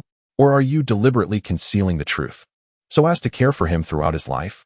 Master Wuyang's voice was both stern and commanding, his magical energy surging throughout his being, emanating waves of yellow light, while the malevolent aura surrounding him resembled an impenetrable golden bell. Suddenly, his power surged forth, causing the great hall to be engulfed in a tempestuous gale, shattering tables and chairs into mere dust. Even the cushions were crushed to pieces. The lottery tube and tea set emitted a sharp crack, splintering apart, then being reduced to fragments scattered across the floor. Lu Ning felt as though he were caught in a whirlwind, his body suspended in midair, unable to find solid ground. And in a state of bewilderment and fear, the chill of terror intensified within him. Find a way to obtain those 3 items, regardless of the means. I demand results. Master Wu Yang waved his hand, retracting his magical energy. Lu Ning hastily stabilized himself and descended, bowing respectfully before promptly taking his leave. With a warm smile, Master Wu Yang beckoned, and a tremendous force lifted him, compelling him to rise while maintaining a posture of cupped hands, his demeanor exceedingly respectful. Once I find irrefutable evidence, I shall personally rectify the situation to uphold the integrity of our sect. Master Wu Yang patted Lu Ning on the shoulder, offering an encouraging smile, and spoke with righteous conviction. After he exited the grand hall, Paul entered without hesitation as the doors closed automatically behind him. He swiftly approached the cushion, knelt down with a thud, and, with cupped hands, reported, "Master, I have discovered human remains beneath the cliffs of Mount Wuyang." Chapter 55. Cultivation and Apprenticeship. I report to the esteemed master that I have discovered human-eating corpses beneath the cliffs of Wuyang Mountain. Such ghastly entities do not appear in isolation. Once they manifest, they spread like a virus, potentially heralding the doom of the Wuyang sect. I have witnessed their devastating power firsthand, having obliterated Qingyang City and rendered it devoid of life. Paul knelt on the new mat, feeling an unsettling presence in the grand hall, as if a horrific explosion had transpired, leaving the air thick with a powdery scent that invaded his respiratory passages, compelling him to cough involuntarily. Could it be that Lu Ning's report had incited the wrath of Master Wu Yang, inflicting upon Lu Ning a profound psychological trauma, causing the very essence of the hall to vanish? As Paul surveyed the grand hall, he noted the absence of the lottery tubes, furniture, and tea sets. All had disappeared. The mat beneath him was pristine, and the once visible fixtures on the ceiling were gone, replaced by a luminous pearl adorning the table. He felt akin to a wealthy young heir, clutching a chest of gold, now the target of a cadre of formidable practitioners. Why did they not simply eliminate him? The reason remained elusive. They were uncertain whether his demise would yield treasures for them to claim. These items were not mere gold. The act of killing their owner was not a guaranteed path to possession. If they were to ascertain that his death would indeed grant them access to these possessions, they would not hesitate to extinguish his life. Bai Yin spoke the truth. His fate was sealed within the Wuyang sect. Indeed, the Bai Yin cave might very well be the one they have destroyed. This suggests that their understanding of themselves is perhaps deeper than they ever imagined. How terrifying! How terrifying! How terrifying! The more Paul pondered, the more he felt a chill of dread wash over him, beads of cold sweat cascading down his body. A shiver of apprehension enveloping him entirely. His pores seemed to tremble in fear, exuding streams of icy perspiration. Although he found himself within the grand hall, it felt far colder than being inside an iceberg. Instinctively, he curled up, seeking solace in his own embrace to garner a flicker of warmth. Upon raising his gaze and surveying the surroundings, he found the hall utterly deserted. Initially, he had anticipated that Master Wu Yang would send someone like Lu Ning to inquire. Yet now, apart from the 4 walls, he encountered nothing else. It was inconceivable that the box could be equipped with surveillance devices. However, he observed numerous tiny holes dotted across its surface, with a layer of cotton padding inside, which also bore similar punctuations. He crawled beneath the box, hoisting it as he exited the secret chamber and entered the grand hall. He retrieved the divine shogun, envisioning a lotus seed soaring into the nightmarish pearl. To his amazement, a lotus seed indeed emerged from the source of consciousness and swiftly darted into the nightmarish pearl. Grasping the pearl, Paul felt an immediate surge in his spiritual awareness, enabling him to perceive elements previously beyond his reach. He noticed a section of the carpet that appeared to be liftable, revealing a fingerprint lock beneath it, precisely where Master Wu Yang had been standing. As he positioned the box at that spot and settled into a meditative posture, the box gently descended to the floor. Aiming the divine shogun at the fingerprint lock yielded no response, leaving him no choice but to retract the weapon and channel his source of consciousness. Contemplating the 2 beams of light that shot forth from the cauldron aperture and entered the fingerprint lock. Indeed, a brilliant radiance burst forth, swiftly penetrating the fingerprint lock. He distinctly perceived the intricate patterns of the palm's skin, contemplating how to transform this ethereal essence into something tangible. He envisioned the hue of golden skin. And in that moment, his own palm morphed to match the size of the esteemed Master Wu Yang, with skin patterns mirroring those from the source of recognition. He pressed this palm against the fingerprint lock. With a resounding click, The floor retracted, unveiling a control chamber, presumably the control room for the mountain-protecting formation, the treasure vault, and the library. Paul attempted to leap inside, only to find himself hindered by an unseen force. Although his perception of it was somewhat vague, its strength was undeniable, far beyond his means to breach. He turned inward, enveloping himself in the golden skin to prevent the radiant light from escaping through any crevices. Subsequently, Paul drew forth the divine splendor gun, aiming its chamber at the barrier. Beams of light shimmered, continuously flowing into it, indicating that the protective shield's potency exceeded his expectations. He realized that this divine splendor gun was indeed a weapon of destruction, particularly drawn to dismantle entities imbued with spirituality. The stronger the spirit, the more formidable its destructive power. However, the fingerprint lock lacked any spiritual essence, hence it had not reacted at all. It seemed he must engage in further misdeeds to truly merit the capabilities of this gun. Observing the shield that shimmered with radiant light, Paul couldn't help but shake his head. It was proceeding much slower than he had anticipated. At this rate, he risked being apprehended on the spot, facing immediate retribution. Truly echoing Bai Yan's words, a thought surged forth. He yearned to accelerate the pace of destruction. He aimed the gun at the second point, one hand forming a seal while the other gripped the firearm, murmuring an arcane incantation that was difficult to comprehend. Radiant light surged forth, continuously flooding into the second point, cleansing his body along the meridians. He intended to cultivate using the essence within the protective shield. The 9-tripod decision materialized within his consciousness, allowing him to reflect upon himself as he gradually practiced the 6th layer of the Qi gathering chapter of the incantation, entering a transcendent and ethereal state of being.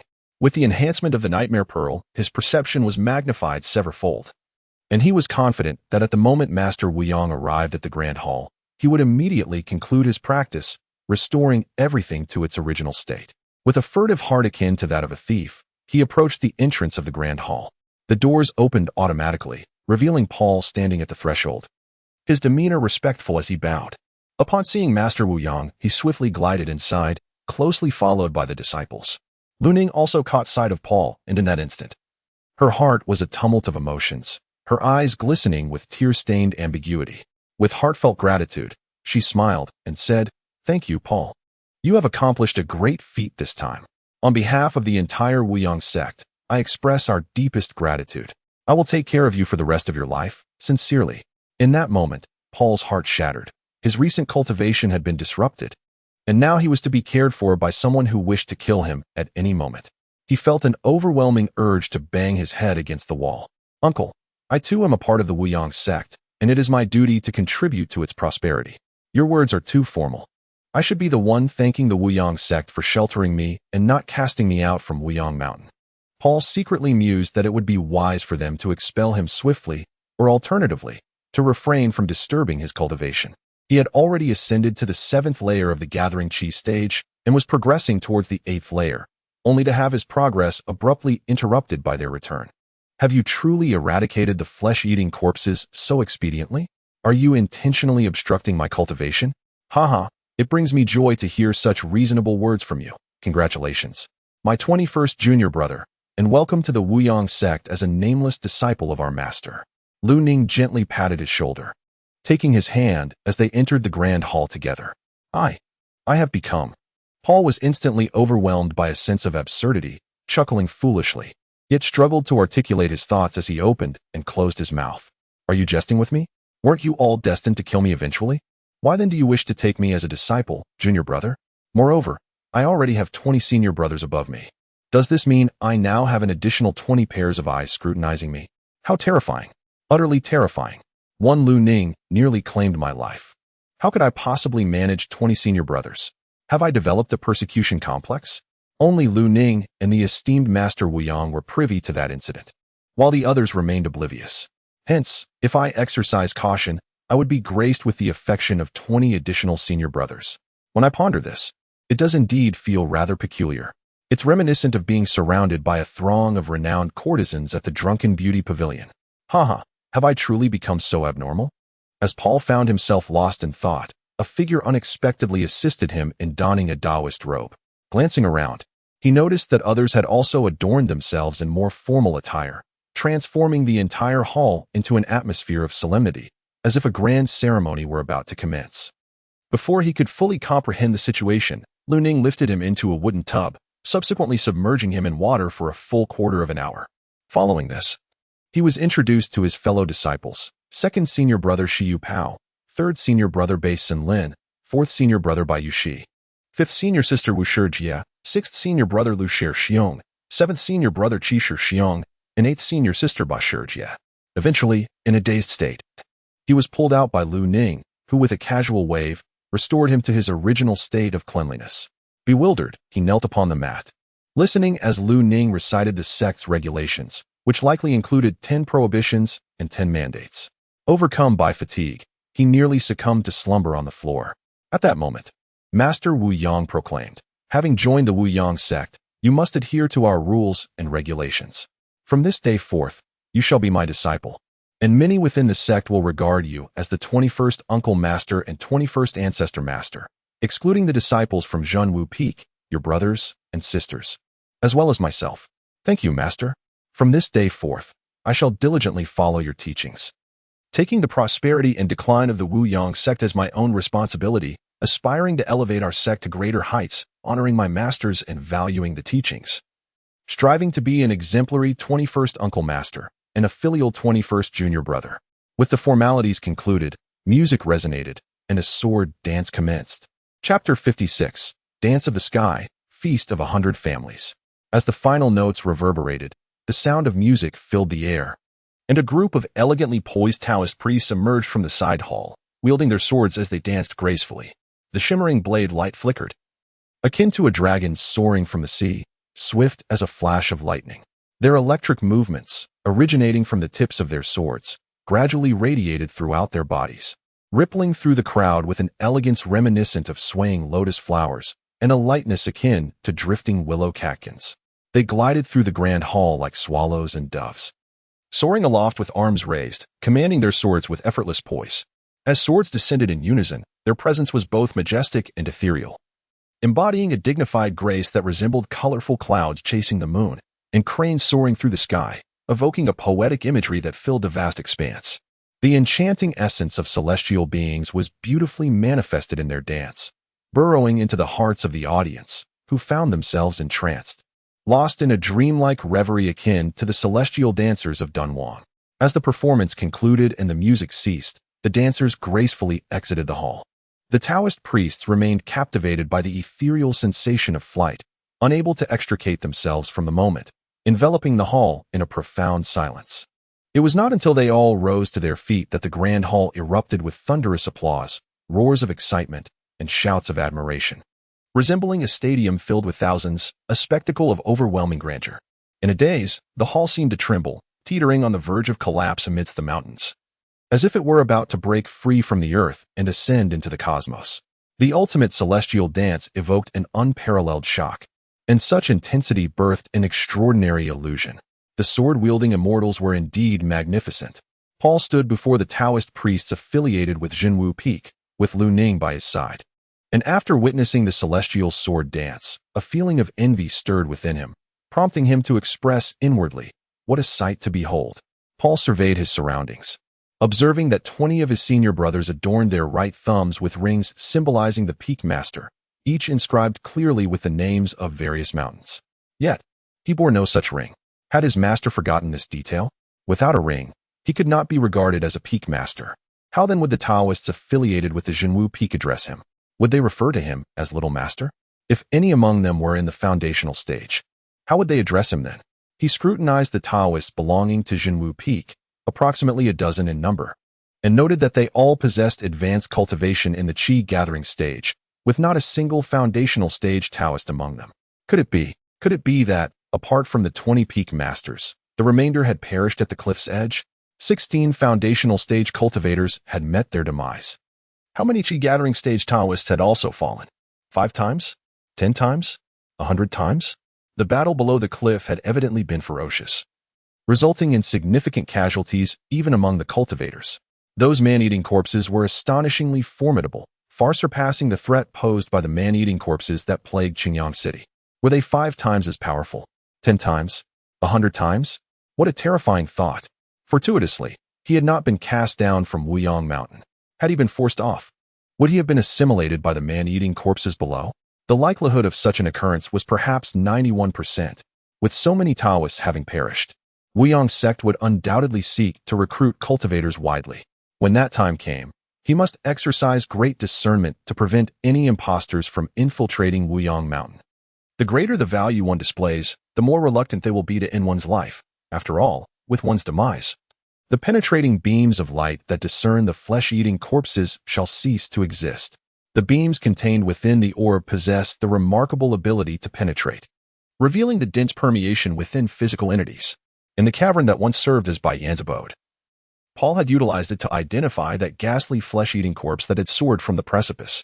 Vividly, he recalled the high-density contaminants, which were none other than the flesh-eating strains. This presented a splendid opportunity to prove his loyalty, one he simply could not afford to overlook. Perhaps identifying the lurking flesh-eating corpse among the cultivators could earn him great merit, leading to the coveted ring. How he longed to adorn that ring. As the Taoists of the public peak gradually dispersed, exiting the Grand Hall in an orderly fashion, only the disciples affiliated with Jinwu Peak remained. Departing, leaving the Tai Grand Hall, Paul was filled with doubt, wondering if he had misheard.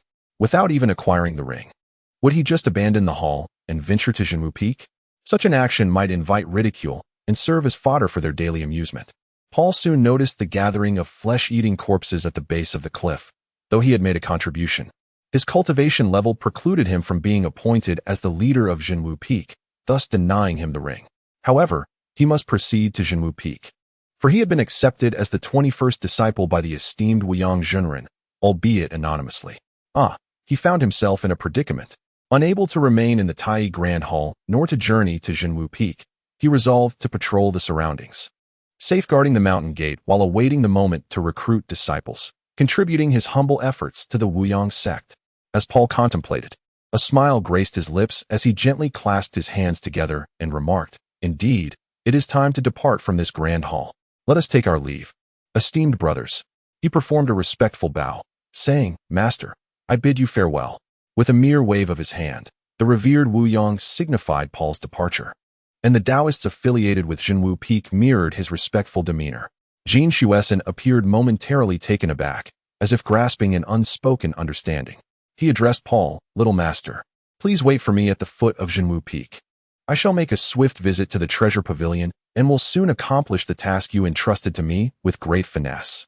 As Paul observed the approaching figure, an inner delight surged within him, for the days of sharing meals with a multitude were about to commence. "Brothers, are you all prepared?" He accepted the fish and shell pouches, shaking the hands of Jin Shuesan and his fellow Taoists one by one, his eyes brimming with tears as he declared, "Taoist friend Jin, esteemed brothers, you must convey my condolences to the families of our departed comrades," affirming that they fell in the service of the flourishing Wuyang sect and their sacrifice was profoundly noble. "We at Jinwu Peak shall never forget them. Moreover, when the memorial ceremony is held, please ensure to notify me. I shall definitely attend." Upon uttering these heartfelt words, both men were moved to tears, and the atmosphere at the foot of Jinwu Peak was filled with sorrowful weeping, profoundly mournful and poignant. Jin Shuesan produced a positioning talisman, handing it to Paul, while weeping. He said, "Little master, your benevolence is truly commendable. With a Taoist like you at Jinwu Peak, it is destined to rise once more. This is a positioning talisman. During the memorial ceremony, I will certainly use a message talisman to inform you." Paul wept even more intensely, tightly grasping his hand and declaring, "Taoist Jin and all esteemed brothers are the true pillars of Jinwu Peak. Through your diligent efforts, the Jinwu Cauldron has flourished splendidly. This positioning talisman is indeed a remarkable treasure, and I shall safeguard it with utmost care. In short, I rely entirely upon all of you, esteemed brothers." Chapter 57, Shallow Cultivation in Essence. I place my complete trust in all of you, hoping that we can unite our endeavors to enhance Jinwu Peak further, nurturing more advanced Taoists so that our peak may shine brightly among others. I express my profound gratitude. Paul clasped his fists in respect. Upon hearing these words, the assembly of Taoists sighed deeply. The once foundational level Taoists and the dozen or so advanced Qi-gathering Taoists had honorably sacrificed themselves while eradicating the man-eating corpses at the cliff's base. The strength of Jinwu Peak had plummeted, and its standing within the sect was no longer what it had been. The days ahead for the Taoists belonging to Jinwu Peak would undoubtedly be arduous. Brothers, let us all strive diligently in our cultivation. I hope one among us will soon transcend our current realm and become a foundational level practitioner. That day will mark the resurgence of Jinwu Peak, and our lives will gradually improve. Jin Shuesan spoke with a grave tone and a steady demeanor, encouraging the Taoists affiliated with Jinwu Peak. Paul observed the pitiful, self-pitying Taoists, fully aware that breaking through to the foundational stage was no simple feat unless they could procure some elixirs or stones capable of overcoming such bottlenecks, which required immense fortune and were not easily obtained. Yet, why did he feel such sorrow for them? He had never aspired to be a Taoist of the Wuyang sect. Is it possible that the allure of that ring has led me to secretly consider their desires? Alas, it is merely a ring. Why do I attach such importance to it? My state of mind has been subtly influenced, and this is undoubtedly a poor reflection of my character. I must not succumb to the allure of hollow fame, false gain, and the entanglements of power and desire. They are but the moon in a well, flowers in a mirror, ephemeral and illusory, like fragile bubbles that burst upon contact, ever-changing and unworthy of pursuit. An excessive chase for them is unbecoming of a true cultivator, as they yield only fleeting pleasures while sowing seeds of endless suffering, ultimately dragging one into the abyss. As a practitioner, the eternal path of enlightenment is the true aspiration of the heart. All else is mere illusion, like lightning, like dew, like dreams and shadows, which ought to be perceived as such. I am inherently transient. To pursue transient things and emotions is folly. What I gain will inevitably be lost, leading to a shattered state of mind and dissipated intentions, leaving my foundation in ruins, thus severing my connection to the path of cultivation. My understanding is still too shallow. How easily I am swayed by external forces. Am I truly a cultivator? Just then, Jing Jing flew over, gently licking my cheek, filling my heart with boundless joy. Previously, it had been confined in a hidden chamber, barred from appearing in the great hall, and only now was it released. Jing Jing, I suddenly wished to be alone. Paul caressed its serpentine body, smiling tenderly, a grin of sheer delight. He waved goodbye, preparing to soar towards Yushio Peak. Peak Master, please hold on. Suddenly, a crisp voice rang out, belonging to Jean Maozuan, the niece of Jin Shuesan. Suddenly, she emerged from the crowd, leading a girl of similar age who was a novice Taoist, and briskly approached. Who are you, Taoist? Do we know each other? Why do you call me the Peak Master? I am merely a novice who has joined the Wuyang sect. Paul, caressing the tranquil serpent's body, felt his heart purify as the repeated address of brother resonated in his ears, diminishing his pursuit of fame and fortune. His feelings toward others also transformed. He regarded them with a serene detachment. Jean Maochun gazed at him with bashful admiration, her small hand tightly clasping that of the female novice, occasionally tucking her hair behind her ear, embodying the innocence of budding affection. As she watched his retreating figure, she called out playfully, chasing him from the mountain's peak, gradually loosening her grip as her pace quickened and her voice grew louder. Yushio Peak, within the Yushio Hall, Paul retrieved a true martial cauldron and a bottle of Baiyun pills from his fish shell pouch, placing them on the table before his second senior brother, Shiyu Pao, and stated, I have come to pay a visit to my second senior brother. Though these humble gifts may be modest, they carry deep sentiments. I implore you to graciously accept them. He stored the items back in the pouch, stood up, and approached a private chamber, exclaiming, I have yet to explore my second senior brother's Yushio Hall. How could I depart without doing so? Rooted to the spot, Paul felt as if lead had been poured into his legs. Was Lu Ning truly so shameless? First, she locked away Jingjing, and now she sought to confine him to the true martial peak, having secretly issued an order that he must not linger on other peaks. This was utterly beyond his expectations.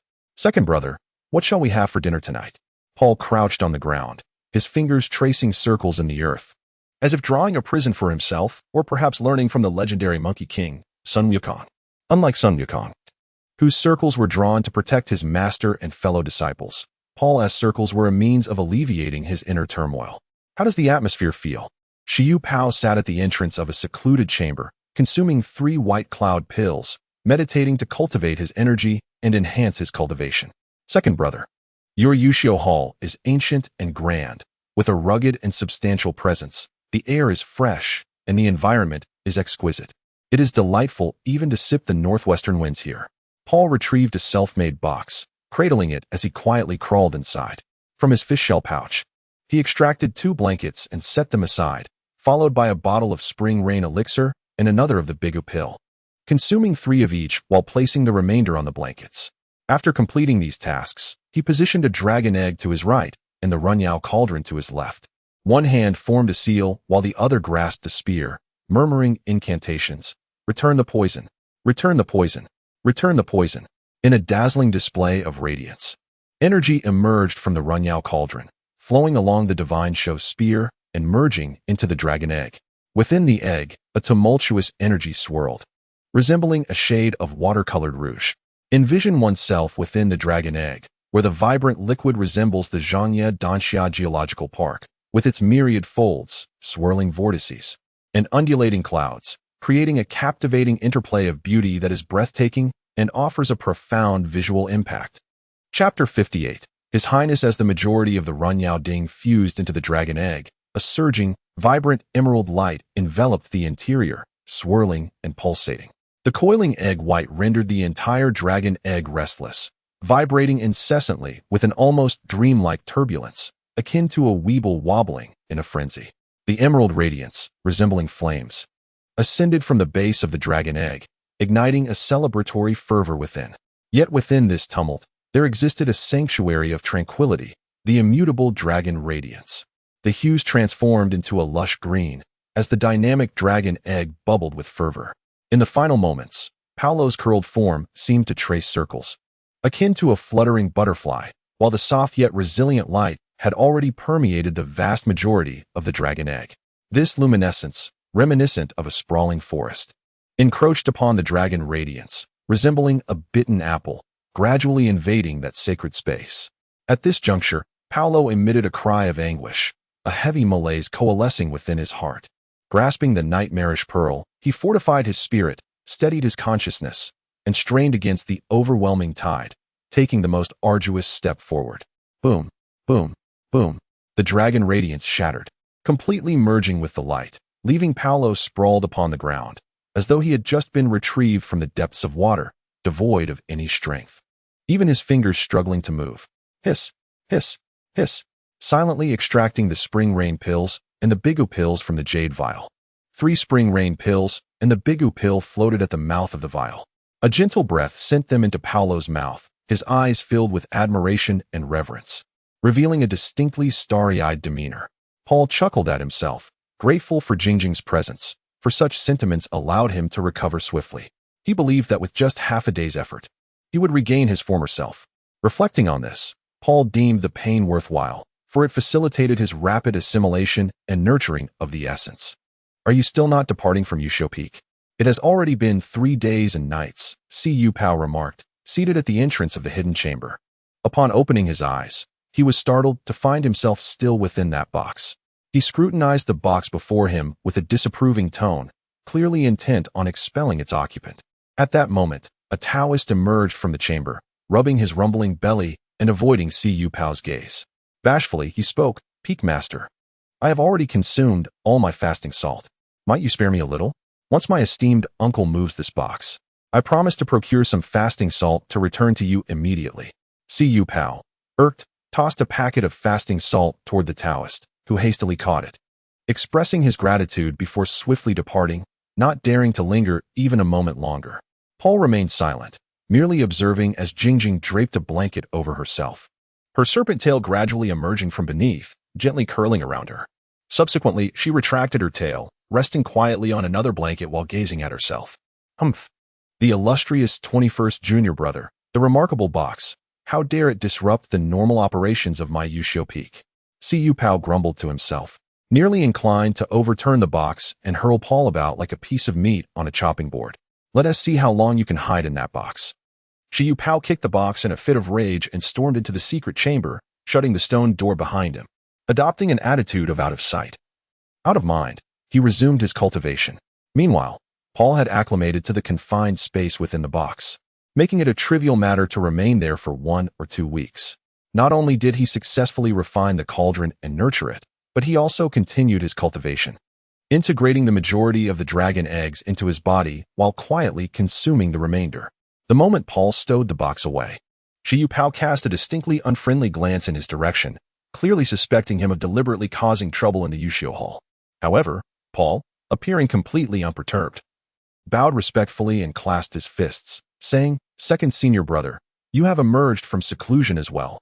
What a coincidence. I am deeply grateful for your generous hospitality and can only offer a Jinwu cauldron and a vial of fish scale pearls as a token of my appreciation. I hope you will graciously accept them." Paul smiled cheerfully, his eyes gleaming with anticipation. Shi Yupao was left speechless. He understood the implication behind Paul's words. He was offering a mid-tier magical artifact and intermediate fish scale pearls in exchange for a high-tier magical artifact and that exquisite wine. As he watched Paul's departing figure, his expression softened slightly. With a wave of his hand, a group of foul-smelling Taoists emerged from the secret chamber, covering their noses and mouths as they hurriedly performed spells to purify themselves. "Do not call me sect leader. Simply refer to me as Brother Han," Paul said, halting in front of her with a slight sway, smiling. "Let us ascend on our swords. With this approach, we shall soon arrive at the Jinwu Hall." Paul infused his magical energy, and the Zhankong sword floated in midair, suddenly enlarging and widening to a size sufficient to accommodate more than a dozen individuals. He lifted two companions, soaring onto the blade, raising a windbreak, and pouring forth his power in torrents. Whoosh, whoosh, whoosh, like a flurry of arrows released from a bow. They swiftly arrived at the Jinwu Hall. In Chapter 59, Heavenly, Paul stood at the entrance of the Jinwu Hall, gazing at the grand structure with a contemplative expression. The couplet on the entrance read, "Trees of crimson and emerald cast shadows of varying heights, misty and clear, distant and near, herald the autumn." The Jinwu Hall spanned over 1,000 square meters, with a construction area of approximately 300 square meters, exemplifying a traditional South China architectural style. Flanking the hall were three six-tiered, hexagonal pagoda-style bell and drum towers on either side, while to the left of the courtyard stood three huafeng pavilions, providing a resting place for devotees and visitors. Upon entering through the Chuanmen, one would find the main hall housing a bronze statue of the great Emperor Jinwu, exuding majesty and sanctity. Flanking the statue were Generals Yu and Zhao, standing guard at either side. The left niche was dedicated to the Southern Dipper Star Lord, while the right niche honored the Northern Dipper Star Lord. Each corridor housed a hall, respectively enshrining the goddess of birth and the god of wealth, with an ancient and substantial plaque inscribed with heavenly pillar radiant light hanging above. When Jin Maochun heard the words, "Why must the prince remain so obstinately ignorant?" he erupted into laughter, resembling the sound of a pig. How could a Taoist linger at the hall's entrance and utter such a misplaced remark? Brother Han is indeed a straightforward and genuine man. He embodies the virtues of a gentleman, upright and benevolent, a respected elder worthy of emulation. Jin Maochun led Paul to his designated room, gently pushing open the door before skillfully closing the panel behind her. With a smile directed at Paul, who stood by the hot water barrel, she said, "Brother Han, do take a bath. I shall wait for you outside." Paul removed his robe and placed it beside the bed before stepping into the hot water, immersing himself in a soothing soak. He closed his eyes, allowing the steam to envelop him, dispelling the weariness from his body. Gradually, in the serene silence, he succumbed to slumber, drifting into a deep and fragrant sleep. At that moment, Paul sat tranquilly in the hot water, as serene as the air itself, with his gaze remaining steadfastly upon his own form. About an hour later, Jin Maochun opened the panel door, holding a bottle of Heavenly Dan and a prescription. Upon entering, she was taken aback to find Paul asleep in the water. She gazed at his peaceful countenance with a certain enchantment, as if wishing to etch the image into her heart. In that tranquil room, an individual and a serpent beheld Paul, the silence so profound that even their heartbeats echoed in the stillness. Yet, Jin Maochun wore a bashful expression while Jing Jing appeared innocent and untainted, their relationship reminiscent of that between a younger sister and an older brother. Observing Jin Maochun's shy cheeks, Jing Jing felt a twinge of confusion, accompanied by an involuntary pang of jealousy. After a shared glance, Jin Maochun instinctively began to tenderly wash Paul's body, her touch gentle and soothing. As she attended to him, her thoughts wandered, contemplating how delightful it would be if time could forever linger in this moment, with each day and month unfolding in such tranquility. To be by his side, engaging in any activity, would be worthwhile. When did you come in? Paul was abruptly awakened, instinctively curling himself into the depths of the water bucket. Jin Maochun stood frozen, perplexed by the sudden awareness of Paul's awakening. How had he roused without Jin's notice? Was it due to his own preoccupation with his thoughts, rendering him oblivious to the shifts in his surroundings? Brother Han, I merely came to inform you. The esteemed Master Miaosu has arrived. He entrusted me with a formula for a medicinal elixir in a pouch containing fish shells. The formula has been transcribed numerous times by the leaders of the various peaks. I acquired a copy of the formula and a vial of the elixir from my uncle, thinking that you might also find them beneficial. I assumed you had already. I have placed the formula and elixir upon the table. I shall wait outside for you. With a bashful demeanor, Jin Maochun turned away, stumbling over his words, hastily uttering a torrent of phrases before exiting and closing the door behind him. A soft, greenish luminescence enveloped Paul, and in the embrace of warmth, he felt rejuvenated, as if cleansed anew. He donned his Taoist robes, grasped the formula, and recited, Heazy Dan is a 9th-grade medicinal stone used for unlocking the acupoints. By ingesting several of these elixirs and practicing the Heazy method, one can refine it. Upon successful refinement, a green orb of light will manifest at the second Yin point, signaling the achievement of unlocking the acupoints. The formulation of Heazy Dan is as follows: 1 tonka ding, 1 dragon egg, 10 blossoms of a century-old frost flower, 19 blossoms of a century-old Yuanxiu vegetable, 3 adult goozy snakes, 5 tails of Hitian jade, 13 tails each of benzoin and musk, 13 tails of sahexiang, 1.5 gene of sabashi water, 1 woying copper seal, 57 slices of melted pear, and 4 fruits of a 50-year-old huigua. Each furnace of elixir yields 13 Heazy Dan. The steps of the refining process are as follows. Paul felt a surge of astonishment. This is indeed the method of opening the orifices through the cauldron. This technique bears a remarkable resemblance to the 9 cauldrons technique that he has been cultivating, yet it simplifies numerous steps, requiring only the consumption of several elixirs to open the orifices. How extraordinary! Upon reflection, it seems that Master Wu Yang must have meticulously documented the entire process of his own orifice opening and entrusted it to Master Miaosu, who, utilizing those recorded materials, successfully developed the Heazy pill and pioneered a new form of cultivation based on medical texts. Master Miaosu is truly an immensely formidable physician. He has even been able to create his own path in the realm of cultivation, deserving the title of a Grand Master. Unable to contain his excitement, he picked up the elixir and inhaled its fragrance. Recalling that the orb within him could diagnose whether substances had undergone pathological changes, he turned his attention to the orb, which vibrated vigorously. 2 beams of light shot forth, penetrating and illuminating the elixir, conjuring a vivid image of high-density permeation in his mind. Alas, deceitful Master Miaosu, this concoction contains a lethal pathogen. Anyone who consumes this elixir, even if they successfully open their orifices, will not fare well afterward. Paul, somewhat speechless, rotated the elixir in his hand, his earlier excitement evaporating, leaving only a deep sigh. Is it truly so simple to concoct a good elixir? He recalled the moment he merged the cauldron, when the divine spear could dispel toxins. Why not conduct an experiment to see if it could eliminate the pathogens within the elixir?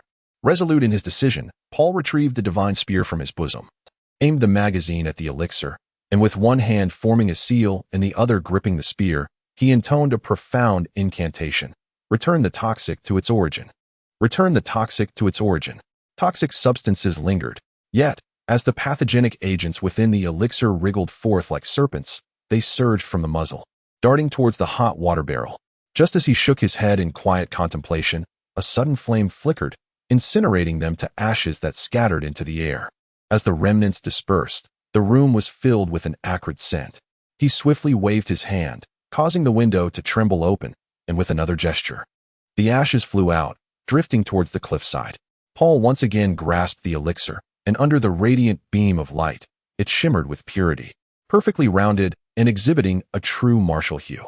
In his mind, images of normalcy surfaced, devoid of any aberrant entities. It was a success. This method is viable. Perseverance is key.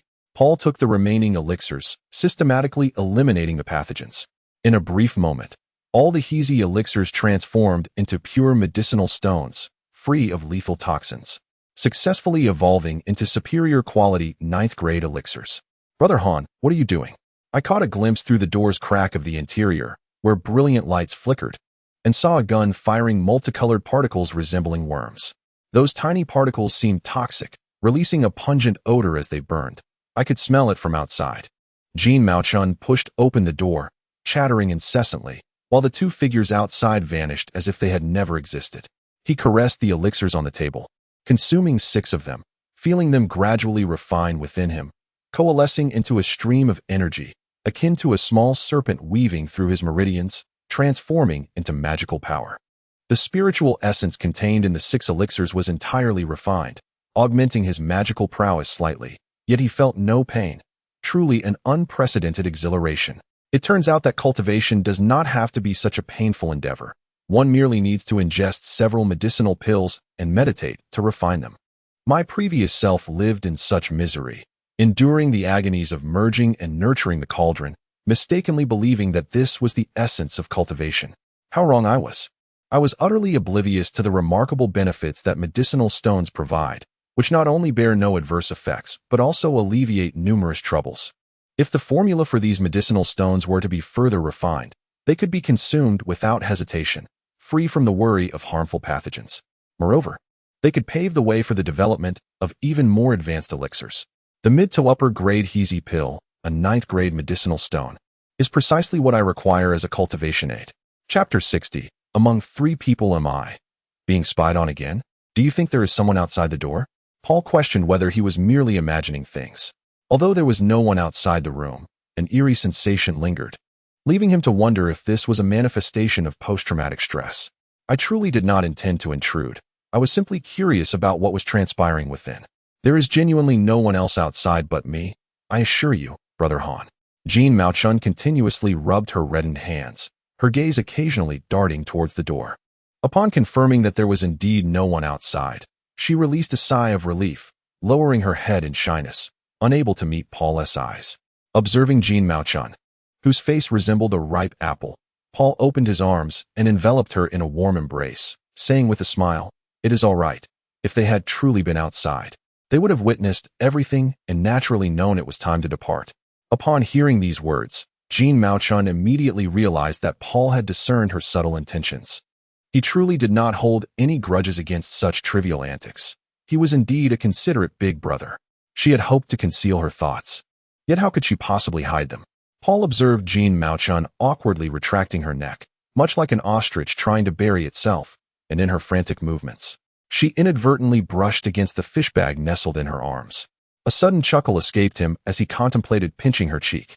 "Brother Han, I've heard you require Runyao Ding and dragon eggs. I shall beseech my uncle to retrieve some from the treasure vault. Those items have been gathering dust for far too long." Jean Mao-chun spoke, her head bowed, her voice as faint as a whisper, trembling slightly with each word. "No rush. This matter can wait. Were they truly outside just now? Who were they? Master, perhaps the esteemed Miaosu Jinren?" Paul smiled softly, lifting her chin with his finger. He then grasped her shoulders, compelling her to meet his gaze, their faces merely a fist's distance apart, his smile faint and serene. "Brother, you are wicked." Suddenly, Jingjing soared into the air, executing a swift move reminiscent of a dragon's tail sweep, sending Paul sprawling onto the bed, completely unprepared and vulnerable. As the door stood wide open, Jingjing's powerful tail strike came crashing down, leaving Paul utterly defenseless. The onslaught felt like a torrential downpour, intermittently ceasing only to resume with a thunderous crash. Paul, bewildered, could only watch as Jingjing attacked him, feeling a deep sense of grievance. How had he become the target of a mere little green snake's wrath? Indeed, one finds oneself pondering who lingers outside Jean Mao-chun's abode, why they are present there, and how long they have remained. As Jean Mao-chun teeters on the brink of succumbing to his own charms, he inadvertently reveals a hint of his suspicions, the unexpected revelation striking like a tempestuous gale, evoking a vivid sensation of facing the storm. "Face the gale," exclaims Jingjing, suddenly embodying the spirit of a tempestuous swordsman, her whip-like legs summoning swirling gusts of verdant wind, reminiscent of autumn breezes sweeping away fallen leaves, as they ensnare Paul, whose body spins ceaselessly between the wall and the bed. The atmosphere around them intensifies, ignited by Paul's frivolous antics that irk Jingjing, who wastes no time in reprimanding him for his insincere intentions. Their breaths alternate between rapid and measured, the ambience teetering on the edge of ambiguity, like rain pattering against banana leaves, both delicate and lush. Paul, in a state of disarray, clutches Jingjing's tail, his arms entwined around it, his eyes betraying a flicker of regret. He should not have neglected Jingjing, for her strikes are justified, and her reasoning impeccable. This sentiment of remorse does not escape Jingjing's notice as she hovers above the bed, observing the unscathed Paul, her head inching closer. The distance between their eyes merely a fingertip's breadth. She savors this moment of contrition, her heart swelling with delight. After all, a brother is a brother. Quickly grasping the truth. Indeed, Jingjing harbors jealousy, envy towards his gaze, resentment of his gestures, bitterness over his veiled intentions, and a longing for the affection he now bestows upon another, lamenting his neglect of her. Forgive me, Jingjing. I did not intend to act thus. There surely exists a more prudent course. Should such an event occur again, I shall act in a manner acceptable to you, resolutely refraining from crossing your psychological boundaries. Paul collapsed onto the bed, caressing her serpent tail, feeling its coolness, overwhelmed by a profound urge to ensure that he would never betray Jingjing. Just as she steadfastly clung to her affections, the bond between the little serpent's sister and her elder brother was one of eternal commitment. Once a brother, always a brother. Unwavering until death. It matters not. Perhaps I am simply too troubled, disrupting my brother's delicate maneuvers. It is I who should apologize. Brother, I find myself harboring feelings I ought not to possess.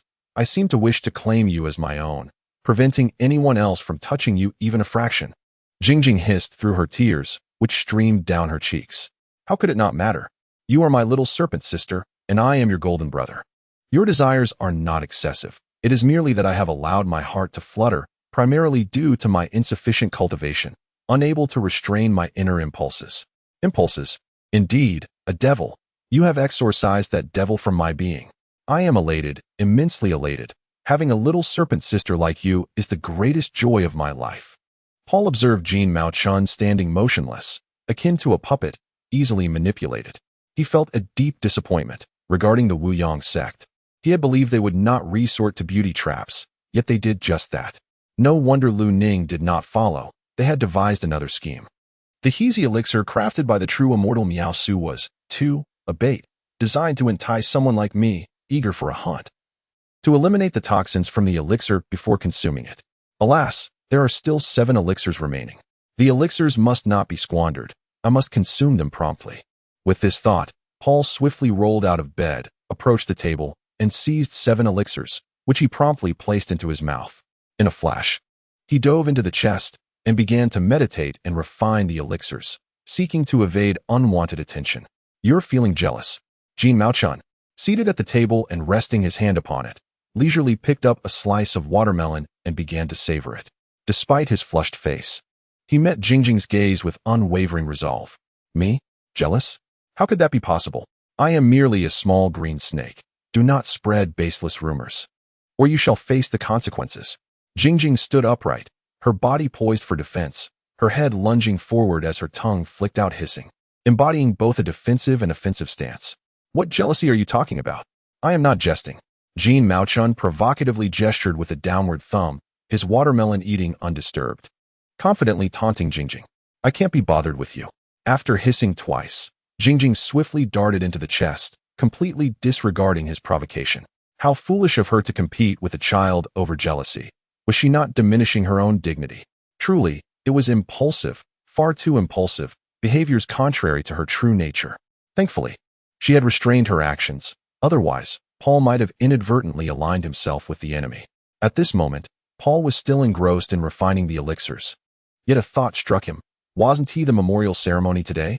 Why did she appear so composed, as if she were fishing calmly? It seemed he had once again been outmaneuvered. A Taoist priestess should not behave in such a manner, for they are typically individuals with pure hearts and desires. Strangely enough, I find myself perplexed as to why I failed to recognize her intentions. Could it be that I have truly fallen under her spell, rendered frivolous to the point of forgetting our hierarchical relationship? Indeed, how could I have acted so impulsively towards a junior? It is utterly reckless. As both of them nestled into the box, Jean Mao Chun's mind went blank. In that moment, a watermelon tumbled to the ground, and I stood there, momentarily stunned, gazing at the box before me, leaving with a clenched jaw. Brother, she has departed. I quietly sensed the atmosphere outside the box, feeling an indifferent awareness of the retreating figure. When I glanced at Paul, he was meditating, seemingly lost in a reverie. Ah, Jingjing, do you understand?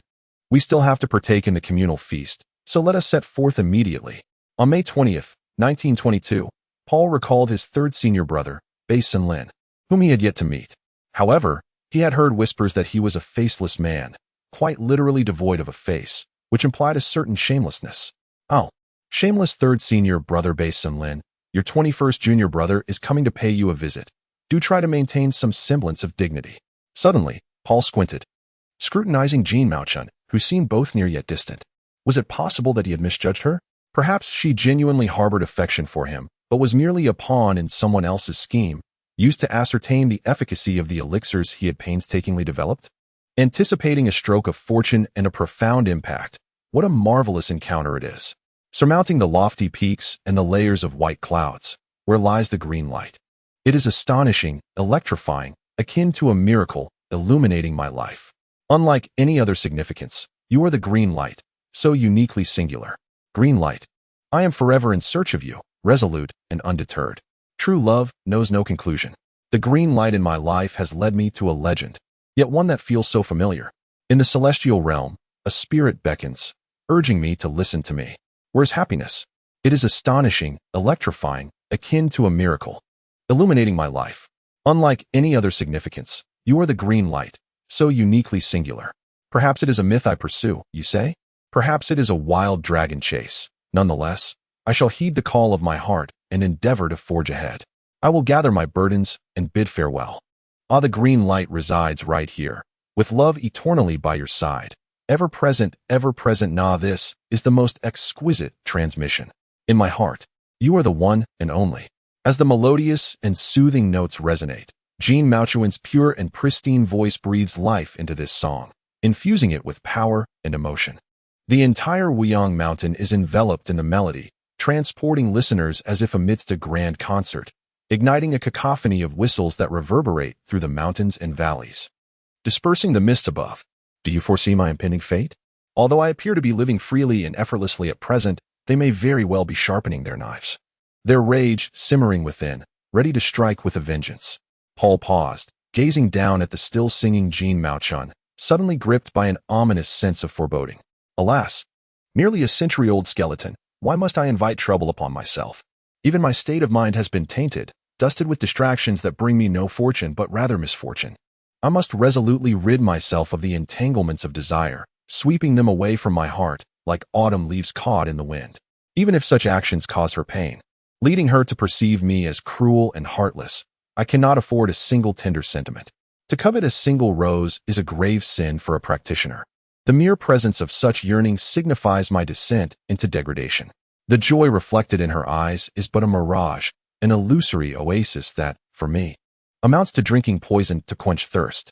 An amorous encounter is akin to a castle in the air, unrealistic, ethereal, so deceptive that even tears become superfluous.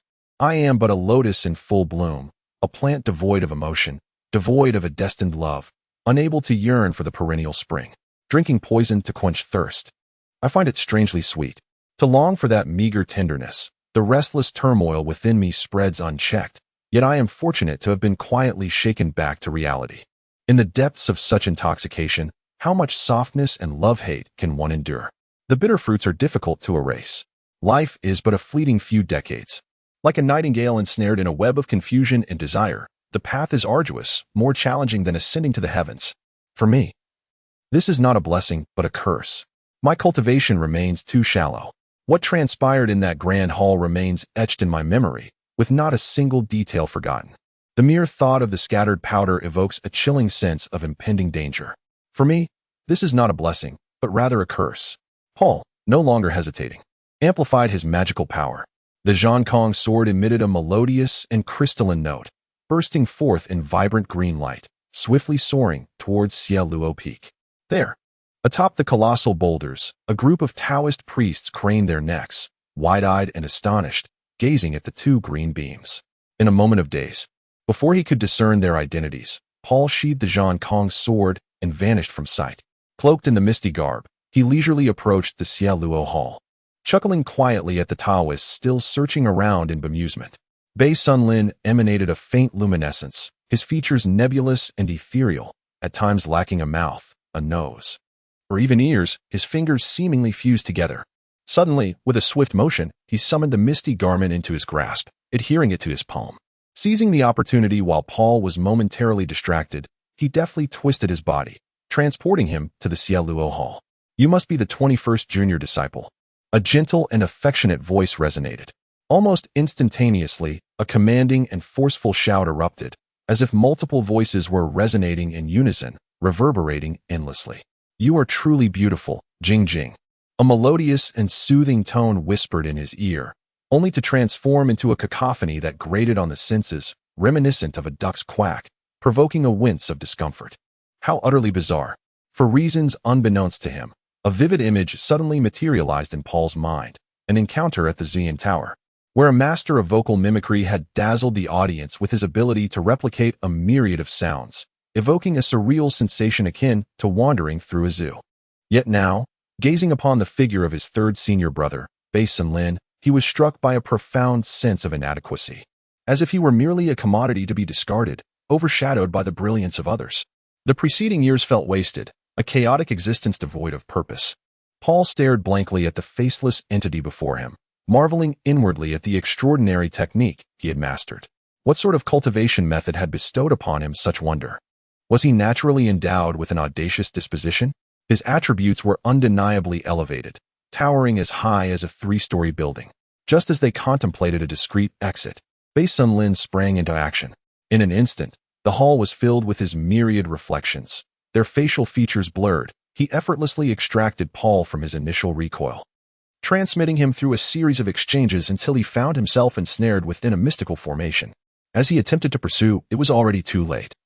The formation erupted with a blinding radiance, causing all shadows within the hall to vanish, and Paul, bewildered, was engulfed within its confines. In the ensuing chaos, Paul found himself amidst a boundless bamboo forest. As he endeavored to draw a fragment of magical energy from his fish shell pouch to retrieve the Zhang Kong sword, he discovered the orb remained eerily silent, refusing to yield even a hint of power. Biting down on his tongue, the metallic taste of blood spread across his lips, and as he swallowed, a tumult brewed within his stomach. Yet, in that moment of turmoil, his mind cleared, awakening him to a heightened state of awareness. However, to his astonishment, there was no sign of Bei Sun Lin. "Third senior brother, it is I, your 21st junior disciple Paul. Where are you? Why is there such an abundance of bamboo here? Are you not a faceless being? What purpose do you have in gathering so much bamboo? Do you aspire to become a national treasure?" Paul shouted a few times, yet the bamboo sea remained utterly still. He gazed forlornly at the expanse of bamboo, realizing he had been abandoned in this place. In a fit of anger, Paul kicked at the bamboo, but it was as if he were merely tickling it. The bamboo remained unresponsive. He attempted to grasp the bamboo and climb, but it was exceedingly slippery. After a prolonged effort, he found himself still rooted in place. Disciple 21. Do you not wish to know how I can be so shameless? Then immerse yourself in this bamboo sea. Experience it, preferably with that wondrous pistol. The voice of Bei Sun Lin drifted like mist, reverberating through the bamboo grove, causing the bamboo sea to surge with rolling waves of green. Paul shook his head in resignation, drew forth the exquisite gun, and placed the magazine against the bamboo, aiming at the seconding point. With one hand forming a seal and the other gripping the gun, he recited a complex and obscure incantation.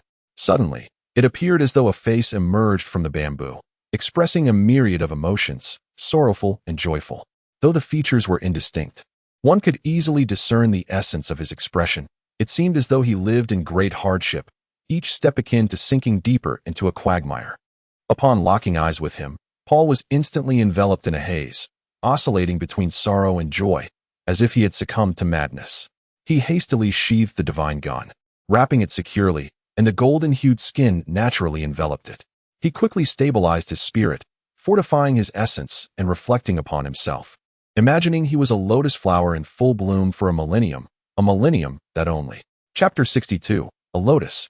Paul exhaled a breath of murky air, gradually opening his eyes to gaze serenely around him, strolling through the multifaceted bamboo sea, his palms gliding over the slender stalks, silently absorbing the myriad of enchanting sights. For his heart yearned for the lotus. Third senior brother, you have lost your true self. Paul smiled faintly, whispering softly, Indeed. This multifaceted bamboo sea possessed the power to captivate the heart and sway the essence, even causing the third senior brother to become immersed in its allure, failing to attain the realization of the eternal truth and reclaim his true self. At this moment, he suddenly recalled his elder brother Zhuang, a man he deeply admired. Bruce Lee, who had imparted to him the essence of Jeet Kune Do, sharing the philosophy of the martial way without reservation. Jeet Kune Do, the legacy of Li, is the path that leads into the Tao through martial arts, a significant endeavor for the warrior. Initially rooted in Wing Chun, he delved into its depths to unveil its form, harmonizing the origins of various schools into one. The practitioner arrives at true insight through clarity. The path of cultivation is not pursued through superficial means. One must drink from the source to experience its sweetness. The errant mind is impermanent, while the true nature remains unmoved. Chasing clouds and pursuing winds is merely a futile exertion. Only by embodying the eternal truth and reclaiming the true self can one grasp the essence of Li's intention, known as the imprint of the heart. In your eyes, am I a creature of the multifaceted bamboo, incapable of realizing the eternal truth and reclaiming my true self, lost in the allure of its myriad forms? Junior Brother 21? Bei Xinglin cried out, and the entire bamboo sea trembled and surged, a verdant tide rolling forth like a tempest, sweeping towards Paul in a furious onslaught. Alarmed, Paul fled, his heart racing with trepidation. Fragments of bamboo shot towards him at an astonishing speed, darting like interlaced arrows, while the disturbed air churned into frothy waves. The bamboo surged from all directions, crashing towards Paul like an unstoppable tide. Embedded within them were myriad visages, each displaying a myriad of expressions, some fearsome and terrifying, others playful and mocking, some gentle as jade, others exuding regal might, some exuding a sinister allure, while others appeared grotesque and unsettling, and some were enchantingly seductive. The entire bamboo sea erupted into a cacophony, akin to a theatrical stage bustling with a riot of characters. A chaotic exchange of performances where one takes the stage as another departs, leading Paul to mistakenly perceive this bamboo sea as his homeland. Absurdly, it all culminated in crafting garments for others.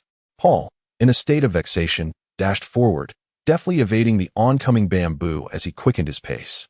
He moved with the grace of a swallow, twisting and contorting through the tempestuous bamboo, his form tracing incredible arcs as he nimbly sidestepped a dozen oncoming shafts of bamboo. With a gentle flick of his hand, he caused several segments to collide with those behind him, shattering them with a resonant crash, sending forth cries from the bamboo faces that dissipated like smoke. With a light push off his heels, he leaped over several pieces, executing a perfect iron bridge maneuver to avoid the bamboo whistling past him. The air was filled with a deafening roar as the myriad bamboo surged like waves, an unending tide crashing forth. A chorus of sounds clamored in his ears, a kaleidoscope of expressions danced before his eyes, as if the overwhelming desires sought to engulf Paul entirely. A lotus, a lotus, a lotus, a lotus flower, a lotus, a lotus, a lotus, a lotus flower, a lotus, a lotus, a lotus, a lotus flower, a lotus, a lotus, a lotus, a lotus flower. As the chant resonated, the nightmarish pearl felt its heart ablaze, illuminating the fish shell bag. In an instant, it soared forth, piercing into Paul's grasp. The nightmarish pearl burrowed into the silent orb, voraciously absorbing magical energy, giving birth to lotus flowers that blossomed forth from within. Suddenly, they transformed into a gentle radiance, delicately dispersing as the lotuses descended upon Paul's form. Upon closer inspection, the lotuses had seamlessly merged with Paul, leaving no voids behind. A gray, howling sound surged forth, colliding with the lotuses. Amidst the billowing mist, the noise abruptly ceased. The thousand-faced bamboo sea launched a frenzied onslaught, relentlessly battering the resilient lotuses, which stood unwavering like a rock. The lotuses remained unperturbed, enduring the onslaught of the bamboo sea without yielding or fracturing. Paul opened his eyes within the lotus shield, gaining clarity and insight. From a distance, the thousand-faced bamboo sea appeared as fine as gossamer, enveloping the lotuses, akin to a tempestuous storm. Although it raged fiercely, it created an illusion of thunderous roars accompanied by gentle raindrops. In contrast, the lotuses exuded a rich, profound essence, reminiscent of wine aged for millennia. With a crispness that concealed a potent aftertaste, as if one could remain in a state of blissful intoxication indefinitely. Nightmarish Pearl. May I refer to you as the Pearl of Restoration? Oh, Pearl, might you assist me in retrieving the 2 vials of Li Chen wine, spring rain elixir, and the pill of nourishing the void from the fish shell bag? A cup of exquisite wine paired with medicinal essence, one after another.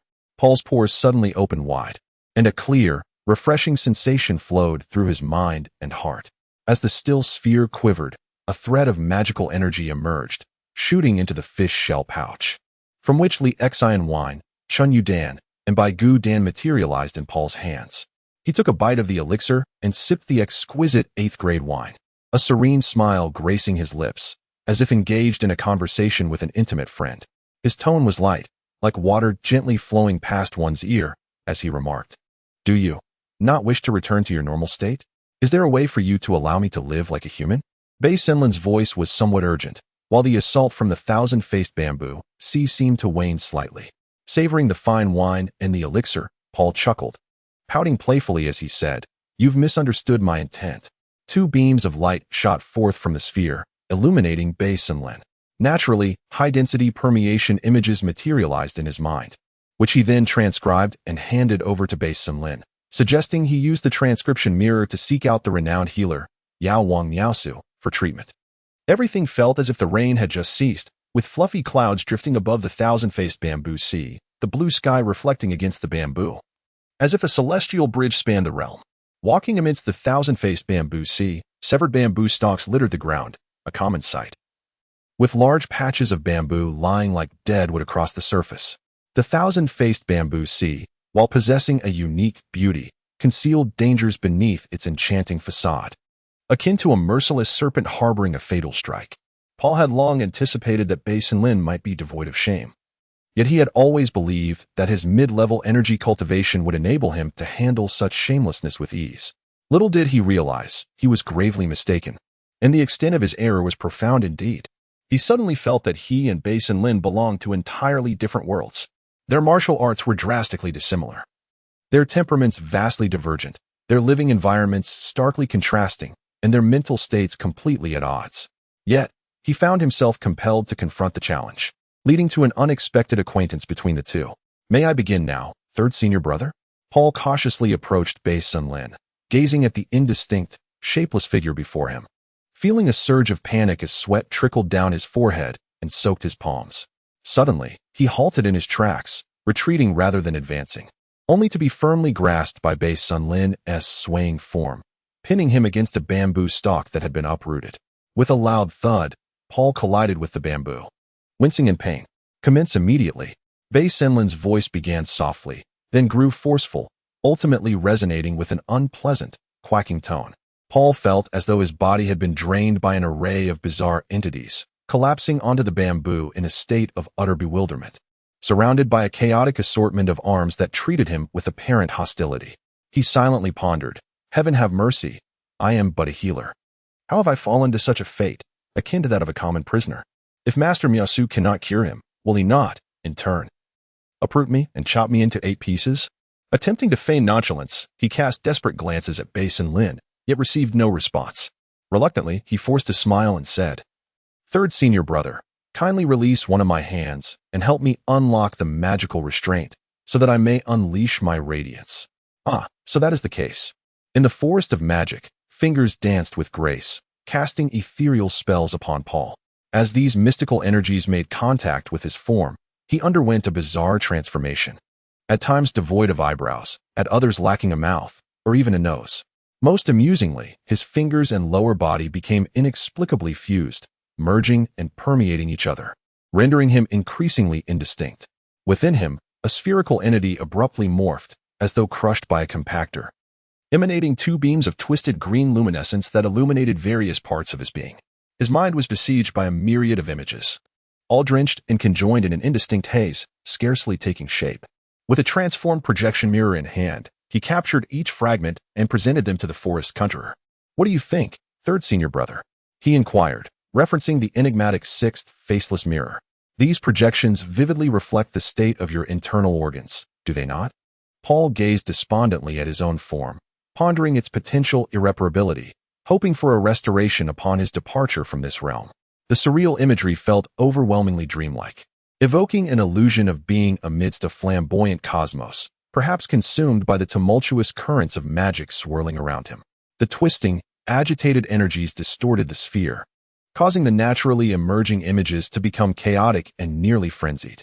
He marveled at the amalgamated projections, experiencing the extravagant celestial panorama as if it were within arm's reach, a spectacle both wondrous and overwhelming. He gazed intently at the faceless mirror, which was composed of interwoven shadowy reflections. The entire mirror was engulfed by a tumultuous swirl of gray and white. Its swirling and convulsing skeletal shadows breathed life into the faceless mirror. It seemed as though the gray shadows, yearning to escape the skeletal forms, refracted the chaotic and frenzied emotions of the before-est, embodying an essence that was both starkly real and ethereally illusory, reminiscent of an extravagant oil painting, dreamlike in its allure. The colossal shadow, akin to a towering firework, ignited from its center, illuminating half of the faceless mirror, much like the most frenzied reveler at a raucous celebration within its depths. Inside the faceless mirror, the heart lay astonishingly still, as if in slumber, adorned in vivid and enchanting hues, as though splashed with vibrant paint. "Third senior brother, may I borrow your secret chamber?" Paul inquired, surveying the desolate hall before scrutinizing the mesmerizing heart, a chill creeping down his spine, the sensation akin to a rocket surging upwards, nearly breaking through the heavens. "Of course, why not, 21st junior brother?" The voice of before-est initially resonated with mellifluous grace, then erupted into agitation, ultimately spiraling into hysteria. Paul, resembling a mother kangaroo, clasped the faceless mirror tightly, following closely behind, hopping into the secret chamber, shutting the stone door with a visage of terror, trembling uncontrollably as he collapsed onto the ground. In a flurry of panic, he drew out the divine shogun, pressing the magazine against himself, his yellowish skin shrinking in response. He beheld his own reflection, one hand forming a seal while the other gripped the gun, fervently uttering incantations. Toxic return, toxic return, toxic return, as formless mana erupted from his body. It coursed through the barrel of the gun and shot forth, striking silently into the mouth of Jingjing. In that instant, her shape transformed. At times she bore no mouth, at times no eyes, and at other moments no tongue. Amidst the continuous incantation, a series of enchanting and grotesque carnivorous fungi emerged, surging from the gun's muzzle as Jingjing violently expelled ethereal green flames, which swiftly dissipated into black smoke. Paul meticulously perceived the images that materialized in his mind, leaving no detail unexamined, particularly the heart, an orb, while his body gradually regained its original state. Yet, he dared not relax for an instant. The divine gun, starting from the heart, slowly shifted to other locations, and Jingjing's form was no exception, with the entire chamber undergoing a thorough inspection. Paul once again turned his attention inward, scrutinizing himself repeatedly until his source of energy was fully exhausted and his mana depleted. Only then did he consume the fasting elixir and the spring rain pill. Collapsing onto the bed as if paralyzed, closing his eyes, his arms naturally falling, and his legs kicking out as he fell into a deep slumber. Upon awakening, 3 days and nights had passed.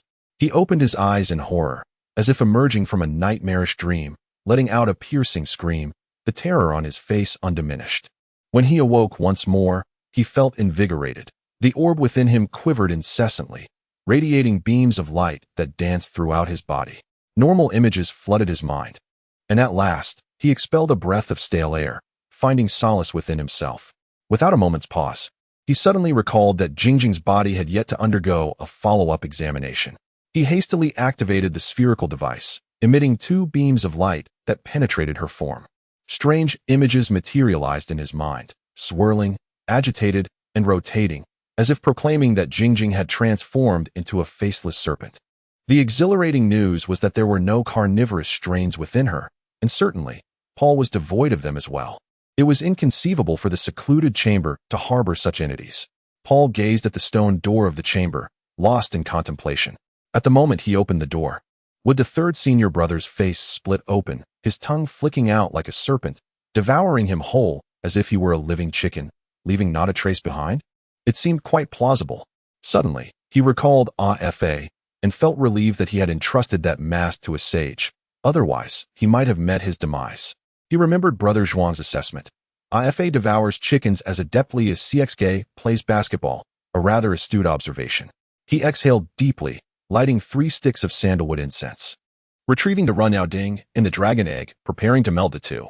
Time passed gradually, and Paul finally refined the dragon egg within the cauldron. He opened his eyes, recalling the unsettling image of the carnivorous strain emerging from his body, sending a shiver down his spine. Unable to restrain himself, he conducted another thorough examination of the 3 entities.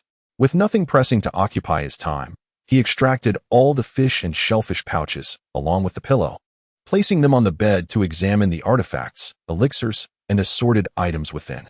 Spring Rain Dan, Fish Scale Pearl, Fine Thread, Azure Tsung Sword, Dragon Egg, Zhenwu Cauldron. The attire of the elder disciple in his youth, the 3 harmonies scripture, Square Cauldron, Blue Corruption Rope, Fish Shell Machine. He meticulously reorganized the magical artifacts, categorically placing them into the fish shell bag. Holding the fish shell machine and the faceless mirror, he found himself in a quandary, pondering which fish shell bag should harbor these 2 artifacts.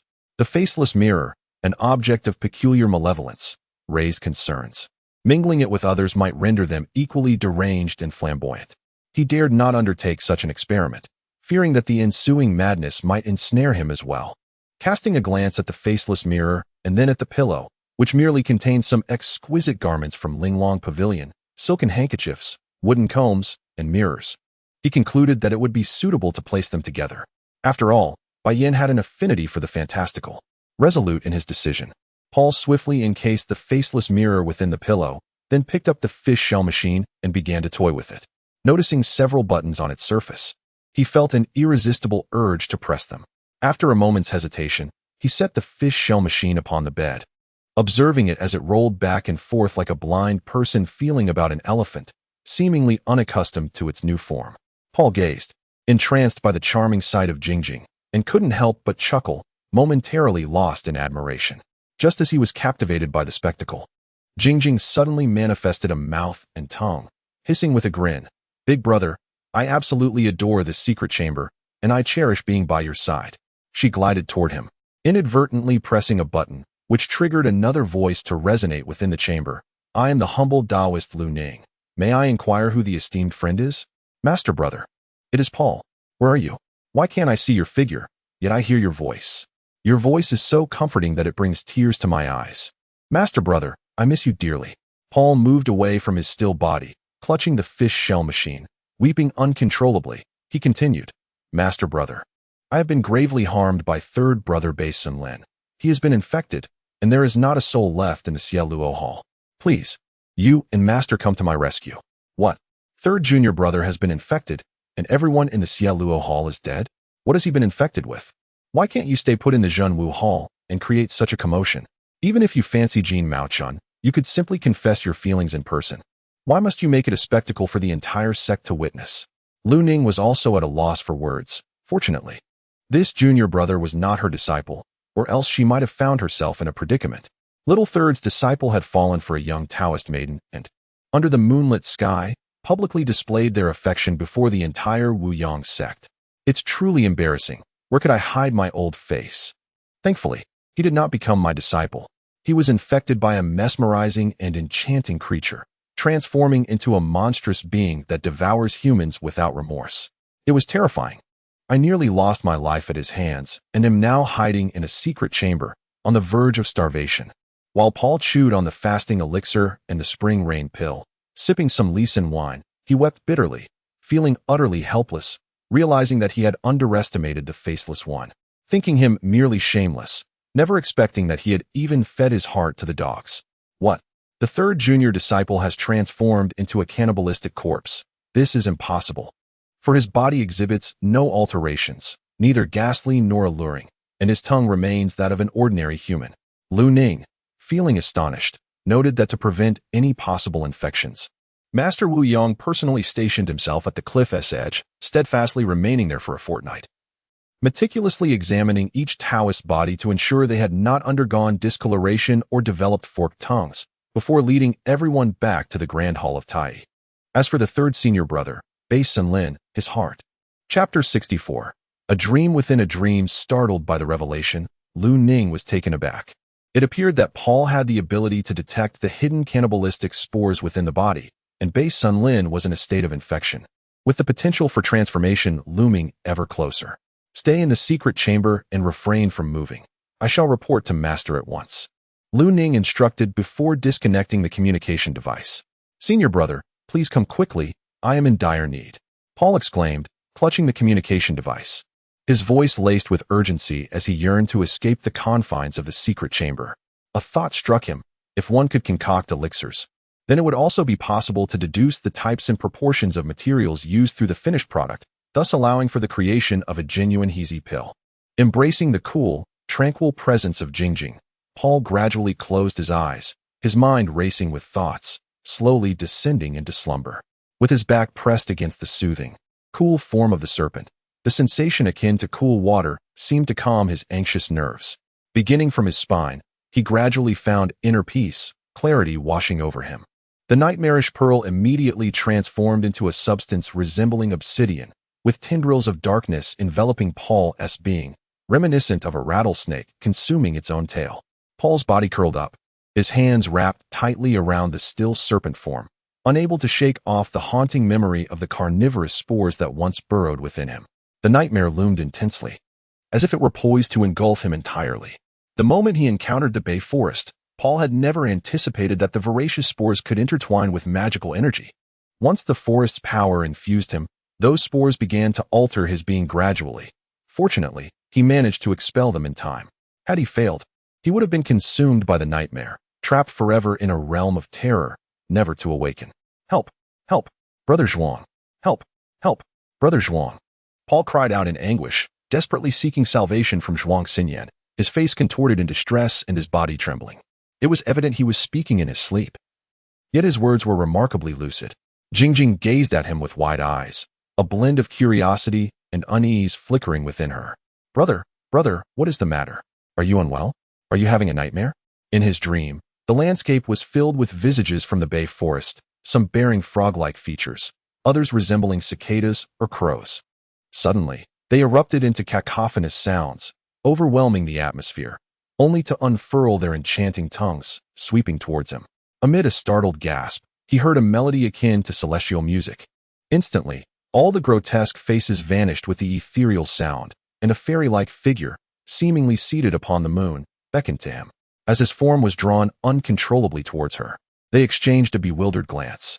Paul, in his innocence, inquired, "Are you a celestial sister?" "I am Yijin. Indeed, I am Yijin. Are you one among the 1,000 seeds? Yet your aptitude appears rather lacking. A mere 527th rank in the 9th tier, how utterly ridiculous."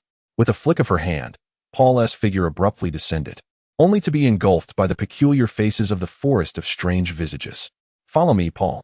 As Zhuo Xinyan bathed in the moonlight, Paul soared through his dreams on a sword, and soon they found themselves at the Qingyang Society. Gazing upon the familiar yet foreign faces and listening to the chirping of birds, Paul was instantly enveloped in confusion. This dream was indeed peculiar. Observing Paul's bewildered expression, Zhuo Xinyan remained unfazed, his laughter only growing more vibrant. "Paul, do you know? The you of today possesses an extraordinary charm." Extending his large hand with a gentle smile, he lightly patted Paul's shoulder.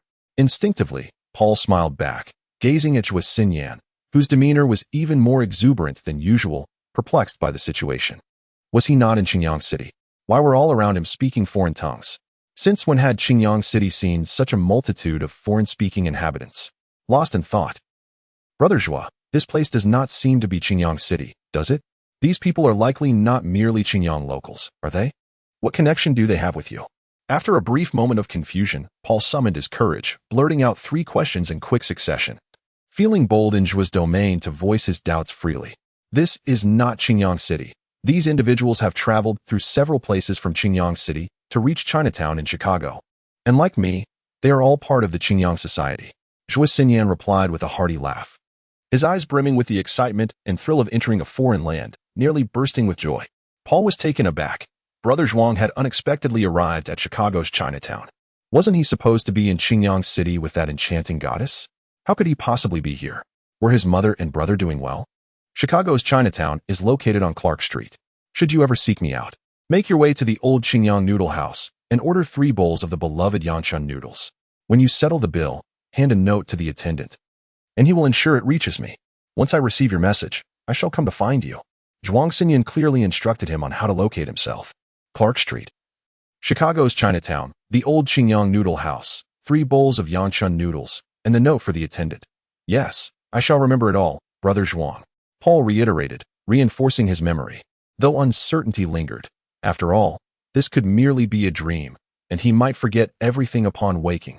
"Very well, I hope you arrive in Chinatown soon. Every additional person adds to our strength. At present, everyone from the Qingyang society is desperately searching for a child." Zhuang Xinyan let out a boisterous laugh thrice. And as his words fell, Paul found himself at a loss for words. Zhuang Xinyan seemed to be living quite freely these days. Paul gazed at him in confusion, hoping he would reveal the identity of the child they were searching for. Zhuang Xinyan cast down a silvery glow, a painting gently unfurling and drifting into Paul's consciousness. He guided Paul toward the 2nd floor, noticing Paul's slow pace, and swiftly pulled him along with purpose. It felt as though someone had grasped his throat. Paul struggled, coughing several times, yet in the blink of an eye, they arrived on the 2nd floor. "Brother Zhuang, you remain just as you were, always so fond of carrying things. Especially when it comes to me." Paul forced a smile, inwardly cursing under his breath.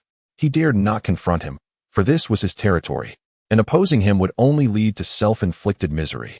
In a room on the 2nd floor, a peculiar creature, resembling a plump pig and a spotted deer, snored heavily, emitting a sound akin to a grunting noise.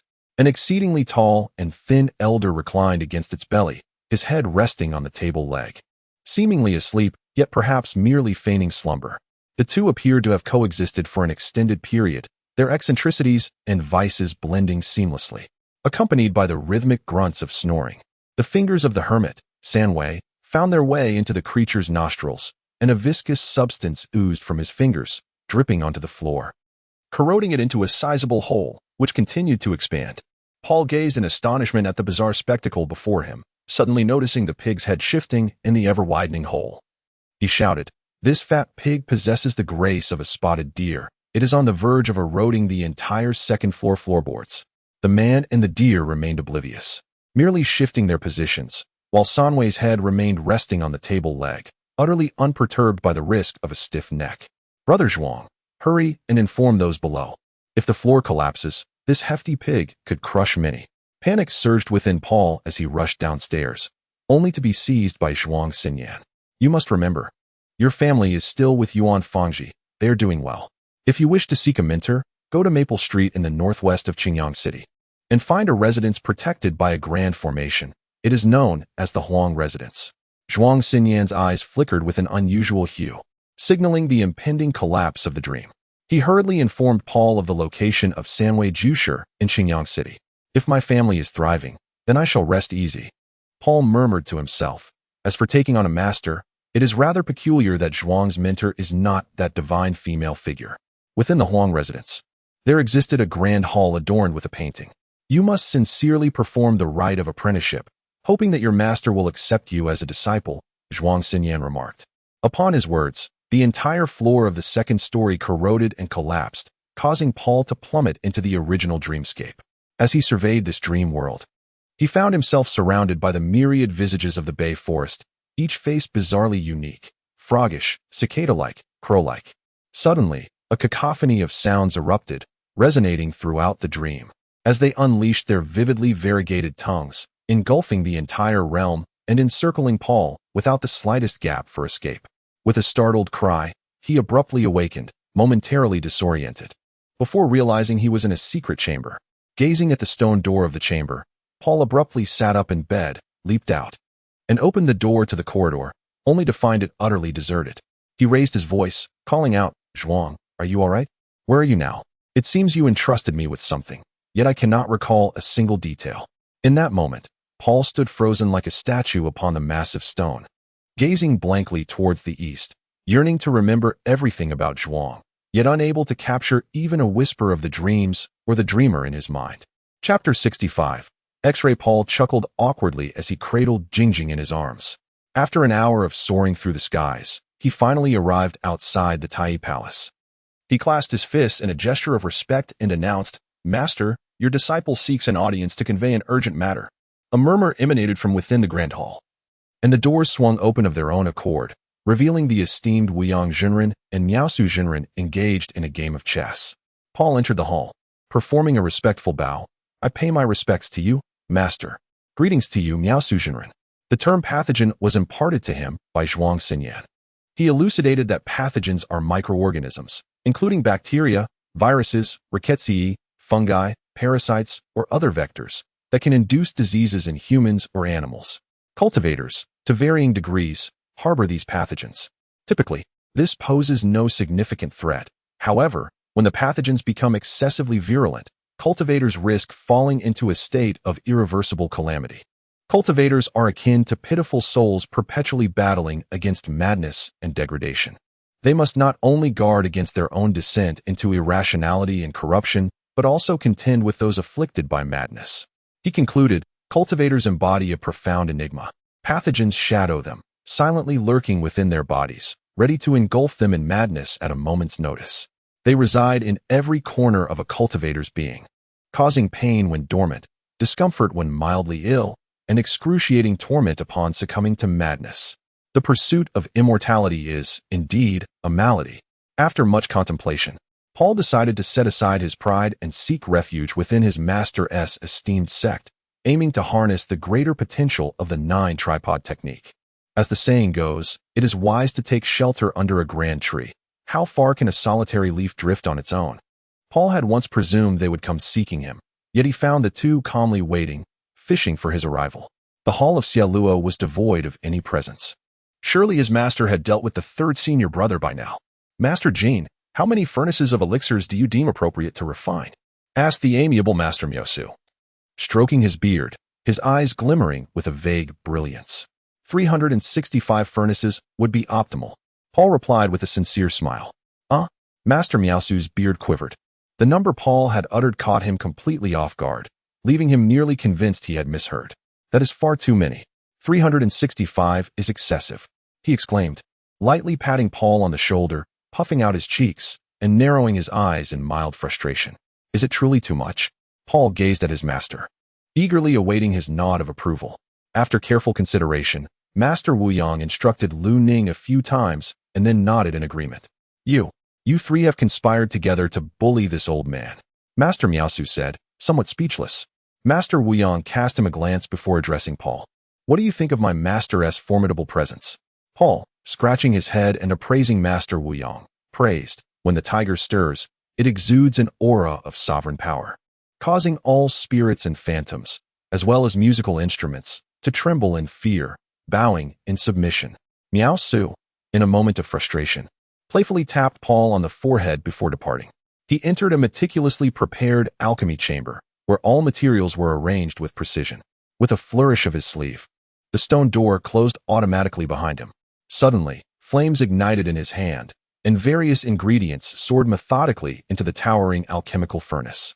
Master, shall you be the first? Paul asked, receiving a fish-shell pouch from Lu Ning.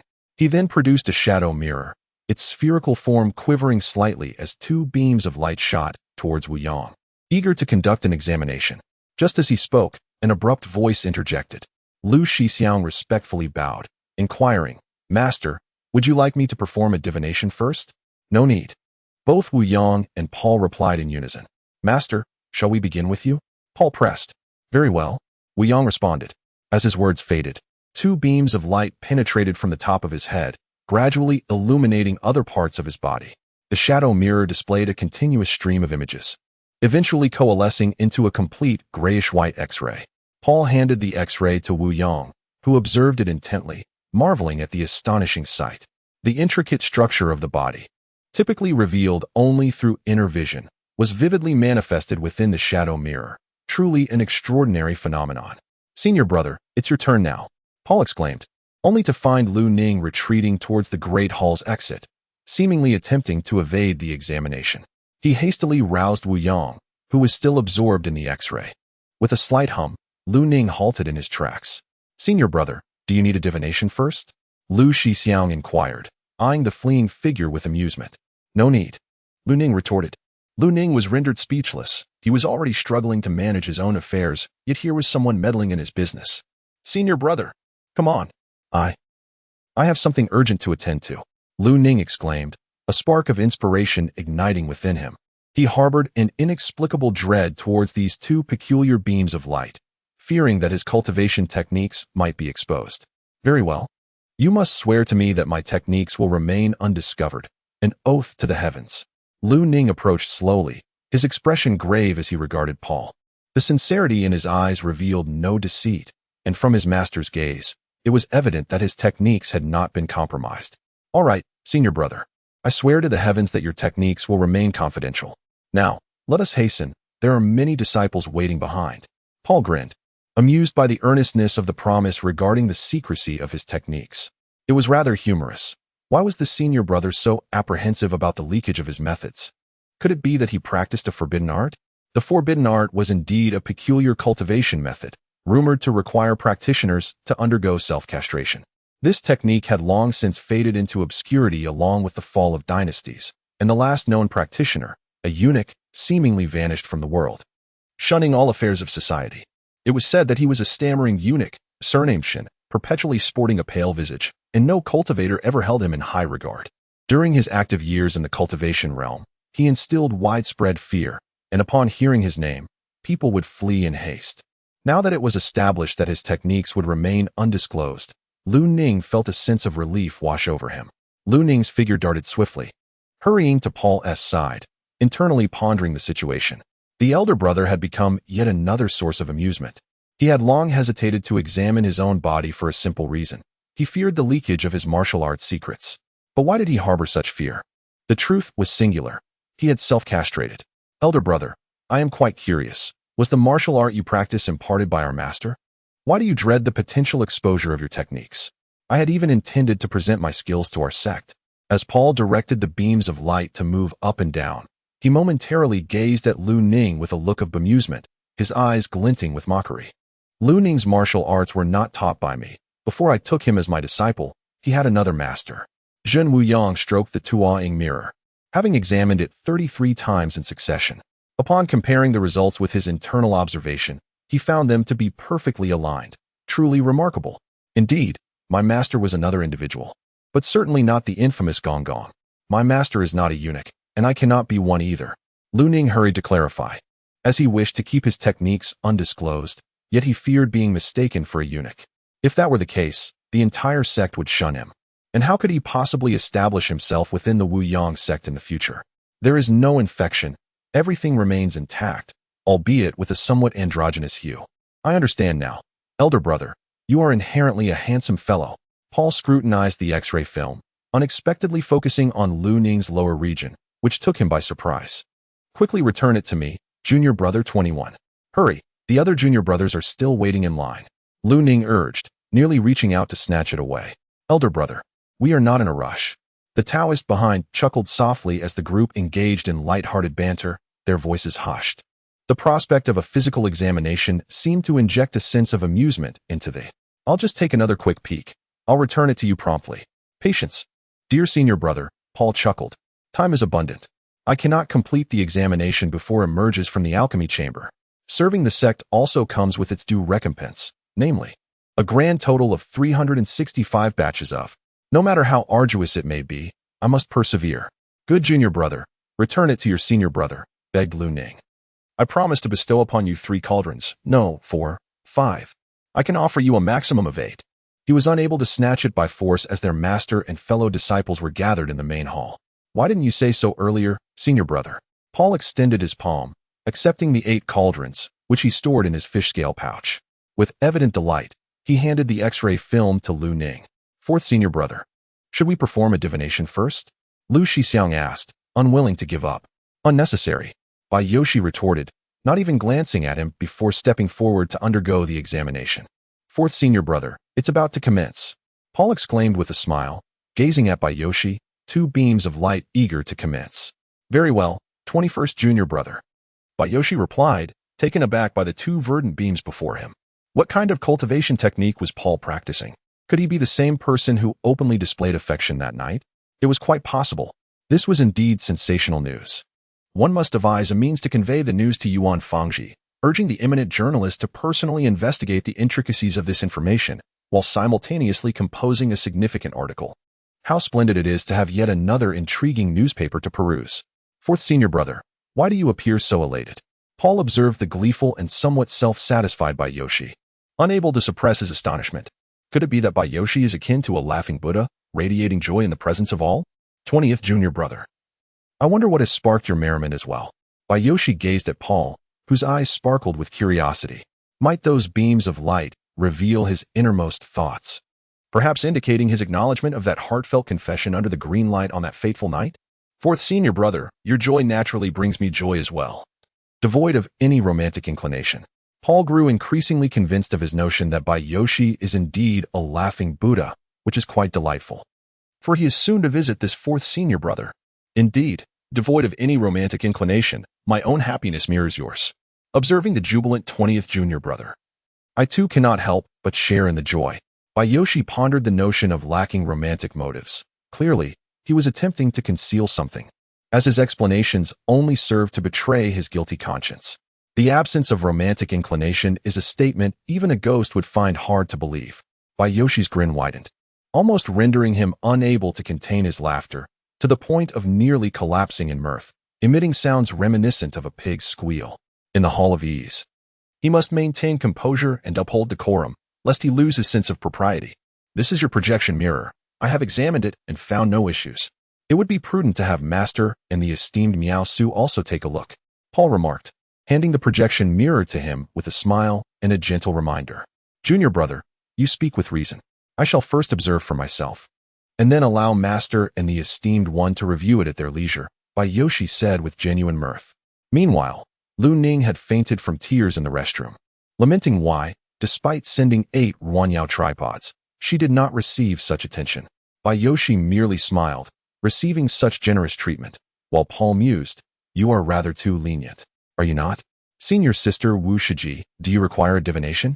Lu Shixiang inquired as he chased after Wu Shiji's retreating figure. Ha ha, ha ha. An inappropriate laugh erupted from an onlooker. Alas, the 16th junior brother is at it again. The senior disciples chorused in unison. Senior sister Wu Shiji, is there a mistake? If a person with unclear speech were to encounter such a situation, would they not be babbling incoherently? Greetings, senior sister. I am Jean Han, known in English as Paul Jean. I reside at Yao Ji Roast Chicken Shop, where you can enjoy roast chicken wings daily. Paul glanced at the roster, speaking in a disjointed manner, astonished that he had mistaken Wu Shiji for the woman who appeared in the light curtain.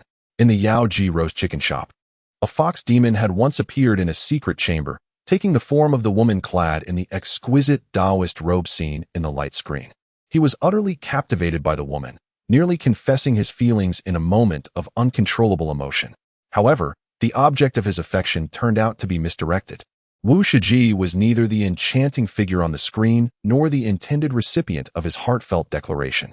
Whether he genuinely harbored feelings for that woman remained an enigma. Greetings, Junior Brother 21. I reside in the Shijing Palace atop Shijing Peak. You are most welcome to visit me anytime, Wu Shiji said, her smile almost intoxicating Paul, rendering him momentarily foolish with joy. Sister, what is your connection with Baiyan? Why does she bear such a striking resemblance to the woman within her? Paul inquired, rubbing his hands together, a hint of panic evident in his demeanor. Who is Baiyan? I do not know her. The sister replied, perplexed. How is it that upon attaining human form, she resembles me so closely? Wu Shiji playfully tossed her hair and blinked, offering a gentle smile. Indeed, she bears an uncanny likeness to you, as if sculpted from the same mold. Paul sighed, lost in thought, holding a projection mirror to his forehead. He watched as 2 beams of light fluctuated, forming a complete X-ray image within the mirror. Even after the image materialized, he remained entranced by Wu Shiji, the beams of light scanning her several times. Wu Shiji stood there, her expression clouded with frustration, casting furtive glances at Master Wu Yang. A sudden cough, resonating like thunder, broke through the silence, startling Paul.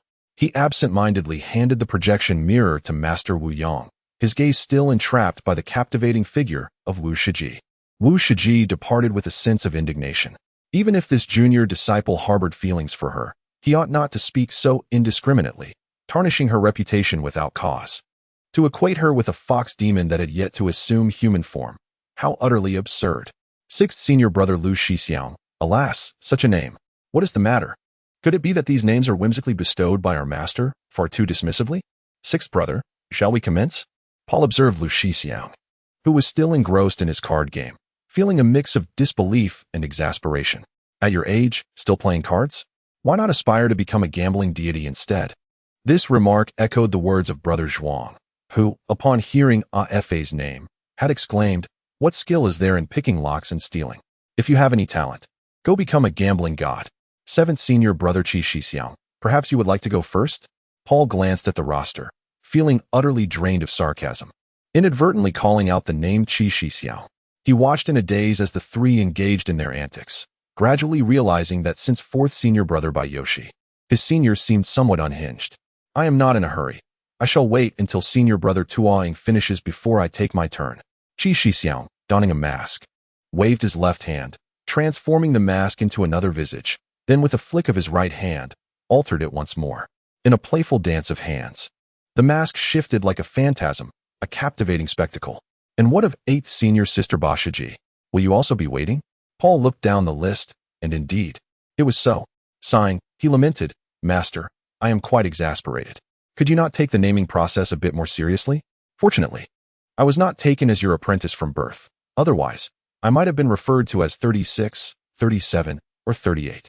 Junior brother, do take a moment to rest. We are not in haste. With a gentle wave of her hand, Bashaji summoned the Crimson Skull, startling Paul to the point of nearly biting his own tongue. The skull continued to converse, its upper and lower jaws moving, revealing gleaming gold teeth that shone even brighter than the sun itself. At last, the refining is complete. Dear golden nephew. Suddenly, the esteemed Master Miaosu appeared, swiftly snatching the projection mirror from Paul's hands and presenting him with a fish shell pouch. In a daze, Paul stared at the pouch in his hands and then at Master Miaosu, who marvelously exclaimed, "Is this the projection of human organs? How wondrous! Truly remarkable! It even reflects the essence of life. That is the most extraordinary part. With this, one can assess ailments based on the projection images, thus devising superior treatment plans. It is indeed a calamity in the annals of medical history. Master, would you also like to project an image?" Paul tentatively inquired, feeling uncertain as he had barely begun while there were still approximately 4,900 others to go. Good heavens, am I truly digging my own grave? How splendid. Master Miaosu promptly stored away the projection mirror, standing tall with a serious demeanor. Paul gently infused his magical energy into the mirror, and two beams of light penetrated and illuminated Master Miaosu's entire being, gradually forming a complete image within the mirror, a heart as bright as a torch. Illuminating the entire projection, Paul respectfully handed the shadow mirror to Master Miaosu, expressing his gratitude. Thank you, Master Miaosu. During your last visit, you gifted me the Huangdi Neijing, and the time before that, you saved my life. Both times, you departed hastily, and I never had the chance to thank you in person. At last, I can convey my appreciation. Master Miaosu chuckled softly, dismissing the sentiment. The cycle of cause and effect prevails. Good deeds are rewarded in kind. There is no need for thanks. If you wish to express your gratitude, lend your support to the Wuyang sect. I shall heed your guidance. Paul responded earnestly, bowing deeply. At that moment, Lu Shixiang indeed emerged from the secret chamber. After respectfully saluting his master and Master Miaosu, he exclaimed, "Congratulations to our sect for welcoming a glimmer of hope." Both men exchanged puzzled glances, uncertain of his meaning. It signifies a highly promising prophecy, Lu Shixiang declared with excitement. As the tarot cards in his hand morphed into various shapes, sometimes resembling a bridge, at other times a tower, a monkey, or even a swastika. Elucidate, the two urged. Startled and contemplating, a towering spire was struck down by a thunderous bolt, and two figures plummeted from its crumbling heights, nearly meeting their demise upon impact. Is it decipherable? They inquired, trembling slightly. Indecipherable, Lu Shixiang replied with unwavering certainty. The three fell into a profound silence, the grand hall enveloped in an oppressive stillness, where even the faintest sound dared not emerge. Proceed to the shadow mirror. Master Wuyang nodded, though his smile was strained. Yes, master. Lu Shixiang bowed and took his leave. Greetings, sixth senior brother. Shall we commence? Chapter 67. Joyful buzz sixth brother. Are we ready to begin? Paul inquired, observing the spirited Lu Shixiang with a hint of exasperation. He placed the shadow mirror against his forehead, and two beams of light languidly flickered before him. Even the orb within him trembled slightly. Ah, a spiritual entity. The duality of magical power and harmony. Sixth brother is not merely a practitioner. He may have consumed other elixirs or cultivated two distinctly different techniques. Will the next one be the same? Paul pondered while glancing at the shadow mirror, eventually handing it to Lu Shixiang, lost in contemplation. As Lu Shixiang activated his spiritual sight, he was astonished to find that the luminescence at Paul's endpoint was a vivid green. He scrutinized it twice, perplexed by the green aperture. Could it be that he had established a foundation? Yet, Paul's cultivation level was evidently at the mid-stage of qi gathering. This was indeed curious. Taking the shadow mirror, Lu Shixiang stepped aside. Qi Shixiang removed his mask and approached Paul, speaking in a languid tone that resonated deeply. Let us commence, junior brother. Paul managed a strained smile, exchanging a glance with him. Though Qi Shixiang was undeniably a fair and handsome youth, his voice was unexpectedly deep and gravelly, reminiscent of an old man. Was it possible that Qi Shixiang's age did not align with his youthful exterior? After a moment, Paul handed the shadow mirror to Qi Shixiang, silently reflecting on the fact that Qi Shixiang remained unaffected. The radiance within him was a blood-like crimson, juxtaposed with a pure white akin to a dove. The two hues formed a paradoxical yet harmonious unity, leaving one in silent awe. As Qi donned his mask once more and stepped aside, he exchanged a fleeting glance with Ba Shiji, both acknowledging each other with a subtle nod as she stowed away the crimson skull. The radiant glow diminished, retreating into the copper aperture. Paul regarded Ba Shiji with a mixture of trepidation and intrigue. The crimson skull had incessantly opened and closed near him until she finally concealed it. She had been silently observing him, and he felt that had he harbored any ill intentions, the grinning skull, with its golden teeth, would have long since reduced him to mere fragments. The more he pondered, the more his fear burgeoned, causing him to stammer, "Eighth, sister, eighth. Shiji, may we begin now?" Wait a moment, 21st junior brother. Lu Shixiang interjected, gazing at Ba Shiji with eager anticipation, adding with a grin, "Eighth junior sister. Would you like to consult the divination? It's complimentary." Ba Shiji turned and accompanied him into a secluded chamber, both displaying expressions of delight as they emerged together. Approaching Paul, she stood a meter away, her bright eyes sparkling, her smile enchanting, and her demeanor radiant. With a gentle parting of her lips, she remarked, "You've worked hard, 21st junior brother." Upon hearing her words, Paul felt a surge of elation and quickly retrieved the projection mirror, placing it upon his forehead. He infused it with a trace of magical energy, causing two beams of light to travel at an excruciatingly slow pace from his head downwards, taking a full 15 minutes to reach their destination. After taking the mirror from Paul, Wuyang Jinren scrutinized it closely and, to his astonishment, remarked, This beam of light can even indicate pregnancy. That is quite intriguing." As Ba Shiji beheld the unfolding scene, she gracefully swayed, her delicate visage blushing like a petal kissed by morning dew, and her arched brows resembling slender willows veiled in mist. Approaching the esteemed Wu Yangzhenren, she performed a courteous bow, receiving the tuoing mirror, which she scrutinized with great care before exclaiming with a smile, "Congratulations, master. You are soon to embrace your grand disciple." Suddenly, Lu Ning, clutching the tuoing mirror and adjusting her attire, swept forward with an air of solemnity, hastily addressing Wu Yangzhenren with a deep bow. "Congratulations, master.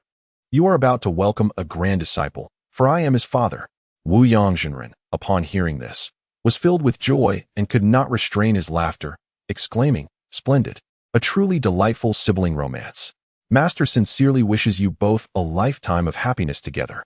Paul, feeling somewhat disheartened, flipped through the roster of names, his gaze lingering on the name of his ninth senior brother. Suddenly, he became aware of a buzzing sound, akin to flies or mosquitoes flitting about, intruding upon his ears. In a fit of annoyance, he began to clap vigorously, the sound echoing loudly in the hall, quite out of place. Just as the buzzing was about to reach Paul, he noticed Paul's frantic clapping, a sense of dread washing over him as he realized his name was once again causing chaos. He halted, watching Paul's relentless applause, an urge to laugh rising within him, yet he dared not. At that moment, Lu Shixiang interjected, inquiring, "Ninth junior brother, shall we consult the oracle first?" It only costs 2 bottles of fish scale pearls. He gazed at Paul performing the Buddha's palm, his eyes brimming with mirth. However, upon noticing Paul looking around and slapping his hands wildly, the clapping grew increasingly thunderous, and the atmosphere in the grand hall turned ever more peculiar. The Taoist priests, stifling their laughter, desperately covered their mouths and noses, casting glances at Master Wuyong, who appeared equally bemused. Had he unwittingly taken on a foolish disciple? Clap, clap, clap. Oh, just moments ago, a few flies and mosquitoes had fluttered into the hall. I wasn't merely acting foolishly, I was eradicating pests. I was simply exterminating nuisances. Paul finally ceased his clapping, a hint of frustration flickering in his eyes as he glared at Wang Wang. Internally, he cursed, "Oh, ninth senior brother, why must your name be so mischievous?" Seeing Paul return to his senses, Wang Wang let out a silent sigh of relief and approached him with a grin, saying, "Junior brother 21, shall we commence?" Paul, with no other recourse, cast a weary glance at him. The irritating buzzing filled his ears, prompting him to close his eyes and block out the noise, seeking tranquility. After about 10 breaths, he opened his clear, bright eyes, filled with warmth, and replied, "Of course. Ninth senior brother." After a brief moment, Paul stared vacantly at the shadow mirror in his hands, astonished as he lifted his gaze to Wang Wang, questioning whether he had misperceived. He examined the shadow mirror several more times, his heart racing with uncertainty. Was this truly the image that humanity ought to possess? Why did humanity produce such bizarre images? Chapter 68. The bee body of the Nanin and the 7 luminaries of the European emperor. The entire image resembled not the representation of human anatomy, but rather that of a beehive. Within the variably sized hexagonal cells, faint outlines of drones and worker bees could be discerned. Within the drooping foliage resembling the shape of a peanut, an image of the queen bee seemed to manifest. The resonant hum of the copper chamber contained a substantial reserve of honey, its hue vibrant and radiant, exuding warmth akin to soft jade. Rich and luscious like an oil painting, with a taste that is pure and sweet, an exclusive nectar derived from myriad blossoms, utilized by the non-U bees for their evolution. His skeletal structure diverges from that of ordinary beings, adorned with a myriad of chambers of varying sizes. Once the honey reaches maturity, the surface of his bones becomes sealed, while the viscous liquid within the vividly colored chambers is the pollen collected by the bees. Senior brother 9, are you the king of the queen bees? Paul observed intently, then awkwardly raised his head to survey his surroundings. He noticed varied expressions among the onlookers, each seemingly an observer of the scene. He scratched the back of his head, curiosity piqued, and inquired, "Having already embarrassed myself, what does it matter if I ask a foolish question?" Could he truly be stung into a hornet's nest by the resonant hum? Did he possess such audacity? After all, this was the Grand Hall of Tai. Who would dare act recklessly? Moreover, as a dignified first-tier foundational stage Taoist, could he really be so petty as to summon 1,000 non-U bees to pursue me? A mere gathering chi stage novice, simply because I questioned his status? No, I am not the king of the queen bees. I merely embody the non-U bee physique. Those who possess this constitution bear darkened countenances, suffer from poor fortune, and experience a string of misfortunes. When a rain of arrows cascades through the sky, standing alongside your senior brother 10, he would remain unscathed, while I would be riddled with arrows, suffering even 3 strikes upon my rear. The resonant hum lamented in exasperation. Non-U bee physique? My heavens! He possesses the protagonist's constitution. As long as one remains cautious and vigilant, it is generally unlikely that one will meet an untimely demise. Even if beset by malevolent spirits or struck upon the head by a flying shoe, enduring torment that leaves one in a daze, one can still thrive. Paul recalled the protagonist's unique constitution that Brother Zhuang had spoken of, and a cascade of thoughts flooded his mind, recalling the incredible tales he had narrated. Ninth brother, it seems you have stumbled upon a stroke of fortunate luck. While stepping in dog excrement may be deemed unfortunate, such luck is not merely bad fortune. Nor is it akin to the commonplace luck associated with cabbages. Despite the clouds of misfortune, it is accompanied by an unstoppable stream of good fortune. Paul exclaimed, wishing fervently for a slice of such serendipity. The seasoned Wang Wang understood the underlying jealousy in Paul's words, but did not succumb to pride. Instead, he self-deprecatingly remarked, I am but a mere fortune seeker. To have been fortunate even once is quite commendable. As night deepened, the group remained wide awake. Yoshi diligently recorded the events transpiring within the shadowy images, as these constituted invaluable news drafts that would surely fetch a handsome price. Indeed, worth their weight in gold. Lu Ning, originally intending to leave, stayed by Ba Shiji's side, occasionally caressing her abdomen. Were they not in the Tai Hall, he might have knelt beside her, ear pressed to her belly, listening intently for 3 days and nights. Master Wu Yang and Master Miao Su exchanged the shadow mirrors, gaining profound insights into their disciples and fostering greater expectations for the 9-tripod technique and the Heezy pill. Ninth brother, you are being excessively modest. This is your shadow mirror. Remember to present it to Master, for the esteemed Miao Su Jinren to inspect. Paul passed the shadow mirror with a playful grin, secretly contemplating that frequent visits to the 9th senior brother, Wang Wang, would surely yield an abundance of honey pomelo tea. Wang Wang, having heard of Paul's notorious escapades from the kitchen staff, felt exasperated by his frivolous demeanor, hoping fervently that Paul would refrain from visiting him. Reflecting on his own streak of misfortune, he was troubled by the prospect of Paul's impending visitation. As Paul watched Wang Wang's departing figure, he shook his head and perused the roster, noticing the name of his 10th senior brother, Shanks Arthur, an individual from a foreign land. Suddenly, he recalled a dream within a dream he had a few days prior, seemingly connected to a foreigner. Could it be that the 10th senior brother was sending me a message in my dreams, urging me to pay him a visit? 10th junior brother, should we consult the divination first? Lu Shixiang interjected as Paul continued to sift through the roster. Absolutely. The two entered the secluded chamber simultaneously, only to emerge shortly after. One appeared disheveled while the other seemed lost in thought. Paul meticulously examined the intricate details of Shanks Arthur, 110, Maple Street, Jijia, with magical skills such as Rising Sun, Radiant Dawn, and Celestial Slash. This must be the Grand Sword technique. Is it possible that the 10th senior brother is the legendary swordsman who wields the Great Sword? Paul watched as Shanks Arthur approached, his bare feet occasionally visible beneath his robe, and waved, exclaiming, 21st junior brother, is it finally my turn? I have waited so long that the flowers have wilted. Paul continued to scrutinize him. If Shanks Arthur's bare feet were a tad wider, his belly more rotund, his age a touch more advanced, his beard a shade whiter, and his appearance more reminiscent of traditional Huaxia, he would surely resemble a celestial being, an immortal with bare feet. 21st junior brother, 21st junior brother, 21st junior brother. Shanks Arthur incessantly shook Paul's shoulders, repeatedly calling his name.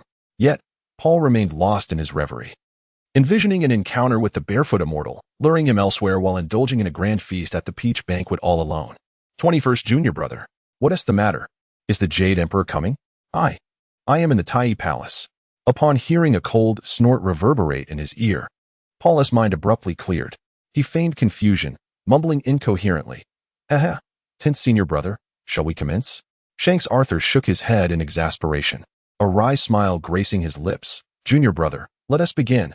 After a while, with the projection mirror in hand, Paul gazed 3 times, astonished to discover that a human spine could transform into a grand sword, adorned with 5 prominent characters. Ohuang Chiaoti. Ohuang. That name exudes an aura of dominance, resonating with an unparalleled regal presence. One can only imagine how Shanks Arthur must tremble, radiating an unmatched majesty that would intimidate even the most fearsome of spirits, causing musical instruments to kneel before his throne. Below Ohuang, all are but royal subjects. He possesses the inherent qualities of a ruler. The 7 luminaries refer to the sun, moon, metal, wood, water, fire, and earth. The Emperor of Fortune, the 7 celestial bodies, amalgamates the essence of worldly fate with the cosmic 7 luminaries, embodying within itself a formidable sword, akin to a spine, intricately intertwined with it. Its entire form is adorned with 8 star-like seals. Each seal that is unsealed elevates one's cultivation level. Paul scrutinized it meticulously a dozen times before reluctantly passing it to Shanks Arthur, complimenting, Senior Brother 10, you are truly blessed by the heavens. He then inquired, if all goes well, to what level of cultivation do you believe you can ascend? Foundation establishment, core formation, nascent soul, true reality, returning to emptiness, multitude of forms, integration, true immortal. I possess the potential of a true immortal. Shanks Arthur replied, his voice brimming with pride as he counted the seals on the spine, ultimately arriving at this conclusion. Foundation establishment, core formation, nascent soul, true reality, returning to emptiness, multitude of forms, integration, true immortal. Senior Brother 10 indeed possesses the potential of a true immortal. If all proceeds without incident, he could achieve immortality. Paul gazed in astonishment and horror at the increasingly resplendent Shankcase Arthur, suddenly perceiving him as a celestial being, exalted and invincible, while he himself felt as insignificant as dust. The disparity between them strikingly profound. True immortal potential. Master Wu Yang and Master Miaosu exchanged glances, and after a moment of poignant silence, they embraced, tears flowing freely. Chapter 69. Provocation. Senior Brother 10. May I ask what your current level of cultivation is?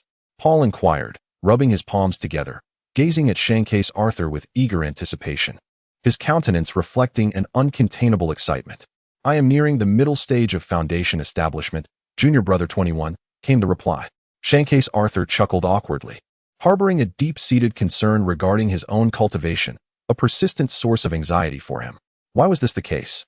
Did some hidden truth lie beneath? Dear 10th Senior Brother? Paul lowered his head, harboring doubts about Shankcase Arthur's qualifications, perhaps suspecting an underlying affliction or the possibility that he had yet to discover a cultivation method suitable for him, or lacked the medicinal stones to aid his practice. Indeed, perhaps the 21st Junior Brother had surmised correctly. I have not found a cultivation technique that aligns with my abilities, nor have I acquired the necessary medicinal stones. Cultivation relies on the principle of gradual accumulation, and I am finally nearing the mid-stage of foundation establishment. Shankcase Arthur lamented helplessly, his expression clouded with gloom.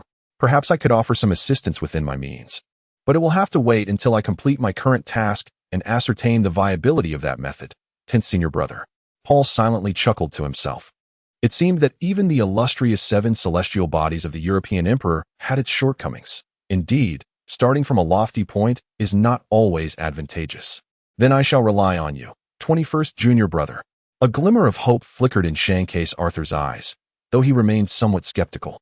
If even the esteemed Master Wu Yang and Master Miaosu were unable to assist, what magnitude of help could you possibly provide? Not at all troublesome, not in the slightest. You merely need to prepare 100 Runyao dings, 50 square dings, and 50 yellow-grade copper dings. Paul grinned, engaging in a transaction without any initial investment, and even inflating the price. Upon hearing this, Shankcase Arthur's mind became a whirlwind of confusion. His asking price was exorbitantly high. A true case of a lion demanding a hefty fee, with no regard for the insatiable nature of human greed. He waved his hand dismissively and nonchalantly uttered an mm. Before stepping aside, Paul, witnessing the successful conclusion of a promising deal, felt elated as he perused the roster. The 11th Senior Brother, Yuan Pinhong, was known for his interest in the Ouija board, a practice of spirit writing. Junior Brother, do you need to consult the spirits first? He chuckled. Paul glanced at Yuan Pinhong while capturing images, and inquired, Senior Brother, is the Ouija board reliable? Have you encountered it before? What does it look like? Will a face ever appear in the board? Yuan Pinhong smiled and replied, Sincerity brings forth spirit. If you see the spirit during the session, it means you have encountered a ghost. The board will never reveal a face. Lowering his head, Paul twitched his nose twice and handed the imaging device to Yuan Pinhong, secretly ridiculing the notion that a spirit would remain faceless. What a ridiculous idea, a faceless Ouija spirit. Just as Paul scoffed, a colorful nightmare butterfly fluttered before his eyes, gently waving its wings, releasing a mist of vibrant smoke that settled around him. At that moment, Lu Shixiang's voice echoed through the grand hall. Junior sister, do you require a preliminary divination? Certainly. Instantly, he was confronted with many unsightly visions. Before he could discern them clearly, several frog tongues flashed within the nightmare pearl, and the colorful butterfly, along with its smoke, transformed into something within him. Junior Brother 21, what have you done? Where is my colorful nightmare butterfly? Did you consume it? As the butterfly emerged from the hidden chamber, a wave of astonishment washed over her. Could it truly be?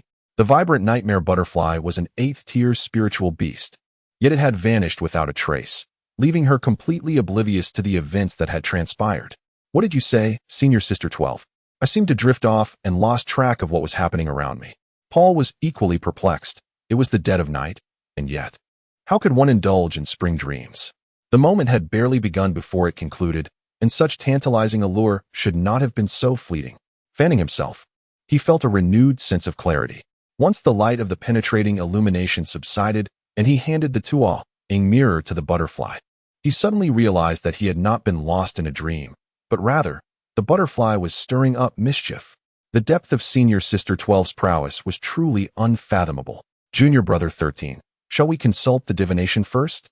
2 vials of fish scale pearls. No need. Paul mused quietly as he perused the flower roster, spotting his senior brother. Buffon. He clasped his hands respectfully. Senior Brother 13, may we commence? A hearty laugh erupted, a brief pause followed, and despite his efforts to rein in his mirth, he succumbed once more, laughing heartily, before finally gaining some composure. Paul was left speechless. The butterfly had just stirred his senses with her enchanting antics. And now Chin Buffon was teasing him with words. And what of the other senior brothers behind him? Why were they laughing? They were not in a position to provoke him further.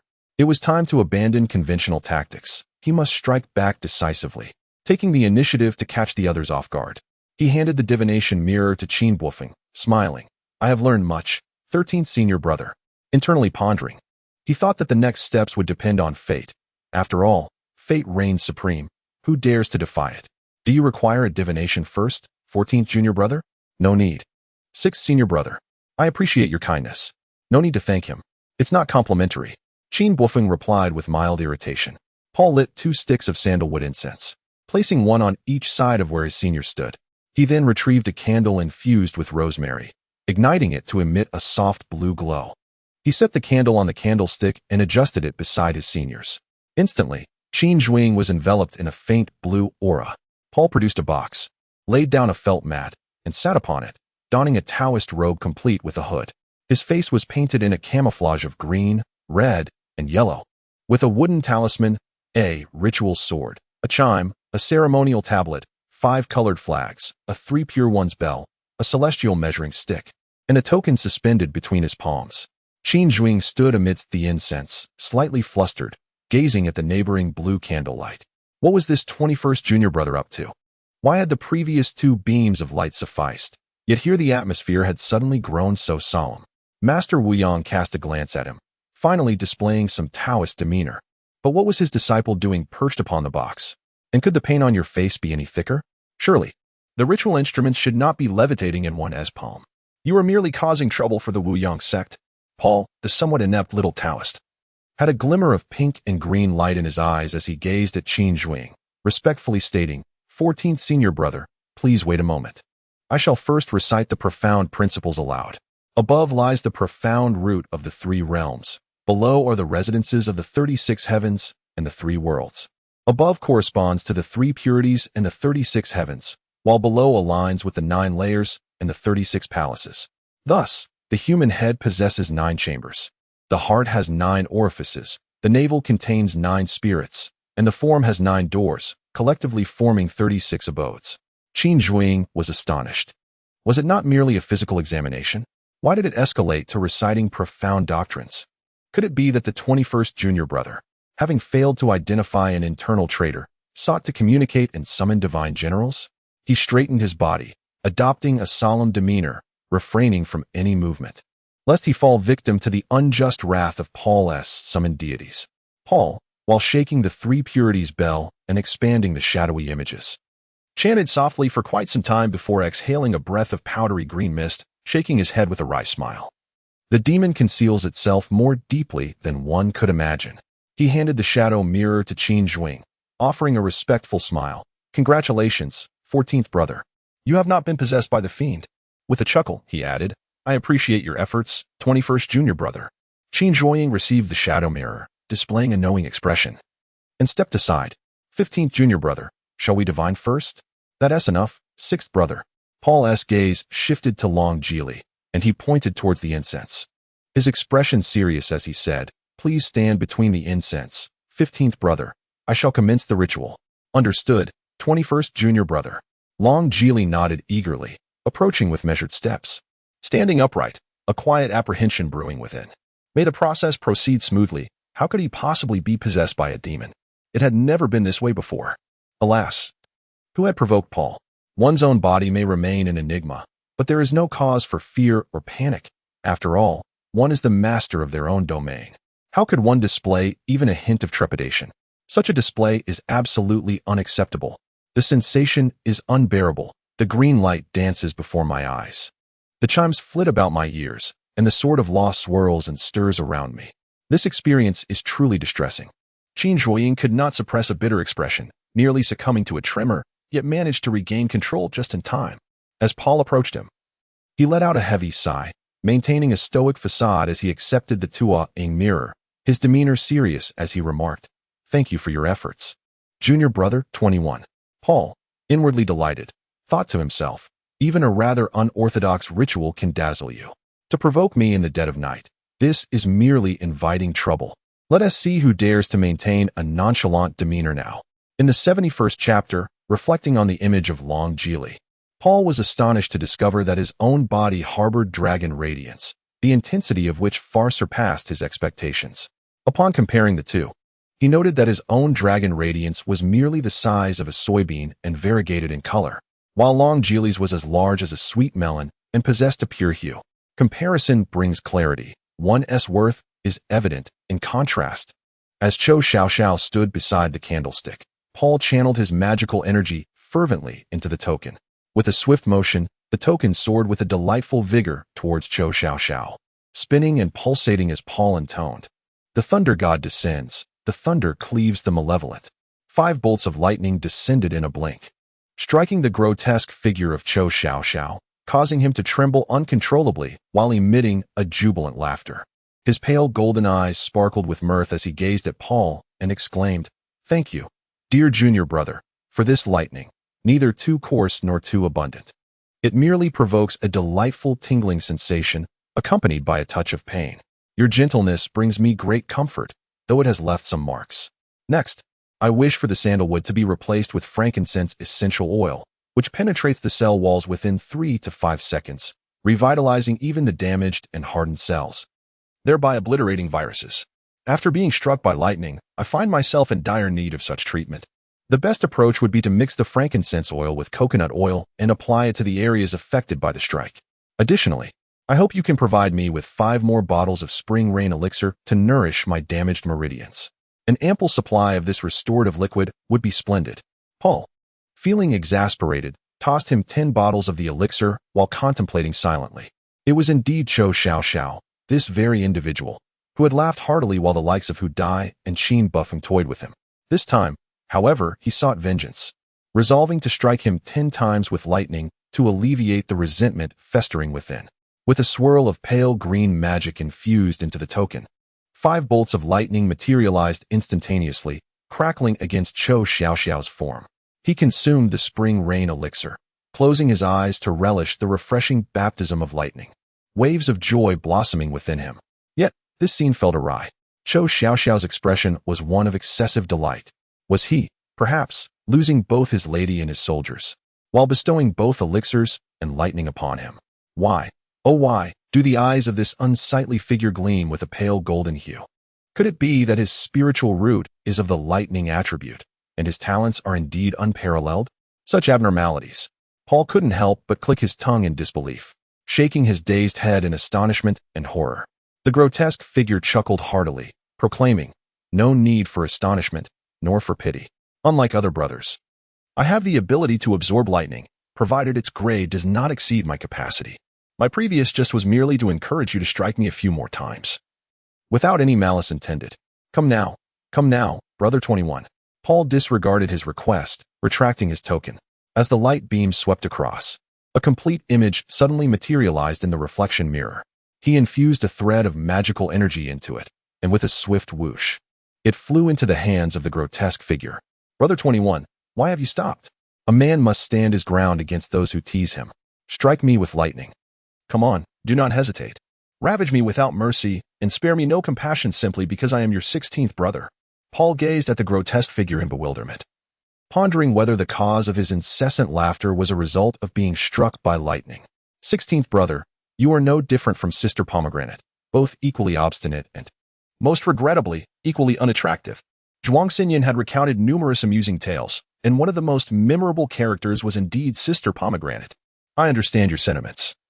But since you are not possessed by a demon, how could I possibly bring myself to harm you, Brother Pomegranate? Paul, filled with regret, gently touched the fish pouch, realizing that if he continued, he might end up losing it entirely. He chuckled to himself, He was not foolish enough to engage in such a thankless endeavor.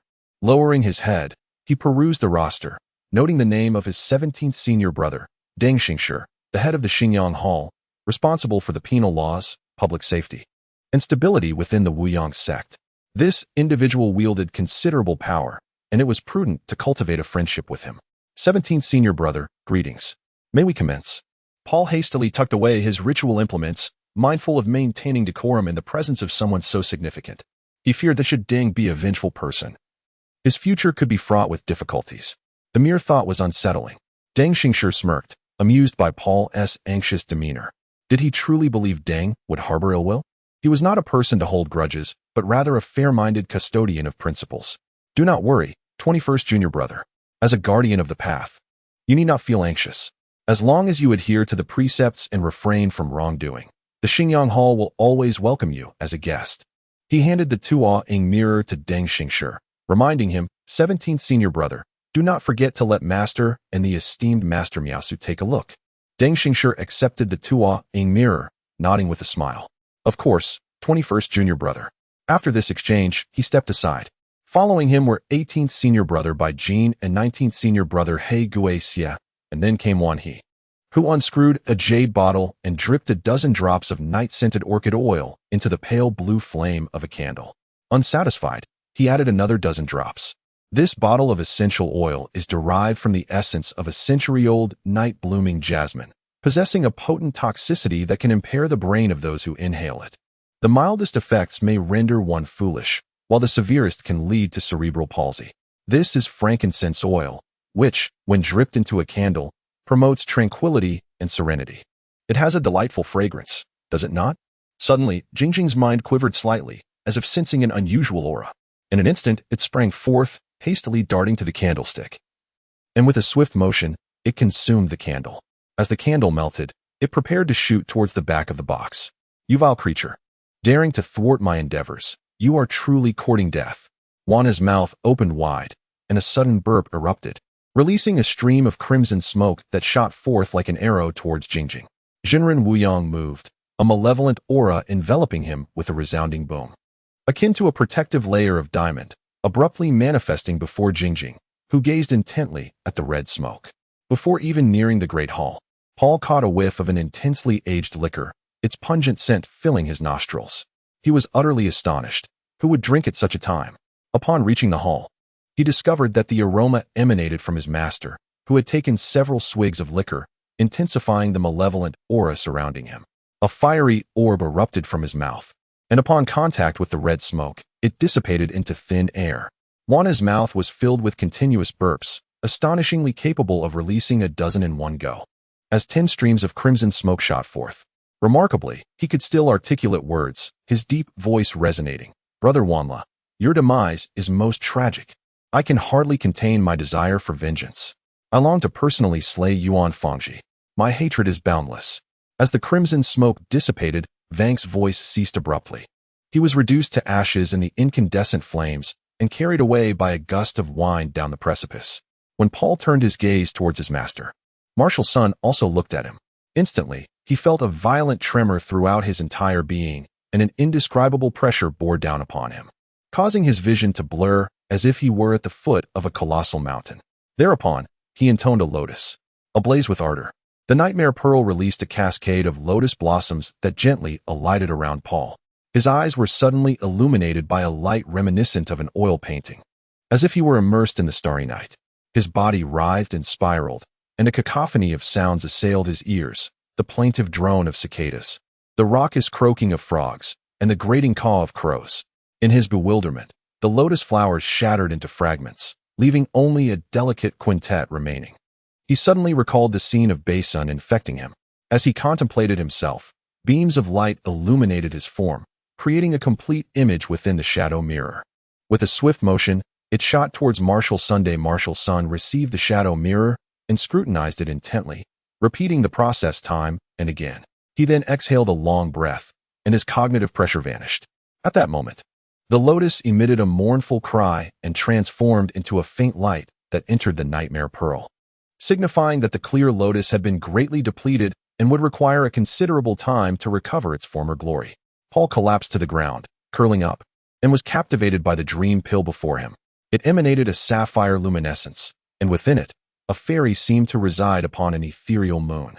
Her dignified and exquisite countenance leaving an indelible impression on his mind. When their gazes intertwined, Paul suddenly felt a glimmer of moonlight emerging in his mind. The source of his awareness, which had previously been dim and lifeless, flickered to life as the faint image of a lotus seed brightened and expanded. He heard the most melodious sound in existence, reminiscent of celestial harmonies, repeatedly emphasizing a name. Ijin. Who is she? Is she the fairy within the sapphire? Is it really her? Paul incessantly questioned, yet his mind was consumed by that single name. He desperately sought to delve deeper into the source of his awareness. Observing the woman within the dream memory pill, but she appeared too vague, too unreal, offering no clarity of her visage. Perhaps she is a celestial being, he pondered. He could not recall ever having met her, yet an overwhelming urge surged within him, a yearning to soar into the dream memory pill and be with her. For no distance could deter his pursuit of her. Who indeed is Ijin? Paul asked, nearly hoarse. Chapter 71. Misunderstanding the dream memory pill continued to heal Paul repeatedly. Within the source of his awareness, the lotus seeds grew larger and brighter, swirling around the luminous points and transforming into various forms. Gradually, Paul regained his normal state, his curled body fully extending. Once more, he gazed at the dream memory pill and inquired, "Who is Ijin?" Master Miaosu regarded him calmly, casting a glance at the dream memory pill, and replied in an even tone, "A figure from your dreams." Paul pressed further, "Do you remember her?" As the source of awareness stabilized, 7 lotus seeds regained their brilliance. Paul rose to his feet and bowed respectfully, expressing his gratitude. "Thank you, Master, for saving my life once again. Saving lives is merely my duty. There is no need for such grand gestures." Master Miaosu stored away the Yiming pill into an ancient, ornate box, sealing it with a talisman inscribed with the words as before placing the box into the fish shell pouch. Once Paul had fully recovered, the responsibility of diagnosis and examination once again fell into his capable hands. This thorough inspection uncovered over 20 cultivators in the gathering chi stage who had already succumbed to infection, alongside more than 300 followers and pilgrims in the early stages of contagion, effectively alleviating the pressing internal crisis. Paul entrusted the remaining supplies to Master Wu Yang, retaining over 100 vials for himself. Amidst this, Jean Maochun entered Paul's room with tear-filled eyes, appearing somewhat dazed. Paul stepped into his own chamber, opened the window, and cradled Jingjing, gazing at the moonlight. The silvery radiance was breathtaking, yet it could not dispel the shadow of a vague figure from his mind. He concentrated, hoping to recall the dream figure Master Miaosu had spoken of. The wardrobe stood shrouded in darkness. Jean Maochun, feeling a tinge of fear, concealed himself behind the garments. Peering cautiously through the gap for a moment, he beheld Paul, tenderly holding Jingjing, intently gazing at the moon. Could it be that the moon appeared more enchanting than himself? At last, Paul emerged from his reverie, sensing a flicker of surprise within. He approached the wardrobe and opened its door, flooding the interior with light. As he brushed aside the clothes, Jean Maochun bit his lip and stepped out from the wardrobe, his expression betraying a hint of trepidation. Wordlessly, he closed the wardrobe door and, with a graceful motion, perched himself upon the windowsill, his gaze still fixed upon the moon. I merely wish to remain by your side, to comprehend your thoughts, to unveil the secrets of your heart." Jean Maochun hesitated momentarily, gazing at Paul, who was still lost in the moonlight, and boldly voiced her thoughts. "I harbor no secrets. My mind is entirely absorbed in the moon." Paul chuckled softly, a hint of melancholy woven into his laughter. Leaning against the windowsill, he advised, "You should retire early. Tomorrow, I intend to use you as a subject for my experiment. Should you be fatigued, the consequences could be dire, and I trust you can infer the implications." Paul was truly at a loss. Despite his repeated entreaties for her to sleep, Jean Maochun clung to him like a shadow, infuriated by his words. She huffed and sat at the edge of the bed, hurling her pillow to the floor, only to retrieve it and repeat the action over a dozen times, venting her pent-up frustration. Exhausted and breathless, her fingers trembled lightly as she squeezed the pillow until it lost its shape. A fleeting desire to cast the pillow and Paul out of the window, as if to plunge them both into the abyss, flickered within her, yet she hesitated. Bowing her head, she removed her hat, allowing her hair to cascade before her, twisting her neck as she crawled toward the window like a specter. Is this so-called good fortune merely a means of treating me as a test subject? Jean Mouchon lifted her gaze, a wistful smile gracing her lips. Indeed, you are correct. You shall be a subject, and if successful, it will bode well for you. Paul consumed 3 hazy pills, sitting in serene composure, exuding an air of tranquility. What? If successful, it benefits me? Then, should it fail, I would become a mere corpse. Jean Mouchon bit her lip, her face contorting in anguish. Paul gazed at her in astonishment, taken aback by her perspective. He had successfully cultivated to the 7th layer of the Qi gathering stage through the 9-tripod technique without encountering any issues. With her by his side to provide support and the assistance of the hazy pill, the likelihood of failure was minimal. Death? Huh, what nonsense. He sighed inwardly and explained helplessly, tomorrow's experiment will not result in any fatalities. It is merely to verify whether the hazy pill can assist in unlocking one's potential in conjunction with the 9-tripod technique. I believe it should work. However, is it solely your own thoughts, or are there others influencing you to proceed in this manner? Jean Mouchon rose, fixing her gaze upon him with intensity. Why pose such questions? Paul pondered, perplexed. He was concerned for her well-being, yet she was inundating him with these peculiar inquiries. Did she truly think he would put her in harm's way? I do not wish for you to be manipulated by others, especially those who have previously exploited me. Jean Mouchon replied earnestly, the moonlight casting a gentle glow upon her face, rendering her stunningly beautiful, like a scene from a painting. I am here of my own volition, not being controlled by anyone. No one seeks to exploit me. I merely wish to contribute my humble efforts to our sect, Paul said, playfully pinching her nose before consuming 3 hazy pills. Of your own volition? Brother Han, even if you are willing, what about me? What do I represent in your eyes? I have been waiting for you at the entrance of the main hall all this time, without even having dinner. Tell me, why did you decide on me as your experimental subject without asking for my consent? Jean Mouchon bit her lip, her eyes reddening, a mix of frustration and desperation evident in her demeanor. Have you not eaten dinner yet? Do you need to take the fasting pill? Paul had completely lost track of how long it had been since he last ate. The concept of dining had long since faded from his mind. Why are you silent? Do you wish to consume the fasting pill? Paul chuckled nervously, the hunger gnawing at Jean Mouchon, compounded by her sulking, meant that tomorrow's experiment would have to be postponed. You eat. I merely seek the answer. Even a lie would be preferable to your avoidance of the truth. A flicker of unusual emotion crossed Paul's eyes. As their gazes locked, he remarked, I have been excessively patriarchal, neglecting your opinions and thoughts. I apologize. Jean Mouchon was genuinely upset, feeling that she had never been valued in his eyes. Did he consider her merely a guinea pig, summoned at will and dismissed just as easily? It's like this. The hazy pill you sent, I can purify it into a genuine product to aid in enlightenment, making the process far more effective. Have you forgotten that matter? I assumed your gift of the hazy pill implied a desire for me to assist you in achieving enlightenment. Was I mistaken? Paul elaborated earnestly. You misunderstood. That was not my intention. It was the desire of the 2 esteemed beings. I merely wished to remain by your side. Jean Mouchon suddenly realized, recognizing the misunderstanding lay here. She believed he had not consulted her, thinking she had already consented. I'm sorry, I truly apologize. They both exclaimed simultaneously, embracing one another, their eyes meeting as they experienced a wildly passionate night together. Chapter 72. Round and plump the following afternoon, Paul cradled the warm and delicate body beside him, reflecting on the captivating gaze of Jean Mouchon from the previous night, her eyes brimming with affection. With her face partly concealed by a pipa, her tender feelings seemed to dissolve into the ether. To love is to indulge, yet true affection demands restraint. When he fell for the woman of his dreams, he never doubted the authenticity of his feelings. She had claimed his heart, and he distinctly remembered calling her fairy sister throughout the night.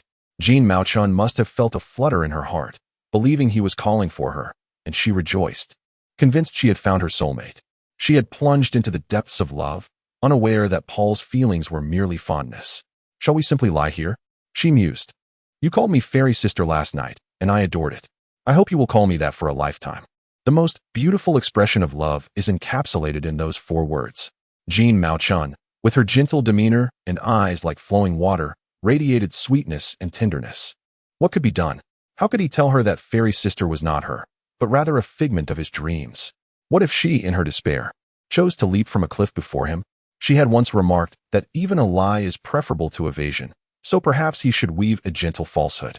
There was no need for grand deceit. He merely needed to align with her sentiments. Fairy sister, rise and shine. Paul donned his clothes, took 3 easy pills, a spring rain pill, and a fasting pill, then settled into meditation to cultivate his energy, preparing to enlighten Jean Mouchon in due course. After Jean Mouchon donned her attire, she entered the kitchen. With the assistance of the chef, she busied herself for quite some time, presenting an array of delectable dishes: scrambled eggs with tomatoes, pearl meatballs, fish-flavored eggplant, orange peel tea smoked ribs, mapo tofu, curry beef rice, ants climbing a tree, braised pig trotters, fish-flavored shredded pork, spicy stir-fried rice cakes, braised spare ribs, fermented tofu pork, and pepper salt chicken wings. Upon inhaling the aromatic fragrances wafting through the room, Paul found himself momentarily stunned. Though he had aspirations of transcending the mundane, his thoughts were consumed by tender emotions. Gazing at the bountiful spread before him, he felt a lump in his throat, yet he reluctantly arose from his bed. Brother Han, this feast has been specially prepared for us with the guidance of the chef. Please indulge. Jean Mouchon, still clad in her apron, stood by the table, gazing at him with affection. Paul approached her from behind, assisting in untying her apron, but found himself momentarily at a loss as to where to place it. He stared blankly around the room, glancing at the apron in his hands, rooted to the spot. Jean Mouchon playfully chided, "Leave that to me, Brother Han." Witnessing this scene, Paul was at a loss for words as he gently stroked Jingjing, who seemed to sense his presence and quieted down instantly. Jean Mouchon gazed at Jingjing with surprise. At that moment, the creature appeared exceedingly adorable, reminiscent of a charming little snake. Paul continued to caress Jingjing, his gaze wholly fixed upon her, radiating a tender affection. He gently patted her head, saying, "Jingjing, I'm so sorry. You've become a faceless snake because of an unfortunate accident caused solely by my negligence. My mistakes are indeed egregious." Although Jean Shia found herself deeply enamored, she also perceived the tender glow of affection radiating from Paul's gaze. Originally engrossed in her meal, she set down her utensils and silently observed the two, her expression darkening. It was only when she quietly revealed her lips, savoring the pig trotters and ribs, that Paul took a seat beside her, listlessly staring at the array of dishes before him, chewing the pepper-salted chicken wings as if they were tasteless. "Brother Han, why does your gaze betray such insincerity?" Jean Mouchon bit her lip, mustering a forced smile as she watched Paul chew her meticulously prepared meal as if it were mere fodder. A heart full of grievances weighed heavily upon her, but she found no one to confide in, unsure of how to voice her feelings, her heart silently weeping while she feigned strength. The sound of his chewing felt like salt sprinkled on her wounds. Tears streamed uncontrollably down her cheeks, blurring her visage. As the weight of her suppressed sorrow shattered her final facade, she wept for a long, long time. "Fairy sister, I am devoted to the pursuit of truth and enlightenment. Thus my approach to emotions may seem somewhat detached. This is not insincerity, but rather a tenderness as gentle as water." Paul gently lifted a strip of meat to her lips. "Come, fairy sister, open your mouth, be good." He chuckled, believing that a little coaxing would clear the clouds of discontent. Unbeknownst to him, his inability to enjoy the meal had already betrayed his own heart. "If you finish this feast with an expression of enjoyment, I shall forgive your insincerity." Just as Jean Mouchon opened her mouth, the strip of meat slipped inside. With a gentle wave of his hand, it slid down her throat, untouched by her teeth. As Paul hastened his pace, he seized the moment when she opened her mouth, swiftly pushing the morsel of meat into her mouth. With a flick of his hand, her upper and lower jaws began to clash repeatedly. She attempted to expel the meat, only to realize that her mouth was obstructed. Once she had chewed sufficiently, Paul tapped his fingers several times, and all the morsels were swallowed down. Tears brimming in her eyes, Jean Mouchon managed to utter a few incoherent words. In the blink of an eye, an entire plate of meat had vanished into her belly. Paul continued his culinary assault: fish-flavored shredded pork, tomato and egg, ants climbing a tree, spicy stir-fried rice cakes, pearl meatballs, fish-flavored eggplant, and mapo tofu, all found their way into her abdomen, leaving her unable to suppress a few hearty belches. She tenderly caressed her round belly, gazing at Paul with tearful eyes, while he wore a sly expression, leisurely finishing the remaining dishes, of course, not competing with her for food. His manner of eating was remarkably refined, savoring each bite in silence, occasionally breaking into cheerful laughter. When Paul cupped his cheeks and let out a loud whistle, Jean Mao-chun felt a laugh bubbling inside her but dared not express it. Frustrated, she tried to rise, only to find that even the slightest movement caused her abdomen to contract, threatening to unleash a torrent of undigested food. She refrained from speaking, laughing, moving, or indulging in fanciful thoughts, channeling all her strength to control her stomach and esophagus. Fixated on a singular thought, she must not erupt, under any circumstances. Paul looked at the pregnant Jean Shuya, his smile radiating joy as he gently rubbed her belly, assisting her in digesting her meal. They reminisced about many amusing tales shared by Zhuang Xinyan, each story more delightful than the last. She struggled to suppress her laughter, her belly swollen like a plump watermelon, fearing she might lose control and end up vomiting all over Paul. They shared a silent gaze, while he spoke animatedly, savoring ribs and pig trotters, creating an atmosphere of warmth and comfort, reminiscent of a happy family of three. "Is it delicious, Jingjing?" Paul asked, noticing that Jingjing had finally finished her dinner, leaving not a single bone behind. Content, she exhaled a puff of flame, clearly relishing the meal. "Brother, it's incredibly delicious," Jingjing exclaimed with a playful hiss, affectionately nuzzling against him, their eyes sparkling with joy. "Fairy sister, your cooking is truly exquisite. I've eaten until my belly is round and full. That's the best part." Paul continued to massage her belly, secretly marveling at his own cleverness. If he could not silence her thoughts, he would at least quiet her mouth.